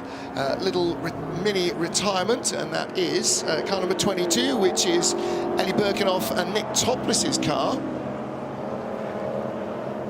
I can remember spectating it must have been a Grand Prix support race at Aintree in the 60s when the Galaxy first appeared. Jack Sears at the wheel, and as a little lad standing at the side of the track, couldn't believe this huge boat of a car coming round, yet of course it was immediately successful, particularly here at Silverstone. Yeah. When it passed the Jaguars on this piece of track on the Hangar Straight, and Graham Hill looked to his right, couldn't believe Jack Sears was driving by him. Yeah. Oh dear, the bonnet clasp hasn't quite gripped on that Mini. That's the leading Mini, Phil Bullen Brown. Yep. That's a good number plate for it Phil. Is, isn't it? Especially if you're slightly tech speaker. And he comes Phil into 193, hence the racing number on the car. And the Shepherds are in as well. We haven't had any of the leading cars come into the pits yet, other than the Alex Taylor and the Prio car. A couple of Lotus Cortinas, Guy Smith and Richard Dutton. The red car, or the white car with the red windscreen strip at the bottom of the shot, that was the Richard Dutton car. There it is on the left-hand side. That's a car he used to share with Neil Brown, the late Neil Brown. Neil's name is still on the car. And along the side of it is, we will always race together, you will not be forgotten. So you will never be replaced. There you go. So long time around. That's a real problem for the car that was battling in that fourth place group. That is not coming in at racing pace. It is coming into the pit lane though, and that is going to be a major problem for Tom Sharp. I think that's this pit lane, which is not the one they're using, I think, from the pictures we got just then. So he's got no crew to help him. Well, and at the speed it was moving, I'm not sure there's any helping it either. Oh, well, hopefully it's not the Formula One pit lane, because that will be blocking the pit entry. Loads of cars are in now. This is David Tomlin's Lotus Cortina. David has probably been in half the races this weekend. It is almost underneath us. And that is the end of the race for Tom Sharp. So that is going to need breakdown Bob, but I don't think he's in our pit lane. Somebody else just came into our pit lane. Did somebody else just come under us, or was that actually out on the track? So, no. Okay, well there goes Mini number 101. That's the Woodrows sharing that car. And there's quite a few, actually, that we've seen out over the years. That's Stephen and Alfie Woodrow. We've seen quite a few family car shares. It's a great way, actually, of going racing as father and son, something like this. You know, get a Mini. You could have bought a couple of a couple of racing Minis in the iconic auction on Friday for under 30 grand. Now, I know that sounds like a lot of money, and it's not a small amount of money, but actually, for about 5 or 6 grand, you could buy yourself a Mini 7 racer, and then you could go out racing together. Of course, an FIA authorised Appendix K Mini racer is a slightly different kettle of fish, and will be probably extremely well prepared. Here's our race leader then, Sam Tordoff. Nigel Greensill still in second place. Jan Mardenborough dropping away, 3.7 seconds back now, but they're all lapping at roughly the same pace. Tordoff just a whisker under 2 minutes 29, Greensill bang on 2 minutes 29, and Mardenborough a whisker over 2 minutes 29 last time round. Mustang versus Cortina. That's another classic all-four battle. Guys' eyes are on Ollie Webb's car. There'll be Ollie Webb at the wheel now, I think, in that, well, it's probably not primrose yellow, because that's not a Mustang colour, but that pale yellow Mustang. And right behind is car number 17, David Tomlin. We just saw him in the pit lane. And didn't really talk about Ollie Webb yesterday. I hadn't noticed he was on the entry list, but a full-time professional driver, very experienced sports car race. And again, a little bit, I guess, like Guy Smith. This is all fairly unusual, but he does drive some fairly weird and wonderful machinery from time to time, Ollie Webb, and I'm sure he's thoroughly enjoying that one. Max Verstappen, hot shoe from the Dutch Grand Prix in Zandvoort. He's not actually Max Verstappen, don't worry. That's Harrison Newey. It is Harry Newey, sharing with Ian Thompson. Saw his dad here yesterday. Or did we talk to him on Friday? The days are all sorts of blur into don't wander across the pit lane when something the size of the pit lane is coming in. Sam Tordoff, the race leader, in the pits. Nigel Greensill stays out.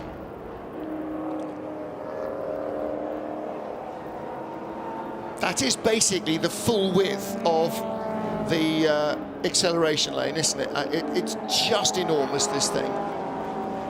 Probably the size of a modern Mini, actually, isn't it? And the leaf blowers there to just cool the front brakes on Sam Tordoff's Falcon, but no work going on the car, just checks as they do their mandatory pit stop. See the tyre pressures being checked. Yep. But seemingly no problems at all. Maybe now a quick clean of the windscreen for Sam, get some of the bugs off. Gone out to polish it. Right behind you saw the little Mini 102, Rick Turner and Bruce Galliford's car. That's come and gone. Yeah, trying to clear some of the bug squish and oil marks that are on the screen. After all, if it's sitting there for a minute, you might as well do something to it. Registration number of the car, JCT 600, which is the family business of the Tordoffs. It was Jack Tordoff, Sam's grandfather, that started JCT. And, of course, one of the largest car dealerships in the country now, if not the largest. Michael Whitaker Jr. is in the pit lane as well. So too in car number 63 is John Davison, the red and gold Mustang that he was battling with.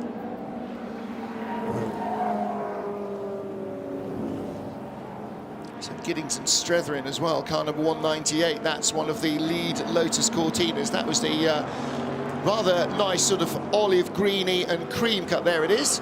Second car up in your shot. There is the white Mustang as well, heading out, Michael Whitaker Jr.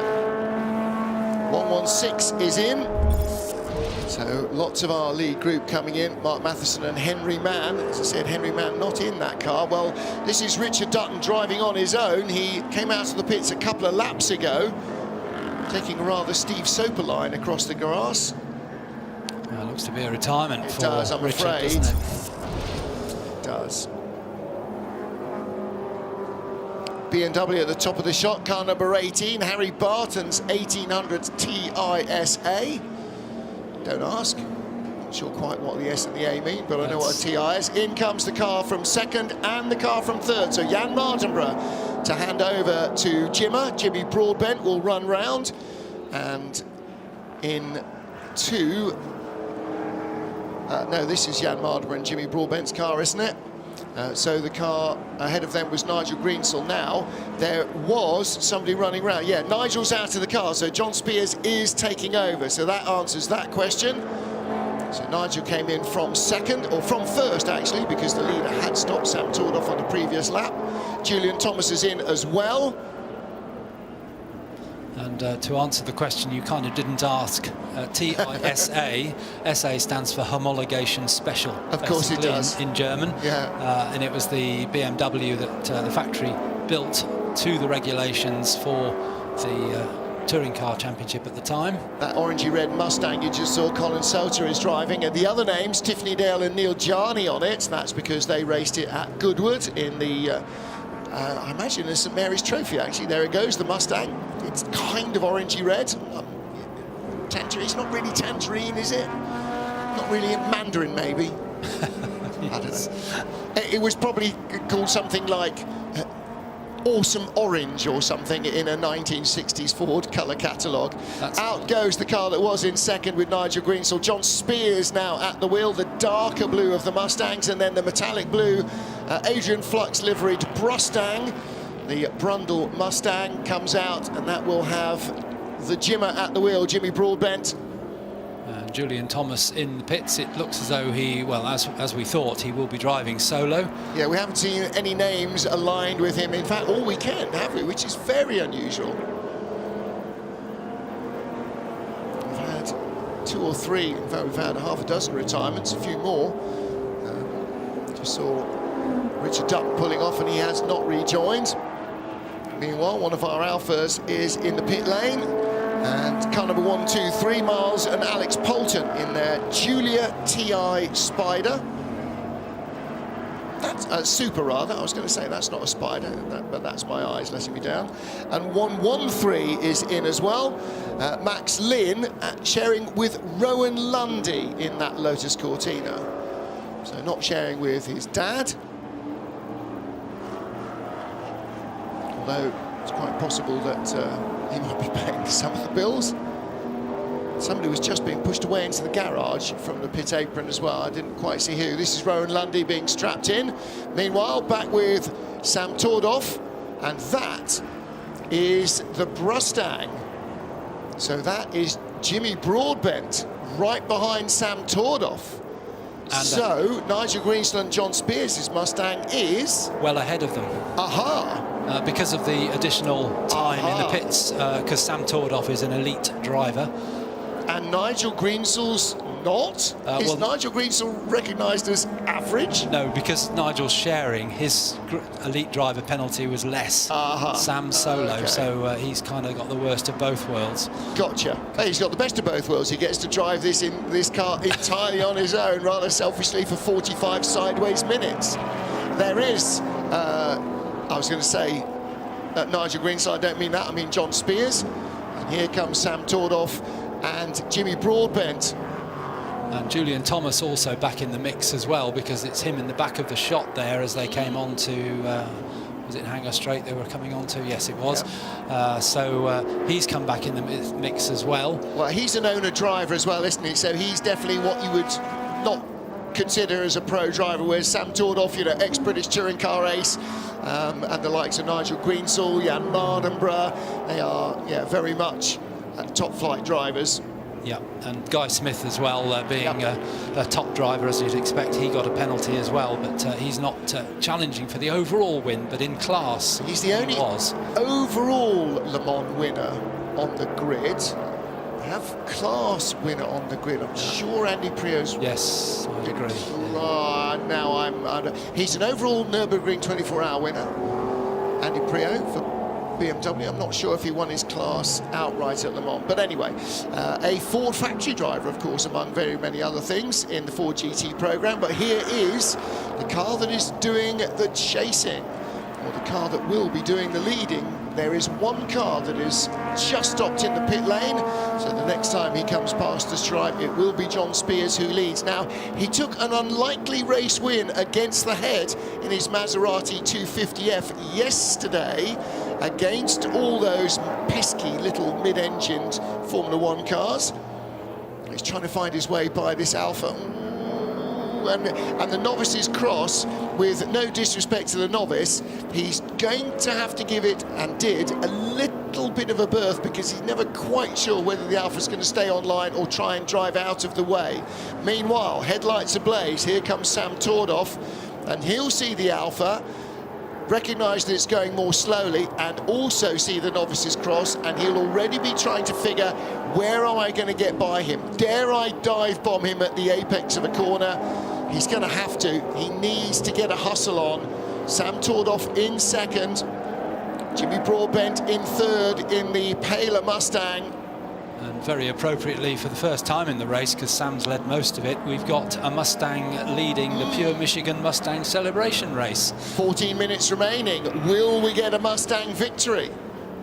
Well, we've just seen one of our leading Ford Falcon sprints retire with mechanical issues, so it's by no means guaranteed that the quickest car is also going to be the longest lived quickest car.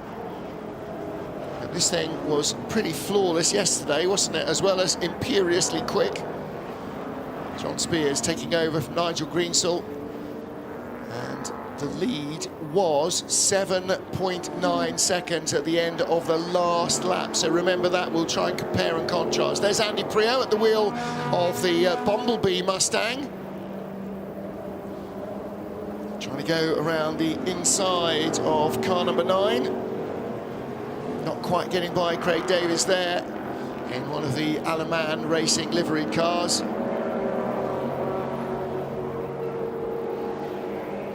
Making their way through Club Corner, and Andrew Priaulx lining up Craig Davis for what he hopes is a pass as they go past a Mini there on the Hamilton Straight, isn't it? That's going to be a bit of a fly in the ointment. I think they're going to get to the Mini just as they all want to turn in together. Not sure Priaulx's going to get through there, but we will wait and see. Mustang Cortina. So yeah, is this our lead Lotus Cortina battle? I think it is. 17 and 7-1-2. They're down in 21st and 20th.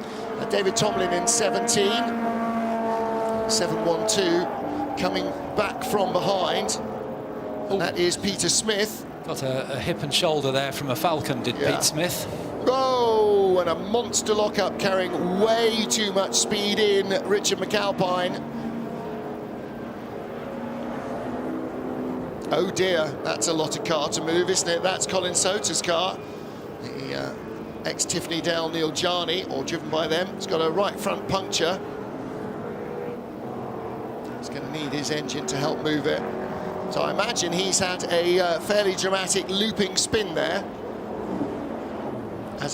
probably as a result of that right front puncture, rather than the effect of the spin. However, back with our lead battle, there are yellow flags at the beginning of the lap, but not here. And this is Sam Tordoff all over the back of John Spears for the lead. It was down from 7.2 to 5 seconds at the beginning of this lap. That's not 5 seconds, that's a change of the lead on the Hangar Straight. Sam Tordoff goes by John Spears. The Flying Falcon sprints by.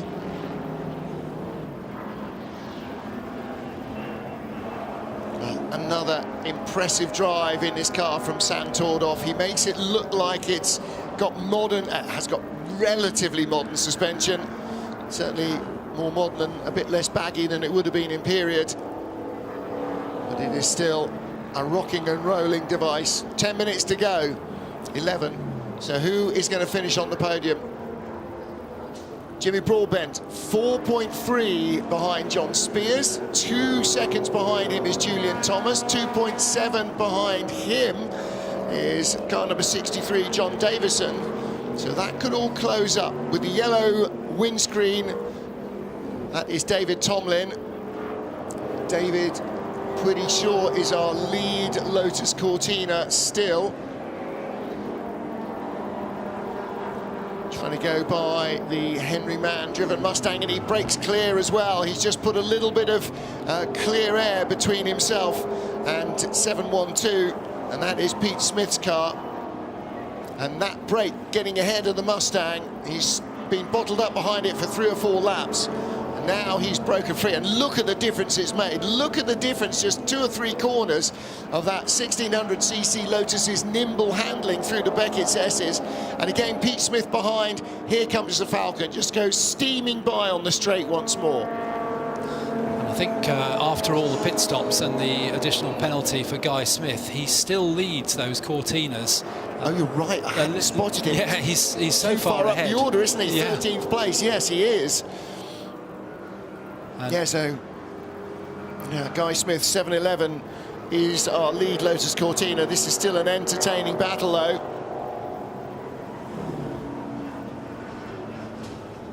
I've just found some more Lotus Cortina. Oh, have you? Yeah, Jonathan Mitchell is Where ahead. were they hiding? Giddings, of course, were now Strether in the 198 car, so apologies to them. They are actually Jake Giddings. Paul Strether now on board the 198 car, the sort of light, green coloured olive car. green and cream.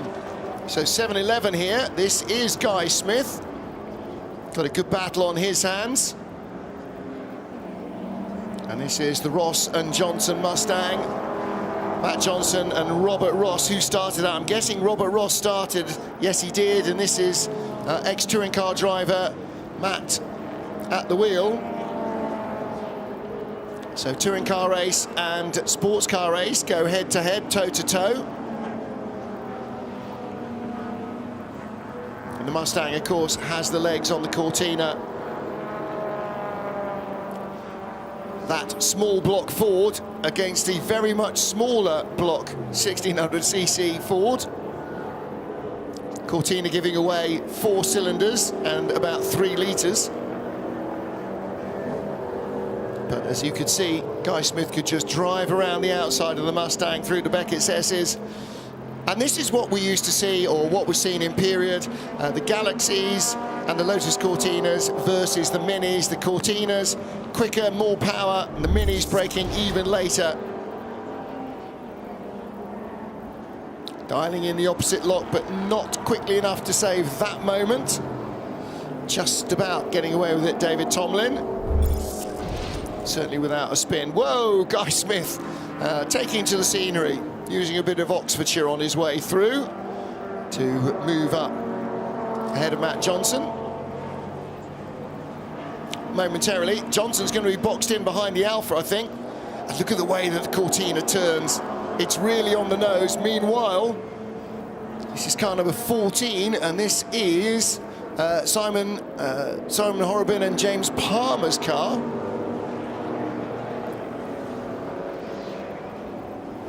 So I think you're right, in 10th place overall is the first of our Lotus Cortinas.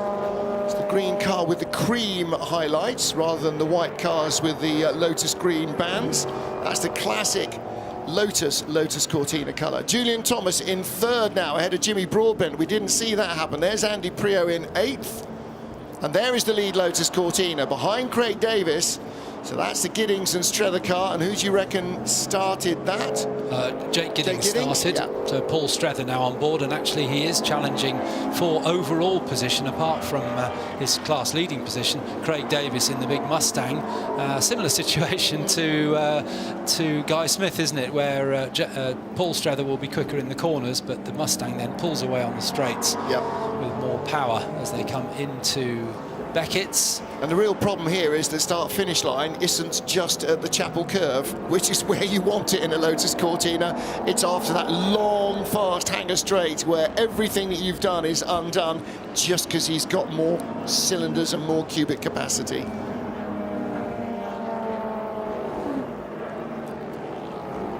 Guy Smith is 10. No, he's nearly 20 seconds behind Paul Strether. I was just wondering whether Guy Smith might be able to make up for time, but in 5 minutes, I think even Guy can't do that. No. Just about 20 seconds behind the class leader. Well, 5.5 minutes to go. Sam Tordoff still leading as we watch this battle for 9th place. John Spears in 2nd in the best Mustang. Julian Thomas in 3rd in another Falcon. And then the next Mustang, Jimmy Broadbent in 4th. 5th place, John Davidson's Mustang, and Michael Whittaker Jr. also in a Mustang in 6th, ahead of the Shepherds, who by rights ought to be in a Mustang anytime they go out on track. Well, they are in this race. Bill Shepherd Mustang, one of the country's foremost Mustang specialists for well, way more than quarter of a century, probably more like 30 or 40 years now. Obviously since he was a boy. Here's Julian Thomas all over the back of John Spears, and right with him is Jimmy Broadbent. So this is second, third and fourth. Pocket handkerchief time here.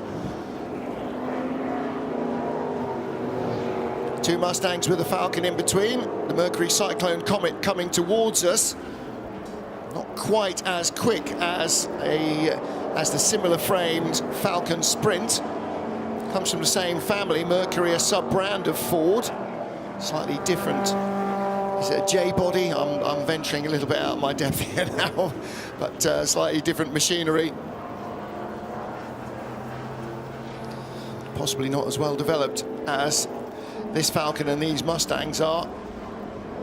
Chatted a lot to Alex Brundle about building his car, and he said essentially you start with the Mustang body shell, you take everything off it, and nothing Mustang goes back on. It is all pretty much purpose-built. Final 3 minutes, 45 seconds. Here comes the challenge for Julian Thomas down the straight.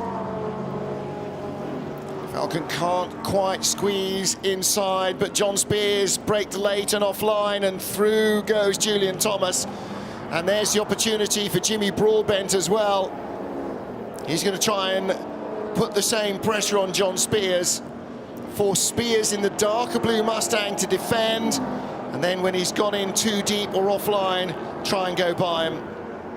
And the same rules apply in real-life racing as do in sim racing, of course, where Jimmy Broadbent's got so much experience and so much success, and he goes around the outside. You see him really working the steering of that Mustang. That's a great move. Don't forget, this guy is a relatively inexperienced real-life race driver. And they're closing in, or being closed down now by John Davison. So this is going to be quite a sort-out at the end of the race. Is that the Mercury Cyclone? I think it is. No, it's a Falcon. Oh, is that a Falcon? Yeah. Okay, yes, yeah. Just off at Abbey by the looks of it. Hopefully that won't affect. There's the Cyclone in the background, I think. Yeah, there's probably still a dozen Falcons going. Jimmy Broadbent ahead of John Spears and just starting to creep away. And in fact, the more he can do now and leave John Spears to hold up John Davison behind him in the Alaman Racing livery car, the red and gold Mustang, the better it'll be. There's Julian Thomas. And Thomas with a Mini attached to his back bumper. I think Mini drivers probably ought to just carry a bungee with them, and when a big car goes by, just hook on and hope nobody notices. And of course, all the big cars come by, and then they hit the brakes about 350 meters from the corner, and the Mini's selecting top gear, carries on for a bit, and then starts to brake. So it does take a while to get by a well-driven Mini, because they come back at you in the corners the same way Just like exactly that, the same way the Lotus Cortinas do. The problem for the Mini, of course, is that the big cars canter past on the straight and then slow the Mini right down, where the Mini's strength is in the corner.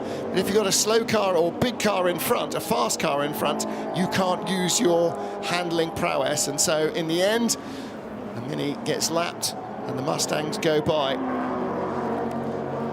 John Spears with John Davison's headlights in his mirror.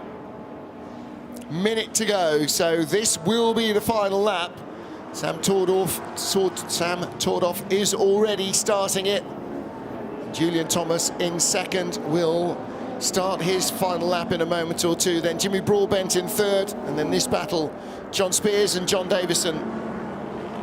If you can't quite read it on the side of that Mustang, what it says along the gold panel at the bottom is Alaman Racing Byfleet Surrey. Ooh, big moment for John Spears as he had to negotiate the Mini. Another little classic Britax Mini livery on that 54 car. Whose is that? That's the Nairns. Billy Nairn and Carl Nairn, yeah. Again, that's a sort of famous livery from Mini Racing Yore. John Davison looking to go up the inside at the loop, but John Spears holds the line through there as they go out through Aintree onto the Wellington Straight, both using slightly more track than was intended. Down the straight, chasing Jimmy Broadbent into Brooklands. John Spears taking a slightly defensive line. This might give a chance to John Davison to cut back at Brooklands, but no, he also, I think they're basically running out of brakes now at the end of the Wellington Straight. They're just having to brake much earlier than normal as they turn through Luffield. Jimmy Broadbent starting to disappear into the distance. Great drive from him and Jan Mardenborough. Jimmy raced in the Praga Cup, which is a sort of a sports car style one make championship for a couple of years and won it. So he's got some experience, but as you say, relatively inexperienced. Yeah, something with slicks and a bit of downforce. Yes. Neither of which are present on the Mustang. In fact, probably just the opposite. Yes. Very little grip and aero, positive aero, so they rise. Okay, so the leader on the Hangar Straight for the very final time. Here comes Sam Tordoff. Other than the pit stop, he has led every inch of the race. Started from pole position and raced away. It's been a very impressive outing for this car of Sam Tordoff. I'd love to have seen these cars in action twice over the weekend as well. Headlights ablaze, wants to make sure that everybody knows he's coming. So there's no mistakes on the way to the checkered flag. Qualified the car on pole position ahead of all his rivals. He was 1.3 seconds clear of them, and he wins in Silverstone. And it should be a Falcon 1-2, it will be, but not by much, and there's going to be a sort out. Second place does just go to Julian Thomas ahead of Jimmy Broadbent, and then John Spears ahead of John Davison, and then we're looking back for Michael Whittaker Jr. Loads of minis coming across the line in a bunch. There's Whittaker's Mustang. Stop spitting flames now. They appear to have turned that function off. Right ahead of the Shepherds. And here comes Andy Prio in the Bumblebee Mustang. 99 in 8th. Car number 9 should be coming up next. And that will be Craig Davis in 9th place there. He is, yeah, dialing in some opposite lock. And across the line in 10th place is the top Cortina. That pale green and cream car, the Giddings and Strether machine. Guy Smith in the blue Cortina, 3rd in that 1600cc category. It looks like the Alpha is going to win its particular class as well, or are we just saying it because it's being very spectacular? Never mind seeing a car just because it's being very spectacular. There you go, there's an on 4-square drift out of the final corner. And a bit of showboating. Now they don't need the rear tyres for racing, they can use them for showing off. I think this might just about be the time and place for some Alex Zanardi style donuts. Because if you can't donut in these cars, what can you donut in? Might need to find a little bit of space to do it in. Sam Tordoff, the winner. Julian Thomas makes it a Ford Falcon Sprint 1-2 ahead of a sea of Mustangs in the Pure Michigan Mustang Celebration Trophy. It is Jimmy Broadbent and Jan Mardenborough, the digital gamers turned drivers who uphold the honour of the Ford Mustang. Well, if that doesn't win them holidays to Michigan, I don't know what will. They properly ought to be lauded back in Dearborn. Well, once more, great entertainment. These cars are just so much fun to watch. And here in the commentary booth, we're getting very little of the trackside sound effects either. I'm sure everybody around the circuit thoroughly enjoying the noise of these cars. The thunder of all the big American V8s, the howl of the Lotus Corner twin cams, the rasp of the minis on the overrun. And is it Dan Wheeler who takes the mini class? It is. Nice one, Dan. Car number 888, Dan Wheeler, a long-time mini racer. raced in Mini 7s and latterly in historic Minis, and he takes that victory. Well, what a sea of fabulous looking cars. You would give your right arm for any of them, wouldn't you? Never mind the chance to race them in this kind of company. Sam Tordoff led the field away from Jan Mardenborough. The Mustangs hard at it with the Galaxies, the Ford Cortinas battling the American Muscle and each other, and the Mini snapping at the heels of the less aggressively driven big banger cars. There's an even battle between the Mustangs and the Falcons. Unfortunately, the grey car coming to a halt and bringing Tom Sharp's race to an end. But after the pit stops, Sam Tordoff getting ahead of John Spears. Little moment for David Tomlin. And so too Julian Thomas moving ahead of Spears. Jan Mardenborough, Jimmy Broadbent getting by him. Sam Tordoff, the comfortable winner, nearly 12 seconds ahead of Julian Thomas, who was just 2 tenths in front of Jimmy Broadbent. So a very good result for the Mustang. And in the collecting area, we should be able to hear from our top drivers. Let's catch up. Thanks very much. Sam's just taken a slug of water. I don't blame him, really. You make that thing dance out there. It doesn't look like it should do what it can do. No, and it's quite lively towards the end as well. The race was good. It was strong. Nigel kept me honest in the first stint, really pushed, so probably harder than I would have liked to push, if I'm honest, and paid the price and lost a tyre in the second half of the race. But, you know, spot on. The guy's doing a great job again. That's 3 years on the bounce now. We've come here and won, so really, really thrilled and delighted. We don't get to see you racing as often as we'd like, really. You and a tin top is a good thing, Sam. It's always a good combination. Yeah, you know, modern or historic, I love my touring cars. And you know, I get such a thrill from driving that you just can't replicate anywhere else. So really pleased with today because the pressure was on, and hopefully we'll be back next year for some more. Great stuff, well done. Let's go for a little wander as well. There's Sam there, our race winner. I can't see our second place, but I can see Jan Mardenborough, and I can also see Jimmy Broadbent. So let's just jump into Jan as we can, and also we got Alex here too. But let's go straight to Jan there. The first stint in the car, Jan, it was a tricky first stint. It was a tricky first corner, but other than that, it was relatively nice and smooth.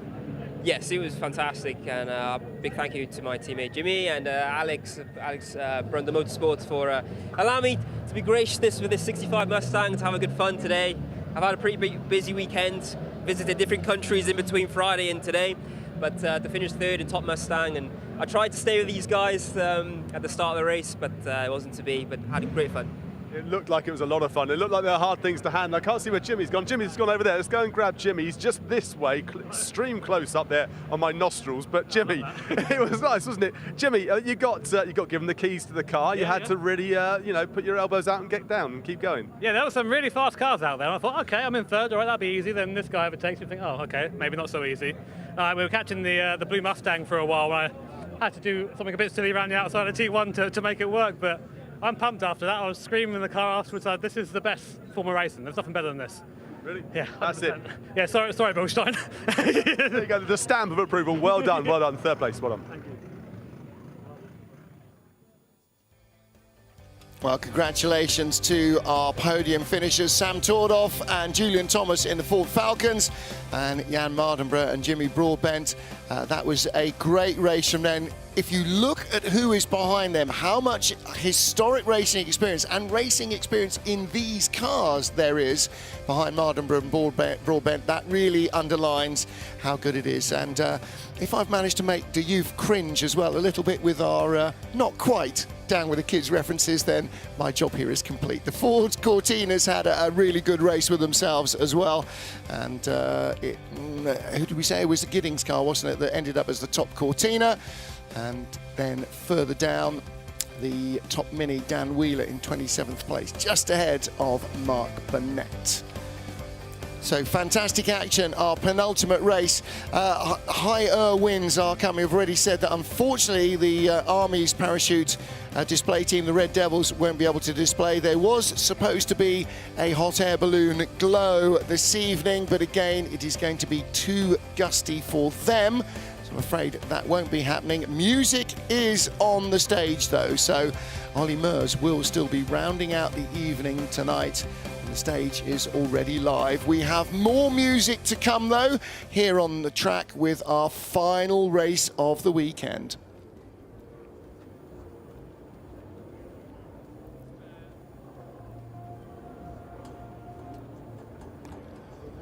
So cars starting to head out on track for the final race of the 2024 Silverstone Festival. There has been so much going on here, 1,000 drivers and hundreds of cars in dozens of different classes. And here we go for the final time. We're going to watch racing action on the Silverstone Grand Prix circuit. Our 20th and final race of the weekend is once more for GT cars. Is that Dick Bennett? No, it's not.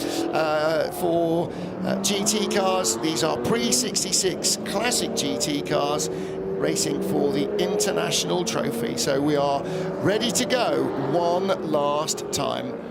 And as you can see, an awful lot of very familiar shapes.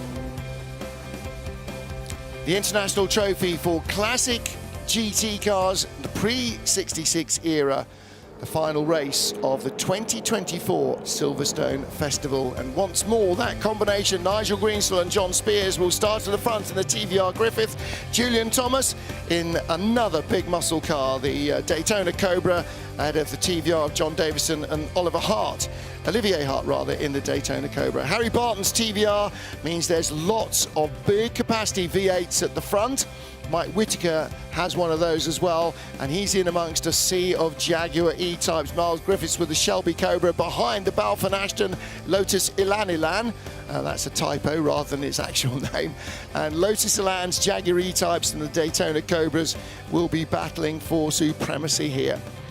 So lots to look forward to, plenty to conjure with.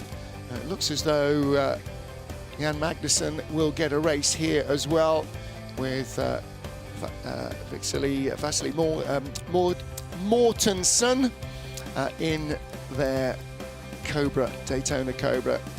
Some less frequently seen cars. There's a couple of Ginetta G4Rs in the race. Not sure I've ever seen a Ginetta G4R race before, so we've got double enjoyment of that. And it is a very big grid indeed.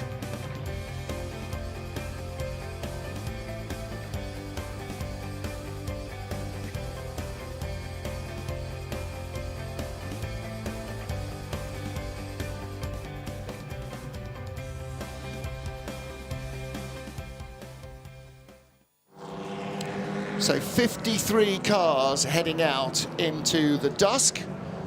Lights are on in the commentary booth, otherwise we can't see our hands in front of our face, but you can see that some of the cars here have got their lights on. It does a little bit look, Alistair Douglas, like it's a spring starter meeting rather than the middle of the glorious hottest month of the year here in the UK summer. But it is the UK summer, I suppose, so we come to expect that a bit. Yes, it's quite nice to see the lights in the dusk, but I think I'd rather see a nice sunny, warm evening, being August in the UK. But there we go. But a great range of cars, a lot of E-types in this one, but also Shelby Daytona Cobra coupes, which we can see at the front there. A car which was designed to try and be a bit more, well, it was more aerodynamic than the traditional Cobra shape, to try and challenge the Ferraris, but Ferrari at the same time came out with a 250 GTO, which was much quicker, although the Daytona Cobra did have success. And it wasn't long before the GTO was superseded by the 250 LM as well in the mid-60s. And in GT racing, the mid-engine revolution, or Le Mans, the mid-engine revolution arrived as well. But on the front end of the grid, it is all about cubic capacity. The first two rows boasting, I don't know what, 28 litres of power. So the TVRs, the first, third and fifth car on the driver's right of the grid, are all big V8s. So too the Daytona Cobras. But it is the pale yellow car, number 8, with the grey roof, Dan Eagling's Ginetta G4R, that is the David amongst the Goliaths, isn't it? And again, as we saw with the Lotus Elans against the big horsepower cars, so with the Ginetta, they are light, they don't have the punching power, but boy, they can duck and weave. So look for that little pale yellow, primrose yellow car with the grey roof, the Ginetta G4R. It's barely going to be audible amongst all the big horsepower V8s and then the Jaguar E-types behind it, but that car could well spring a surprise. It's not all about capacity.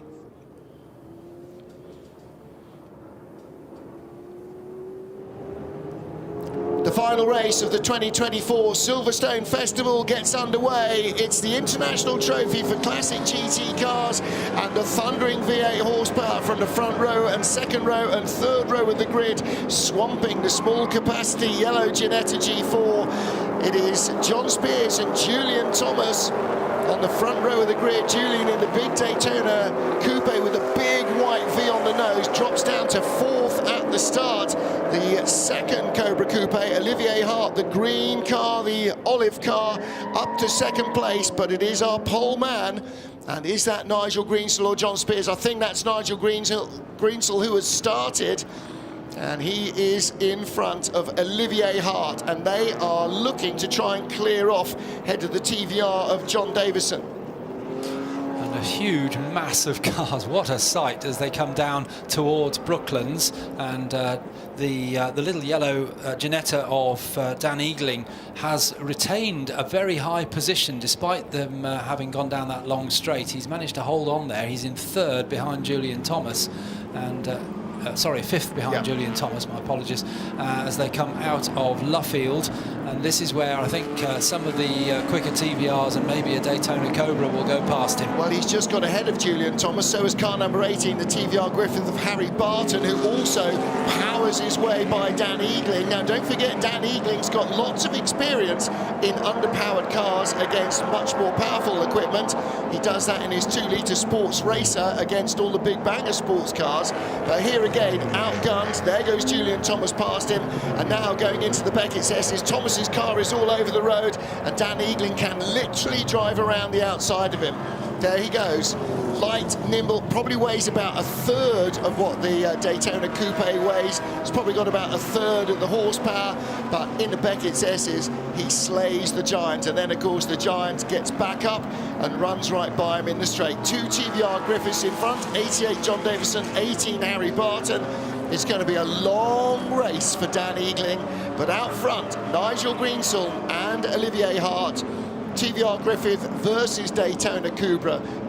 They are the front runners, and they are already leaving a big gap to this battle for third place between another pair of TVR Griffiths.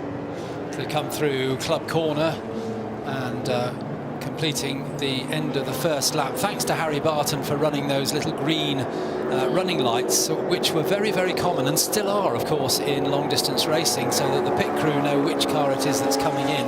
Not so much these days with radios and so on, but certainly in this period they had no idea which car was coming in. So a pair of green lights for Harry Barton, and he's chasing the number 88 John Davison similar car, the TVR Griffith. That's the British TVR with the 4.7-litre Ford V8 engine, the same as in the front of the Daytona Cobras, essentially. And down the Wellington Straight they go. What a great battle it is between Barton and Davison. One side, then the other. Barton going wide, Davison covering the inside line into Brooklands. This might give Harry Barton a chance. He can take a faster line coming up behind John Davison. He's trying the long outside line through Luffield. This can work if he can cut back now to the inside for the exit of Luffield, and that's exactly what he's trying to do, and get the inside for Woodcote. And he's got the overlap, so he's now, if he can hold him, he's got the inside for Copse Corner, and that could be a change of place with the very well driven Harry Barton car going up into third place. Once again, that move took about 4 or 5 corners, didn't it?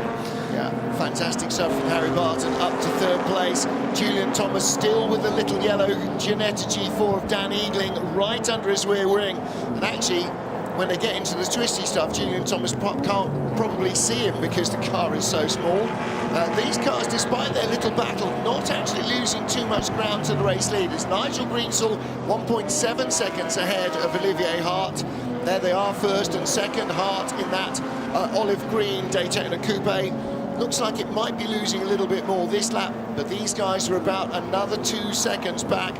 And if actually they can settle down, with Harry Barton just ahead of 88 Jim Davison, and if Julian Thomas can go with them, these three cars working together in a little queue, A will shake off Dan Eagling, and B will run down the leaders.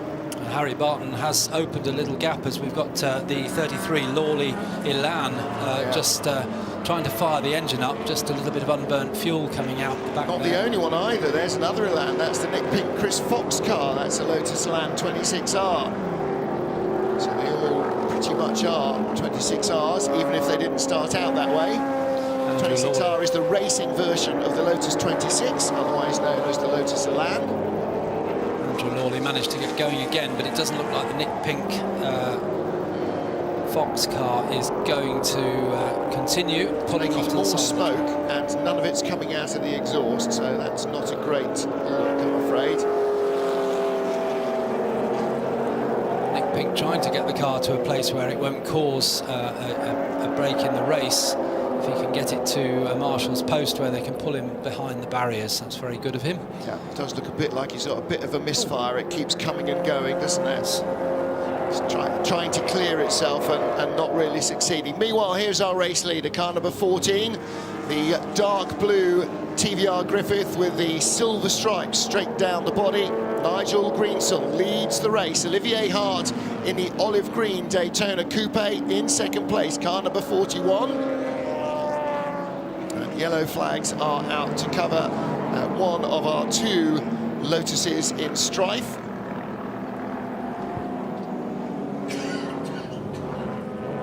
That was coming into the Beckett's complex, that yellow flag. So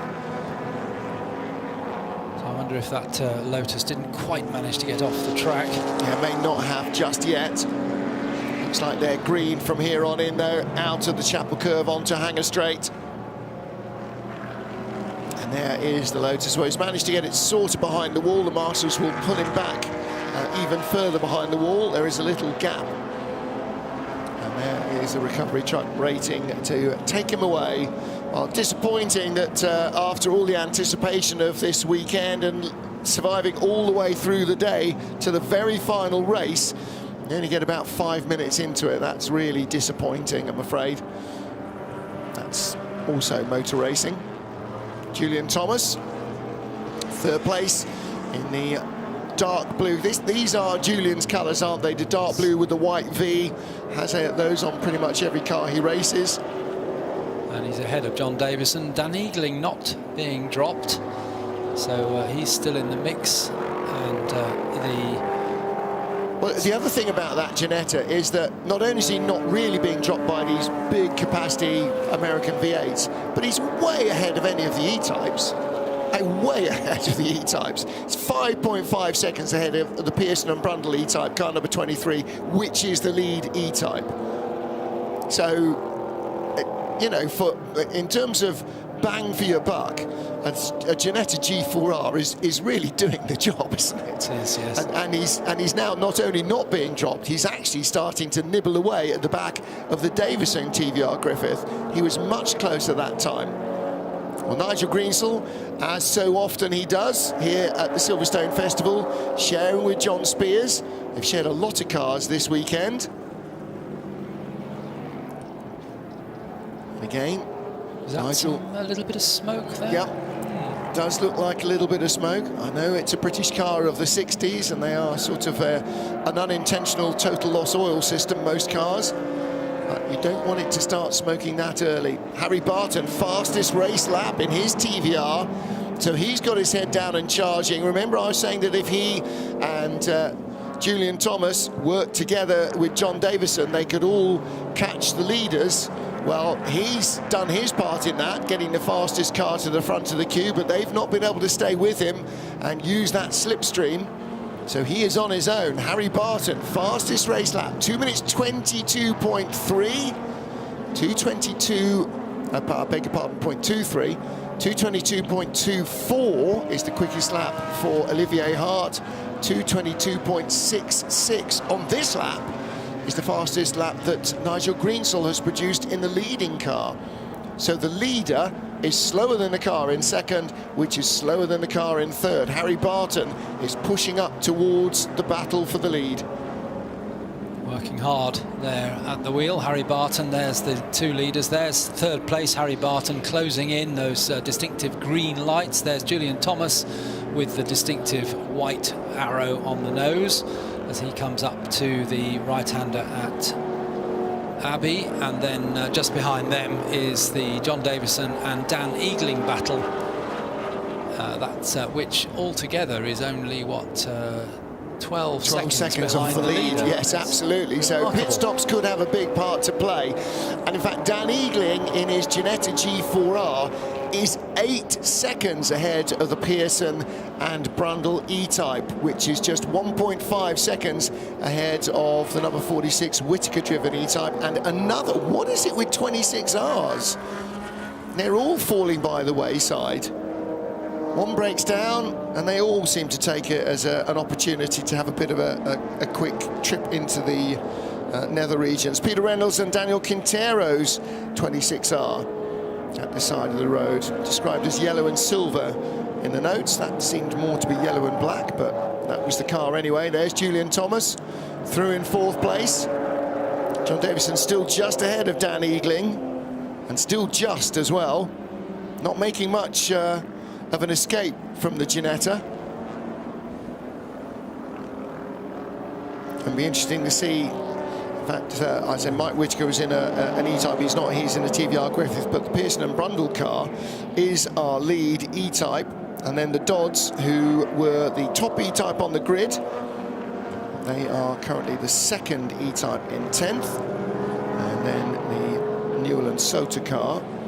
That's come up very well from 18th on the grid. Now going in the opposite direction. In fact, did it start kind of a 172, the Mortensen and Magnussen Daytona Coupe? Yes, it did, but it's gone from 15th on the grid down to 23rd. And did Dan Eagling have a little problem on that lap? Because he has been dropped by the TVR. Here's the next group. And there is the lead Jaguar. So that is the Pearson Brundle car. Here's Mike Whittaker in the pale blue TVR Griffith. A spin there for one of our big Heelys, the number 119, John Caldwell, driving solo. And that's the engine's running, so he should be able to spin that round as soon as the traffic's gone by. Yeah, we saw the other Ginetta G4R in the race just going around the nose of his car, this sort of bright blue car. But 23 is the Brundle and Pearson car. Started by Gary Pearson. Yep. And Mike Whittaker coming up alongside, but Gary Pearson takes the line through Beckett's and holds the position. But right behind Mike Whittaker is the Pearson and Pearson. You might say, well, how can there be more Pearsons than two? Well, that's because Gary Pearson is sharing both cars. Yeah. Typical Gary, he's going to jump out of one, jump into the other. Yeah, John Pearson is driving 53 at the moment. Gary will take over because Gary Pearson is driving 23, where Alex Brundle will take over. So John Pearson can see his brother up ahead, and they'll have to do a bit of... well, if they stay that close when they come into the pits, that will work perfectly. What you don't want is to be more than a minute behind, because then somebody has to wait for somebody else to arrive. And nobody likes that, whether you're in a pit lane or the pub, to be honest. Oh, and that's very, very unusual. Gary Pearson made a mistake and went wide onto the gravel. That shows how hard he's trying.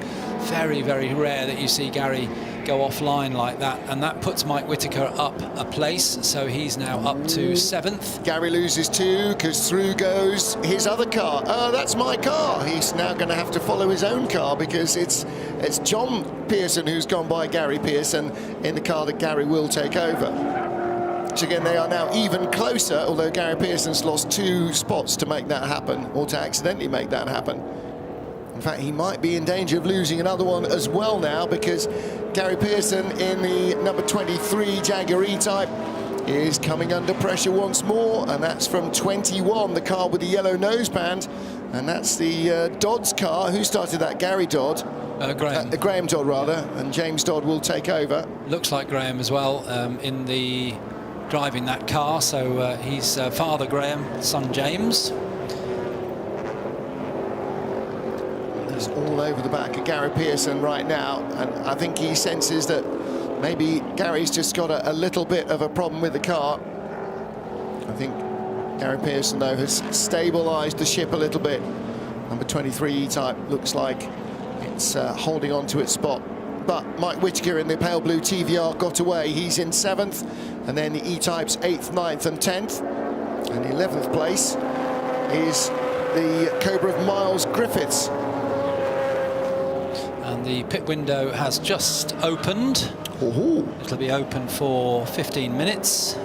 And once again, everybody has to come in, obviously, and do their stop. There are various additional stop times for the Elite and Elite Plus drivers. Naturally. So, yeah, so we will see some of the cars that we're seeing up near the front losing time. One of those, perhaps the most important, is Nigel Greensall and John Spears. They will have to serve an additional time in the pits. Not Olivier Hart? Yes, they will as well. I was going to say, who's not been watching racing recently to think that Olivier Hart's not in the elite category? Because he properly is. Oh dear, there's that Lotus again. This car is not having a good time.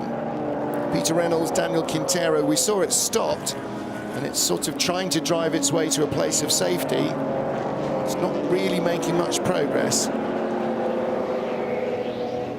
Harry Barton in 3rd place. How close has he got now? He's only 1.5 seconds behind Olivier Hart. There's the Daytona Coupe. Nigel Greensall closer to the camera. Olivier Hart flashing the headlights because he can see, well, that's definitely on full beam, isn't it? The headlights of Harry Barton's TVR coming up behind. He doesn't care about annoying oncoming traffic. What he's trying to do is annoy the car in front of him and distract Olivier Hart as much as possible. And in fact, in the penalty stakes, in the pit stops, Olivier Hart will have the longest penalty because he's driving solo, and therefore, as an elite driver, he gets the additional few seconds. So we will see the order shake around. But we saw that in the race a couple of races ago, where it actually brought everybody back into contention again, which is the idea of it. We've got a few father and son and family combinations. We've got the Pearson brothers. We've just got, you were saying, the Dodds. And, of course, family relations in car number 24 as well. The number 24 E-Type, Adrian Newey, sharing with his son Harry, Harrison Newey. They are currently in 18th place, ahead of another all-family E-Type, car number 111, Simon and Dominic Jackson. So all sorts of family racing going on here to round out the weekend. Harry Barton ahead of Julian Thomas, trying to put a Ginetta and an Elan between them. I think he succeeds in maybe getting the Ginetta in front of Julian Thomas. He does, or getting by the Ginetta and Julian Thomas does. And Julian jumped the Elan in the braking zone. Well, I'm not sure the Elan was on the brakes by the time Julian was. In the pit lane, the number 21, that is Graham and James Dodd's E-Type. Driver change going on, just double clicking with the torque wrench on those wheel nuts to make sure there's no dramas. But the lead 3 stay out. Julian Thomas, first of our front runners to stop. There's Graham and James Dodd's E-Type. Who else is in? Car number 34, and that is Sean Balfe and Tom Ashton's Lotus Elan.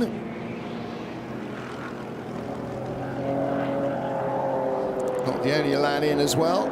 This is 79 Mark Drain driving on his own. Must be pretty hot work in a closed car of any capacity.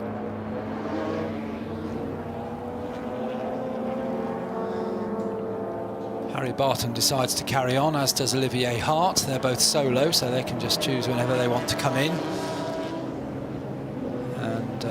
given that he's going to be handing John Spears a sizable pit lane penalty, you would think that the plan would be for Nigel Greensell to continue lapping as quick as possible for as long as possible. It's not going to build up exactly the hugest advantage over Olivier Hart, but of course Hart will drop down the order as well. And the 88 TVR of John Davison is in. So this is 5:51, Graham and Jen Ridgway's Lotus 26R. That's another family, that's father and daughter.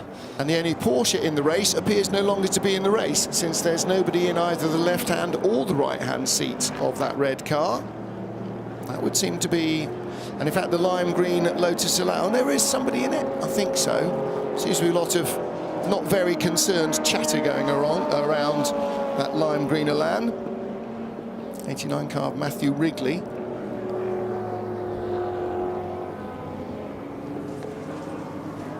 There you go, 60 seconds done. Yeah, there's work going on in that. It's not an Elan day, is it? Really is not. 281, Richard Baxter's 26R in the gravel. I thought the idea of an Elan was that they handled well, not that they were attracted to gravel traps, and he's dug himself in, I'm afraid. That may not be good news. Now, it might be good news for anybody who has not yet made a pit stop. Because if they can make a pit stop while the safety car is out and everybody else is toodling around slowly, then it will cost them less time, and that might undo some of their time penalty that they will serve for being quicker drivers.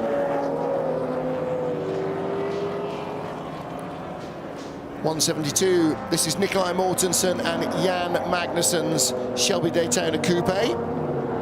So this all-Danish pairing is sharing two cars, a Daytona Coupe and the Turner.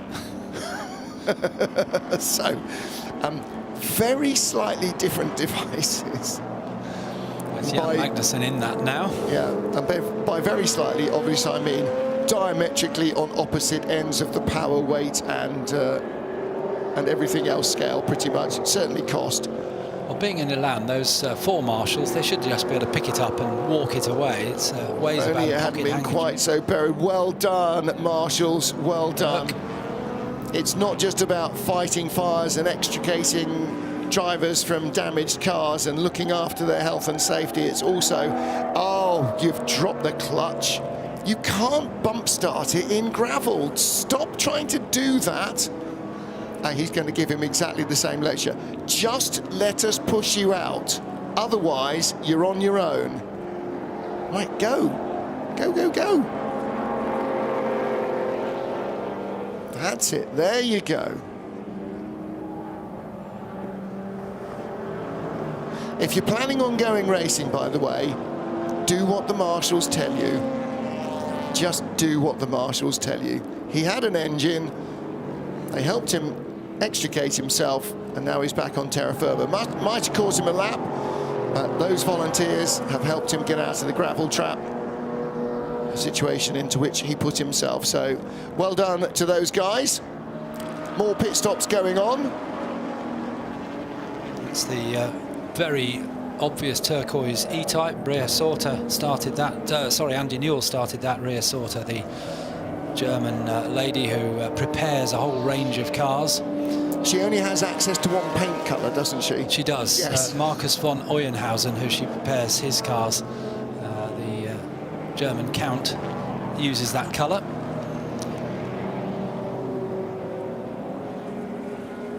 Well, there is Julian Thomas, and he is right up behind Harry Barton now. So these guys have still not stopped. Julian Thomas with the fastest lap of the race on the last lap. So he certainly found time. Look at the colour of those brakes. Absolutely glowing red hot as he tries to get the speed off the Daytona Coupe into Stowe. Harry Barton heads for the pit lane. Pull back, pull back, pull back.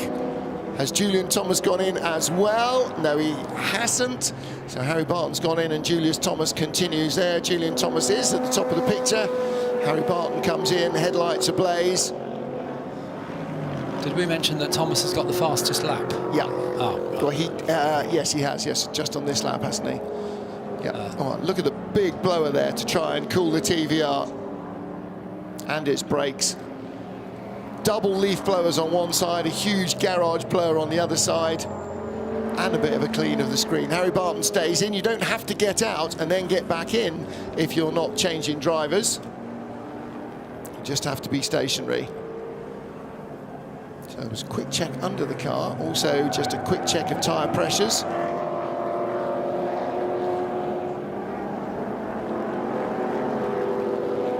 I think he's enjoying himself, don't you? I was just going to say that, yeah. He's probably got sweat running down his face now because he's stationary. I do think he's enjoying himself. He's carry on for a bit, enjoy yourself, come back in when the checkered flags come out. Young driver who's really come on in the last couple of years, very accomplished. Helmet not unlike Jamie Davis, actually. Single-seat race. Now then, here's our lead battle. Nigel Greensell, less than a second ahead of Olivier Hart. In fact, much less than a second. It was 0.89 of a second at the line. That's about half a second, although Olivier doesn't get the best break in traffic there. Got put by Ria Sorter's E-Type, but there's another one between them. There's always an E-Type in the way, isn't there, if you're in a big car? And, or a small car, like a Mini. Is that just looking for the 23 car on our list? That must be Alex Brundle now in that, must it? I presume it's been into the pits. For a moment, I've lost it on our charts. Yeah, me too. I don't know. But it's... it looks like a Brundle helmet, so I'm definitely going with that. There he is, 30th. Well, he was taking over from Gary Pearson. Yeah. And the other Pearson car, car number 53, appears to have disappeared as well. So they must have gone into the pits at the same time. Leaders are in. Does that mean the pit window is nearly closed? No, still another 8 minutes to go. Okay, well, they have both chosen this opportunity to come in. With a little over, or just under 24 minutes of the race remaining. Sorry, 3.5 minutes to go. 3.5 minutes, okay, yeah. So another lap would have been possible, but possibly not advisable. Yeah, just a 15. Julian Thomas on his way out of the pit lane. No, into the pit lane, right, there you go. So Julian Thomas coming in from third place. And Mike Whitaker also must come in along with the other Pearson car. They're both in, as I say that, so... E-types everywhere you look, they're all leaving. Little red, not quite so little, Volvo 1800 right there on the pit apron. Yeah, in comes Mike Whitaker, out goes a Mustang, out goes a Cobra. And is that the other Pearson E-type? Yes, it is. Okey-dokey. 53. So... Gary Pearson, you can see running to the car there with the red stripes on his white race suit. He's just got out of 23. And busy, isn't it? And unfortunately, the parked Porker, which is still in the service lane, is really getting in the way a bit. I would have thought if you weren't getting any further with that, you might be gentlemanly and get out of the way and push it into a garage. Meanwhile, we've just had the Pure Michigan Mustang celebration race. Celebration with a few more Mustangs in this one. Julian Thomas coming out ahead of John Spears, so that's the driver penalty. Glenn Eagling right behind in the Ginetta G4. There goes the Volvo. That's the 1800S. Door open on Olivier Hart's car. No, that's a sort of window thingy. A little aero tab, very interesting. And trouble for 123, facing in the wrong direction briefly. That is Can Bittrim and David Gardner's Jaguar E-Type. So we know Julian Thomas in the pit lane was ahead of John Spears, who's taken over from Nigel Greensell. And he's behind Olivier Hart. That's what I was about to ask. So he's closed up a lot on Olivier Hart. And there is Harry Barton, also ahead of John Spears. And Glenn Eagling with the headlights on the yellow car in the background. So Miles Griffith has not stopped. And Miles Griffiths has not stopped in the TVR. He can come in the this Cobra lap. rather, 137. He's got time to come in. He is leaving it late, though. Yeah, not much, 52 seconds. Yeah. But I mean, that's time if he's within 52 seconds of the pit lane. There's Ayrton Senna. Looks like he's had a good enough time. I'm sure he knows the result of the Dutch Grand Prix. Miles Griffiths is in, so we revert to our lead group. So rare opportunity for Adrian to race with his son Harrison. Both have raced in historic cars in various different things. Harrison's raced in modern cars as well, raced at Le Mans in modern cars. But you don't get many opportunities to race as a father and son when you're as busy as Ayrton Senna is.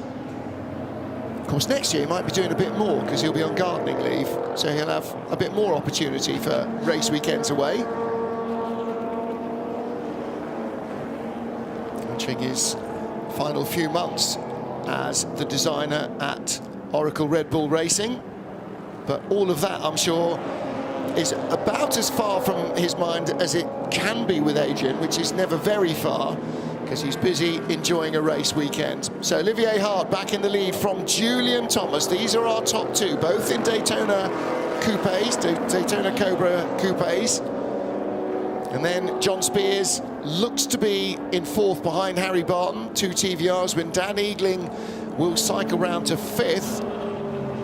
Unless Miles Griffiths has a fairly short pit stop and comes in between them. But these are our lead duo. The gap between them across the timing line that time was 1.6, and Julian Thomas was 1.5 seconds quicker than Olivier Hart on that lap. So if that is continued, then Julian Thomas will be very much in touch with Olivier Hart. But of course, to be fair to Olivier, he may have caught traffic on that lap, so we don't know. There's John Spears with the pale blue stripe down. Here's dark TVR. Glenn Eagling looks to be right behind him.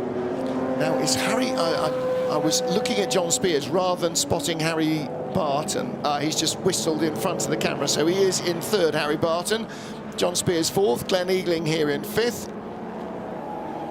And possibly leading the 2-litre category. I think he might just be. That's by about 2 laps. The G4R, as you've mentioned, the racing version of the G4, that's got the Lotus twin cam engine at the front, which, as we know from Lotus Cortina, is a very, very effective engine in a little tiny lightweight body. How does he get a twin cam in that? I suppose they get one in an Elan, which is equally low. Yep. Yeah. But it's not, though. Look at the Elan. I'd say the Ginetta has got a lower bonnet. Maybe it's canted over. Maybe they got some sort of trick inlet for the twin Webers.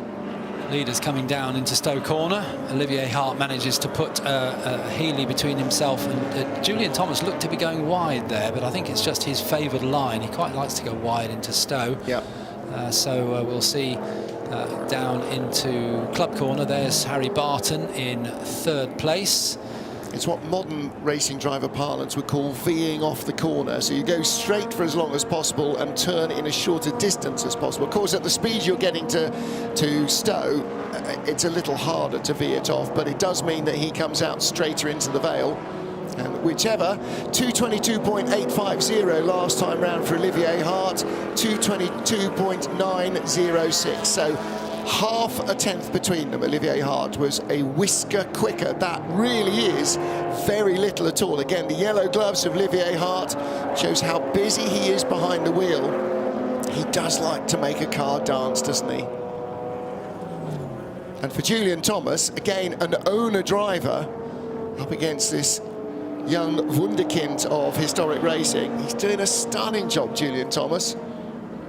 Where's the third place car of Harry Barton? Look for the green lights on the roof. There he is.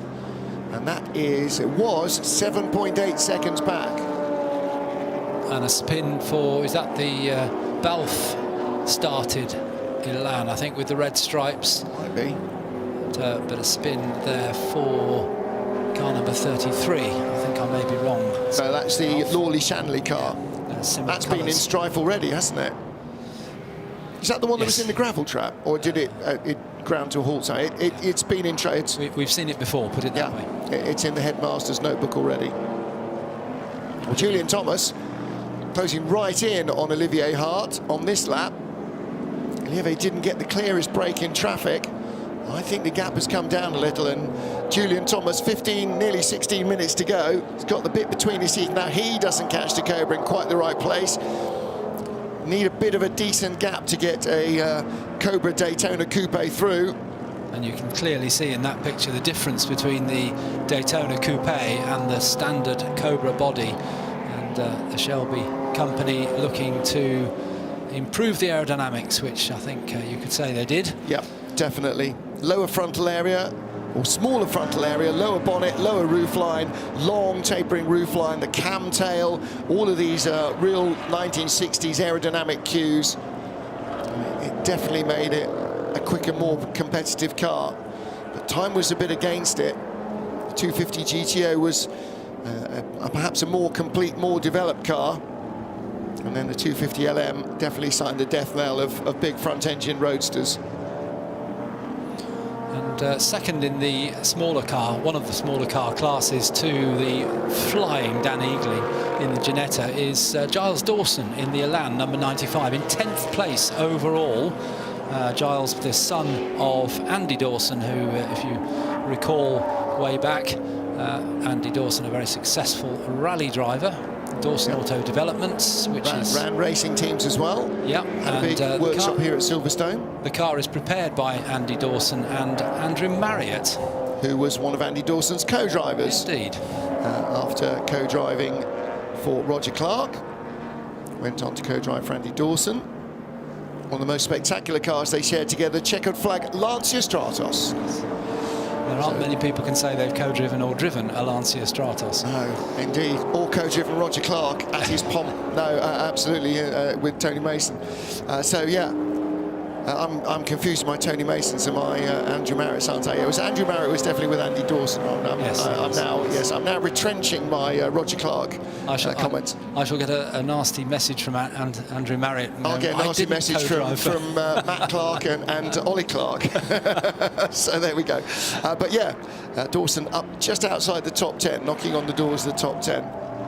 So the Daytona Coupes, of course, really for Carroll Shelby, the car that did the damage to the future of the Daytona Coupe wasn't anything other than the Ford GT40, which is really what, that became America's sports car, and the Daytona Coupe was a brief footnote in history after that. And it looks closer. It may be that the camera foreshortens the gap between them, but at the line last time it was 1.6. I don't believe that's 1.6, even with camera foreshortening. Agreed. I think that's barely a second. And the cars are sliding around all over the place. Julian Thomas with more experience of his own car. And Olivier Hart, this superb young driver. He was absolutely electrifying in the Ferrari 512M. Unexpected pit call for TVR 88 of John Davidson. He's dropped out of any potential reckoning, and this is definitely Julian Thomas trying to seize victory. He was 1.2 seconds quicker than Olivier Hart on that last lap. He is now rejoining battle with the Dutchman. He is right with the youngster. This is a really impressive drive from Julian Thomas, who's 100%. A genuine amateur, but very, very ably coached in his historic racing. Absolutely loves it. And he's up against one of the hottest shoes in historic racing, Olivier Hart. Yep. And is this the move that changes the lead? No. Olivier manages to cut back across in front of Julian as they turn into Brooklands. But will Julian go for the double shuffle through Luffield? Watch the aspect of the cars. Watch how much more grip Julian Thomas seems to have on the rear of his car, how much less his car appears to be tail happy. Now, that might just be the way that Olivier Hart is driving it compared to Julian's style, but I do think that Olivier is running out of rear tyres. We heard that from Sam Tordoff, pushing the car a little bit too hard when you've got a long race. This is 50 minutes. These cars generate a thumping amount of torque. These are not big, fat slicks. Julian Thomas looking for the lead into the Beckett's S's, really pitches it in tight, wanted to make sure he didn't run out wide and make contact with Olivier Hart. But Olivier's car is definitely sliding more than the chasing car of Julian Thomas. The whirling wheel of Olivier Hart's car with those yellow gloves. And here comes Julian Thomas. He's got a better run out of Chapel. And does he go by on the hanger straight? Well, he does, but he can't turn in. Fight it all the way through. Julian Thomas had the traction coming out of the Chapel curve onto the hanger straight to get the run on Olivier Hart, but ran out of steam.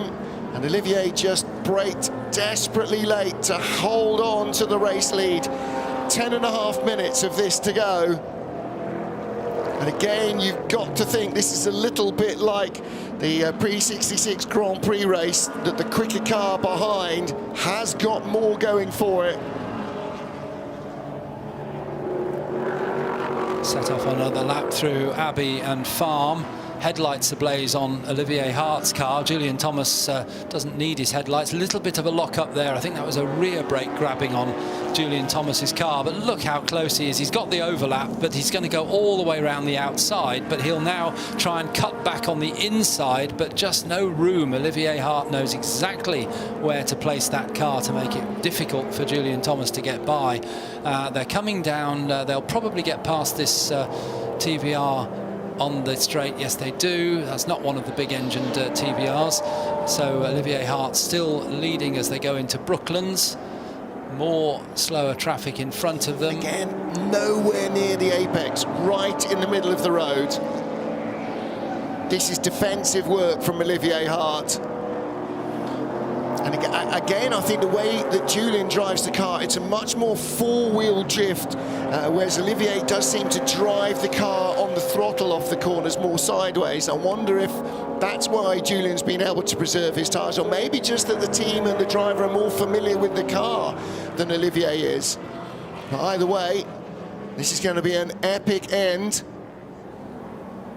Is that Mooncraft to land? Speedcraft to landing. Oh, here's the challenge. Julian Thomas up the inside. Has to go over the curbs on the inside, but he makes the pass. He leaves the door open for Olivier Hart to come back at him. Whoa. Entertaining stuff. And Julian Thomas showing plenty of intent there. Dive to the inside, but left room.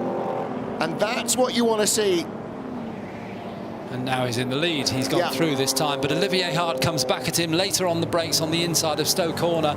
Doesn't give Julian the option to turn in where he wants to, but now they're moving down through the Vale into the left-hander, so Julian, even if he hadn't got ahead, would have had the inside line. So lead change with about 8 minutes to go. But Julian Thomas likes that wide open line around Stowe, almost as if he's going around the white line on the exit, so that didn't really hamper him too much. He keeps his nose in front of Olivier Hart, but the danger is not over for Julian Thomas. Olivier Hart is going to be very hard to shake off. It's one thing to attack, but as Olivier just showed, it's another to have to defend, because really the impetus is with the driver behind, because he makes the moves. And again, Julian has to open the steering there as Olivier shows his nose very early into the loop. Out of Aintree, he'll have the wider line, Julian Thomas, but doesn't have quite as much traction out there off track. And Olivier Hart will get his nose back in front, but there is traffic in front of them, and they will catch it in Luffield, and that might hamper Olivier Hart's exit onto the pit straight here. As they turn into Luffield now, they've got the Reassorta E-Type immediately in front of them, and it looks like Olivier Hart's decided to go to the inside through Woodcote Corner. Julian Thomas follows him through. They've got one further car right in front of them, which they won't catch before Copse, or will they? They will. Just about. No, not quite, because of course he'll brake later in the Elan. So not really compromised either of them, but the Elan's still ahead. Now Olivier Hart has to find a way through before Beckett's, because he really doesn't want to be behind that Elan, but he is going into Beckett's. Look at the poor Elan driver. What's he going to do? He's got a Daytona Coupe in each mirror. Yes. Well, here for a moment he gets the respite because he can leave them behind. And Olivier Hart and Julian Thomas can't match Elan's handling in the Beckett's S's, but they'll blow by him on the straight. Julian not close enough, I don't think, to get a run on Olivier Hart this time, and he can't go wide, so he has to look to the inside, cuts back to the outside. Olivier knows that's going to happen, sits in the middle of the road. I thought Julian was going to go for the grass option there, but he thought he was as well, and then thought about it otherwise, I think. So down once again into the left-hander on the historic Vale, and Olivier Hart takes a big chunk of grass on the inside of the corner, trying to straighten the corner as much as possible. Now they're into club corner. They both run across the curbs on the inside and outside, but up to Abbey now into the right-hander. Not really an overtaking place. It's a little bit too quick, but we're coming up to the hard braking for Village. And Julian Thomas, his door has come open. He just slammed the door shut in the middle of a corner. Well, he did close up on braking for Village, and this is where Olivier Hart dived up the inside and got past last lap around. Well, he couldn't make a pass there because there was a Mustang going the wrong way, so there would have been yellow flags out, but now they're back to green, and Olivier Hart runs out wide and loses traction. And here's a chance for Julian Thomas, but Olivier's going to try and squeeze him over to the driver's right, box him in behind the big Healy, and he succeeds and just hangs on there a fraction. But they are absolutely on the limit of adhesion with these cars. Julian goes out wide. He's going to try and cut back underneath or right behind Olivier Hart. Hart comes off the corner through the three parts of Luffield, accelerating on to the old pit straight. And as they rush towards Copse, he is still just in front. Mustang in front of them, but once again Olivier Hart gives Julian Thomas no option to go up the inside, keeps that line. They're now slightly uphill towards Maggots. It's a fast left and then into the Beckett's sweeps, and it's still Olivier Hart. Julian Thomas, last few laps, has been very, very quick through Beckett's. That seems to be where he has an advantage over Olivier Hart, and that gives him a run then down the Hanger Straight. Oh, and Olivier's catching the Mustang, just got by the fastback in the right place, the GT350. But you're right, Julian Thomas again closes, and again he's challenging here. He likes the wide line around Stowe. High, wide and handsome. Doesn't have the run there on Olivier Hart to quite make that work, so looks back, but this will be the wrong side exiting the Vale. He's not going to be able to complete the overlap there. Does he get the inside coming into club corner? No, again, the big cars are just covering too much ground too quickly, but look at the hands of Olivier Hart. Massive handfuls of opposite lock being applied, even as he's accelerating off the turn. Up 3 minutes to go. Hamilton Straight. Well, we've got probably a couple of more laps then of this, and up to Abbey and Farm. Once again coming up to that heavy braking for Village. The door didn't need to be shut this time, so Julian not distracted by that. He's turned in slightly tighter into Village. That means I think he's going to go and try and come back on the inside of Olivier Hart at Loop, but once again Hart holds the inside line, doesn't give him the option. He's trying to force Olivier to brake later by showing his nose, and Olivier's just not going for it. But again, it does look like Hart doesn't quite have the traction. Julian Thomas looking around the outside. This time there's a Volvo on the outside line, and again Olivier Hart holds the inside. Julian Thomas might be running out of options here. Olivier Hart seems to have blunted his attack and seems to understand where he's likely to be vulnerable. And again, Julian Thomas, four square through Luffield. Is there a chance into Copse? What's in front of them? Let's take a look down the straight. It's open and wide. Julian could get a move going down out of Copse through Maggots and into the Beckett's S's. This might be his chance. It's the penultimate lap. Next time they get to the line, they will start the last lap of the race. Oh, this is so close. There are other cars in this race, but this is what it's all about. The finale of the 2024 Silverstone Festival. It's going to be an epic two-man race all the way to the line. out of the middle element of Beckett's, once again onto the hanger straight. This is where Julian Thomas does seem to have a little advantage, and he'll come up. He's got a good slipstream, pulls to the outside nice and early, shows what he's going to do, doesn't want any incident, and he's almost able to turn in. But once again, Olivier Hart's got the line. Has Olivier overcooked it? He has overcooked it. Julian Thomas might squeeze up the inside.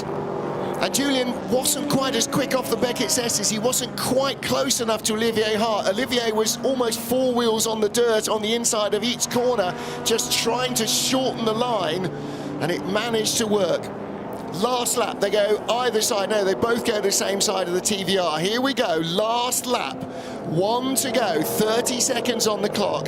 This is it, all or nothing now for Julian Thomas. He will still play fair, and so too will Olivier Hart. What an epic battle we've been treated to, and still no idea which one of them's going to win it. Big handful of opposite from Olivier Hart. Julian Thomas still under control, but still trying to find a way through. He's got alongside now on the exit, but I think Olivier's far enough ahead to take the line through Aintree. But Julian's going quicker, isn't he? He's come out of the loop a little bit more quickly, so it'll be another challenge. Look at this. Olivier Hart knows he's under pressure. He's holding the inside line. Julian's got the inside for the braking for Brooklands, but just not able to get the nose in so that Hart can't turn in. No, and he knew that if he left it later, he would just run wide, scrub wide, and hit Olivier Hart. And I think Julian Thomas will be more happy to finish second after an epic and clean dice with this youngster than he would be to nerf him out of the way accidentally, and it's certainly not going to happen deliberately. Julian Thomas, far too experienced and clean a racer. Is he going to go around the outside into Copse Corner? No, he can't get the overlap there either. These cars are so evenly matched.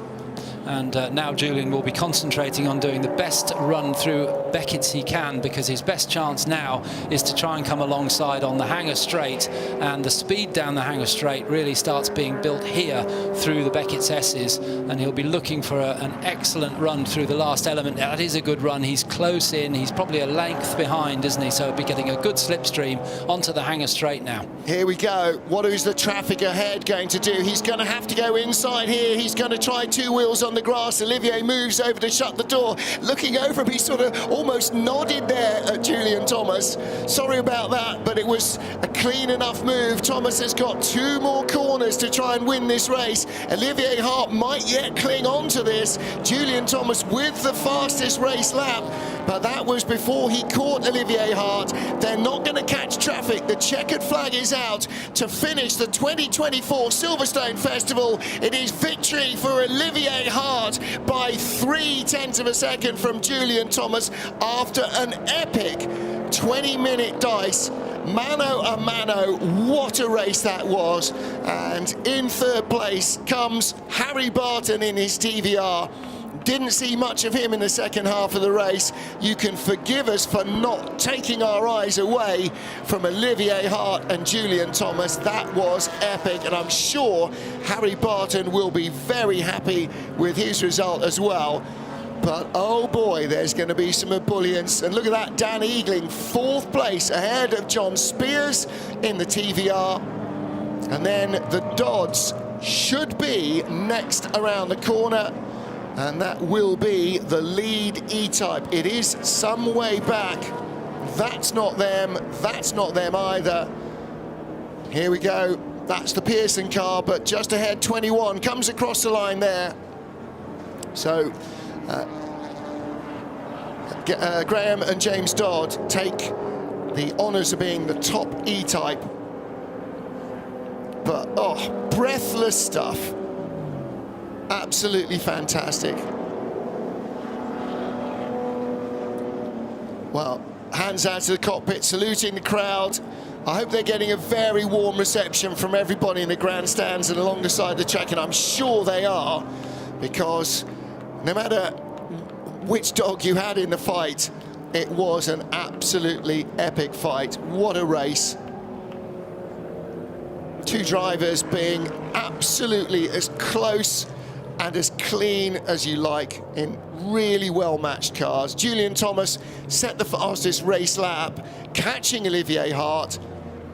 just got his nose in front a couple of times, got alongside a whole host more, but somehow Olivier managed to cling on.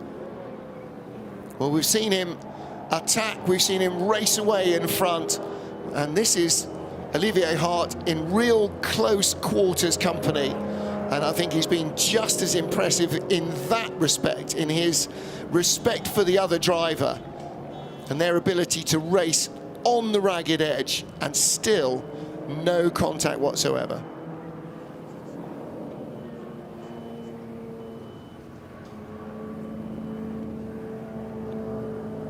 Now, is that battle of the weekend? Definitely. I think so. That was. I think so. I didn't think we'd be able to beat some of the earlier races, but that was tremendous, and capped really by the fact that it was so clean and well mannered, if you like. No contact, yet they were both on the very edge of adhesion. Yep. Absolutely, absolutely epic stuff. What a finale. What a finale. And again, apologies to everybody else in our 53-car grid who was probably having an epic race themselves as well. But you just can't tear your eyes off this. Harry Barton comes in third. I'm not sure how much of that he saw. He was only 8 seconds behind at the end, but there's his dad. There's David Hart offering his congratulations to Olivier. Olivier goes round because the very first thing he wants to do is exactly the same thing that his rival wants to do, Julian Thomas. Congratulate each other. That's what you come racing for. Well, I don't know how we're going to beat that. Luckily, we don't have to try. That's the final race of the weekend and our final happy interviews. Let's get down to Bryn Lucas.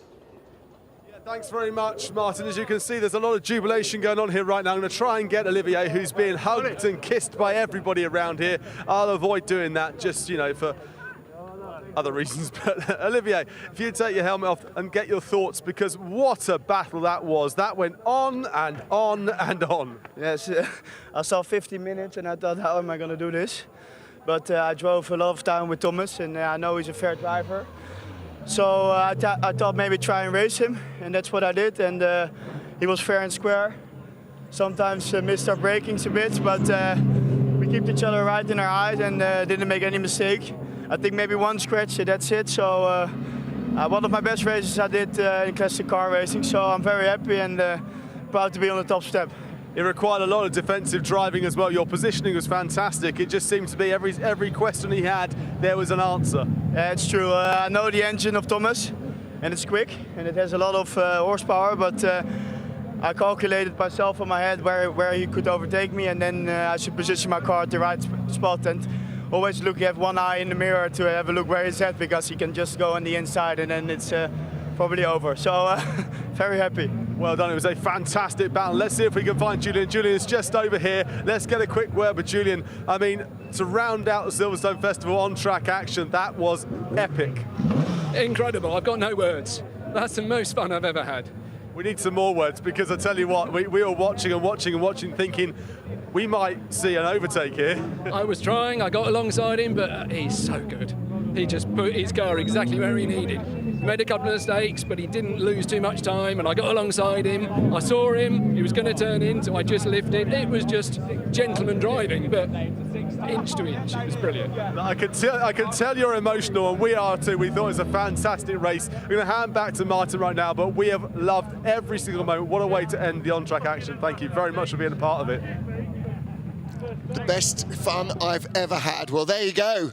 And if that doesn't sum up the final race battle, then nothing does. Olivier Hart by a whisker from Julian Thomas. Harry Barton taking third. Dan Eagling fourth in the Ginetti 4R ahead of the Nigel Greensill, John Spears TVR and the Dodd family E-Type. They were the top E-Type in the field.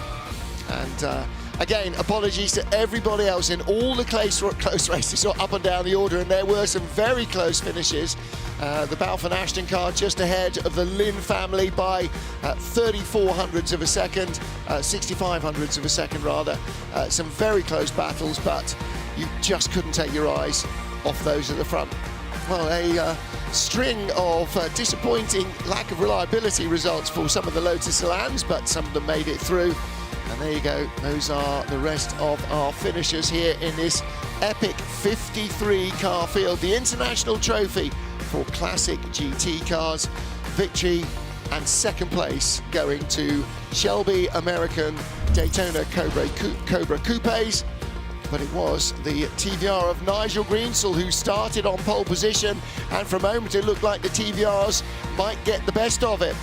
The 88 car of John Davidson was second into the first corner, fourth out of it. Dan Eagling snapping at his heels as Olivier Hart took second, and Julian Thomas got himself involved as well. Not everybody had the cleanest of races, but there was very little in terms of actual contact, and Julian Thomas had a rocking first stint.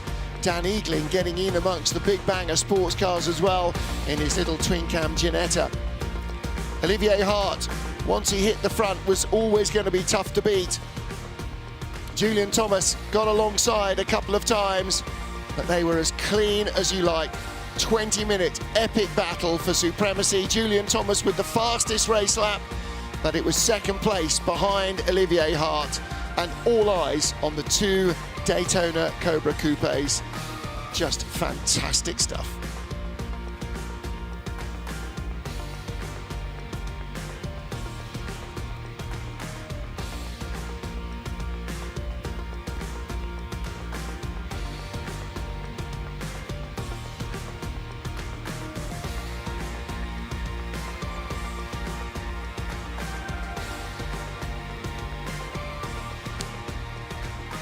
Well, if you haven't enjoyed the Silverstone Festival, I suggest you call the doctor urgently, because you really need your pulse checking. But on behalf of everybody here, the entire production team, from the organisers at Silverstone and at Goose Productions, from Aurora Worldwide, who have produced the TV content, and from all of us here, thank you very much for being with us, whether you are here on track at the circuit or whether you've been watching online. If you've never been to the festival, I cannot recommend it heartily enough. We look forward to next year already. Make a date in the diary and join us then. Bye for now.